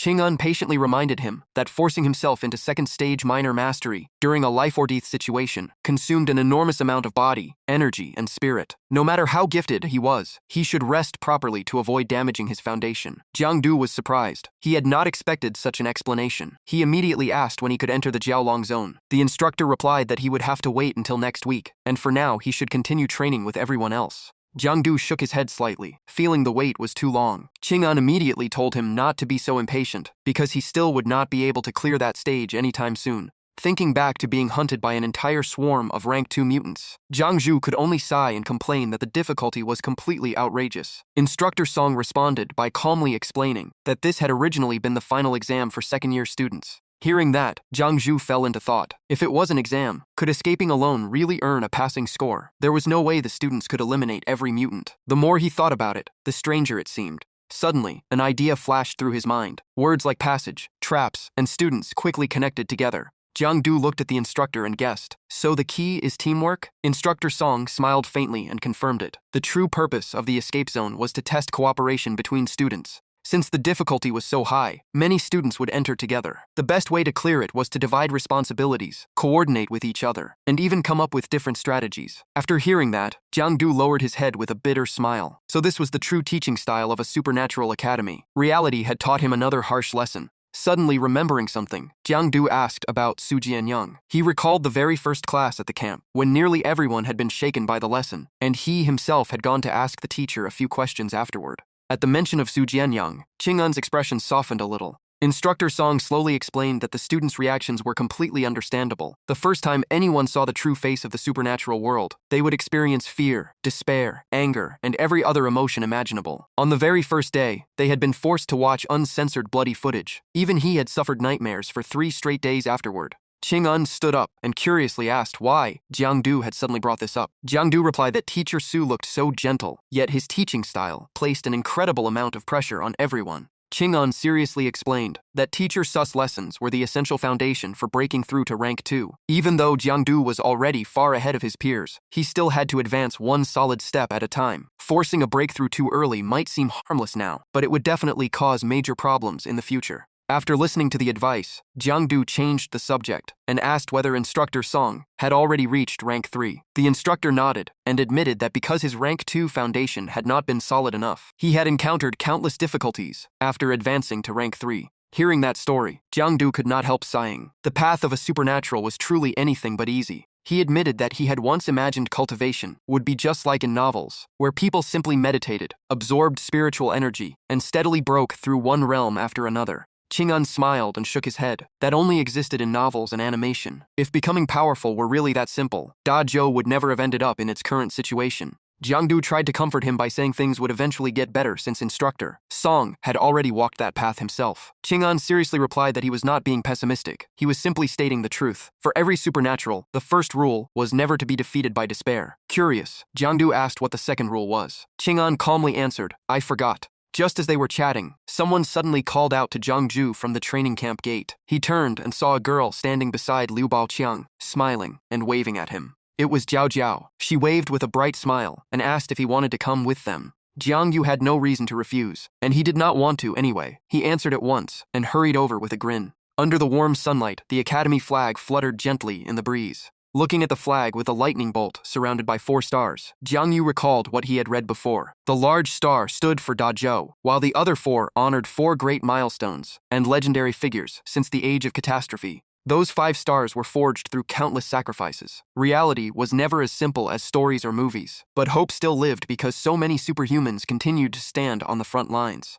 Watching the national flag wave in the wind, Jiang Yu believed even more that no matter how hard the road ahead became, they could still overcome it. The young man stood tall against the wind, shining with the energy of the sun. Seeing him stare at the flag, Qing'an patted his shoulder and joked that maybe he should handle the flag raising next week. Jiang Yu quickly waved it off and said he was only thinking about the meaning behind the stars. Instructor Song also looked up at the flag and slowly explained that the 4th star represented the Night Watch. The organization once had names like the Superhuman Bureau and the Superhuman Affairs Bureau before finally becoming the Night Watch. He then asked Jiang Yu why he thought they chose that name. Jiang Yu guessed it was because ghosts and mutants were most active at night. Qing'an only shook his head and said not knowing was not always a bad thing. Jiang Yu stayed curious but did not ask further, joking that learning too early might even affect his mindset. The moment Instructor Song heard that, he rolled up his sleeves and tried to drag Jiang Yu into another spar. Jiang Yu instantly turned and ran even faster than he did in battle, laughing that picking on an injured man had no honor. After reaching Jiao Jiao, Jiang Yu looked around and asked where Liu Baoqiang had gone. She pointed toward the cafeteria and said he had gone ahead to save seats for everyone. The moment she finished speaking, Jiao Jiao grabbed his arm and pinched him hard while quietly scolding him. Her voice stayed gentle, but her grip showed no mercy. Jiang Yu winced in pain and kept begging for mercy, saying he was perfectly fine. That only made Jiao Jiao pinch even harder. Her eyes slowly turned red, and her voice began to tremble. Jiao Jiao said that when she heard he had been carried out, her heart nearly stopped from fear. Halfway through, her emotions overwhelmed her. Jiao Jiao turned away and quietly burst into tears. Seeing that, Jiang Yu felt deeply guilty. He gently wiped the tears from her face and softly told Jiao Jiao not to cry anymore. But only seconds later, Jiang Yu shocked everyone by bringing the finger covered with her tears to his mouth and tasting it. He seriously commented that the tears were a little bitter, with a slightly dry aftertaste. The strange act left Jiao Jiao so stunned that she completely forgot to cry. Once she recovered, her face turned bright red as she shouted at Jiang Yu, asking what on earth had gotten into him. Jiang Yu calmly lowered his hand, smiled softly, and said he simply wanted to remember that taste. He then pulled Jiao Jiao into a gentle hug and softly called her name. He promised that whenever he remembered the bitterness of her tears today,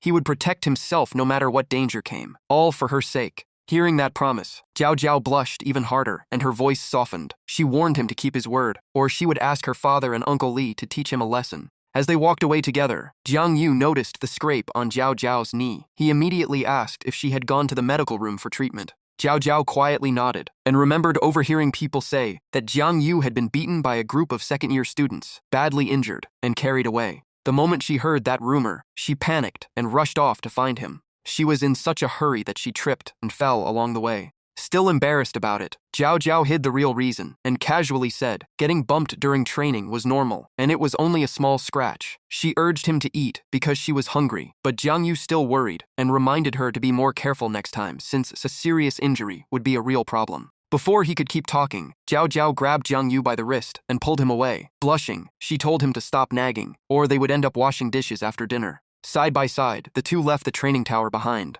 On the way, Jiao Jiao happily said she wanted chicken breast, potato chips, and soda, all paid for by Jiang Yu. He simply smiled and agreed without hesitation. Half a month later, inside the escape zone, Jiang Yu was chasing down a mutant. As he ran, he laughed and teased that it had cornered him before, so where was it planning to run now? He grinned with complete confidence, declaring that Today's prey had nowhere left to escape. The moment he finished speaking, Jiang Yu activated his skill. A magic circle appeared and locked tightly onto the mutant. The monster froze for a brief instant, and Jiang Yu seized the chance to unleash his full power and charge forward. Black aura surged around him as deep blue spirit energy flared even stronger. His eyes turned cold, his fist rose high, while the mutant stood frozen in panic. At the same time, everyone inside the escape zone control room watched the battle with tense expressions. Instructor Song's face changed as he shouted that something was wrong. The kid was about to kill the mutant. He immediately ordered the staff to pull the creature out and end the training session, and the order was carried out at once. Later, Ching-un entered Jiang Yu's lounge. Seeing him calmly drinking water, he smiled and said the kid had improved again. After only half a month, almost every rank 2 mutant in the escape zone was no longer his match.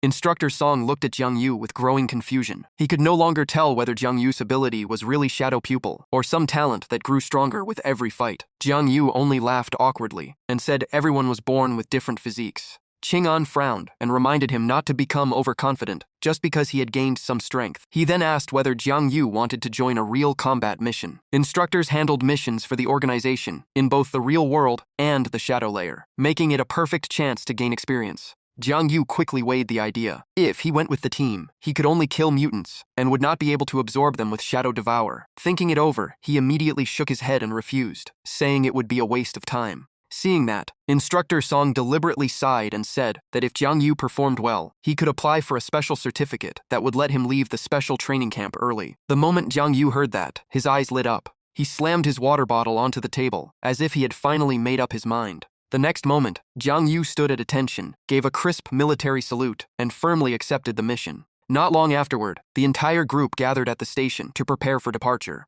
Seeing so many unfamiliar faces, Jiang Yu walked over and asked Instructor Song who they were. He explained that they were all trainees joining this mission. Just then, Jiang Yu spotted a familiar figure and took the initiative to greet her. The girl took off her cap and looked at him helplessly, reminding him that her name was Yang Zi, and this was already the 5th time he had forgotten it. Realizing who she was, Jiang Yu quickly laughed it off and explained that she was wearing casual clothes instead of her nurse uniform today, so he almost failed to recognize her. He also complimented her outfit, but before he could continue, Ching-un cut him off and told everyone to take their seats because the mission briefing was about to begin. Once everyone was seated, Instructor Song began the briefing. Near West Yunhai in the Shadow Layer, signs of a blood breed had appeared and already caused casualties. The target was an early rank 2 blood breed accompanied by several rank 1 followers, and the team's mission was to eliminate every corrupted enemy. About 30 minutes later, the group boarded a high-speed train heading toward the mission site. Jiang Ju slept so deeply that he unknowingly rested his head on Yang Zi's shoulder. Yang Zi could only endure it in silence, wondering what this guy had done last night to be this exhausted.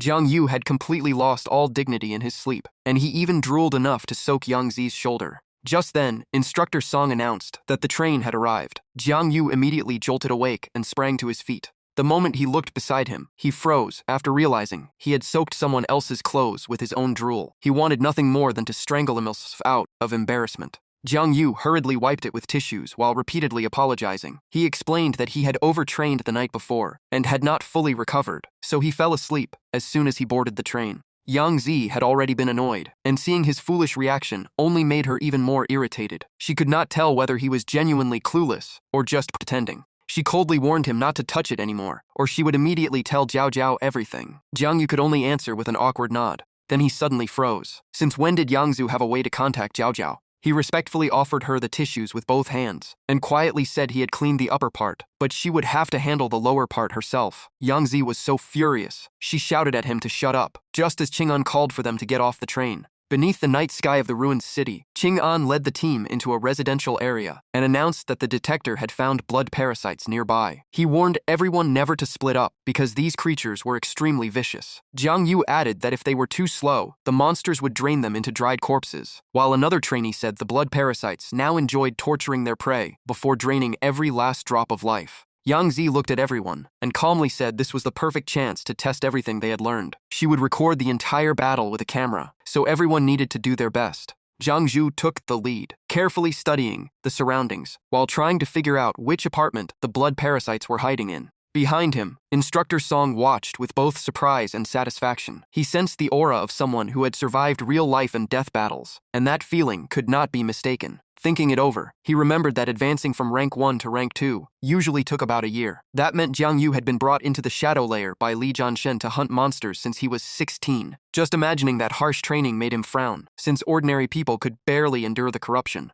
Ching-an recalled Fang Jianshen. Although reaching rank 2 at 17 was incredibly rare, there had been precedents, and he could not help wondering whether Jiang Zhu might reach the same level. The more Instructor Song thought about it, the greater his expectations for this student became. Jiang Zhu immediately released his spirit energy to search for the target. He pointed straight ahead and shouted that the mutant was over there. Seeing Jiang Zhu attack first, Ching-an instantly concluded that the rank 1 blood parasite had appeared, meaning the rank 2 one could not be far away. Just as Jiang Zhu prepared to finish off the rank 1 blood parasite, something unexpected happened. A purple rank 2 blood parasite suddenly lunged from the side, slashing with its claws and forcing Jiang Zhu to dodge. A deafening explosion erupted as a violent wave of purple energy blasted toward him, right in front of the rank 1 blood parasite. In an instant, Jiang Zhu and the monster became locked in their own fierce battle. They exchanged blow after blow through countless clashes, yet neither side gained the upper hand. Ching-an did not stay back to watch. He burst forward at full speed, taking on the rank 2 blood parasite himself, while Jiang Yu and 3 other trainees dealt with all the rank 1 monsters. Everyone acknowledged the order at once.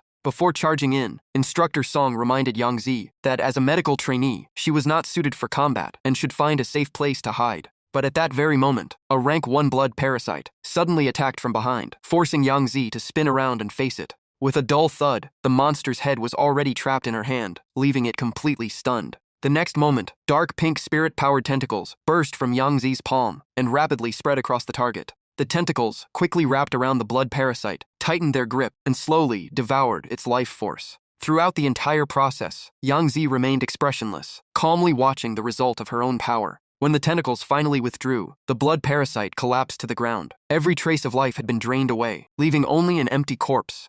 Yang Zi took out a small bottle and held it beneath her hand to collect the blood extracted during the absorption. At that moment, she looked up and met Jiang You's stunned gaze as he approached. He stared at her in disbelief, wondering where the gentle nurse he once knew had gone. Yang Zi asked what was wrong. Jiang Yu, who was holding back the rank 2 blood parasite, forced a smile and asked if she had eaten enough. Yang Zi calmly replied that she still needed one more, and Jiang Yu immediately agreed. After watching her use the ability again, Jiang Zhu could not hide his curiosity and asked what kind of power it was. Looking at the tentacles wrapping around the prey like a carnivorous plant, Yang Zi briefly explained that it was a devourer ability branch called Devour. Hearing that, Jiang Zhu excitedly asked if she could turn any part of her body into tentacles whenever she wanted. The question left Yang Zi glaring at him, completely unable to understand how his mind worked. Jiang Yu paid no attention to her reaction and drifted into his own imagination. The more he thought about it, the more fascinating the ability seemed, until he eagerly asked if he could touch it. Yang Zi refused without hesitation. Jiang Yu bargained and asked if he could at least take a closer look. Crossing her arms, she called him a pervert and threatened to report him to the training camp for harassment. Jiang Yu was just about to brag about his connections when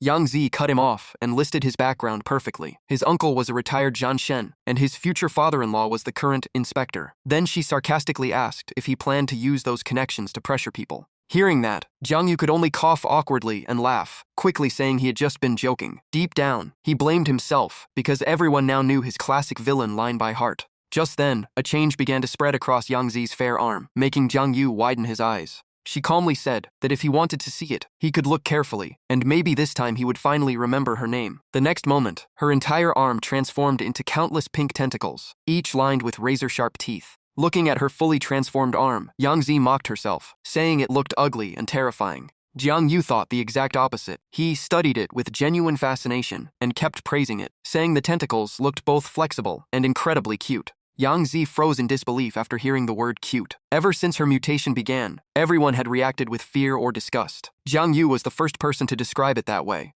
Jiang Yu insisted he meant every word. He even smiled in a strangely excited way and said her tentacles seemed to react whenever they saw him. With that expression and the bit of drool at the corner of his mouth, he looked unbelievably suspicious. Goosebumps covered Yang Zi's skin. She immediately pulled back her arm and sternly warned him not to cross the line. In her eyes, he was no longer a decent person, but an outright creep. Seeing the misunderstanding, Jiang Yu laughed and explained that the part reacting was not below, but the upper section of the tentacles. Even Jiang Yu found it strange. The Shadow Concealment Authority fragment inside him suddenly produced an overwhelming urge, as if it wanted him to enter shadow form and immediately kill the mutated Yang Zi. The thought alone made his scalp tingle. He lowered his head in thought, wondering whether the Shadow Insect and Devourer Insect had the same kind of opposing relationship as Shadow and Pupil. Perhaps only by absorbing more authority fragments could he uncover the truth. At that moment, Instructor Song returned with a rank 1 blood parasite in one hand and the rank 2 one in the other. He told Yang Zi to finish processing them since the mission had gone smoothly. She immediately accepted the order. Yang Zi carried the mutant corpses aside to continue absorbing them. Qing'an walked over to Jiang Yu and noticed he was still holding on to a living rank 1 blood parasite. Confused, he asked why. Jiang Yu explained that he wanted to submit a live specimen. It only had about 4% vitality left and could probably survive another half hour. A living sample was always more valuable. After hearing that, Instructor Song could only hold his forehead in frustration.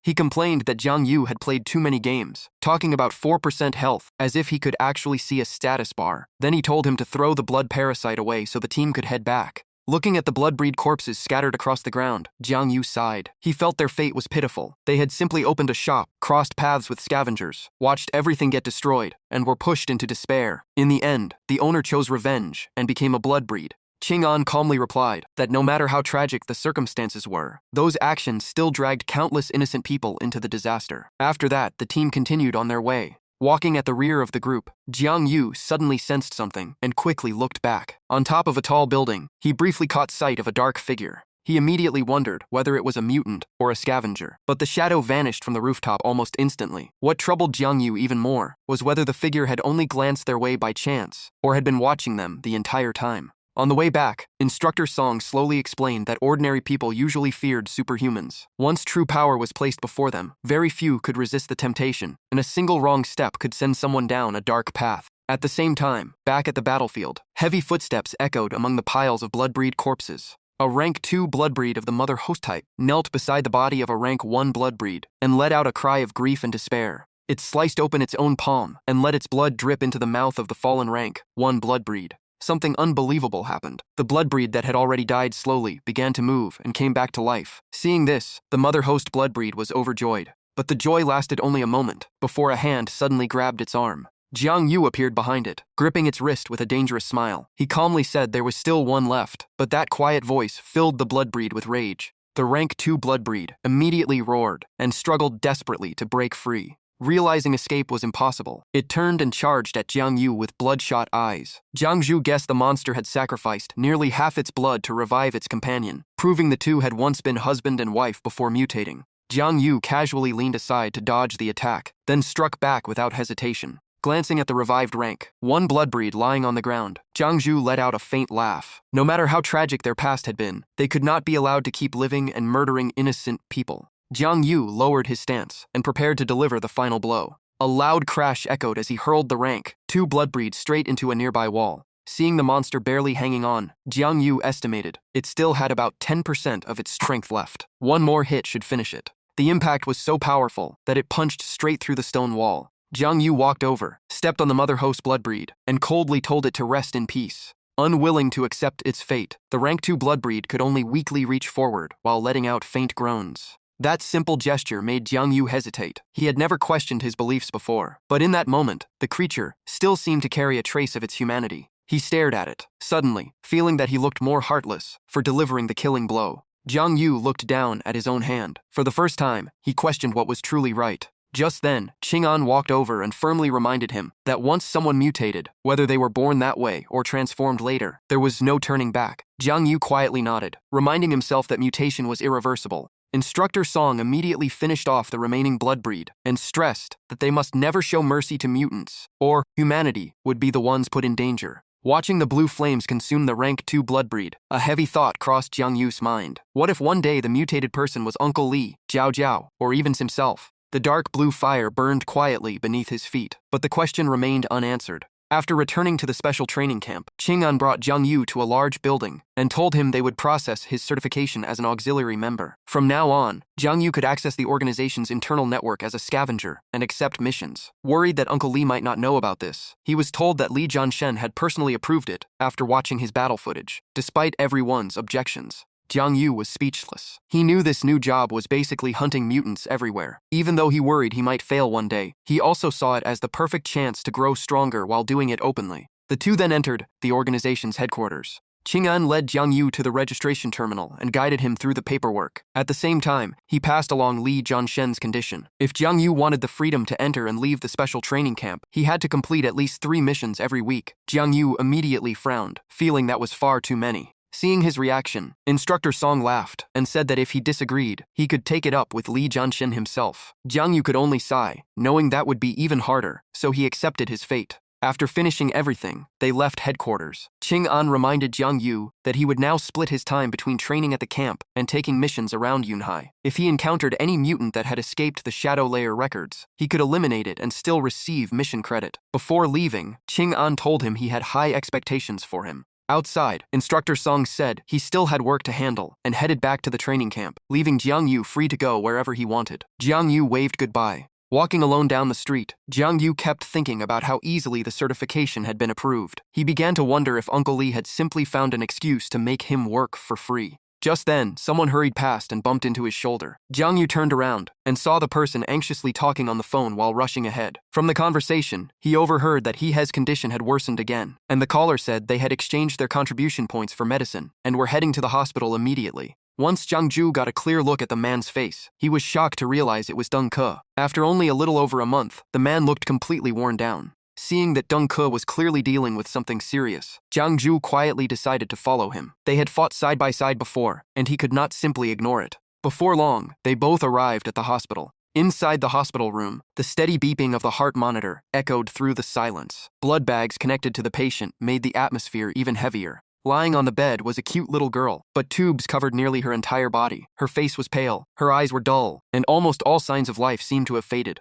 Deng Ke silently opened the suitcase he had brought in front of the doctor. Inside was only a single vial of serum, carefully protected. The moment he saw it, the doctor was stunned and asked where Deng Ke had obtained such a precious medicine. Deng Ke did not answer. He only asked the doctor to check whether there was anything wrong with the serum. After examining it carefully, the doctor confirmed it was indeed the latest blood source serum. However, he still asked Deng Ke to step outside because he needed to discuss something important in private. Out in the hallway, the doctor solemnly explained that He's condition had suddenly worsened because the supernatural blood contamination had continued to spread. If they had obtained the serum 3 days earlier, there might have been hope for a miracle. Now, the outcome was impossible to predict. Deng Ke lowered his head, forced himself to stay calm, and quietly asked how much time his daughter had left. After a long silence, the doctor answered heavily that she had at most 1 month remaining. Deng Ke took a deep breath, steadied himself, and said there was still time. He then asked the doctor to prepare for the operation. Meanwhile, Jiang Zhu quietly activated shadow concealment and emerged from the darkness inside the hospital room. Looking at the information board beside the bed, he read the patient's name. Deng He, 5 years old, diagnosed with blood transformation syndrome.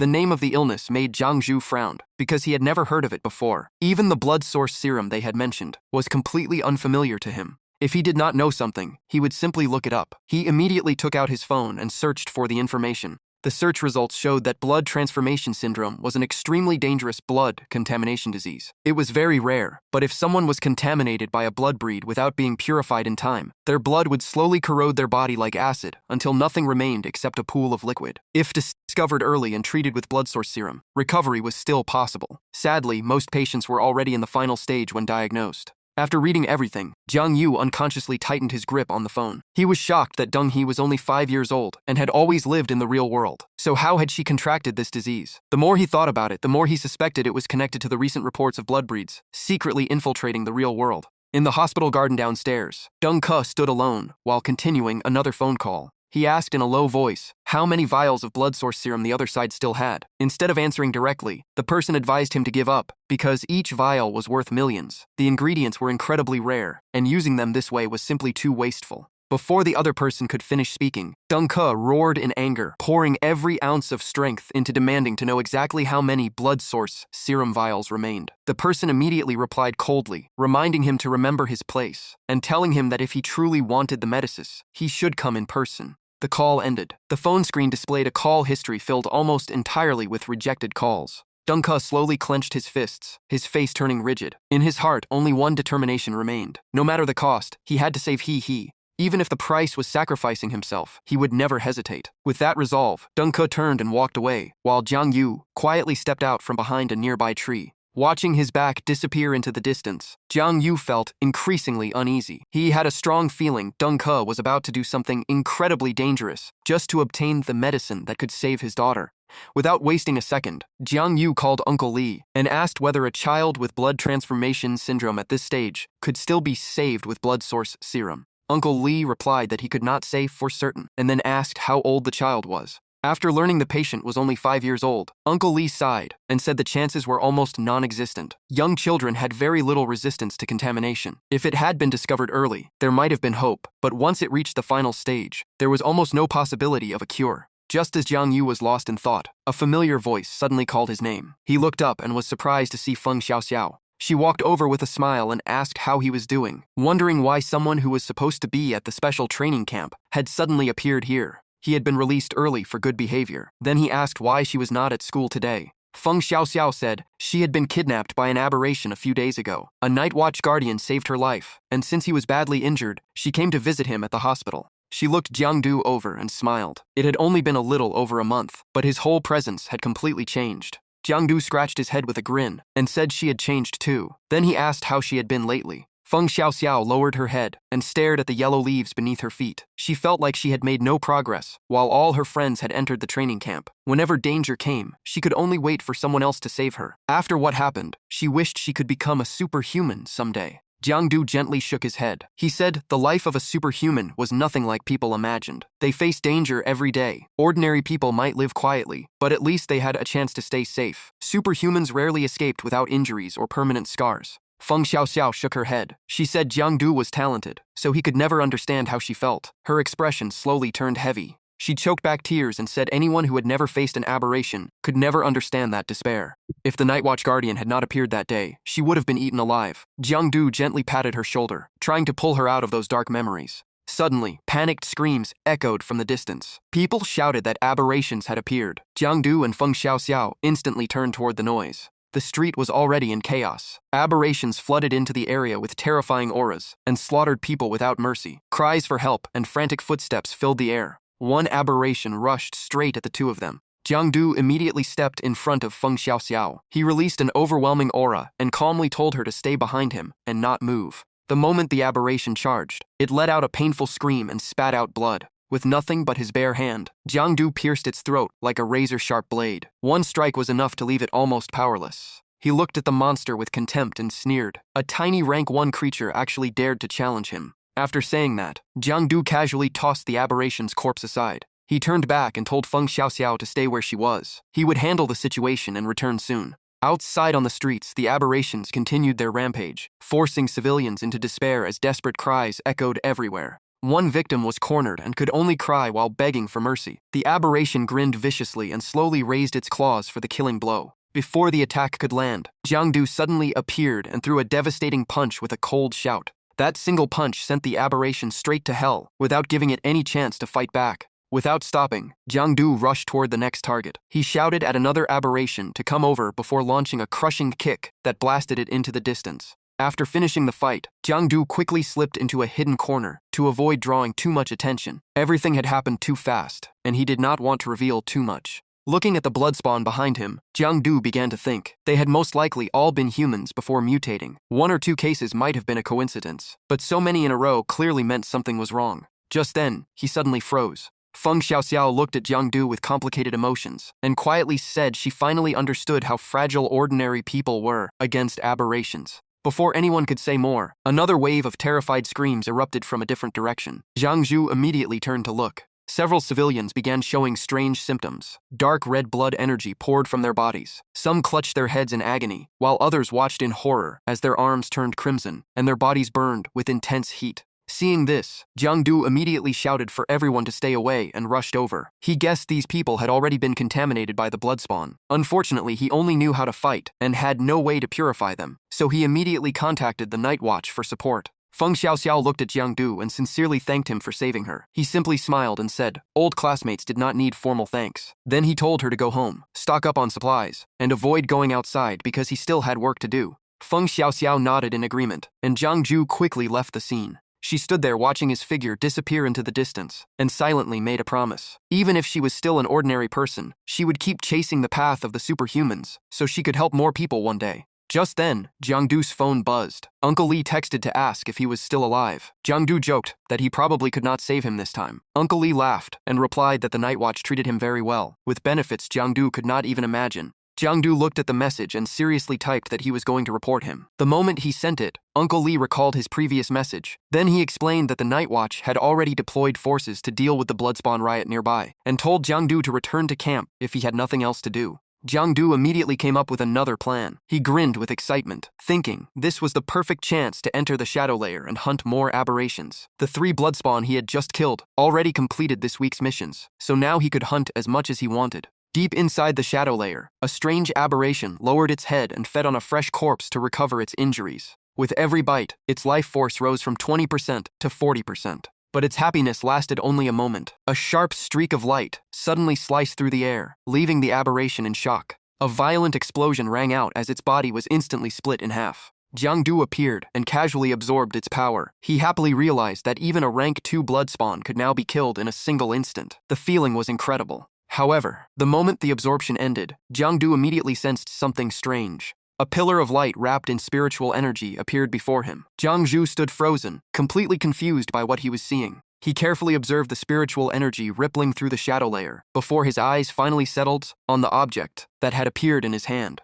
It was a strange red thread. Jiangdu tried to brush it away, but it remained firmly attached, leaving him even more puzzled. Zhang Zhu began to suspect he had absorbed something unusual, so he immediately opened the system panel to investigate. The system displayed the shadow state. When activated in the real world, it reduced shadow point consumption. Inside the Shadow Layer, it continuously restored energy, increased healing speed, and strengthened the user's aura, making prey more fearful and easier to expose openings. The final line stated that the ability was still evolving and could become even stronger. Jiangdu immediately focused on that message. He scratched his head in confusion. Was it because this was the first rank 2 mutated aberration he had absorbed that the system had started changing? After failing to figure it out, Jiangdu decided to test his theory on another aberration. He immediately accelerated and rushed deeper into the Shadow Layer. Before long, he arrived at an area that looked like an abandoned parking lot. Hiding there was a gigantic rooster covered in blazing crimson flames, radiating an incredibly powerful aura. Watching from a distance, Jiangdu looked at the monster and burst into laughter. It was so fat that it reminded him of a pot of chicken soup.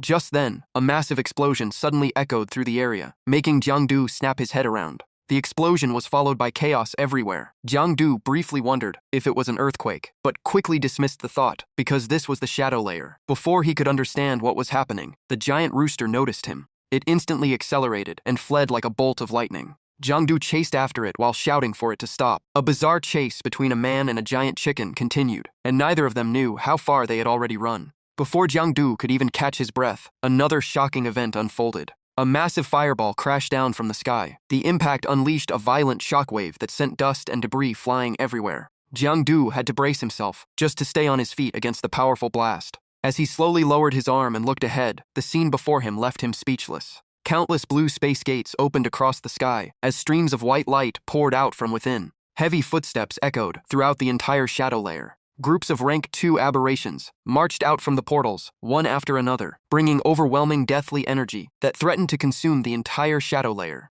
Jiangdu's expression changed as he finally realized what was happening. This was the shadow layer dusk phenomenon. The enormous blue vortex in the sky was swallowing the entire dimension. Just then, another gigantic creature fell from above like a meteor. It was a blazing skeleton, engulfed in hellfire. Its body looked as though it had been forged for 10,000 years, as it charged straight toward Jiangdu with devastating force. The hellfire skeleton swung its twin blades, unleashing a raging sea of flames. Jiangdu barely managed to block the attack. Before he could recover, the monster followed with a crushing kick that blasted Jiangdu flying into the distance. Jiangdu was blasted back more than 10 meters before slamming into a car and finally coming to a stop. The hellfire skeleton closed in at once, planning to end the fight with one strike. It stood over Jiangdu, gripping its massive blade with both hands and grinning with arrogant confidence. But at that very moment, Jiangdu's eyes suddenly flashed. The blade sliced through empty air. A loud blast echoed as Jiangdu had already vanished. Activating Shadow Shift, he instantly appeared behind the hellfire skeleton and launched a counterattack. However, the strike barely affected it. The hellfire skeleton roared furiously as its killing intent surged even higher. Jiangdu quickly checked the result and frowned. Even after hitting its weak point, the attack only took about 7% of its health. That proved this rank 3 Bonotype monster had terrifying defense. Left with no other choice, Jiangdu kept building killing momentum. System notifications flashed non-stop as he used Shadow Shift to change positions again and again, striking while slowly wearing down the monster's defenses. As he attacked, he laughed and declared he would grind it down until it died. Once enough killing momentum had been gathered, the slaughter skill activated. A targeting mark appeared right over the hellfire skeleton's chest. Jiangdu panted heavily, but still wore a confident smile. He mocked the monster, saying that was all it had after trying to ambush him, then prepared to finish it. But just as he was about to strike, he became the target of a sudden sneak attack. Jiangdu grabbed his injured shoulder as his breathing grew heavier. He immediately retreated behind a stone pillar and carefully scanned his surroundings. At the same time, every eye of the abyss opened at once, all staring toward the same direction. Jiangdu instantly went on full alert. A blood-red aberration slowly floated out of the darkness. It was the blood-tear wraith. But the danger was far from over, because countless more aberrations were preparing to pour out behind it. Jiangdu frowned. With so many monsters appearing at once, the situation had become extremely unfavorable. On top of that, the shadow layer was being destabilized by the dusk phenomenon, making prolonged combat even more dangerous. He quickly considered his options. Was he really about to face every aberration in this region by himself? Just then, a sudden sound rang out, making Jiangdu snap his head around. A blazing fireball lit up the entire shadow layer. It was the Eternal Torch, a treasure that could drive away darkness, but it constantly drained the user's supernatural energy and stamina. At the same time, its light was irresistible to aberrations. The leader raised the Eternal Torch high as thousands of superhumans charged in behind him. A loud shout echoed through the ranks. Reinforcements had arrived. The light of the Eternal Torch quickly spread across the shadow layer. The massive battle after the dusk eruption had officially begun. The rescue force entered the battlefield with grim expressions. Moments later, a bell rang throughout the entire space. The sound made every aberration scream in agony, throwing the battlefield into chaos. Watching for a moment, Jiangdu clearly felt the power inside his body growing stronger. Only then did he realize the bell not only weakened the aberrations, but also boosted the strength of their own side. Without wasting another second, he leaped high into the air. Feeling his strength surging, Jiangdu shouted for everyone to charge while the opportunity was still there. The swarm of aberrations roared together and rushed straight at him. But at that very moment, thousands of missiles suddenly streaked in from the distance, leaving even Jiangdu stunned. Every missile locked onto the aberration horde, triggering explosions that shook the entire shadow layer. Engulfed in a sea of flames, the monsters screamed in endless agony. Jiangdu immediately dashed across the battlefield, racing past the burning corpses of fallen aberrations. With a simple wave of his hand, he activated Shadow Devour and instantly locked onto the leader. The system displayed the target's information. Ink Armor Mist Walker, Bonotype, Upper Rank 2. After eliminating it, Jiang Du paid no price, obtained the Shadow Devour ability, gained more shadow points, and further strengthened his bones. The aberration had previously consumed 195 shadow points. Looking at the system panel, Jiang Du broke into an excited grin. Today was truly the perfect chance to harvest huge rewards. But his excitement did not last long. More and more aberration hordes poured in from every direction. Seeing their numbers continue to grow, he could only freeze in disbelief. This was getting out of hand. Just as Jiang Du was still weighing his next move, another wave of missiles rained down and wiped out a huge section of the aberration army. The Night Watch members also joined the battle, each unleashing their own unique abilities to sweep across the battlefield. Watching that overwhelming firepower, Jiang Du could not help but admire how terrifying their long-range attacks were. Wave after wave of different attacks rained down, leaving the aberrations no chance to react. Even the massive blue aberration was beaten back, again and again, without any chance to counterattack. The battlefield fell silent for only a brief moment. The monster immediately got back up and charged into battle once again.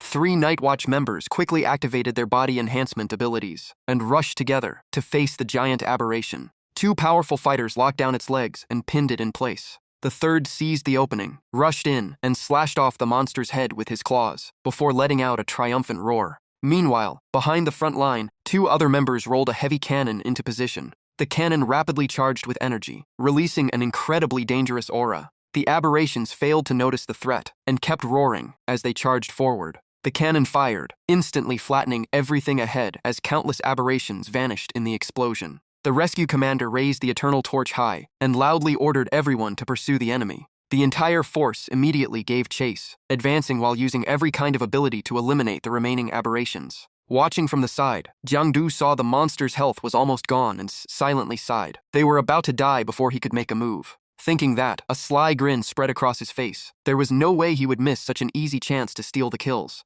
In the blink of an eye, Jiang Du dashed forward and finished off every dying aberration he could find. Seeing his performance, one Night Watch member asked in surprise which squad that young man belonged to, because he was unbelievably strong. The brown-haired member frowned, worried that fighting like that would come with a heavy price. Even so, he immediately gathered his strength and charged back into battle. His teammate quickly followed to engage the next target. Elsewhere, Jiang Du's Shadow Devour slowly consumed the massive blue aberration. After it was over, Jiang Du let out a deep breath. In such a short time, the battlefield had been almost cleared, proving just how formidable the Night Watch truly was. But then his eyes suddenly froze on a new discovery. The system displayed a mid-rank 2 Blood Clan aberration. After absorbing it without paying any price, Jiang Du noticed more red threads appearing on his hand. He immediately connected them to blood contamination. While he was still thinking, an urgent shout suddenly echoed from the distance, telling everyone to pull themselves together. Behind them, a nurse was treating the wounded while loudly announcing that the victim had been infected with blood contamination and needed to be taken to the hospital immediately. Hearing this, the Night Watch captain nodded and immediately ordered the entire team to withdraw from the area.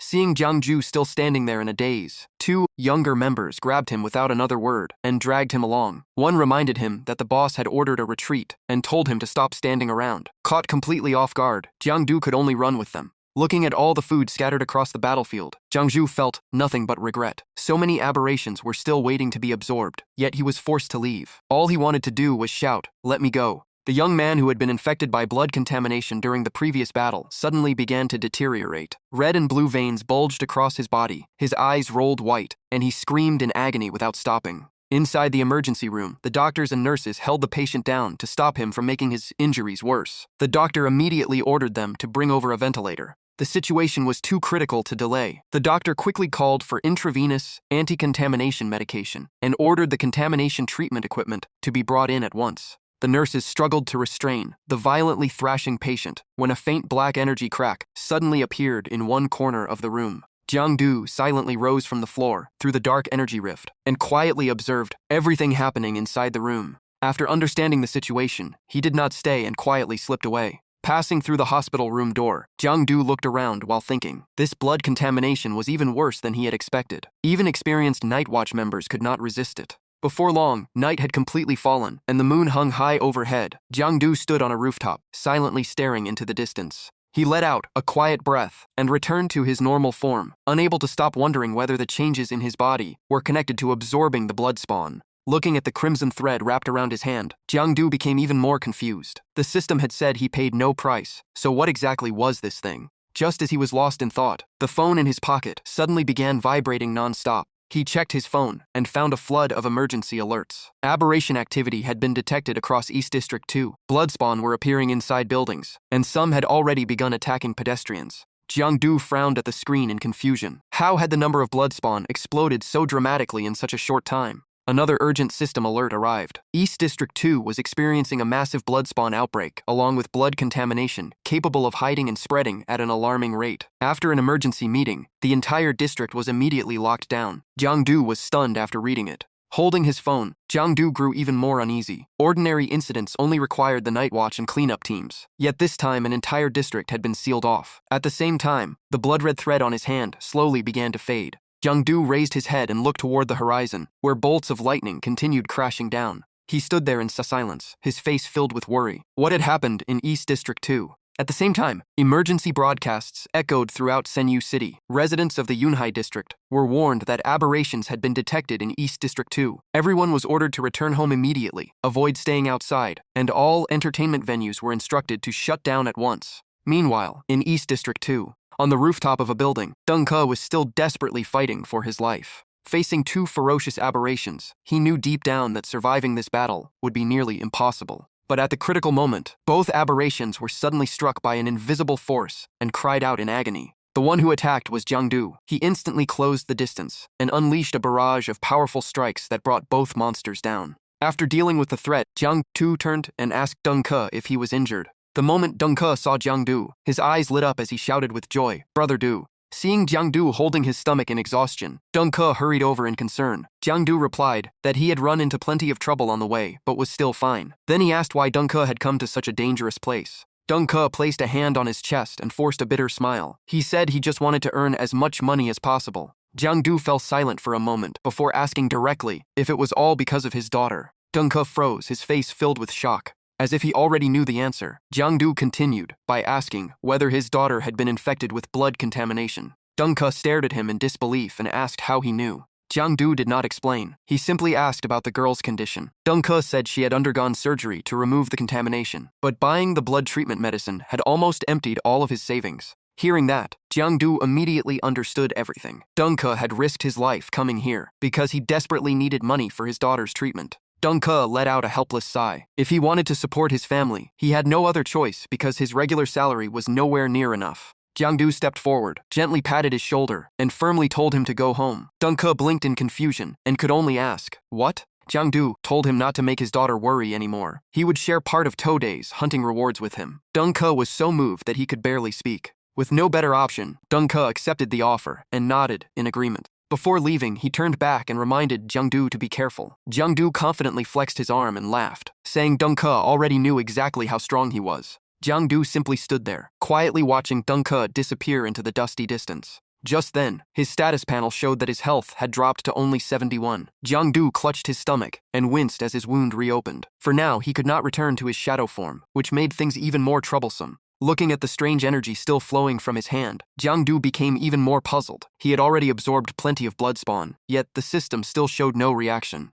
Suddenly, the system displayed only two words: rations. Jiangdu looked around in confusion and muttered, "Rations? What does that even mean?" His eyes suddenly landed on the corpse of the blood rooster, lying on the ground, and a bold idea immediately came to mind. Without hesitation, Jiangdu walked over and grabbed the blood rooster by its tail to test his theory. The result completely caught him off guard. His health dropped to 6/6. One of his teeth snapped off, and he spat out a mouthful of blood. Staring in disbelief, he realized the blood rooster's feathers were as hard as steel. Frustrated by the failure, Jiangdu immediately summoned his claws, determined to crush it. His razor-sharp claws shot forward and pierced straight into the blood rooster's body. The moment his claws pierced the corpse, its energy surged into Jiangdu's body, catching even him by surprise. After absorbing it completely, Jiangdu's health instantly recovered to 100. Feeling his body fully restored, he licked his lips and grinned. That was seriously satisfying. The blood rooster's corpse turned dull gray purple, completely losing its former ferocity. Only then did Jiangdu understand what the system meant by rations. As long as he absorbed the blood of bloodspawn, he could heal himself. That meant he had finally found a way to overcome the weakness of his shadow form in the real world.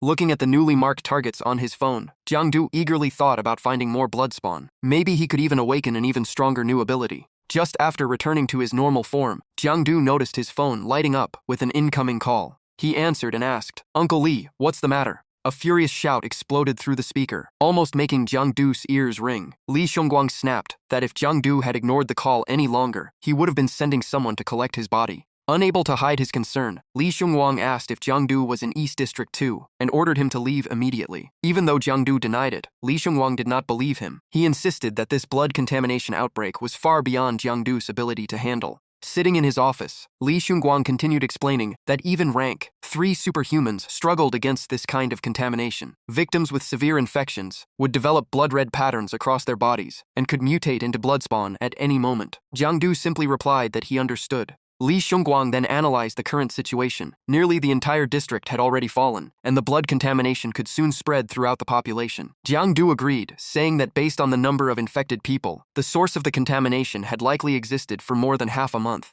He clenched his fist and voiced what troubled him most. A contamination that had existed for so long suddenly erupted across East District 2 at exactly the same time. That was far too suspicious. Hearing that, even Li Xiongguang was caught off guard. After several seconds of silence, he cut Jiang-du off and told him to stop investigating because the matter was beyond his authority. Jiang-du quickly asked one final question. Was there anyone named Deng Ke on the list of blood contamination patients? Li Xiongguang flipped through the files and answered that Deng Ke was not on the list, but his daughter was. In fact, she was one of the 3 most critical cases. He then asked why Jiang-du cared so much about it. But the other end of the call suddenly went completely silent. Jiang-du's phone slipped from his hand and hit the ground. The call was still connected, and Li Xiongguang's worried voice kept echoing. "Jiang-du, hello, Jiang-du." In an instant, Jiang-du switched into his shadow form. His expression tightened, as if he had just realized something was terribly wrong. He locked his gaze straight ahead and silently raised his guard. 3 gigantic aberrations now stood before him, each one many times larger than he was. One look was enough to know a brutal battle was about to begin. Feeling the familiar pressure, Jiang-du immediately remembered being locked onto inside the insect nest. It seemed the blood spawn had targeted him once again. Were shadow and blood destined to be mortal enemies? One of the 3 aberrations muttered in a strange language. Blood contamination, blood patterns, divinity fragment, rations. Jiang-du could only stare in confusion. Looking at the 3 differently colored blood spawn, Jiang-du quickly connected the pieces. Divinity, blood patterns, rations. Could it be that blood spawn were actually food for the shadow race of the abyss? Before he could think any further, all 3 aberrations charged at him at the same time. Jiang-du instantly dodged the red aberration's attack while grumbling to himself. These walking meals actually dared to fight back. The purple aberration roared and whipped its long, tentacle-like tail straight at Jiang-du. The moment Jiang-du glanced back and saw the enormous tail closing in, even he was startled. Just before the attack landed, Jiang-du transformed into darkness and vanished, causing the strike to miss completely. Emerging from a black hole in the ground, Jiang-du muttered cautiously. Fighting them head-on was too risky. It was better to retreat first and pick them off one by one. The 3 aberrations relentlessly chased after him. Jiang-du immediately used the momentum to launch himself high into the air. Before the purple aberration could react, he spun through the air and changed direction. After the smooth flip, Jiang-du landed firmly on the ground. Just as he thought he had escaped, 2 masked figures suddenly pointed their guns at him and demanded to know who he was. Jiang-du quickly explained that he was on their side. Jiang-du shouted for them not to fire, but the barrage had already begun, making him frown in surprise. He quickly realized the bullets were not aimed at him, but at the aberrations chasing behind him. Seeing that, Jiang-du stood there in complete disbelief. Moments later, 2 more agents wearing black sunglasses rushed over to support him and asked if he was hurt. Looking farther ahead, Jiang-du realized it was not just a few people. Hundreds of soldiers stood in formation with their weapons trained on the fallen aberrations. Recognizing the force before him, Jiang-du was stunned. This was a rank 4 night watch unit, and even the regular military had been deployed. He shrugged with a helpless smile. It looked like there was nothing left for him to do except head home and rest. Just then, a tank opened fire and unleashed overwhelming firepower across the battlefield. The surviving aberrations were instantly suppressed and scattered in panic. Explosions thundered everywhere, throwing the battlefield into even greater chaos. After the battle ended, silence slowly returned. The public broadcast announced that the aberrations had been eliminated, and East District 2 of Yunhai was now secure. Even though the emergency warning had ended, ruined buildings and drifting smoke still filled the area. The broadcast continued urging everyone to remain calm. The next morning, at the Yunhai University Library, someone firmly placed a book titled Overview of the Abyss Races onto the table. That person was Jiang-du. Opening the book, he decided to learn everything about the relationships between the Abyss races and find out just how many sworn enemies the Shadow race really had. As he turned the pages, Jiang-du learned that the Abyss was a world completely different from Blue Star. Its society and races were unlike anything on Earth. The author had compiled countless records, along with first-hand experiences from entering the Abyss. When Jiang-du saw the author's name, Li Shengguang, he was genuinely surprised. The book had been written by Uncle Li. According to the book, the Abyss was a realm constantly covered by strange blue mist that had a tremendous effect on humans. Yet despite the mist, the place was never short of light because 3 suns hung in its sky. The book also emphasized that contamination within the Abyss was extremely severe. Superhumans below rank 3, or those with willpower below rank 4, were practically one step away from death if they entered. It also explained that the aberrations of the Abyss had well-defined bloodlines and racial hierarchies. Different races maintained complicated relationships, including alliances, subordination, hostility, and many other connections. Reading this, Jiang-du felt as though a whole new world had opened before him. If aberration races could form alliances, then perhaps the Shadow race was no exception. One page introduced a high-ranking insect race with a single purple eye in the middle of its abdomen. Their gigantic bodies alone were powerful enough to devastate the world without relying on special abilities. Even newborns stood as tall as 3 to 5 buildings. Their numbers were extremely small because their enormous size made it difficult for them to cross dimensional rifts into the real world. After reading that, Jiang-du could only sigh. If monsters like those ever appeared, only superheroes could probably stop them. Jiang-du continued turning the pages to learn more about the races of the Abyss. But the moment he reached the next page, he suddenly froze. 3 beautiful women with alluring figures and strange symbols on their stomachs were printed across the page. Jiang-du blushed in embarrassment and even wondered if Uncle Li had made a printing mistake. How could aberrations possibly look like this? He immediately read the description. They were charm demons, a mid-rank race of the Abyss that survived through their natural power of seduction. Although their combat strength was low, even weaker than some lower insect races, they could disguise themselves as humans, infiltrate society, and approach high-ranking targets. Only then did Jiang-du realize how truly dangerous they were. Wiping away the blood running from his nose, Jiang-du clenched his fists and swore that, if he ever encountered a charm demon, he would eliminate it immediately. Continuing his research, he read about the Bone Race, a mid-rank race that drew power from bones, and then the Wraith Race, a lower-rank race that fed on resentment and possessed relatively weak strength. After reading that, Jiang-du jokingly wondered if there might also be a Sword Race, or even a Butcher Race. As he turned to the next page, Jiang-du's attention was immediately captured by the new entry. The book clearly stated that the Shadow race, also known as the Shadow Demon race, was one of the most powerful high-ranking races in the Abyss. It was considered a top contender for the 3 strongest factions, standing alongside the Ancient Demon race and the Soul Demon race. The illustration of the Shadowborn looked incredibly bizarre. Unlike other races, they could subdue countless races as followers and build a strict class system that resembled human society. Jiang-du stared with wide eyes, gripping the book in shock. So the Shadowborn had once ruled the Abyss, like demon kings, not just stealth assassins as he had always believed.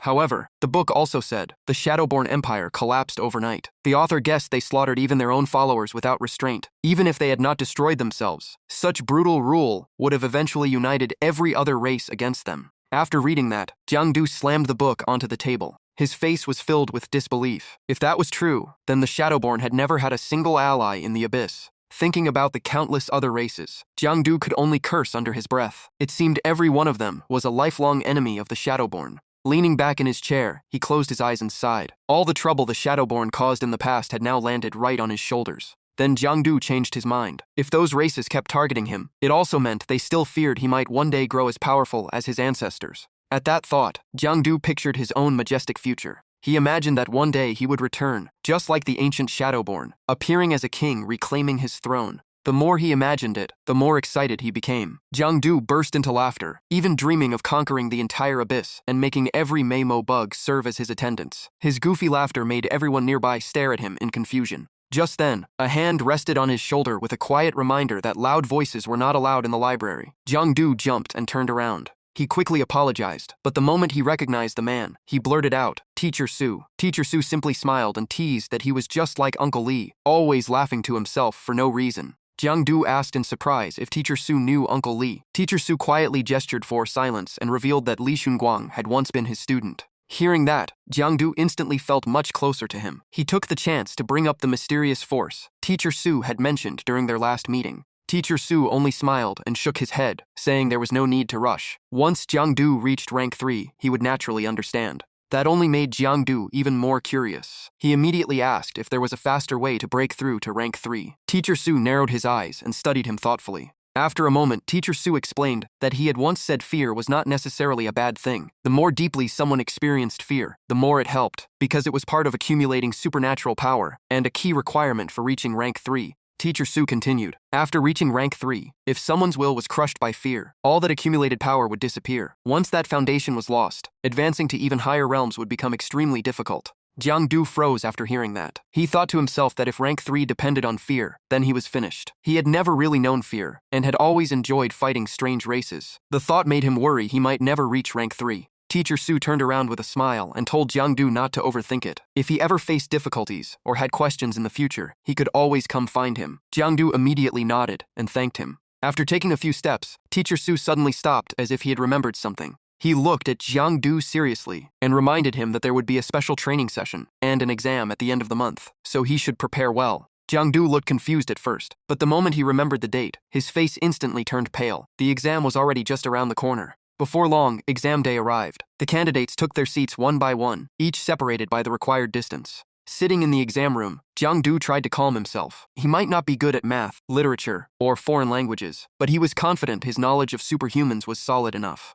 After the bell rang, the exam officially began. Jiangdu accepted the test paper from the proctor and quickly opened it. But after reading only the first question, his expression froze in shock. The first question asked for the full name of the basic superhuman class, with choices like Zhang San, Li Si, Wang Wu, and Zhao Liu. Jiangdu was completely speechless, silently complaining about how absurd the exam was. He held his head in frustration. This was supposed to be an easy question, yet he could not even remember the teacher's name. In the end, he left it blank and moved on. The following questions were no better. The exam asked about the stages of rank 2 superhumans and listed a series of choices that left Jiangdu completely lost. All he could do was mutter to himself before moving to the next question. The third question asked students to list the laws every superhuman must follow. Jiangdu fell silent once again. The fourth question asked about emergency treatment after paying the price for killing a soul bug. Jiangdu could only stare at it with a confused expression. The fifth question covered the equipment and weapons commonly used by superhumans. This time, he was completely helpless and could only hold his head in despair.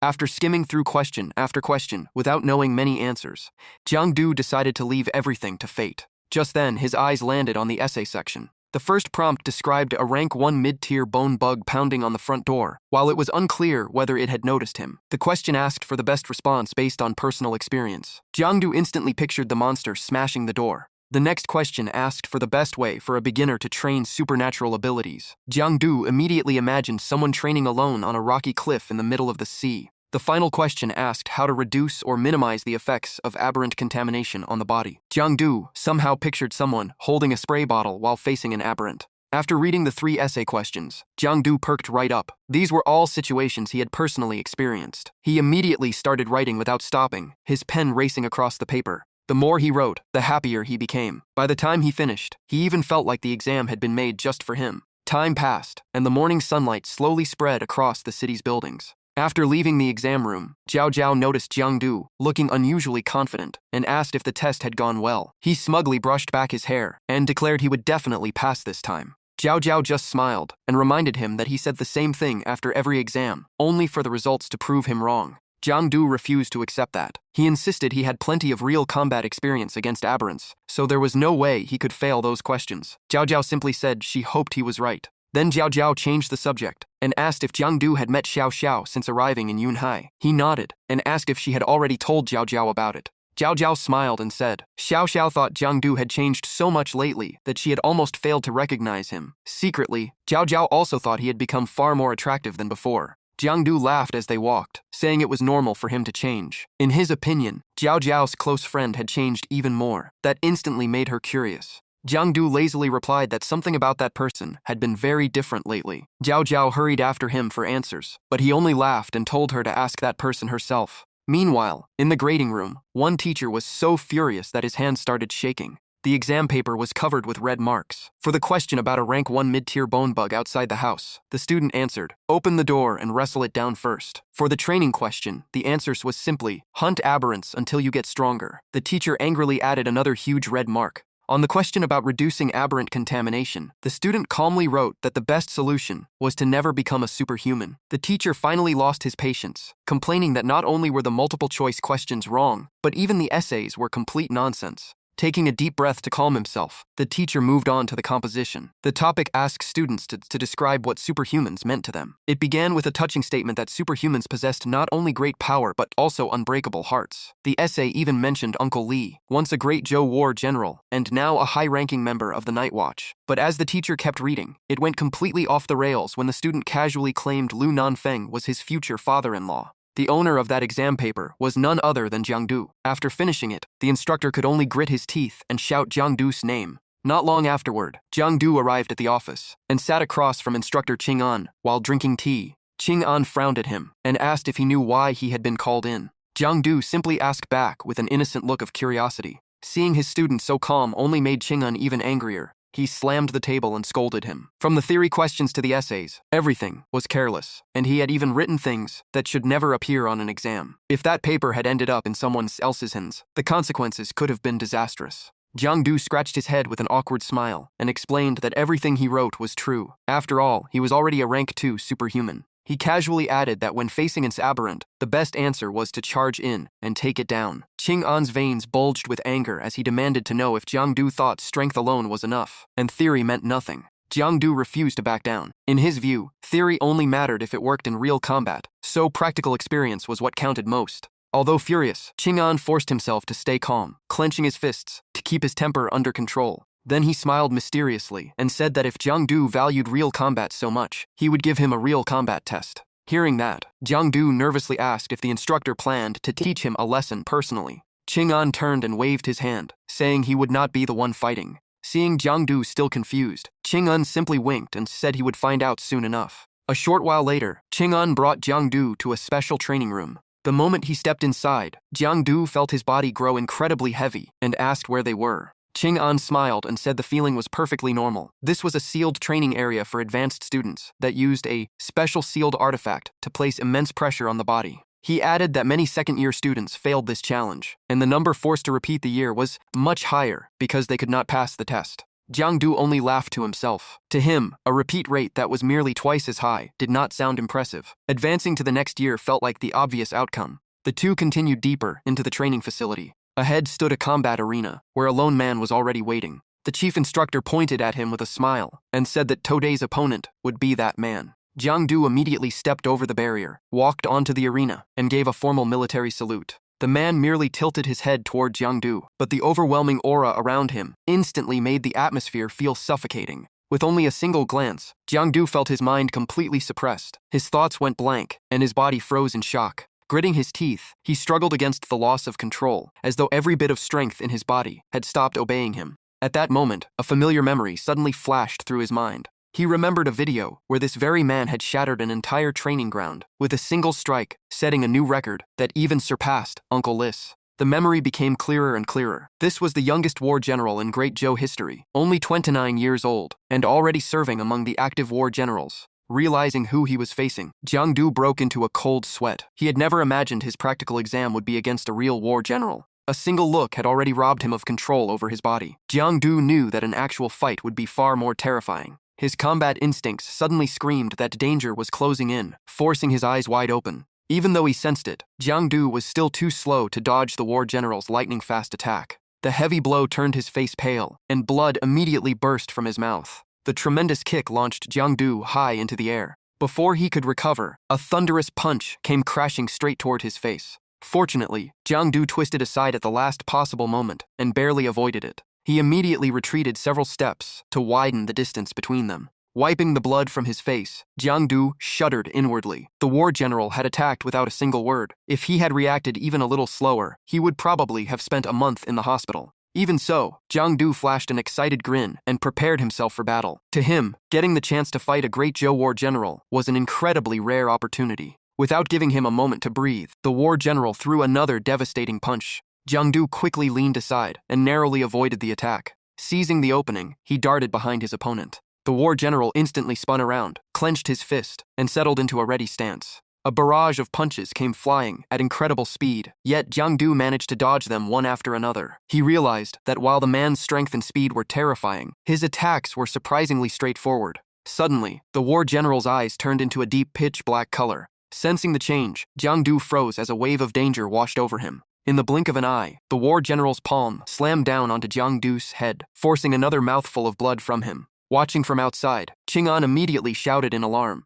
Even though he was injured, Jiang Du forced a smile and said he was fine. He even claimed he had already figured out how to deal with his opponent. Hearing that, the war general calmly remarked that rank 1 strength was clearly not enough to defeat Jiang Du. The moment Jiang Du heard the words rank 1, his eyes widened in shock. The war general calmly continued that, in that case, he would switch to rank 2 strength. As soon as he finished speaking, even greater spiritual power gathered in his palm. Crimson flames erupted and shot straight toward Jiang Du. The strike crashed into Jiang Du's shoulder, making him grimace in pain. The flames in the war general's hand grew fiercer, while the crushing pressure on Jiang Du became almost unbearable. He was stunned that such an ordinary-looking body could hide such terrifying strength. In the end, Jiang Du could not hold on any longer. His knees slowly buckled under the pressure. Only then did he realize the war general had not exaggerated at all. Until now, he had truly been using only rank 1 power. Before Jiang Du could recover, the war general followed up with another devastating kick that sent him flying. Jiang Du shot through the air like a blazing fireball and slammed into the distant wall with a thunderous crash. As the dust slowly settled, Jiang Du was revealed, covered in injuries, and breathing heavily while leaning against a massive rock. Qing'an frowned anxiously, saying the attack had been far too heavy and asking what they would do if someone died. The war general calmly replied that he had already held back. Jiang Du was simply still too inexperienced. Looking at Jiang Du, he shook his head in disappointment. He had heard Yun Hai had produced a genius under 18, who had already reached the entering subtlety realm, so he had come to see him in person, but the result fell short of expectations. Qing'an immediately defended Jiang Du, saying it was unfair to judge him by the war general's own standards. The boy had outstanding talent and only needed more time to grow. After hearing that, the war general turned to leave and casually said they should continue training him. Qing'an asked why he was leaving so soon, and the war general replied that he had already met the person he came to see and would return to Beidou in 2 days. Before leaving, he waved goodbye and reminded Qing'an not to place too much hope on that young genius. Just then, an angry shout echoed from behind. "You're leaving after beating me?" At the same time, an overwhelming aura erupted from a lone figure. Qing'an quickly turned around and shouted Jiang Zhu's name. At that moment, Jiang Zhu unleashed the hidden power within his body. His eyes burned with fighting spirit as he growled that leaving was fine. He clenched his fist and charged straight at the war general, shouting that before leaving, the man had to take 1 punch from him. Jiang Zhu rushed forward with unstoppable momentum. The ground trembled beneath him, and rocks all around were blasted into the air. But just as he closed the distance, Jiang Zhu suddenly froze for an instant. The war general instantly noticed the opening, and a flash of surprise crossed his eyes. Without wasting the chance, he pinned Jiang Zhu to the ground with only 1 hand. He even calmly sat on top of Jiang Zhu, making him roar in frustration that one day he would definitely defeat him. After a brief pause, the war general suddenly asked Jiang Zhu if he wanted to go to Beidou with him. A moment later, the great Zhou war general personally helped Jiang Zhu back to his feet with an unexpectedly gentle attitude. Still stunned, Jiang Zhu asked if he was really going to Beidou. The war general explained that university was coming soon, and Beidou, Lindong, and Changyang were all excellent choices. Since he was stationed in Beidou, it would also be convenient for him to offer guidance. Jiang Zhu secretly thought it was hard to believe he was being offered such an opportunity after meeting the man only once. The war general smiled as he recalled the past. He had once been War General Li's student. 7 years ago, he had nearly died in the abyss after being afflicted by an abnormal status that erased all his strength. Fortunately, War General Li had rescued him. Hearing that, Jiang Zhu thought to himself that although he had failed to follow in Uncle Li's footsteps in his previous life, this time he was still benefiting from that connection. He suddenly realized that the timeline matched the great disaster at the Changming settlement. When Uncle Li returned, he had lost an arm, and Uncle Song had once said he made a terrible mistake. It seemed those 2 events were connected. The war general smiled again and said Jiang Zhu did not need to answer right away. He had not fully adapted to the special training camp yet, and rushing to Beidou could give War General Li's old enemies another excuse to target him. Jiang Zhu could only sigh inwardly. Uncle Li really had a talent for making enemies. He hesitantly asked whether going to Beidou would mean getting jumped by people looking for trouble. The war general patted Jiang Zhu on the shoulder and told him not to worry. He was not going to die that easily. He praised Jiang Zhu's talent, urged him to keep training hard, and promised to return in 2 months to check his progress. Jiang Zhu immediately agreed. Watching Zhang Zhu walk away, War General Fang thought to himself that only a month ago, the boy had just entered the entering subtlety realm, yet now he had already developed his own battle presence. With more polishing, his future might even surpass Fang's. With that thought, he opened Zhang Zhu's personal file and reviewed the details. The file read, Zhang Zhu, 17 years old, yellow-grade willpower, suspected rank 8 strength, shadow pupil ability, adopted by Li Xunguang from the battlefield, background unknown. After joining the special training camp, he awakened a Tier 2 ability, reached the entering subtlety realm in only half a month, and developed his own battle presence. He was officially rated as a War General candidate. After reading it, War General Fang smiled and thought the file needed updating, especially his fight against Yang Yi, and the fact that he mastered all 3 techniques, lock, coil, and pressure, on his very first attempt. His growth rate was truly astonishing.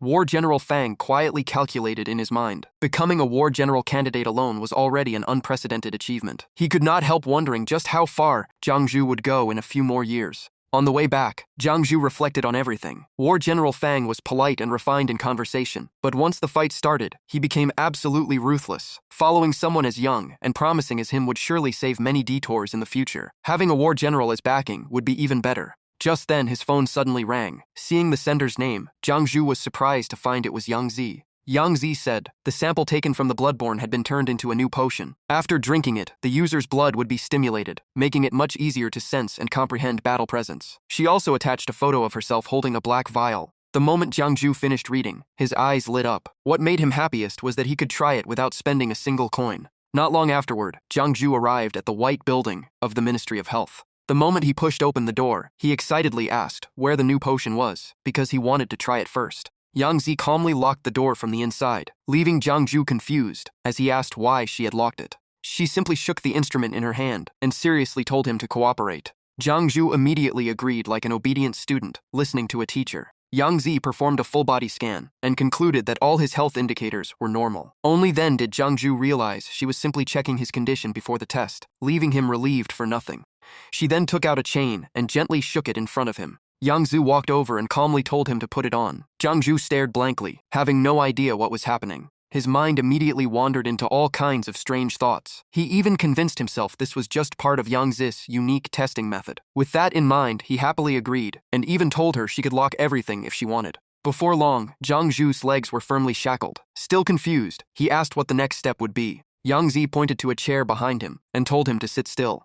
After his hands were secured to the chair as well, Zhang Zhu asked if all this was really necessary. Yang Zi replied that she was only making sure he would not run away if the pain became unbearable. Hearing that, he proudly declared he was ready to dedicate himself to medical research. Yang Zi leaned close and quietly told him to prepare himself. She immediately poured the entire black potion into Zhang Zhu's mouth and explained that this was an improved version developed by her teacher. It had already been tested on many rank 1 superhumans, and now they only needed a rank 2 subject. The side effects were minimal, mostly just being so excited that he would not be able to sleep for a few days. Before beginning, Yang Zi carefully reminded him to report any discomfort immediately. Looking at Yang Zi's smile, Zhang Zhu suddenly had a bad feeling. Something told him this would not be nearly as simple as she claimed.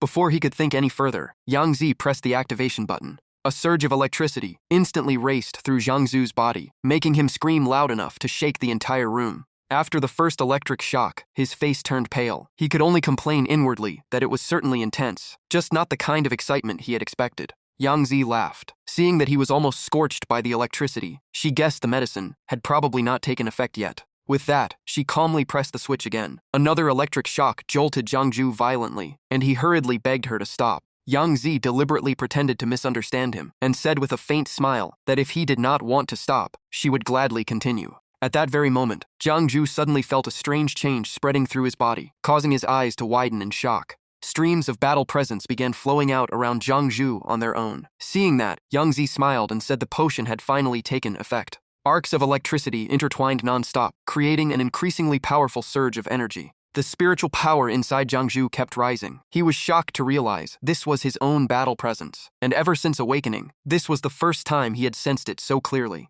Zhang Zhu focused all his spiritual power into his palm and discovered that his battle presence had condensed into a visible form he could control. That meant he would be able to use it far more effectively in future battles. Yang Zi asked how he felt. Zhang Zhu excitedly replied that his body felt incredible. Not only could he clearly sense his battle presence, but all his physical abilities were also increasing. Yang Zhu nodded in satisfaction and concluded that the potion was indeed well suited for rank 2 superhumans. Jiang Zhu eagerly asked if drinking 1 vial every day would let him accumulate battle presence much faster. Yang Zi laughed and immediately shut down the idea. She explained that battle presence gained through the potion was completely different from the kind forged through real combat. If he relied on it too much, his body would eventually fail to absorb it, and the only outcome would be death. Jiang Zhu sighed in disappointment and muttered that there really was no such thing as a free lunch. Suddenly remembering something, Jiang Zhu asked another question. What if he was willing to trade his lifespan? Based on Yang Zi's explanation, as long as his body absorbed it completely, the battle presence gained would equal years of hard training, with only his life paying the price.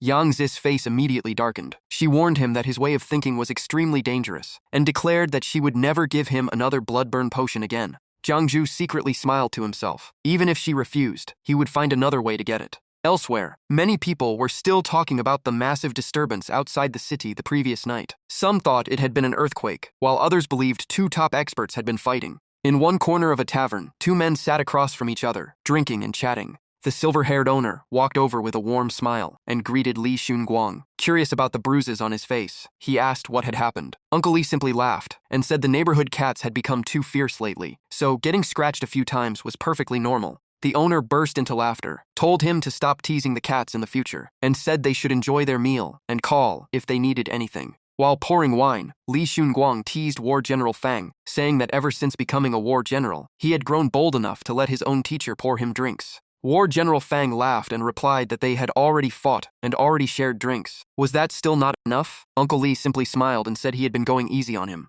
Taking a sip of wine, Li Xunguang calmly said that was only Fang's impression. Fang always believed Uncle Li had never fought with his full strength, but the truth was simply that he had grown old. War General Fang immediately argued that growing old and deliberately holding back were 2 completely different things, and he knew the difference. Uncle Li only smiled and admitted that might be true, but it no longer mattered. His expression turned serious as he asked whether War General Fang had met Jiang Zhu at the training camp. He then asked if Fang was interested in taking Jiang Zhu as his disciple. Fang replied that Jiang Zhu's potential was astonishing. In just over a month at camp, he had already mastered 4 supernatural skills. He then asked why Uncle Li was not teaching him personally. Li Xunguang answered gently that he was getting old and was no longer the best choice. After thinking it over, he believed in trusting Jiang Zhu to War General Fang would give him the greatest peace of mind. Hearing that, War General Fang firmly set down his wine cup and said with dissatisfaction that everyone was already avoiding Uncle Li. He also told him to stop talking, as though he were leaving behind his final wishes. A master should teach his own disciple. Li Xunguang laughed and quickly changed the subject. He mentioned that someone in Beidou had been acting unusually lately and asked whether Fang had been affected. War General Fang replied that everything was still under control, but the other side seemed to be desperately searching for something. War General Fang frowned slightly, feeling that a great storm was about to arrive. Although there was finally hope for advancing to rank 6, spreading that breakthrough widely would still take a great deal of time. He feared they might not be able to wait that long. Just as the atmosphere grew heavy, Jiang Zhu suddenly appeared and complained that everyone had started eating without waiting for him. Uncle Li immediately grumbled that they had already waited a long time. Surely they could not keep everyone hungry forever. Then he urged Jiang Zhu to hurry over and eat. Jiang Zhu looked closely at the 2 men and curiously asked if they had just been fighting, since both of their faces were covered in bruises. Uncle Li simply smiled and chose not to answer the question. War General Fang quietly raised his wine glass and took a sip, pretending he had heard nothing. To lighten the mood, Li Xunguang loudly called the owner over and asked him to take a group photo of the 3 of them. The old man happily agreed. Holding the phone, the owner snapped photo after photo from different angles. In the pictures, War General Fang and Li Xunguang both wore bright smiles, while Jiang Zhu stayed focused on picking up food, completely ignoring the camera. After looking through the photos, Li Xunguang smiled with satisfaction and praised them, then asked Ost owner to send the originals to both of them. Jiang Zhu found it strange. Uncle Li normally hated having his picture taken, yet today he had suggested it himself and smiled so happily. After the meal, Jiang Zhu stood up to say goodbye. He said that since he was already out of the training camp, he wanted to finish his weekly mission. Uncle Li nodded and told him to go ahead, while War General Fang reminded him to stay safe. Leaving the restaurant, Jiang Zhu stretched lazily and told himself it was time to get to work. Uncle Li and War General Fang silently watched Jiang Zhu's figure disappear into the distance, their eyes filled with affection and hope for him. Standing among the people accepting missions, Jiang Zhu looked around in surprise. A single rank 2 bloodborne had attracted not only scavengers, but also members of the Night Watch. After walking farther, he found it even stranger. The monster had been discovered the night before, so with this many people searching, it should have been captured long ago.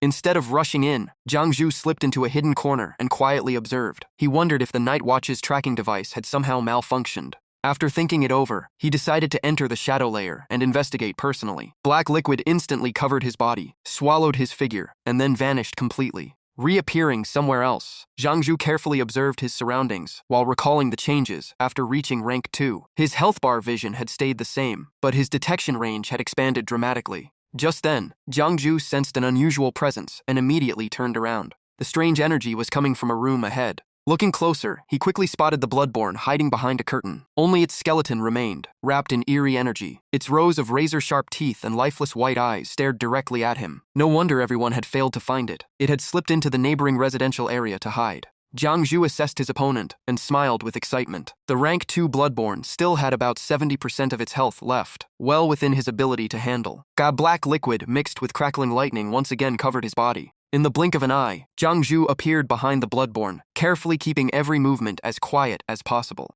However, the Bloodborne's senses were extremely sharp. It immediately noticed someone behind it and spun around to face Jiang Zhu. The next moment, it let out a furious roar that seemed ready to tear the air apart. Jiang Zhu lowered his stance and spread his arms, ready to fight. His left arm quickly transformed into a black blade, covered in flashing arcs of lightning. After only a few exchanges, he defeated the Bloodborne, leaving it motionless on the ground. Jiang Zhu casually walked over with a huge syringe already in his hand, softly whistling as he worked. He inserted the needle into the Bloodborne and slowly drew out its blood. At the same time, he thought about bringing the sample to Yang Zi. Maybe he could trade it for a few more blood-burn potions. As its blood was drained, the Bloodborne screamed in agony, its face twisting into a terrifying expression. The painful cries quickly caught the attention of everyone nearby. They immediately realized the sound was coming from the neighboring residential area and rushed over together. Standing right beside it, Jiang Zhu's ears nearly went numb from the screaming. He irritably cleaned out his ear and muttered that the monster had almost deafened him. After collecting enough blood, he put the syringe back into his backpack.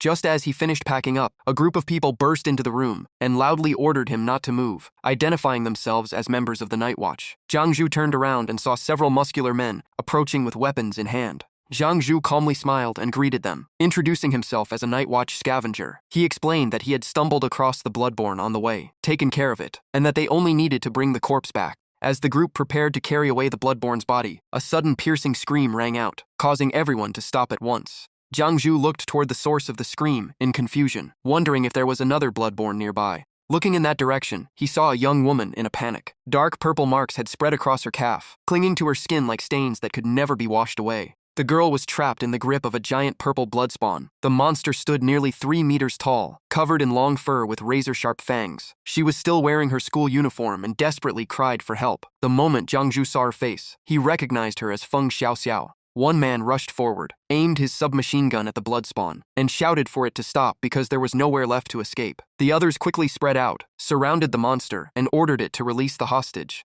But the bloodspawn refused to let Feng Xiaoxiao go. Instead, it slashed her chest with its sharp claws, making her cry out in pain. Even through the pain, Feng Xiaoxiao bit her lip and did not struggle. The scent of fresh blood made the bloodspawn breathe harder and grow even more vicious. Seeing Feng Xiaoxiao held hostage, Jiang Zhu knew that a reckless attack could easily get her killed. He hesitated at first, but in the end decided to take the risk. The moment he made up his mind, streams of black mist spread from beneath his feet. Within seconds, the air turned heavy as the black mist swallowed the entire battlefield. The strange scene immediately threw everyone nearby into confusion. Before anyone understood what was happening, the bloodspawn let out a painful roar. Its whole body shook violently, as if an invisible force was crushing it. Jiang Zhu seized the chance, rushed in, and delivered one clean slash that cut the monster's head clean off. After finishing the monster, he landed lightly on the ground. The first thing Jiang Zhu did was ask Feng Xiaoxiao if she was seriously hurt. Feng Xiaoxiao stood frozen because everything had happened too fast for her to react. Only after Jiang Zhu waved a hand in front of her face and joked that she had been scared speechless did Feng Xiaoxiao snap out of it and admit she was still shaken. A blue-haired man walked over and thanked Jiang Zhu for saving her in time. He said the situation had been extremely dangerous and wanted to take the injured girl to the hospital. Feng Xiaoxiao quickly refused. She explained that she had anti-contamination medicine at home, so there was no need for a hospital. The blue-haired man still looked worried and asked what would happen if something went wrong on the way. Feng Xiaoxiao smiled, ran over, and hugged Jiang Zhu. She said he was her classmate and would take her home. Caught off guard, Jiang Zhu froze and blushed bright red. Looking up at him, Feng Xiaoxiao smiled and asked if that was true. Jiang Zhu could only scratch his head and nod. His mind was in complete chaos, and he even started wondering if Feng Xiaoxiao actually liked him. Seeing that they knew each other, the blue-haired man finally relaxed. Even so, he reminded them to stay alert, because bloodspawn sightings had become much more frequent lately. Feng Xiaoxiao happily waved goodbye. The blue-haired man waved back and reminded them to stay safe on the way home. After Jiang Zhu and Feng Xiaoxiao left, someone carrying a tablet rushed over and reported that they had identified the bloodspawn that had just been killed. The report revealed that this bloodspawn was responsible for murdering 3 restaurant owners earlier. The blue-haired man was shocked and realized they had stopped it just in time before it claimed more victims. Just then, his eyes stopped on a familiar name in the report, Feng Xinyan. He quietly repeated the name with a thoughtful expression. Jiang Zhu safely escorted Feng Xiaoxiao home. She warmly invited him inside. The house was neat and tidy, and sunlight through the windows filled the room with warmth. Looking around, Jiang Zhu asked if her parents were home. Feng Xiaoxiao turned around and said they often worked far away and were rarely home. After taking a few more steps, Jiang Zhu noticed a rabbit cage. Inside was an adorable white rabbit with bright red eyes. He asked when she had started raising a rabbit, because she had never mentioned it before. Jiang Zhu slipped a finger through the cage and gently tapped the rabbit's tiny nose while praising how cute it was. But his thoughts quickly went off track. His eyes lit up as he imagined a delicious, spicy braised rabbit dish. He unconsciously reached toward the rabbit, making it back away in fear. Seeing Jiang Zhu teasing the rabbit, Feng Xiaoxiao walked over and gently reminded him not to get too close. She smiled softly, her face turning slightly red, and said he should be careful because the rabbit loved biting people. The moment left both of them feeling a little awkward. Hearing the warning, Jiang Zhu quickly pulled his hand back with an awkward smile. But when he caught sight of Feng Xiaoxiao's charming appearance, his thoughts started racing. He could not help thinking she was testing his self-control. Unable to handle the atmosphere, Jiang Zhu quickly looked for an excuse to leave. He cleared his throat, said his job was done, now that she was home safely, then turned toward the door. But Feng Xiaoxiao had no intention of letting him leave so easily. She smiled, stopped him, and asked if he would not even stay for a cup of tea with an old classmate, leaving Jiang Zhu speechless. Seeing Jiang Zhu stay silent, Feng Xiaoxiao refused to let him off the hook. She smirked and deliberately teased him by asking if he was scared. Backed into a corner, Jiang Zhu could only return and sit down. The table was already filled with fruit and snacks for guests. Even so, he only grabbed a glass of water and curled up in the corner of the sofa. Feng Xiaoxiao, on the other hand, made herself completely at home. She kicked off her shoes, sat close beside him, rested her legs on the table, and casually ate chips while enjoying the awkward silence. Jiang Zhu secretly glanced at her smooth white legs, and his face instantly turned red. He realized he had already noticed something different the last time they met, but now Feng Xiaoxiao's changes were even more obvious. She was not only prettier than before, but her figure had become much more mature. Jiang Zhu quietly stared at her and wondered if this was what a grown-up girl looked like. While eating chips, Feng Xiaoxiao suddenly closed her eyes for a few seconds before softly reminding him that this was already the second time Jiang Zhu had saved her. Glad that the conversation had finally started, Jiang Zhu let out a sigh of relief and smiled, saying it really was a coincidence. He also advised her to carry something for self-defense, because he would not always be there to save her. Feng Xiaoxiao immediately shook her head. She calmly said that if she truly ran into danger, all she could do was accept it, because she was just an ordinary person. Remembering something else, she leaned toward Jiang Zhu and asked how Yao Yao was doing at the camp. Flustered by how close she was, Jiang Zhu quickly scooted away and said everything was the same. After training, they gathered supplies, and during their free time, he chatted with Yao Yao and Liu Peng. After hearing that, Feng Xiaoxiao leaned back against the sofa with a bitter smile. She said that if she had talent too, she would already be there with everyone else. Jiang Zhu immediately comforted her, saying that even if they were not in the same camp, they were still old classmates and could always meet again. Hoping to cheer her up, Jiang Zhu jumped to his feet and enthusiastically encouraged her. He told her not to overthink things. Once her exams were over, his training at the camp would also be finished, and then they could all hang out, eat together, and chat like they used to. To his surprise, the moment he finished speaking, Feng Xiaoxiao suddenly rushed over and wrapped him in a tight hug. Jiang Zhu could only call out her name in shock. She held him so tightly that Jiang Zhu could clearly feel her heartbeat pounding against his arm. Her legs instinctively pressed together and lightly brushed against his, while she continued hugging him. Almost her entire body was pressed tightly against Jiang Zhu. Panicked, Jiang Zhu quickly pushed her away and demanded to know why she had done that, when she already knew about his relationship with Zhao Zhao. Feng Xiaoxiao's expression immediately darkened. She said nothing, and silence filled the room. After a long while, she finally looked up. Tears streamed down her face as she choked out that she simply could not accept it. The two sat down again. This time, Feng Xiaoxiao returned to her usual quiet self, sitting with her head lowered as she opened up. She said Chen Jiaojiao was beautiful, smart, talented, and loved by everyone. Although she admired her, she could not stop herself from feeling jealous, even though she knew it was wrong. Feng Xiaoxiao recalled the past. When she learned that Jiao Jiao wanted to pursue music instead of becoming a superhuman, she had been overjoyed because she believed she finally had a chance to prove herself. From then on, she devoted herself to studying and worked hard every day, always carrying thick books wherever she went. In contrast to her own hard work, the Jiao Jiao in her memories was always carefree, cheerful, and surrounded by countless friends. But fate seemed determined to mock her, making all of her efforts feel completely meaningless. Thinking about it again, Feng Xiaoxiao burst into tears. With a bitter smile, she said that she and Jiao Jiao had belonged to two completely different worlds for a long time now. Just then, the front door lock clicked open. Feng Xiaoxiao's parents had just returned from work, unaware that there was a guest in the living room. As they walked inside, they talked about how 3 people had died at the hands of the aberrant. Her father said it was karma, while her mother sighed and admitted that even though they had been rivals for years, such an ending was still hard to watch. The moment they entered the living room, Feng Xiaoxiao's father noticed Jiang Zhu sitting there. Both of her parents froze in surprise. Feng Xiaoxiao's mother greeted him with a smile. Jiang Zhu quickly stood up and politely greeted them back. Her father still looked shocked and seemed ready to misunderstand their relationship. Jiang Zhu frantically waved his hands and repeatedly explained that it was not what they thought. Since her parents were home, Jiang Zhu used the chance to excuse himself. Feng Xiaoxiao's mother warmly invited him to stay for dinner, but he quickly said his family was already waiting for him at home. Just as Jiang Zhu reached the door, Feng Xiaoxiao's father suddenly stopped him. He said he had just received a notice that the entire neighborhood had been sealed off. Jiang Zhu immediately froze. He turned around in disbelief and asked if the neighborhood had really been locked down. Outside, the sky was still bright, but the entire neighborhood had already been surrounded by heavily armed forces, and the atmosphere was incredibly tense.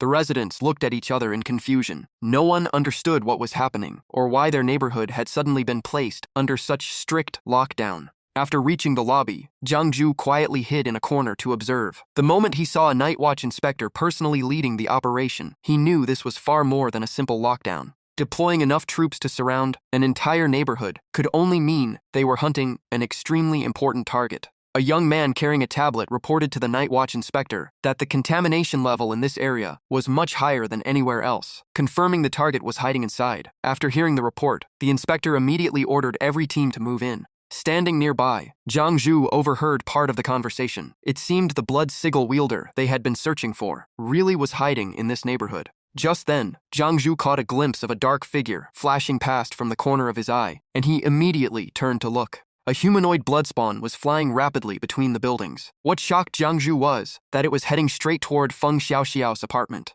Without hesitation, Jiang Zhu activated his ability. The bloodspawn had appeared near Feng Xiaoxiao twice before, making him suspect she was their real target. While flying through the air, the bloodspawn suddenly split into multiple copies. One became 4, then 5 identical figures, leaving Jiang Zhu unable to tell which one was real. Hidden in the shadows, Jiang Zhu frowned. His opponent could even create clones. With so many targets, he had no idea which one to follow. Suddenly, every bloodspawn in the sky was stopped by an invisible barrier. The encirclement force had already sealed off the entire area with a barrier. The Night Watch members shouted for the bloodspawn to surrender peacefully. Blocked from escaping, the bloodspawn immediately changed direction and fled. The pursuing teams scattered after them, leaving no time to watch anything else. Jiang Zhu remained hidden and calmly observed. With so many people around, he had no intention of revealing his true strength. But the longer he watched, the more something felt wrong. After thinking it over, Jiang Zhu suddenly realized that every target being chased was only a clone. The real body had never appeared. As he continued searching, Jiang Zhu suddenly sensed an unusual presence in the distance.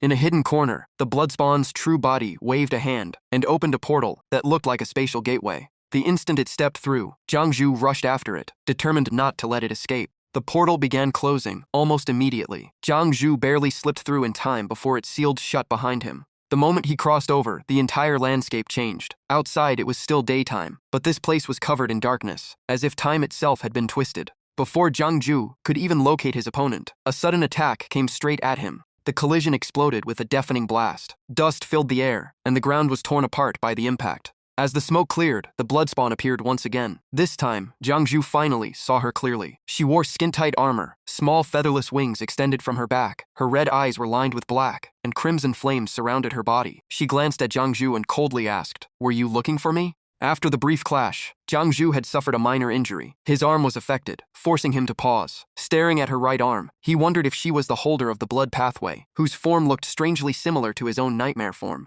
Realizing her last attack had worked, she immediately closed the distance. She spread both arms like twin spears, as the crimson flames around her body flared even brighter. What puzzled Jiang Zhu most was that he still could not see her health bar. In the blink of an eye, she charged at him with incredible speed. Every step left behind thick smoke as crimson flames spread across the battlefield, making the air feel suffocating. Jiang Zhu instantly leaped into the air to dodge. While airborne, he clenched his fist and prepared to strike with the force of his fall. But when his punch landed, the Bloodspawn's body turned into an illusion. His fist passed straight through, leaving Jiang Zhu stunned. He quickly pulled back, and she immediately took advantage of the opening with a barrage of counterattacks. Even so, her attacks mostly blocked his vision and dealt almost no real damage. Jiang Zhu realized she was not as powerful as he had expected, but his ordinary attacks could not touch her either. He needed a different approach. Jiang Zhu tightened his fist and poured all of his strength into one arm. Once enough power had gathered, he unleashed a devastating punch that blasted the Bloodspawn away. This time, the attack clearly worked. She struggled to regain her balance, but Jiang Zhu gave her no chance to recover and immediately chased after her. As he prepared another strike, Jiang Zhu demanded to know if she was the holder of the blood pathway. He also asked whether she was responsible for contaminating Wenhai's blood source. At that moment, her speed suddenly surged. She easily slipped aside and smiled provocatively. If you want the answer, figure it out yourself. By the time Jiang Zhu caught up to her movement, she had already circled behind him. She casually brushed her hair behind her ear and mocked Jiang Zhu for being too slow. Then she brought up the previous Bloodspawn hunt and asked if he had gone easy on that Bloodspawn couple. Jiang Zhu turned to face her and frowned, asking why she had targeted two innocent people who were only trying to make an honest living. She simply sneered and replied that she had never harmed them. She had saved them. Jiang Zhu's anger exploded. He shouted that turning people into Bloodspawn could never be called saving them. He charged again, but his fist still passed through her body like smoke without touching anything real. She calmly explained what had happened. The restaurant owner's younger sister had been harassed by a group of thugs. Later, they even brought in a superhuman to back them up, destroying the family's business almost overnight.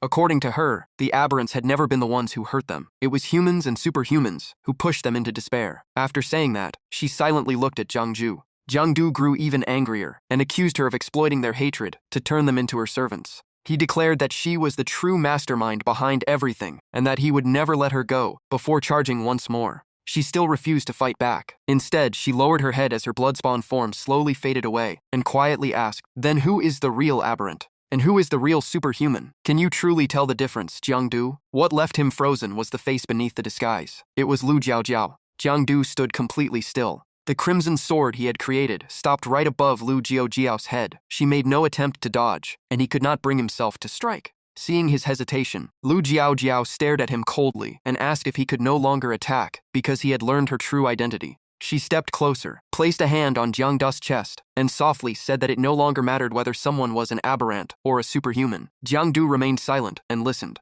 Lu Jiaojiao gently touched Jiang Zhu's lips. Her cheeks turned slightly red as she whispered, "The only thing that matters is me, right?" From the moment Jiang Zhu realized the person before him looked like Lu Jiaojiao, he had not spoken a single word. He simply stared at her. He slowly leaned closer. The distance between them shrank until it looked as though they were about to kiss, filling the air with tension. Just as Lu Jiaojiao leaned in, Jiang Zhu suddenly covered her mouth and shoved her back, leaving her completely stunned. Jiang Zhu's face turned icy as he firmly said, "Stop it, Xiao Xiao." Lu Jiaojiao looked confused and repeatedly insisted that she was Lu Jiaojiao, not Xiao Xiao as Jiang Zhu had called her. But Jiang Zhu immediately denied it. He knew the woman before him was not the real Lu Jiaojiao, because he had once seen Tio's true identity in shadow form when Tio saved him before. Jiang Zhu concluded that no one except Feng Xiaoxiao could perfectly imitate Lu Jiaojiao like this. Realizing she had been exposed, Feng Xiaoxiao stopped denying it and only frowned. The instant those words fell, Jiang Zhu's hands transformed into blazing crimson blades, while Feng Xiaoxiao burst forward at full speed.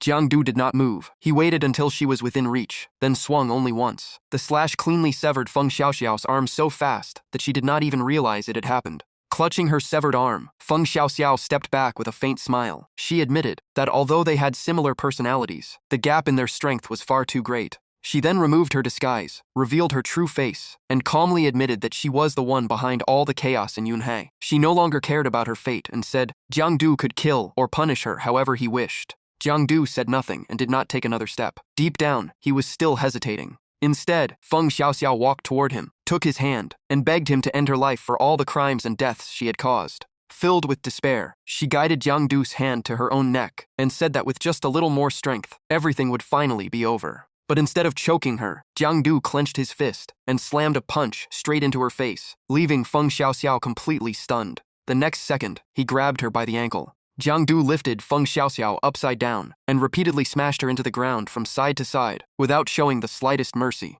The relentless beating left Feng Xiaoxiao unable to fight back. Her eyes rolled back, and she finally lost consciousness. When he finally stopped, Jiang Du casually hurled her into a nearby wall, causing another devastating impact. Thick blackish red fluid slowly streamed down her body. Feng Xiaoxiao's eyes had turned completely white, and she swayed as if she were about to collapse. Her body was covered in wounds. Both arms were gone, part of her head had been blown away, and the dark fluid continued leaking from every injury. In his shadow form, Jiang Du coldly said that she was only a clone made from artificial flesh and blood. Destroying her would change nothing. The Feng Xiaoxiao clone looked shocked and asked how he knew she was only a clone, wondering if it was another one of his abilities. Jiang Du simply told her not to worry about that, because the person before him was nothing like the Feng Xiaoxiao he remembered. Jiang Du then asked in a serious voice what had turned her into the person she was today. The clone lowered her head and quietly replied that Jiang Du had misunderstood, because she had never changed from the very beginning. Looking him straight in the eyes, she began telling him about her past. Her father owned a restaurant, but for years he had been bullied by 3 rival business owners. Those 3 had also worked with local gangs to constantly harass the family. They targeted not only her father, but also her mother and herself. After hearing everything, Jiang Du immediately concluded that she had ordered the bloodspawn to kill those 3 men, and had deliberately let the blood parasite attack her to erase any suspicion. Feng Xiaoxiao openly admitted it. When she watched those 3 men die, she felt no fear at all. Instead, she felt overwhelming satisfaction because she had finally obtained the power she had always desired. As she spoke, the clone rapidly regenerated, and every wound disappeared. Jiang Du continued pressing her, demanding to know how she had obtained that mysterious power. Feng Xiaoxiao deliberately teased him and joked that maybe she had simply picked it up on the street. Jiang Du coldly replied that he was not in the mood for jokes. Feng Xiaoxiao let out a soft sigh and accepted that Jiang Du no longer trusted her. She no longer cared how he saw her. The Feng Xiaoxiao clone smiled at Jiang Du as though saying goodbye and softly said, "Until next time, old classmate." Realizing she was about to leave, Jiang Du immediately reached out to stop her and shouted her name. But before he could touch her, the clone exploded on its own, scattering countless fragments in every direction. In the end, all Jiang Du managed to hold on to was a shattered piece of the clone's remains. Staring at his empty hands, Jiang Du stood there in silence. His expression grew even heavier, and his mood sank further. The only name echoing through his mind was Feng Xiaoxiao. He looked down at his hand and quietly whispered her name once again. What caught Jiang Du's attention was that a health bar had never appeared above Feng Xiaoxiao's head from beginning to end, confirming that she had only been a bloodspawn clone rather than the real body. He realized the chaos in Yunhai was probably only the opening move of a much larger plan. If he did not become stronger soon, he would always be one step behind. Just then, Jiang Du's phone suddenly rang. The moment he answered, Uncle Li's anxious voice came through, scolding him for ignoring his messages. After learning Jiang Du was on a mission, Uncle Li explained that they had confirmed the blood pathway contamination was linked to Feng Xiaoxiao. The Night Watch had already issued a full-scale manhunt, and over the next few days, all of Yunhai would undergo a massive contamination inspection. He also warned Jiang Du not to wander around on his own. He would finish his meal before heading back to the camp. Even Night Watch had failed to capture Feng Xiaoxiao, proving she and the force behind her had hidden their identities extremely well. After the call, Jiang Du went back to the table packed with delicious food. He ate as much as he could, knowing camp life would leave him with few chances for a meal like this. A staff member brought over a cute pink-haired girl plushie and said the restaurant had prepared it because he was dining alone. The moment Jiang Du saw it, he thought of Lu Jiao. He snapped a photo and sent it to Lu Jiao, joking that it looked just like her. She instantly denied it and fired back with an angry complaint about his terrible joke. Not long after, Lu Jiao sent him a photo taken by Feng Xiaoxiao. It showed her sitting beside Jiang Du on a sofa. She demanded an explanation because Feng Xiaoxiao had blocked her right after sending the picture. The moment Jiang Du saw the photo, he froze. He forced a bitter smile and silently cursed Feng Xiaoxiao for causing trouble again after he had let her off. He replied that the photo was misleading and promised to explain everything in person after he returned. Just then, a little girl's excited voice over a nearby plushie caught Jiang Du's attention. The voice sounded strangely familiar. At the next table sat a family of 3. The little girl begged for the pink-haired plushie, and her father promised to win her as many as she wanted after dinner. Only then did she quietly sit back down. Taking a closer look, Jiang Du recognized the man as Deng Ke. He was surprised because the man's daughter had once suffered severe contamination. Her quick recovery made Jiang Du suspect Deng Ke had really obtained the blood source vial from the mysterious man. Deng Ke kept comforting his daughter and promised to win her plenty of plushies after dinner. She finally behaved and listened. Jiang Du picked up the pink-haired plushie and walked over to give it to the little girl. She happily accepted it and thanked him over and over, while Deng Ke also politely expressed his gratitude. Jiang Du smiled and patted the girl's head. He also remembered that after the Chuyang Group incident, blood source vials were no longer sold legally. The fact that they were still circulating made him suspect Feng Xiaoxiao even more. Deng Ke stared at Jiang Du for a moment, before hesitantly asking if they had met somewhere before. Jiang Du neither confirmed nor denied it. He simply said they might have crossed paths, by chance. He still wanted to investigate the blood source vial through Deng Ke, but decided to save it for another day, rather than ruin the family's reunion. After Jiang Du left, Deng Ke quietly watched his back. Seeing him so focused, his wife curiously asked who he was looking at. Deng Ke simply shook his head and reassured her, saying he had probably mistaken someone else. Back at the Night Watch headquarters to confirm his contribution points, Jiang Du was still wearing his funny Pikachu hat with pointy ears. The staff told him he had earned 40 points. Since the supernatural skill manual in the Night Watch shop cost 100 points, he knew he still had a long way to go. Before Jiang Du left, the staff member reminded him that killing aberrant insects too frequently would increase the risk of contamination. Jiang Du politely thanked him for the warning.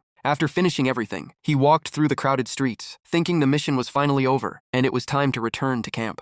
But after walking a short distance, the scene ahead made him stop in his tracks. Sitting in front of him were two girls looking at their phones. One was Lu Jiaojiao, and the other was Yang Zi. Jiang Du walked over in confusion and wondered why they were together. Hearing his familiar voice, both girls looked up at the same time and called out Jiang Du's name in surprise. A second later, they exchanged unfriendly looks. Yang Zi asked if Lu Jiaojiao had come to pick up Jiang Du, and Lu Jiaojiao answered without hesitation that she had. Feeling the tension between the two girls, Jiang Du immediately thought about slipping away before getting caught in the middle. But before he could escape, a hand grabbed the back of his collar and yanked him back. Lu Jiaojiao had already seen through his plan. Turning around, Jiang Du saw Lu Jiaojiao still gripping his shirt as she questioned him about Feng Xiaoxiao. Knowing there was no escape, he gave up and jokingly complained that she should at least spare her man a little dignity in public. That one sentence instantly drew everyone's attention. Lu Jiaojiao blushed, quickly let go, and denied that Jiang Du was her man. The moment Lu Jiaojiao released him, Yang Zi stepped between them with a teasing smile and said she wanted to borrow her man for a while. After taking Jiang Du aside, Yang Zi reminded him that he had killed 12 Tier 2 aberrant insects in just 3 days without getting treated for contamination. Night Watch had been urging her to bring him in immediately. Jiang Du could only smile awkwardly, impressed by how fast the reports had reached them.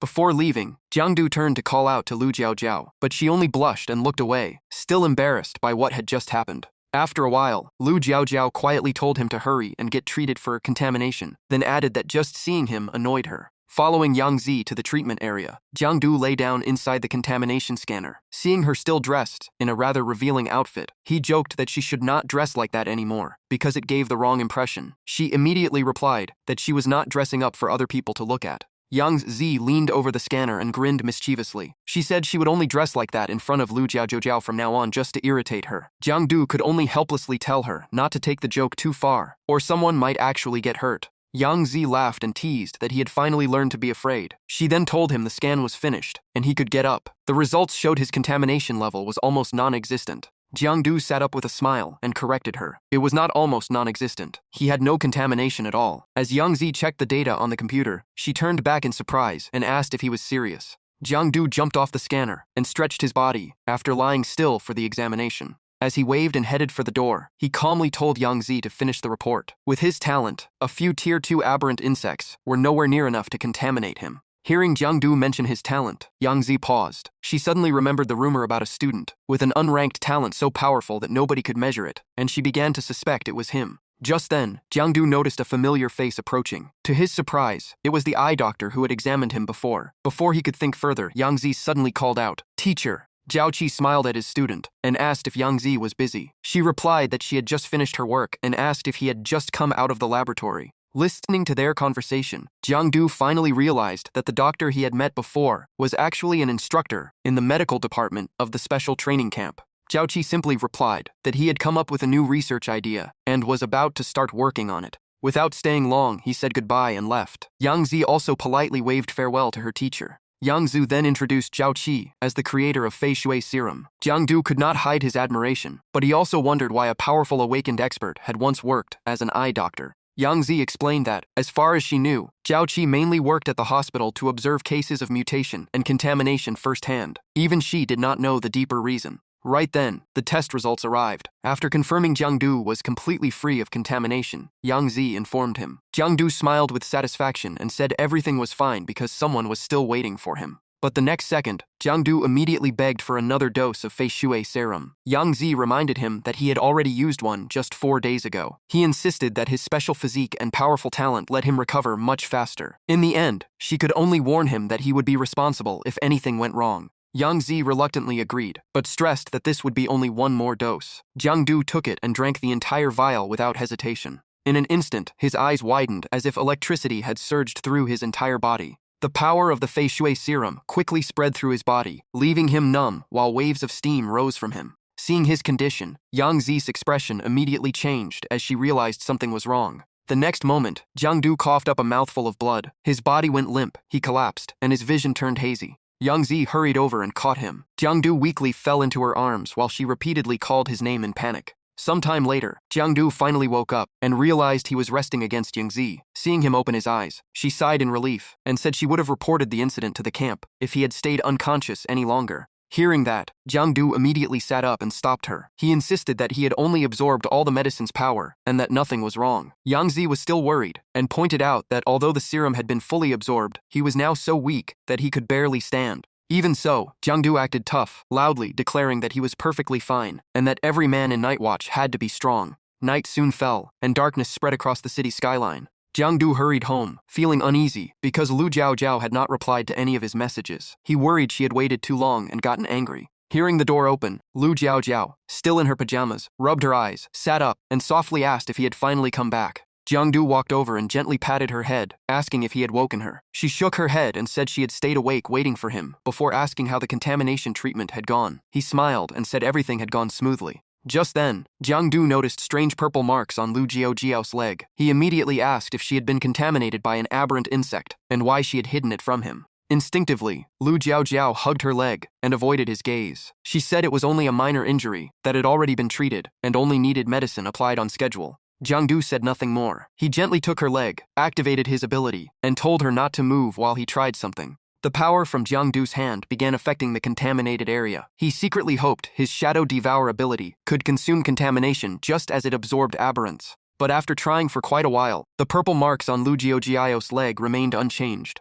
Looking at the result, Jiang Du could only apologize in disappointment because his ability could not remove the contamination. Hearing him apologize, Lu Jiao blushed slightly. She shyly took out a bottle of blue medicine and said she had been using it for treatment over the past few days. As she poured the liquid into her palm, she explained that if the contamination could not be removed, medicine was the only way to keep it under control. Jiang Du carefully applied the medicine to the contaminated area and gently told her to speak up if it hurt. The moment the medicine touched her skin, Lu Jiao let out a soft cry from the sting. Jiang Du immediately comforted her, saying it would be over soon if she held on a little longer. Lu Jiao simply nodded while shyly avoiding his eyes, her cheeks glowing bright red. While applying the medicine, Jiang Du asked why she had still gone to the station to pick him up with such a serious injury. Lu Jiao said she wanted to know what had happened to Feng Xiaoxiao. What she did not say was that she had also wanted to see him as soon as possible. Jiang Du fell silent for a moment before quietly telling Lu Jiao that they would probably never see Feng Xiaoxiao again.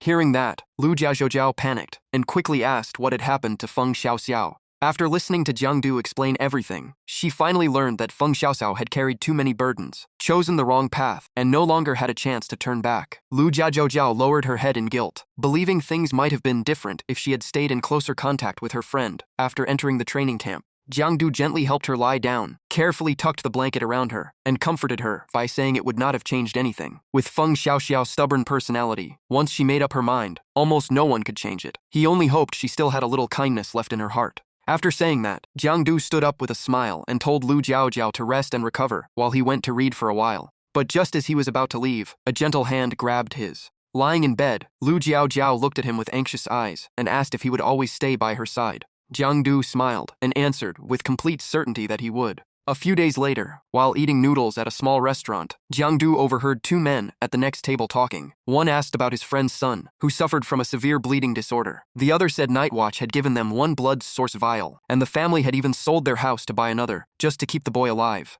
As he ate, Jiangdu quietly listened. The mysterious blood source medicine had appeared before him once again. The man in white lowered his voice and revealed that after the fall of Chuyang Group, an underground network in the Eastern District had been selling blood source vials for only 1/10 of the official price. The man with glasses was immediately stunned. The man in white admitted he had only heard rumors and could not confirm whether they were true. Even so, the man with glasses said that if it really existed, any hope was better than none. After that, they dropped the topic and continued eating. By the time the meal ended, dusk had already settled in. Jiangdu quietly followed the two men outside. The man with glasses said goodbye and mentioned he was heading to the hospital, while the man in white smiled and replied that there was no need for formalities between friends. After they split up, the man called Haozi headed in another direction, while Jiangdu quietly followed behind. On the way, Haozi called someone and nervously said their recent activities had become too obvious, putting Nightwatch on high alert. After hearing the instructions, he immediately replied that he was on his way. On the other end of the call, someone silently turned off the phone screen after hanging up.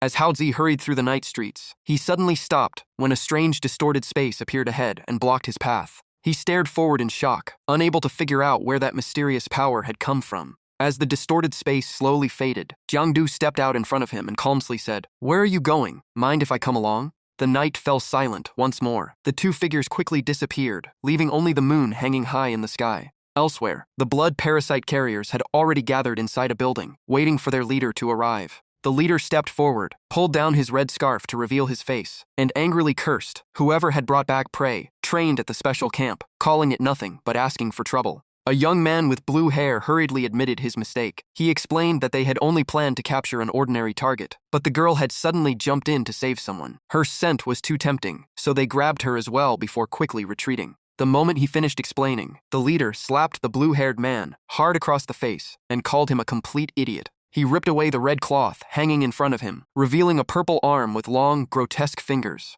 Behind the covering were the kidnapped victims, every one of them curled up in fear, their faces filled with terror. The leader's eyes settled on Li Xiaodi. Smiling with interest, he asked if she was a trainee from the special training camp. Even while restrained, Li Xiaodi angrily shouted back, calling them traitors to humanity who had willingly turned themselves into blood parasites. A female blood parasite with 2 horns stepped forward and asked how they should deal with Li Xiaodi. Killing her was risky, but letting her go was impossible. After thinking for a moment, the leader decided to ask the boss for instructions. Walking off to one side, he reported everything over the phone. After receiving the boss' orders, he immediately said he understood. Returning with a smug grin, he announced that the boss would personally turn Li Xiaodi into one of them. Even if Nightwatch showed up, their plan would continue exactly as intended. Hearing that, the blood parasites erupted into cheers, shouting praise for both the leader and the boss. The leader uncorked a bottle of wine, letting the foam spray everywhere as he enjoyed the moment. Some of the wine splashed onto the 2-horned blood parasite woman. She simply blushed and playfully complained to him. Right after that, the feast began. One of them opened the prison door and dragged the captives outside. Each blood parasite seized a victim as desperate cries for help echoed through the room. Everyone begged for mercy and promised to do anything just to survive. The 2-horned blood parasite woman dragged over a man with a seductive smile and proposed a game. If he won, she would grant one wish. If he lost, she would bite off a piece of his flesh. Meanwhile, the leader sat on a sofa with a bottle of wine and walked over to Li Xiaodi, asking if she wanted a drink. When she stayed silent, he laughed after remembering that her hands and feet were still tied. He roughly forced Li Xiaodi's mouth open and poured the wine straight down her throat, making her choke helplessly. Standing up, he looked around with crazed eyes and burst into laughter, thrilled to watch humans driven to trample one another. In his eyes, Nightwatch was nothing special. They only had slightly better talents, yet they were still dancing in the palm of his hand. Li Xiaodi stared at him in fear and tremblingly asked what he planned to do. The leader leaned close with a sinister grin and said that since becoming a blood parasite, he had never tasted the flesh of an awakened human. As he spoke, he sliced Li Xiaodi's neck with his sharp fingertip, drawing blood before inhaling deeply, as if savoring the scent of a perfect meal. Li Xiaodi closed her eyes in despair as tears rolled down her cheeks, silently praying that someone would come and save her. At that very moment, a hand wrapped in shadows quietly flipped off the light switch. The entire room was swallowed by darkness, startling the leader. He angrily shouted, demanding to know who had turned off the lights. But only a few seconds later, the ceiling lights suddenly illuminated the center of the room. Standing beneath the light was Jiangdu, wrapped in flowing shadows with faint blue lightning crackling across his body. In his right hand, he casually carried Haozi like a piece of luggage. Jiangdu casually tossed Haozi onto the floor in front of the group, then calmly greeted them as if they were old friends. Haozi panicked and screamed for the leader to run. The moment Li Xiaodi saw Jiangdu, she excitedly shouted his name. The leader merely glanced at him with a sneer and ordered his men to kill the intruder who had ruined their plan. The blood parasites obeyed at once, transforming into monstrous forms before charging straight at Jiangdu. In the blink of an eye, they had surrounded him from every direction. The leader folded his arms with a smug grin, while Li Xiaodi could only pray that Jiangdu would make it out safely. Wave after wave of attacks turned the battlefield into complete chaos, completely hiding Jiangdu from view. But in the very next instant, every blood parasite was blasted away by a single, overwhelming strike from Jiangdu. The black shadow covering his body never faded, while blue lightning continued dancing around him, making his presence even more terrifying. The moment she was freed, Li Xiaodi rushed over and hugged Jiangdu. She happily said she had always believed everything would be fine as long as he showed up. Slightly surprised, Jiangdu asked how she had ended up here. Still holding on to him, Li Xiaodi explained that she had simply passed by and fallen into the blood parasite's trap. If Jiangdu had not arrived in time, she would have been dead. Watching the scene, the leader grew even more furious. He roared that Jiangdu had not only injured his men, but had also stolen his meal. As soon as he finished speaking, Hu charged forward, hiding one hand behind his back, while loudly threatening to kill Jiangdu. Jiangdu saw through his plan with a single glance. He immediately activated his flight ability and calmly replied that they would soon find out who would really pay the price. Without backing away, Jiangdu threw a punch head-on against Hu. The collision of their powers sent shockwaves throughout the room. Less than 2 seconds later, the fight was already decided. Hu was completely overwhelmed and clutched his arm while screaming in pain. Taking advantage of the moment, Jiangdu and Li Xiaodi questioned him about the mastermind. Hu immediately dropped to his knees, trembling as he admitted that he only knew the man was surnamed Liu. When asked if there was anyone above Liu, he shook his head, saying Liu was the only superior he had ever met. Seeing there was nothing more to learn, Jiangdu coldly warned that if Hu truly knew nothing, there was no point in keeping him alive. Hu turned pale with fear, desperately begging for mercy and insisting that he knew nothing about the higher ranks. Just then, a noise came from outside the door. Jiangdu immediately looked over, realizing someone else had arrived. Sure enough, the door was blasted open the next moment, and smoke filled the entire room. A squad dressed in black with sunglasses rushed inside. The brown-haired leader identified himself as a patrol officer and ordered everyone to stay where they were. The moment Hu saw reinforcements, he grabbed the captain's leg and cried that a shadowy figure had nearly killed him, repeatedly begging them to arrest the attacker. However, after scanning the room, the captain could not find any shadowy figure matching Hu's story. Li Xiaodi immediately stepped forward and explained that the mutated blood parasites had kidnapped them as food. Without Du Ziji's rescue, none of them would have survived. Hearing the name Du Zij, the captain paused, remembering the person who had gone viral online with the nickname of the Scrap Collector. Just then, his radio crackled. After reporting that there were no casualties and all the blood parasites had been captured, he also received word that the suspect, surnamed Liu, had been located, and the arrest operation was about to begin. Hidden within the shadows, Zhang Zhu heard the entire conversation. He figured the patrol team had already made their move, so there was no need for him to continue the chase himself. Still, he wondered whether the man surnamed Liu was really the true mastermind. Despite his doubts, Zhang Zhu quietly melted back into the darkness and left, deciding to wait for more clues. After all, today had already yielded plenty of results. The only downsides was that his recent use of his ability had nearly drained all his stamina, so he needed to recover. Li Xiaodi suddenly realized that Du Zij's presence had completely vanished, meaning he had already left. They had not seen each other for only a month, yet his strength had grown tremendously. Even his presence reminded her of the great demon King Chu Fei from the special training camp. Back in the medical ward, Jiangdu rolled his shoulders when Yang Zi spoke up. She said he had already consumed 10 bottles of Fei Shui serum. By all logic, it should have cost him several years of his lifespan, yet every one of his life indicators remained perfectly normal. That only made her more curious about his unusual body. Jiangdu simply laughed, spread his arms, and told her she was welcome to examine him as much as she wanted. Yang Zi reached out and lightly touched his toned muscles with a smile. She joked that, if even the machines found nothing unusual, her eyes certainly would not. She rested a hand on his shoulder and stepped closer, making the atmosphere suddenly awkward. Smiling, Yang Zi said that sooner or later, she would uncover the secret hidden inside Jiangdu's body. After Jiangdu put his shirt back on, Yang Zi turned toward the door and told him he could simply pick up his medicine from now on. There was no need for further monitoring, because his condition was stable. Jiang-du followed behind, half joking that he still preferred using the scanner. Yang Zi immediately teased him, saying it was probably because he enjoyed seeing her in white stockings. She even placed a hand on her chest, looked him straight in the eye, and asked if he wanted her to call every day so he could keep watching. Jiang-du quickly stepped back. His eyes still drifted toward her before he awkwardly changed the subject and nervously asked if she had recorded everything. Yang Zi proudly held up her phone with the screen still on and laughed that she had recorded it all. If Jiang-du failed to bring her 20 bottles of blood parasite heart blood next time, she would send the recording straight to Lu Jiaozhou. As Jiang-du reached toward the screen, a news report suddenly played, announcing that the man surnamed Liu, the mastermind behind the blood parasite riot, had been arrested. His attention immediately shifted to the report. According to the official statement, Liu had accidentally found a red crystal in a dark basement without realizing it was the remains of a special blood parasite. From there, he built his own organization, spread the infection, and even established a factory to produce counterfeit medicine on a large scale.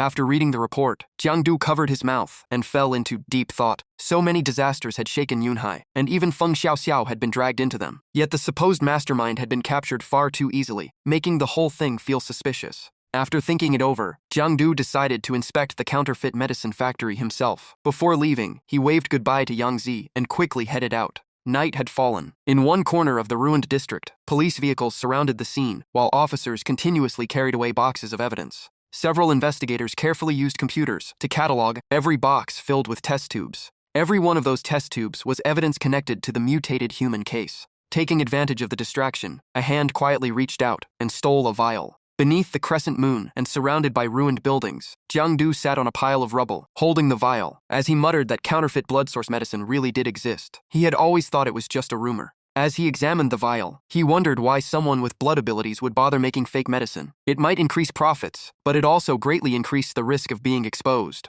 Staring at the dark liquid swirling inside the glass vial, Jiang-du began to suspect it contained something unusual. Rather than keep guessing, he decided to drink the stolen vial himself. After finishing it, Jiang-du nodded slightly as he felt a small effect. But not long afterward, his expression changed. Annoyed, he stared at the empty vial. It even had a sweet soda flavor. Its effect was only enough to keep someone alive, and was nowhere close to the real medicine. Jiang-du casually tossed the empty vial aside and walked away, thinking it seemed Liu really had been behind the entire operation, just to profit from counterfeit medicine. But after only a few steps, he suddenly stopped and turned back to look at the discarded vial. If this was only a fake mixed with chemicals, then how had Deng Ke's daughter been cured? The more he thought about it, the more uneasy he became. Perhaps more than one type of fake medicine existed, and Liu might have been nothing more than a scapegoat. Jiang-du opened his phone. On the screen was Feng Xiaoxiao's wanted notice and photo that only deepened his suspicion about her true role in everything. Without another moment of hesitation, Jiang-du immediately set off while calling Deng Ke to find the truth. But the only response was a repeated message that the phone was powered off, making Jiang-du even more anxious with a growing sense that something terrible had happened. Glancing at a nearby bus, Jiang-du instinctively felt that trouble had already begun. The moment he stepped onto the bus, the scene before him caught him by surprise. A middle-aged man, in a business suit with a badly balding head, stood quietly holding the handrail while silently watching Jiang-du. Jiang-du secretly observed the man. There were no blood parasite markings on his body, making Jiang-du briefly suspect that he might be one of Feng Xiaoxiao's clones. The double-decker bus continued rolling through the night. Inside the bus, the middle-aged man kept his head down, avoiding eye contact. He looked extremely nervous and terrified. Jiang-du compared the information on his phone with the man's appearance, and gradually confirmed he had found the right target. When the bus stopped, the man quickly got off, walking in a hurry, despite looking completely exhausted. Not long afterward, he turned into a deserted alley. Just then, a figure suddenly appeared behind him. Startled, he spun around and nervously demanded to know who was there. The man's body suddenly began melting as if his outer shell had been burned away. Chunks of skin dripped off like liquid, leaving even him wondering if he was hallucinating. Once the disguise completely disappeared, the balding middle-aged man had transformed into a long-haired young man, wearing a white shirt. Hidden in the shadows, Jiang-du revealed only half of his face as he watched. After seeing the transformation, he immediately understood why Night Watch had never managed to track the suspect down. The man could change his appearance. After finishing the transformation, the young man walked into a messy room. The moment he entered, he flew into a rage and kicked tables and chairs across the room. He then swept a cup and a pile of books off the desk, sending them crashing onto the floor. Meanwhile, he failed to notice the faint sound outside the window. Jiang-du was clinging to the frame, silently watching his every move. Inside the room, the young man yanked a white curtain aside, revealing what had been hidden behind it. Behind the curtain was a bathtub filled with water. Inside lay a thin young man covered from head to toe in wounds, completely motionless. The shapeshifter looked at the man in the tub and smiled sinisterly, saying the timing was finally perfect. He then tilted back his head and opened his mouth. A stream of black smoke poured from his throat, while his own body rapidly shriveled up, leaving behind blank white eyes with no trace of humanity. The black smoke immediately flew across the room and entered the mouth of the unconscious man in the bathtub. The man suddenly opened his eyes as rings of red light spread across his body. He slowly stood up and calmly stepped out of the bathtub without caring that he was completely naked. With a casual wave of his arm, a burst of power erupted. The young man's old body instantly crumbled into dust and vanished. Feeling the new power flowing through his body, he smiled in complete satisfaction. A strand of energy suddenly separated from his body and shot away. In the blink of an eye, it pierced through the window as fast as the wind. But just outside, a hand suddenly reached out, stopped the energy, and completely absorbed it. The man possessed by the black smoke smiled with satisfaction. He dripped his own blood into a vial that was already half full and muttered that he had finally created a new blood source vial. The next morning, bright sunlight spread across the city's buildings. At an apartment complex, a man stood outside a unit and knocked on the door. The door quickly opened, and a gentle woman greeted him with a warm smile. He returned the smile just as naturally, showing no sign that anything was wrong. He happily ran over to show him the family's new home. He crouched down with a kind smile and said she seemed to love the place. It was just a shame her father was still away on business, so he had been asked to help them today. As he spoke, he took out 2 vials and handed them to Hee with a mysterious smile, saying he had brought her a delicious new drink. He innocently accepted them and politely thanked him, while her mother silently stared at the 2 vials with hesitation. After a moment, she quietly asked whether everything had finally been taken care of. The man simply nodded and replied that everything was nearing its end. After leaving the apartment complex, he leisurely walked beneath the afternoon sky with both hands in his pockets. Looking up at the sky, he let out a relieved sigh, believing he had finally escaped everyone's suspicion. But the feeling lasted only a moment before he sensed someone behind him and immediately turned around on guard. A figure slowly emerged from the end of the path. A cold voice began recounting the story of a thug who bullied students until he died from blood source contamination, while the student who killed him also succumbed to the same contamination. Jiangju slowly stepped into view and continued the story. In truth, both men had died long ago. Everything that happened afterward had merely been an illusion created by the man's ability. Jiangju looked him straight in the eyes and exposed the real purpose behind everything. It had all been done to harvest their blood and create blood source vials. Wasn't that the truth? The man shrouded in black smoke stared coldly at Jiangju. At that moment, Jiangju called out his true identity without hesitation. Deng Ke. His body instantly dissolved into black smoke, and he laughed, saying he never expected his long-prepared plan to be exposed. Deng Ke revealed his true form, smirked, and praised Jiang Yu for being as sharp as ever. The two faced each other. Deng Ke asked when Jiang Yu first became suspicious, back in the East District, or even earlier. Jiang Yu replied that he noticed something was wrong when he was infected by the blood source, and Deng Ke was also the first person to appear at the East District scene. Deng Ke simply shrugged and admitted he had even let the blood spawn surround him to throw Jiang Yu off, but it still failed. Jiang Yu looked at Deng Ke in disbelief. He admitted he had his doubts, but never imagined Deng Ke was the mastermind. Unable to hold back, he asked what had turned him into this. Deng Ke fell silent as black smoke slowly covered his body. He said he was never this kind of person, but for his family, he would become a monster without regret. The moment he finished speaking, Deng Ke mutated. Flames engulfed his body as his icy gaze locked onto Jiang Yu. Without hesitation, Deng Ke charged first and started the battle. Jiang Yu immediately met the attack, raising his hand to block as red and blue energy violently collided. Blue aura surrounded Jiang Yu. Even while fighting, he urged Deng Ke to surrender to the Night Watch because it was not too late. Veins bulged across Deng Ke's face, and his eyes burned bright red. The mention of the Night Watch only made him look even more vicious. He unleashed a powerful flaming kick, but Jiang Yu quickly dodged. Deng Ke roared that if the Night Watch could really help, he would never have ended up like this. His anger exploded. As he threw punch after punch, Deng Ke revealed that his wife and daughter had long suffered from bloodline corruption. Blood source medicine was their only hope, but he could never afford it, so he resorted to taking other people's blood to make medicine and keep them alive. Hearing those words, Jiang Yu quietly defended himself and could not find an answer. Tears rolled down Deng Ke's face. Choking with emotion, he said he once believed things were getting better, but the mutation had never stopped, which meant they could never stop using fresh blood. His relentless attacks forced Jiang Yu to raise a shield. Deng Ke cried out in despair that he could not stand by and watch his wife and daughter die. Pouring every ounce of strength into his fist, Deng Ke carried all his pain, hesitation, and resolve as he declared that no one, not even Jiang Yu, would stop him. His heavy punch slammed down and kicked up a massive cloud of dust. But a black hand suddenly appeared and caught his fist with ease. The wall behind them cracked apart, yet Jiang Yu stood completely unharmed. He calmly asked Deng Ke about his family's new house. Deng Ke froze, unable to understand why Jiang Yu brought that up. Jiang Yu continued that the house could not have been cheap, and selling blood source medicine must have earned Deng Ke a fortune. He flatly rejected every excuse, saying that protecting his family was only a mask hiding his greed. They remained locked in place, but Deng Ke had already been forced onto one knee with his fist trapped in Jiang Yu's grip. Jiang Yu stood firm like a mountain and completely overwhelmed him. In Jiang Yu's eyes, what Deng Ke truly wanted was power, influence, and wealth. Jiang Yu's pressure kept rising. He coldly declared that desire had nurtured crime, but greed was what truly dragged Deng Ke into the abyss. As soon as he finished, Jiang Yu drove a powerful kick into Deng Ke's stomach, making him spit out blood. Deng Ke was blasted away and crashed through a roadside power pole. After struggling back to his feet, red aura wrapped around him again. Gritting his teeth, he asked if Jiang Yu had finally decided to fight seriously. His eyes turned savage as one arm transformed into a gigantic black flaming axe. He declared that he would no longer hide his true power. Deng Ke charged in for the final clash, and Jiang Yu rushed forward to meet him. Deng Ke's downward slash carried overwhelming force, threatening to crush everything in its path. Jiang Yu suddenly countered from above, catching his opponent completely off guard. But Deng Ke quickly recovered, closed the distance, and struck straight at Jiang Yu's temple. Already prepared, Jiang Yu stepped back and avoided the deadly blow. Deng Ke gave him no chance to recover and instantly leaped high into the air. From the air, he unleashed a powerful sweeping kick at Jiang Yu, his eyes filled with killing intent and a sinister grin.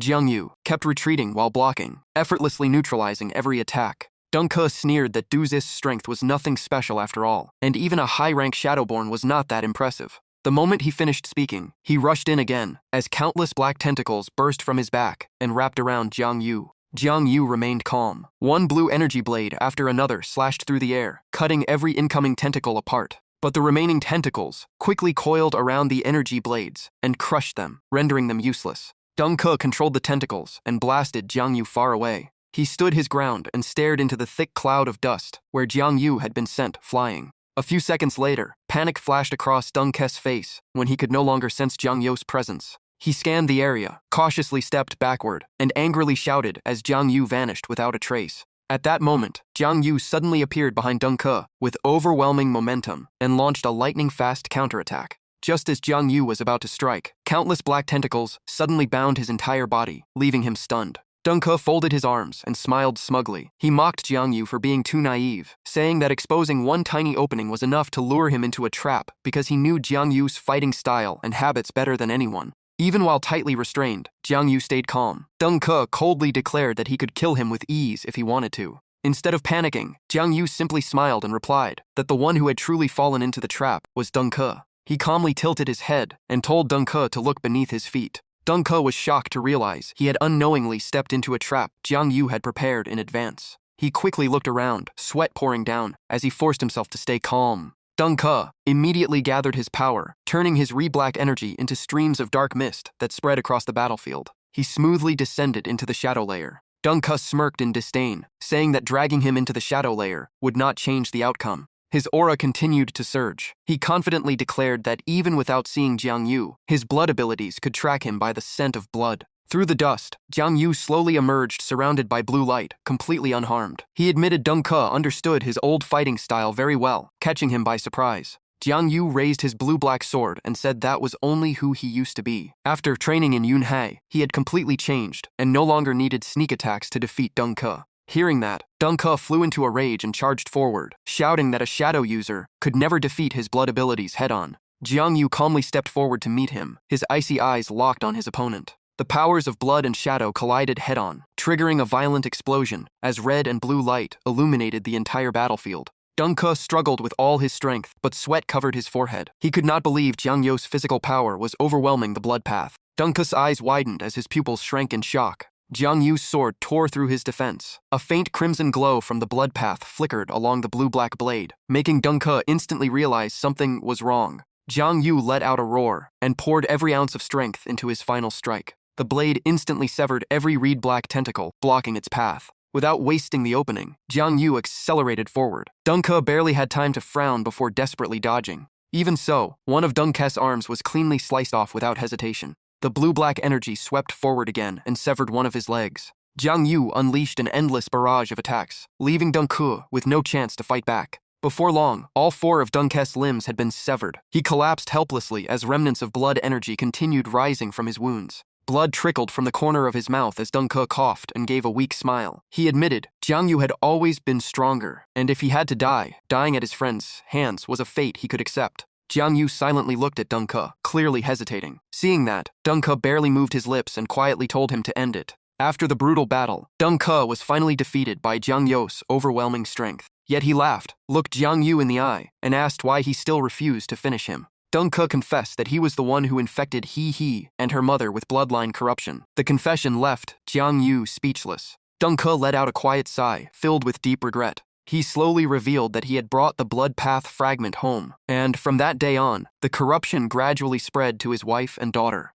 Deng Ke looked up and admitted Jiang Yu was right. His family had only been an excuse. What he truly chased was power. His voice grew softer. No matter how much power he gained, he never felt safe. All that remained were blood debts and endless guilt that robbed him of sleep. Memories of happier days with his family flashed through his mind. As he remembered losing the people he loved one by one, the pain became unbearable. Deng Ke bitterly admitted that by the time he realized everything, it was already too late to fix his mistakes. Covering his face, Deng Ke broke down in tears. Regret filled his expression as he realized his own greed had destroyed his family. He no longer feared death. His only regret was hurting the people he loved, and he wished they could come back to life. Hearing the confession, Jiang Yu fell silent. He coldly replied that the price of greed was the lives of others, then asked whether his family would still choose this path if they knew the whole truth. The question left Deng Ke completely speechless. He lowered his head, unable to answer, his eyes filled with inner conflict. Jiang Yu took out his phone and contacted the Night Watch. He said he would not kill Deng Ke himself. The Night Watch would decide his fate. Still, because they once knew each other, he hoped Deng Ke would answer one final question, honestly. Looking straight at him, Jiang Yu asked where the Blood Path Authority fragment had really come from. Lying on the ground, Deng Ke calmly replied that if he said he had simply found it on the road, would Jiang Yu believe him? The answer made Jiang Yu pause. Feng Xiaoxiao had once said the exact same thing, making his suspicion grow even stronger. But after a brief thought, Jiang Yu rejected the idea. An authority fragment could never appear on the road by accident. Someone had deliberately placed them there to lure people into a trap and use them for a hidden scheme. Before he could figure out who was behind it, something unexpected happened. Deng Ke's body was suddenly lifted into the air. He screamed in agony, his face twisting with pain, leaving even Jiang Yu stunned. Deng Ke continued floating as killing intent filled his eyes. A ring of crimson flames erupted around him, and Jiang Yu quickly called out his name. A dark power rapidly engulfed Deng Ke's entire body. In the blink of an eye, he transformed into a level 18 monster with a savage face, a chilling smile, and eyes locked on Jiang Yu. Seeing this, Jiang Yu clenched his teeth in fury. He realized another Blood Path Authority fragment was still inside Deng Ke, and it had stolen his sanity and turned him into a monster. Just as the monster was about to attack, Jiang Yu unleashed a devastating slash that sent it flying. Deng Ke looked shocked, but the strike briefly restored his human form. Wrapped in blue light, Jiang Yu swung his blade and severed the crimson energy ring, controlling Deng Ke. Deng Ke crashed to the ground in unbearable pain. He could only lie there, too weak to say another word. At that moment, a masked figure suddenly appeared. Wrapped in a dark aura, he immediately warned Jiang Yu not to interfere. As soon as he spoke, he raised a hand, formed a vortex of darkness, and launched it straight at Jiang Yu. Jiang Yu dodged every attack with incredible speed, his eyes filled with killing intent, as they never left the mysterious figure. He rushed in to finish the enemy with a single slash, but suddenly stopped after sensing something was wrong. 2 gigantic monsters had appeared behind the masked man, clearly summoned to block Jiang Yu's path. The battle erupted at once. Both sides fought with everything they had, and every strike carried deadly intent. However, the masked man's true goal was never to defeat Jiang Yu. He only wanted to buy time. In the middle of the fight, he suddenly reached toward Deng Ke. He was trying to forcibly extract the Crimson Authority fragment from Deng Ke's body. The unbearable pain made Deng Ke cough up blood as it splattered across the battlefield. Witnessing Deng Ke's sudden action, the shadow froze before shouting his name in complete shock. He reached out, took the Authority fragment, and fused with it instantly, raising his power to level 37. A crimson glow engulfed his body, and his ferocious expression made his aura even more terrifying. A red vortex suddenly opened, and his body was slowly pulled inside. The shadow immediately yelled for him to stop. At that moment, an overwhelming force erupted from the shadow, blasting the monsters away as rage filled his face. Without another second of hesitation, the shadow launched a powerful counterattack. The strike knocked the enemy's mask clean off, sending it crashing onto the ground.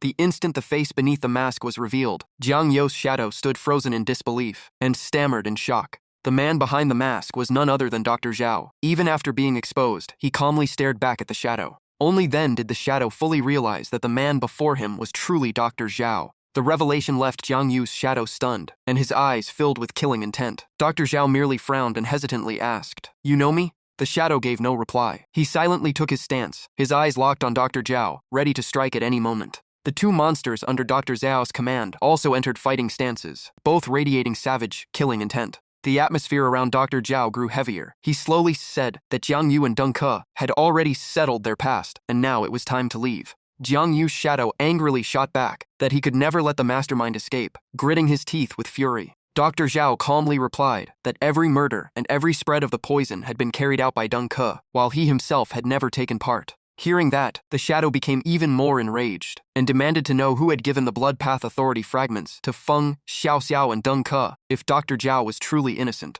Tightening his grip on his sword, the shadow declared that both Deng Ke and Feng Xiao had merely been pawns, used to create one bloodline corruption outbreak after another. His eyes burned with anger as he thought about the countless innocent people who had been dragged into this and turned into bloodspawn. The stuck. Jiang Zhu's shadow looked more resolute than ever. Pointing his sword at Dr. Zhao, he accused him of developing corrupted blood serum to create even more bloodspawn specimens. Dr. Zhao coldly replied that he had never wanted more trouble, but Jiang Zhu now knew far too much. As soon as he finished speaking, he ordered the two monsters to attack, and they charged forward at incredible speed. Facing the assault, Jiang Zhu's shadow frowned slightly and immediately prepared for battle. He rushed straight at them, unleashing a relentless barrage of swift and decisive sword strikes. Watching the exchange, Dr. Zhao could not hide his surprise at the shadow's strength. The non-stop sword attacks rained down so quickly that the two monsters had no time to react. The shadow's combat ability far exceeded Dr. Zhao's expectations. He had believed the fight against Deng Ke had revealed the shadow's full strength, but now he realized he had greatly underestimated him.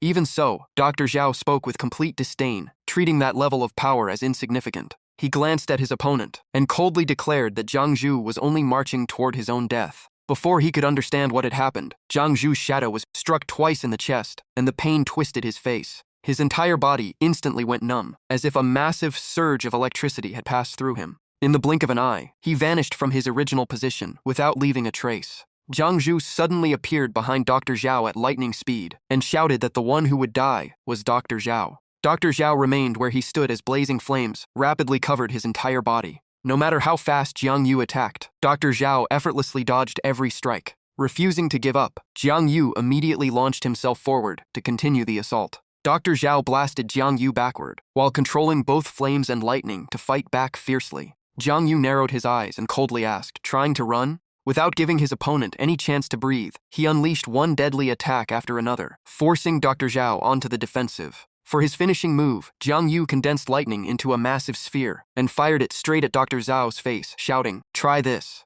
Even with death closing in, Dr. Zhao barely managed to evade the attack at the last moment. However, the web of lightning from the attack wrapped tightly around Dr. Zhao, leaving him with no escape.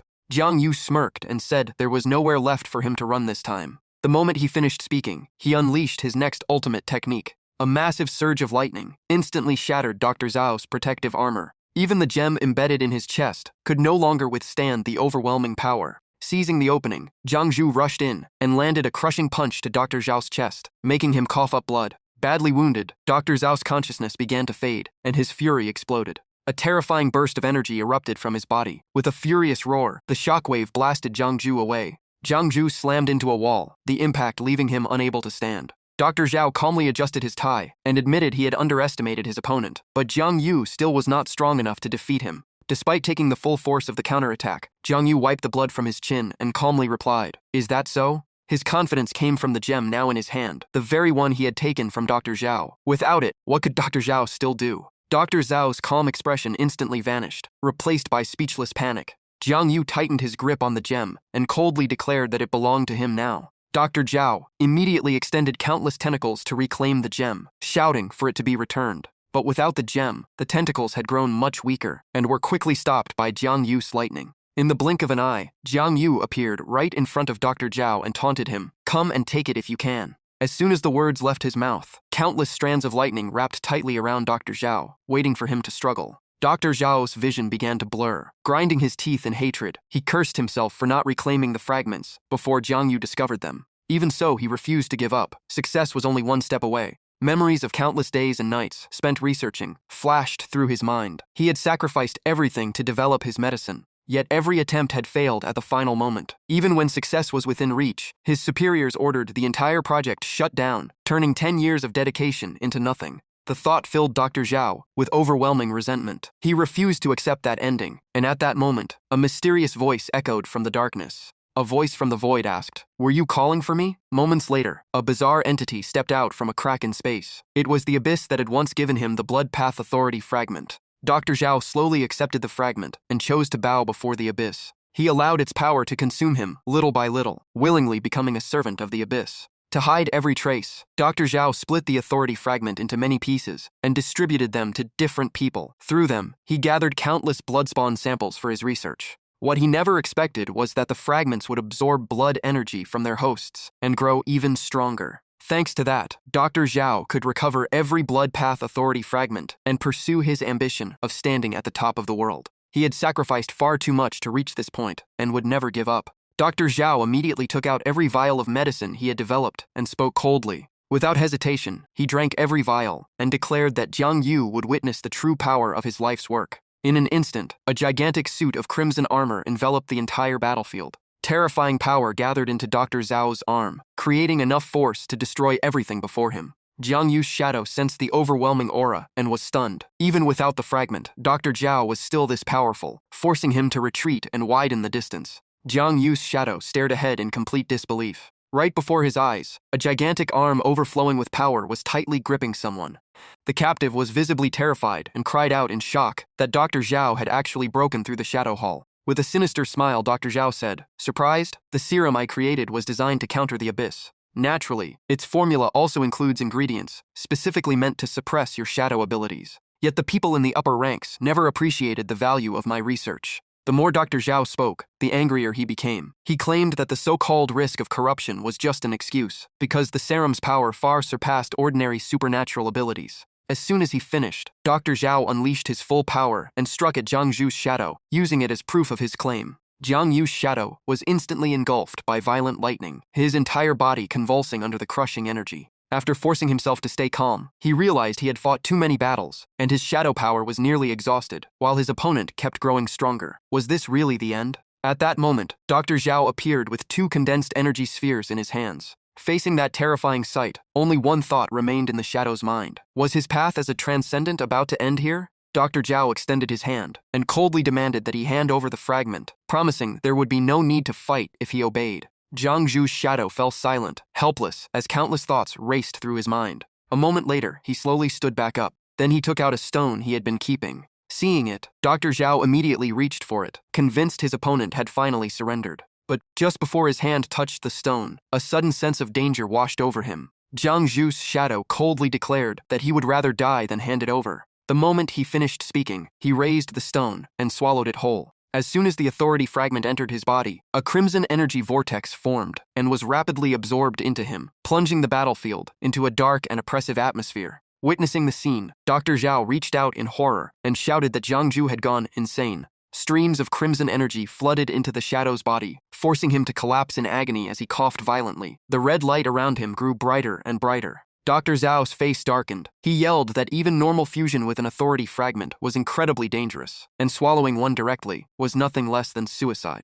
He then pretended to sound sympathetic, saying that as a doctor, he would at least grant Jiang Yu a quick death, clearly hoping to shake his resolve. Ignoring every threat, the shadow gritted his teeth and endured the unbearable pain as the brutal fusion continued. Suddenly, he let out a deafening roar and vanished in an instant. It seemed the authority fragment had been completely absorbed and fused with his body. The sight left Dr. Zhao frozen in disbelief, unable to understand what had just happened. Frowning in confusion, he muttered that he could no longer sense the fragment's aura. What was going on? Jiang Yu's shadow simply smirked and said that swallowing it felt rough at first, but now he was feeling much better. He even joked that it did not taste that bad and was a little like dragon fruit. Furious, Dr. Zhao attacked at once and shouted that the authority fragment was not food. The shadow immediately answered with a direct attack of his own. In an instant, brilliant blue light flooded the entire battlefield. From within the light, the shadow's voice echoed, saying that Dr. Zhao still did not understand that bloodspawn had always been prey for shadow spawn. A single foot stepped out of the light as Jiang Zhu's shadow continued, saying that the Blood Path Authority fragment Dr. Zhao had always coveted no longer belonged to him. When his full figure emerged, his aura had become vastly stronger. Surrounded by overwhelming power, he confidently declared that he had completely absorbed the Authority fragment. Dr. Zhao stood speechless as sweat poured down his face. He could not believe what he was seeing. Then he burst into manic laughter, repeating over and over that it was impossible. All his years of effort had been destroyed by his opponent. Suddenly, a dark crimson liquid poured from Dr. Zhao's mouth, and he screamed in agony. The crimson fluid dripped onto the ground, one drop at a time. The next moment, Dr. Zhao let out a monstrous roar and transformed into a gigantic beast wrapped in dark energy and overwhelming power. The monster released a horrifying aura the instant it appeared. Its twisted face looked utterly savage, as it roared with nothing left but the desire to kill. The battle between Jiang Zhu's shadow and the monstrous beast erupted immediately. Both sides charged without hesitation, unleashing their full strength. One was a blazing crimson monster with razor-sharp fangs and flames covering its body, while the other was the shadow lifted into the air by brilliant blue light, creating an overwhelming clash. Filled with hatred, Jiang Zhu's shadow made the first move, swinging his blade straight at the monster. His slashes came so fast that the monster could not react, sending molten red blood spraying everywhere. The shadow smirked as he realized that, after fusing with the Authority fragment, both his speed and reflexes had improved dramatically. He could even sense the flow of blood inside his opponent, allowing him to predict almost every move. The shadow shifted into a combat stance, with a blade in each hand. His cold, murderous gaze remained locked on the monster. Every slash tore through the monster's body, leaving streams of crimson blood flying through the air. He was pleased to discover that the blades could absorb the target's blood. Even more terrifying, they could completely suppress the enemy's ability to regenerate. That overwhelming power shook the monster and filled it with fear. Seeing its reaction, Jiang Yu's shadow merely gave a mocking smile. The monster stared at him with wide eyes, unable to think of a response. The shadow shot back into the air as brilliant blue light erupted around him. Below, the lavered monster desperately endured the relentless assault. Blue and crimson power collided violently, pushing the battle to an even greater intensity. Jiang Zhu narrowed his eyes, his icy gaze filled with determination and hatred. He shouted that he had tried to enter the shadow plane earlier but failed. It seemed this form was still suppressed by shadow abilities. As soon as he finished speaking, he closed the distance again and unleashed another slash, sending more lava-like blood pouring out. Looking at the crimson liquid covering the ground, the shadow frowned. There was far too much blood. Had that strike ruptured every blood vessel in the monster's body? But a moment later, his expression changed in shock. He realized the lava-like blood was not just spilling out. It was corroding everything it touched. The discovery made him instinctively become more cautious. The monster bared its horrifying fangs with a triumphant grin and slowly said that realizing it now was already too late. It roared madly, declaring that it would drag everyone into hell as rivers of molten blood poured from its body and devoured everything in their path. The crimson flood continued spreading, leaving the shadow without an immediate answer. Lost in madness, Dr. Zhao kept controlling the blood path while repeating only one word: die. Jiang Yu quickly leaped into the air, barely avoiding the eruption beneath his feet. Dr. Zhao sneered and said that jumping into the air would not save him. Instantly, blood path tendrils shot upward from the ground, tearing into the blue energy protecting Jiang Yu. Jiang Yu calmly analyzed the situation. The blood path was incredibly powerful, but it seemed to consume Dr. Zhao's own blood to sustain itself. Once his blood ran dry, the chance to strike back would come. Hearing that, Dr. Zhao laughed coldly and asked if Jiang Yu really believed victory would come just by waiting for him to bleed out. He let out a furious roar as two blue-violet bloodspawn, bound by bloody chains, appeared on his shoulders, while the crimson glow beneath his feet grew even brighter. In an instant, the two bloodspawn dissolved, and the blood path beneath Dr. Zhao surged upward like a raging river. Jiang Yu broke into a cold sweat. He had never expected Dr. Zhao to replenish his blood by sacrificing bloodspawn. Standing in the sea of blood, Dr. Zhao roared that there was nowhere to run. His hell-blood sea would endlessly consume flesh and blood while spreading without end. The skull on Dr. Zhao's shoulder twitched and laughed proudly. It added that the Night Watch was still busy dealing with the prey it had released, and by the time they realized the truth, it would already be too late. The blood sea continued raging as countless black-purple lightning bolts flashed within it. While controlling the dark lightning, Dr. Zhao revealed his plan with a manic laugh. First this street, then the entire district, and finally all of Yunhai would be swallowed by the blood sea. Even if Jiang Yu killed him, nothing would change. The sea would keep consuming everything, and Jiang Yu could only watch in despair. Jiang Yu ignored the taunts and silently observed the battlefield, searching for a way to turn the tide. Suddenly, he launched himself high into the air, leaving his shoes floating on the surface of the blood sea. He dove straight into the boiling crimson tide, leaving even Dr. Zhao stunned. Dr. Zhao's eyes widened in disbelief as he shouted that Jiang Yu had gone completely insane by throwing himself into the blood sea. The next moment, Dr. Zhao saw streaks of blue lightning repeatedly piercing through the surface of the blood sea. Within moments, the entire blood sea began to boil violently, as if it had been placed over blazing flames. Red, black, and blue lightning wrapped around Jiang Yu's body, while countless bubbles rose all around him. Dr. Zhao was stunned as he realized Jiang Yu was burning his own blood to bring the entire blood sea to a boil. The unbelievable sight left him frozen in shock. Jiang Yu gathered every last bit of his strength and declared that everything would end here. Dr. Zhao immediately dived down from above, admitting as he attacked that Jiang Yu had drawn far more power from the blood path fragment than he had ever imagined. Standing before Jiang Yu, Dr. Zhao wore a crazed grin and declared that Jiang Yu's blood would eventually run dry, while his blood sea was nearly endless, making his victory inevitable. Jiang Yu calmly replied that only the battle itself would decide the outcome. At that moment, two razor-sharp fangs suddenly extended from Dr. Zhao's mouth. Jiang Yu was about to charge forward, but froze when he saw the transformation. Dr. Zhao raised his hand and rushed straight at him, roaring that he would take his life. Jiang Yu did not hesitate. He tightened his grip on his weapon and met the attack head-on. Their clash unleashed a massive shockwave as thunderous explosions echoed across the battlefield. Dr. Zhao's overwhelming strength forced Jiang Yu backward and nearly knocked him off balance. At this point, Jiang Yu's vitality had fallen to around level 27. The crimson glow from Dr. Zhao's mutant power blazed brightly, making Jiang Yu's figure flicker in and out of the light. Dr. Zhao slowly rose into the air, looking down at the battlefield with arrogant eyes. Laughing madly, he declared that he had already won and that no one could stop him. But just as he reveled in his triumph, a sword suddenly pierced through his body from behind. Blood immediately poured from the corner of Dr. Zhao's mouth. He angrily turned around, stammering that he never expected such a sneak attack. Though nearly exhausted, Jiang Yu forced out a reply, saying that as a shadow user, this was exactly how he fought. The sword radiated immense power as it was slowly pulled from Dr. Zhao's body. In unbearable pain, Dr. Zhao screamed that he refused to accept defeat because he still had so much left to accomplish. Memories of his days as a true doctor flashed through his mind, from childhood to adulthood. In those memories, he always believed he had worked harder than anyone else. Yet no one had ever truly recognized or appreciated his efforts. Dr. Zhao lowered his head as the kindness returned to his eyes. That was why he had always wanted to prove himself above everyone else and make those who had looked down on him regret it. He slowly reached toward the sky as his body gradually crumbled into dust. Tears streamed down his face, yet he still clung to the dream of becoming the center of all power and ruling the world. The red glow faded from his eyes, and the blood-colored pupils disappeared, but that obsession still lingered. Before he could finish speaking his final wish, Dr. Zhao collapsed completely and dissolved into the cold night. As the dust slowly settled, Deng Ke, his arm badly injured, finally saw the scene before him clearly. Looking up, he found Inspector Liu waiting with a squad of guards. Seeing Deng Ke awake, Inspector Liu calmly said that he had finally regained consciousness. Without giving Deng Ke a chance to speak, Inspector Liu immediately ordered his arrest. Deng Ke's hands were locked in special restraints, before two heavily built guards escorted him away under tight watch. Before leaving, Deng Ke anxiously looked back at his friend. Jiang Yu could only watch in silence, powerless to stop Deng Ke from being taken away. Deng Ke answered with a determined look, placing all his trust in Jiang Yu and asking him to take care of his wife and before the guards escorted him away. Jiang Yu watched his friend leave, his eyes heavy with sorrow and helplessness. Deng Ke's figure grew smaller and smaller until it disappeared from sight.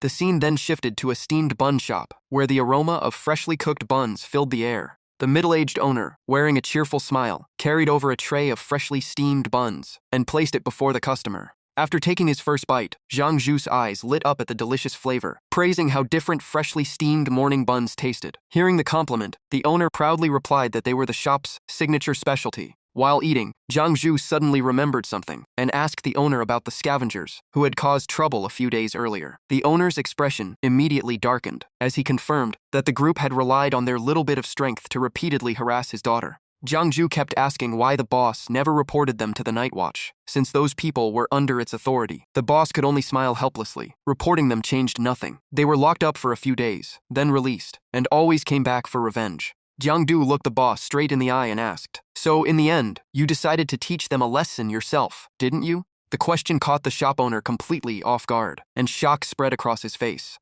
After a few seconds of silence, he simply smiled. Then he pulled over a chair, sat beside Jiang Zhu, and sighed. He admitted he had been found out after all, even though he believed no one would ever notice. A pink crystal appeared in his palm. With a serious look, he asked if Jiangju had come to reclaim it, because he had sensed it the moment Jiangju entered the shop. The owner willingly handed the crystal to Jiangju. Surprised, Jiangju asked if he was really giving it up. If so, who would protect his daughter from now on? The boss gently shook his head. Though still worried, he said he could not protect his daughter forever. Rather than relying on a mysterious object, he wanted her to grow strong on her own. Hearing that, Jiangju smiled and took several black medicine bottles from his pocket. He told the boss to use them to remove the corruption inside his body. The boss was stunned and asked if Jiangju had not come to arrest him, since he belonged to the night watch. Jiangju only smiled as he walked toward the door. He said there was no need anymore, because the boss was the last and only person who had passed the test. Holding the bottles in his hands, the boss became so emotional that tears quietly rolled down his face. At that moment, a strange vision suddenly appeared before Jiangju. Tears gathered in his eyes as he muttered in confusion. Why? It felt as if he had been pulled out of reality. Familiar faces lay motionless before him, without a trace of life. His body froze, his scalp went numb, and he could only keep asking what had happened. In a panic, he called out every name. Assistant, Zhulu, Fatty, what happened to all of you? Just then, the space around him was ripped apart by a deafening roar, pulling him out of his thoughts. The person who stepped through the crack was Zhao Zhao. But Zhao Zhao was just like the others. Her body was completely lifeless. Seeing that, he desperately shouted her name. Jiangju immediately reached out to catch Zhao Zhao. But before he could touch her, someone who looked exactly like him appeared and caught her first. Stunned, Jiangju stared at the stranger and hesitantly asked, "Who are you?" Jiangju kept calling Zhao Zhao's name as he desperately reached toward her in panic. The next moment, he jolted awake from the nightmare. As soon as he opened his eyes, he realized his hand was resting on Zhao Zhao's chest while he was still calling her name. The instant Jiangdu realized what had happened, his whole body froze. Zhao Zhao's face turned dark, and the air around them became ice cold. Zhao Zhao blushed in embarrassment, slapped Jiangdu's hand away, and angrily shouted his name through gritted teeth. Jiangdu never changed. Zhao Zhao planted one hand on her hip and grabbed his hair with the other, yanking so hard that his face twisted in pain. He frantically insisted it was all a misunderstanding and begged her to let him explain. Jiangdu's miserable screams echoed everywhere, shattering the peaceful morning across the city. Before they knew it, an entire month had passed. Today marked the end of the special training camp at Yunhai Base. Early that morning, the guards stood in perfect formation with solemn expressions. Jiangju and Zhao Zhao both finished the training with outstanding results and were invited to give speeches. Under the morning sun, Zhao Zhao stood out with confidence as she addressed everyone. While Zhao Zhao confidently spoke before the entire camp, Jiangju had no interest in ceremonies. He dragged Fatty away to find food instead. Rather than shining on stage, the two of them stole the spotlight at the dining table with an incredible feast. After eating their fill, Jiangju and Zhao Zhao packed their belongings and said goodbye to Uncle Li and Uncle Lu, leaving behind a place filled with unforgettable memories. Zhao Zhao quietly wiped away her tears before they boarded a plane back to Beilu. During the flight, Jiangju quietly sat by the window, staring outside without saying a word. Seeing him lost in thought all day, Zhao Zhao finally asked what had been bothering him so much. Jiangju looked at her for a moment before saying he had been thinking about what the abyss was really like. Zhao repeated what they had learned, that the abyss existed everywhere in the world. He shook his head and said he meant the world inside the abyss. Lowering his head, Jiangju said he had always believed the abyss was somewhere deep in the distant universe. But after everything he had experienced, he realized it was actually much closer than he had ever imagined. Zhao Zhao looked at him in surprise and asked, "Closer than you thought?" That the abyss existed within every human heart. Hearing that, Zhao Zhao blushed and glanced at him shyly. She teased him for suddenly sounding so philosophical and asked if he had hit his head. Jiangju just laughed and said it was simply how he felt, so she could treat it as random nonsense. Still blushing, with the tip of her nose slightly red, Zhao Zhao hesitated, before softly asking what he would do if one day the abyss swallowed her. The moment he heard that, Jiangju immediately grabbed Zhao Zhao's wrist. The sudden move startled her, and her already flushed face turned even redder. Looking straight into her eyes with unwavering determination, Jiangju firmly declared that if that day ever came, he would dive into the abyss without hesitation to save her, even if he had to face another version of himself. His sincere words made Zhao Zhao's heart skip a beat. Though she tried to stay calm and acted a little doubtful, she was deeply moved by Jiangdu's honesty, determination, and courage. The plane continued its journey toward Beilu, while the road ahead seemed bathed in the light of a brand new adventure. A bright future was waiting for them, just beyond the horizon.